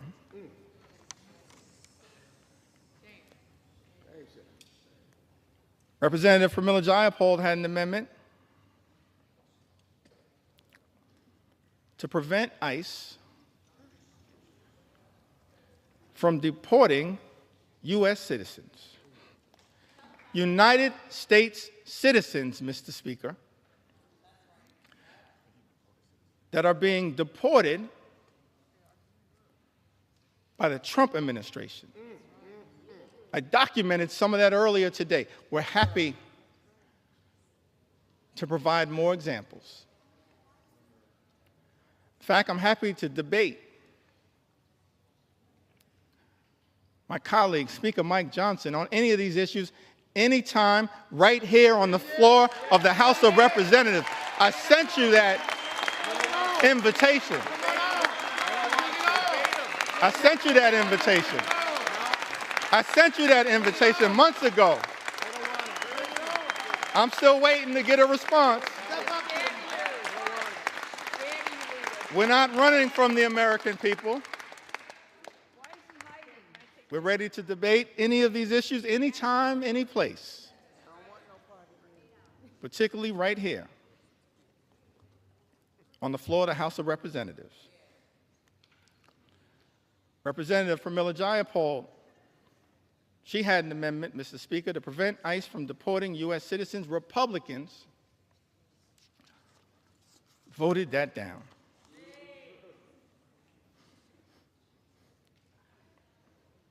Ranking Member Jim McGovern. And this issue is personal to him. I mentioned earlier, we do this work because we're informed by our own personal experiences. It's not about glory, it's not about profit.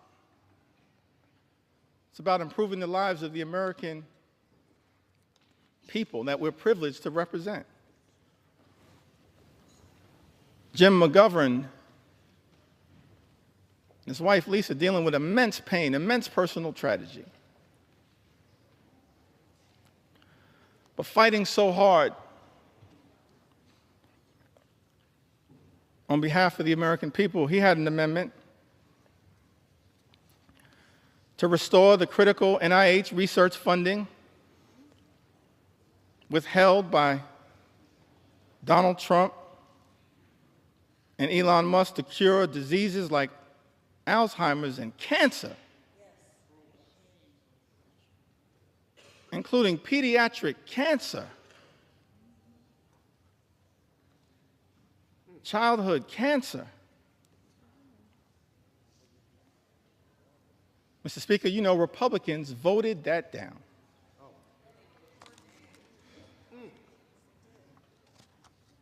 Hundreds of amendments introduced by Democrats to try to deal with the cruelty and the callousness of Donald Trump's one big ugly bill. Many amendments were offered by Democrats, and Republicans chose not to make these amendments in order.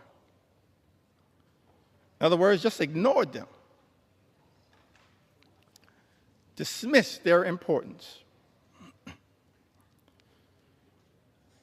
Representative Debbie Wasserman Schultz and Gottheimer offered an amendment that adds a new requirement that the Secretary of HHS certify in writing that the reduction and rescissions made by this act will not affect cancer survivors currently on Medicaid or Medicare. Mr. Speaker, as you know, Republicans dismissed that amendment. Representative Houlihan and Representative Ramirez offered an amendment, Mr. Speaker, that exempts individuals with disabilities from having to prove eligibility for Medicaid every 6 months. That's a burdensome red tape requirement designed to throw people off of Medicaid who are eligible. That amendment was dismissed. Mr. Speaker, as you know, by House Republicans.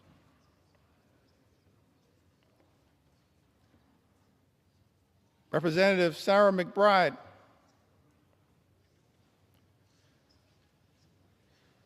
the distinguished gentle lady from the great state of Delaware. The distinguished gentle lady from the great state of Delaware. She offered an amendment that requires the CBO, the Congressional Budget Office, to certify provisions in this bill to make sure that those provisions will not reduce access to care or increase the cost of care for seniors who are duly eligible for Medicare and Medicaid. Mr. Speaker, as you know, Republicans dismissed that amendment. Representative Rob Menendez offered an amendment that the health provisions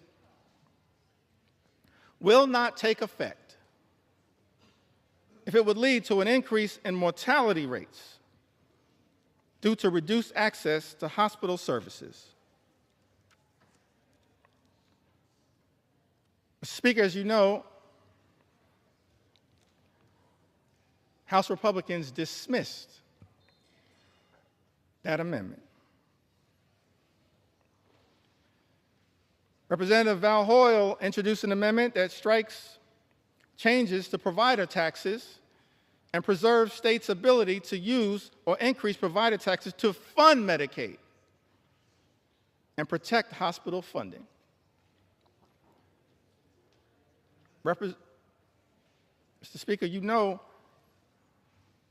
that despite Representative Hoyle offering this amendment, Republicans dismissed it.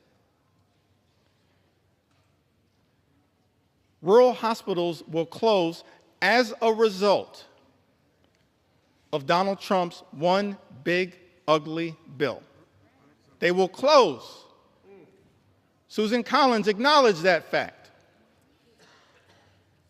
But House Republicans are here jamming a bill down the throats of the American people that will close hospitals in rural America, in urban America, in small-town America, in the heartland of America, and apparently, Mr. Speaker, couldn't care less. Let me be clear. We're going to stand up for those communities that my colleagues on the other side of the aisle have abandoned. We're going to stand up for rural America, urban America, small-town America, the heartland of America, Appalachia. We're going to stand up for all of America, whether we represent you or not.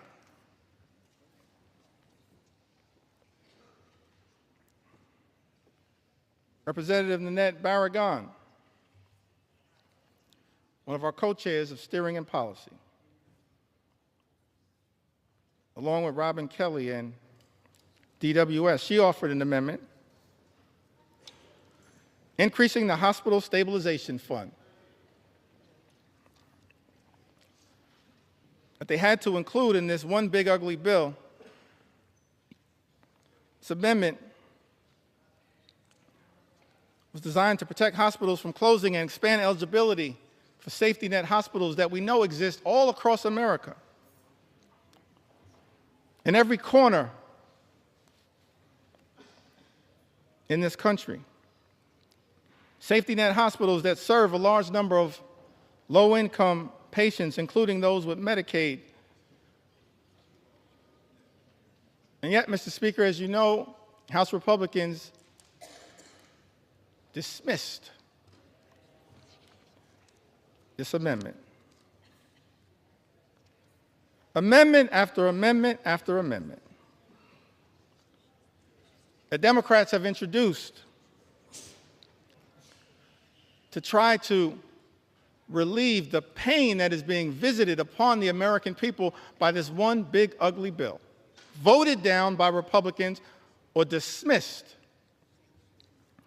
out of hand. Representative Costa introduced an amendment to protect those on the low-income heating and energy assistance program who are also targeted by this one big ugly bill. It's part of an effort to ensure that all households on SNAP can continue to qualify. Mr. Speaker, as you know, Republicans dismissed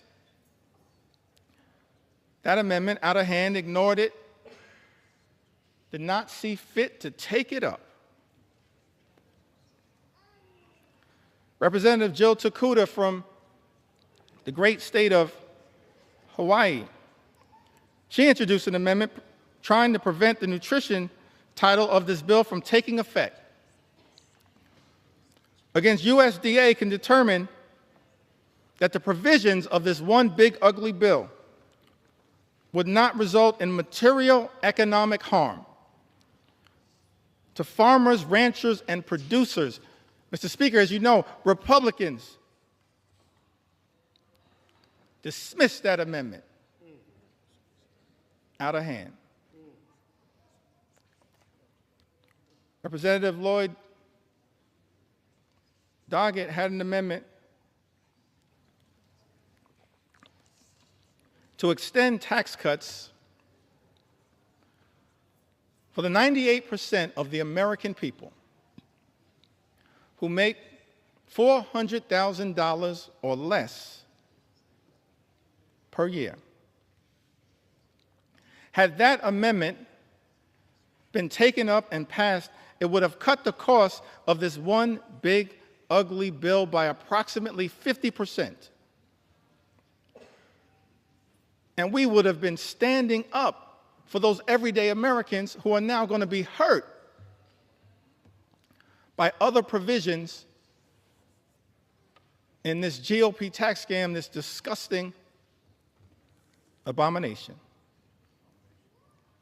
Mr. Speaker, as you know, that amendment dismissed out of hand by the House Republican majority. Representative Seth Magaziner from the great state of Rhode Island. He's only in his second term. Somehow he's the dean of the delegation.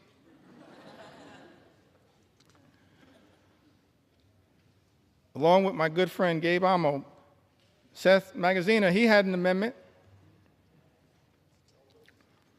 to provide a tax cut for the middle class, paid for by increasing taxes on the wealthiest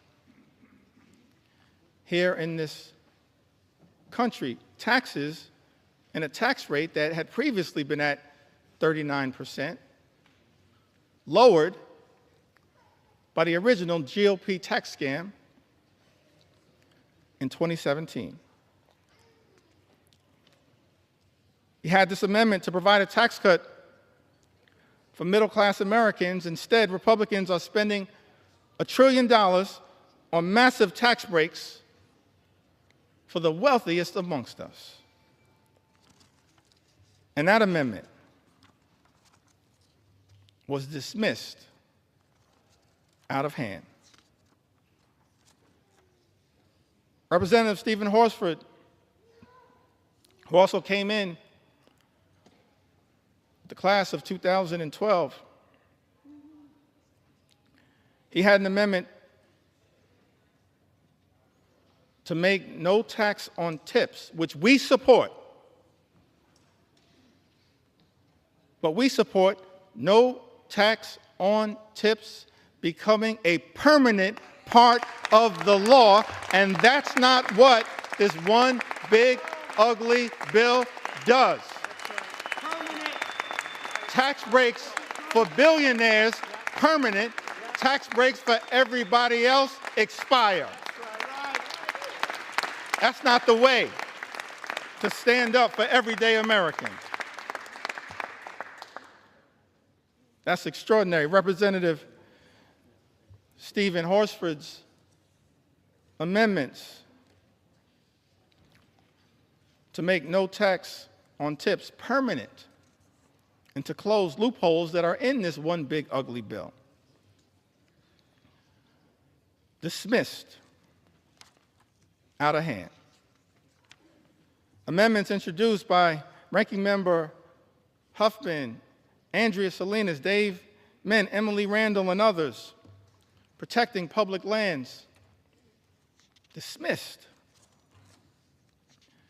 out of hand. Amendments on energy introduced by members like Luz Rivas, dismissed out of hand. And I think I'll end this portion of my presentation. Mr. Speaker,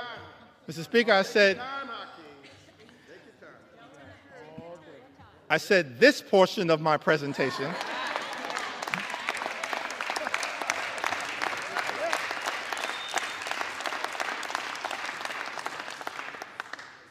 Still got a little more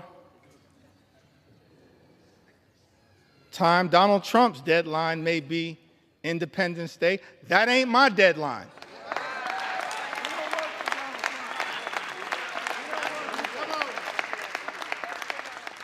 You know why? Mr. Speaker, we don't work for Donald Trump. We work for the American people. That's why we're right here now on the floor of the House of Representatives, standing up for the American people, for everyday Americans, for hardworking American taxpayers, fighting hard to make sure that we can live in a country where every American can afford to live the good life. And as I mentioned earlier, Mr. Speaker, part of being able to afford to live the good life, part of those 5 things that I talked about, which shouldn't be hard to agree upon. Work hard, play by the rules, and then being able to be part of a country. Imagine a country where when you work hard and play by the rules, you can afford to obtain the American dream, to experience the good life, good paying job, good housing, good health care, a good education for your children, and then a good retirement. So we had a series of amendments, Mr. Speaker, introduced on the subject of education. Let me say something about the Department of Education. And every agency, every department can, of course, be improved in terms of its efficiency, but the Department of Education does important work, particularly as it relates to the most vulnerable children amongst us. And as part of this unprecedented assault on the American way of life, President Donald Trump issued this executive order, effectively trying to abolish the Department of Education. I know there are people all across the country as I travel throughout America concerned about this. Let me make something clear. The Department of Education was established by an act of the United States Congress. It cannot be abolished by anyone pretending to be a wannabe king. Not anyone. It's us, the United States Congress. So we introduced, Mr. Speaker, a series of amendments related to this commitment, this recognition of the importance of education as part of accessing the American dream.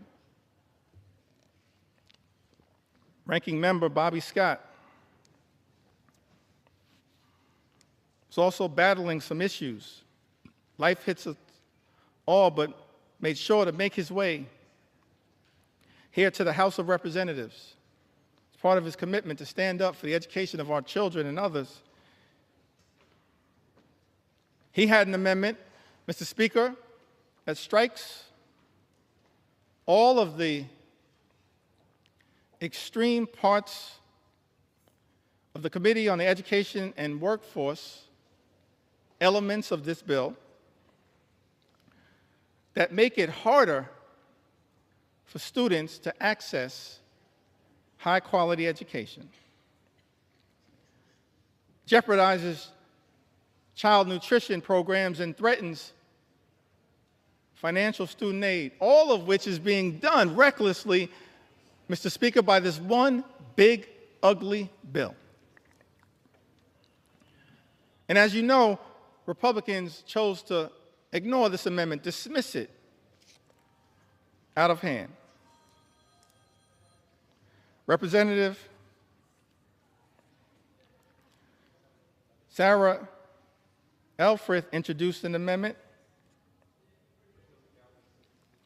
to try to increase the amount that hard-working teachers and educators are able to deduct on qualified out-of-pocket classroom expenses. And that amendment was dismissed out of hand.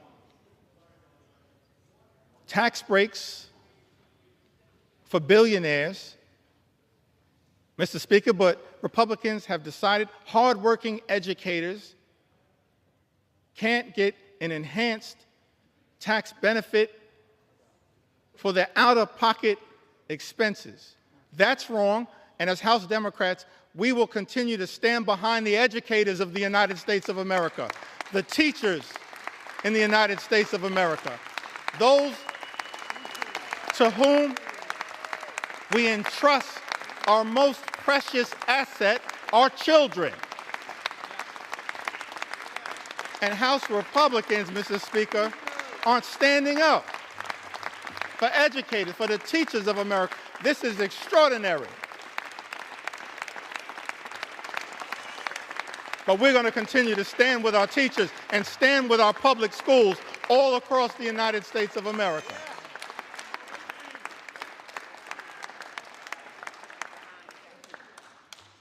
That's what House Democrats are going to continue to do. Representative Val Hoyle had an amendment to increase Pell Grant funding, Pell Grant awards that are severely undermined in Donald Trump's one big, ugly bill. Mr. Speaker, it's extraordinary to me that this reckless Republican budget manages to go after blue-collar jobs, organized labor, hardworking American taxpayers who don't shower before going to work, but shower after work, that Donald Trump's one big, ugly bill goes after blue-collar, good-paying, prevailing wage jobs here in the United States of America, and then also goes after access to higher education. Representative Val Hoyle had an amendment, Mr. Speaker, increasing Pell Grant awards that are severely undermined in this bill. House Republicans chose to ignore this amendment, dismiss it out of hand.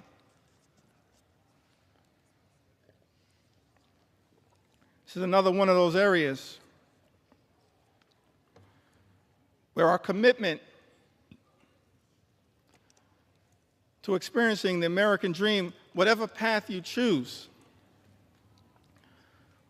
whether that's through career and technical education,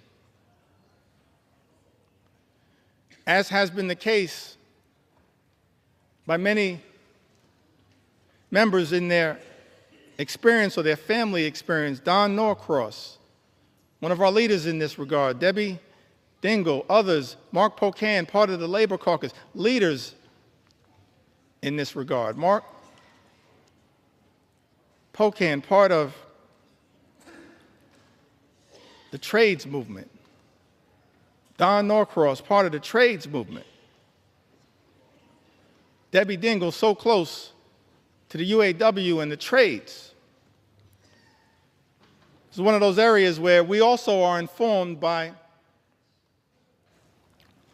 our personal experiences, why we find what is taking place, Mr. Speaker, in this one big, ugly bill so disgusting. These attacks by Republicans on the ability of all Americans to achieve the American dream, to be part of imagining an America where everyone who works hard and plays by the rules can live the good life. Higher education is not the entire solution, but it certainly is part of it. This was taught to me by my grandma Nana. She never had a formal 4-year education, but perhaps she was the wisest woman I've ever known. And she was determined to make sure that her 2 grandsons had the ability, as best she could, to obtain an education that might ultimately, for us, coming out of this working class neighborhood, Crown Heights in central Brooklyn,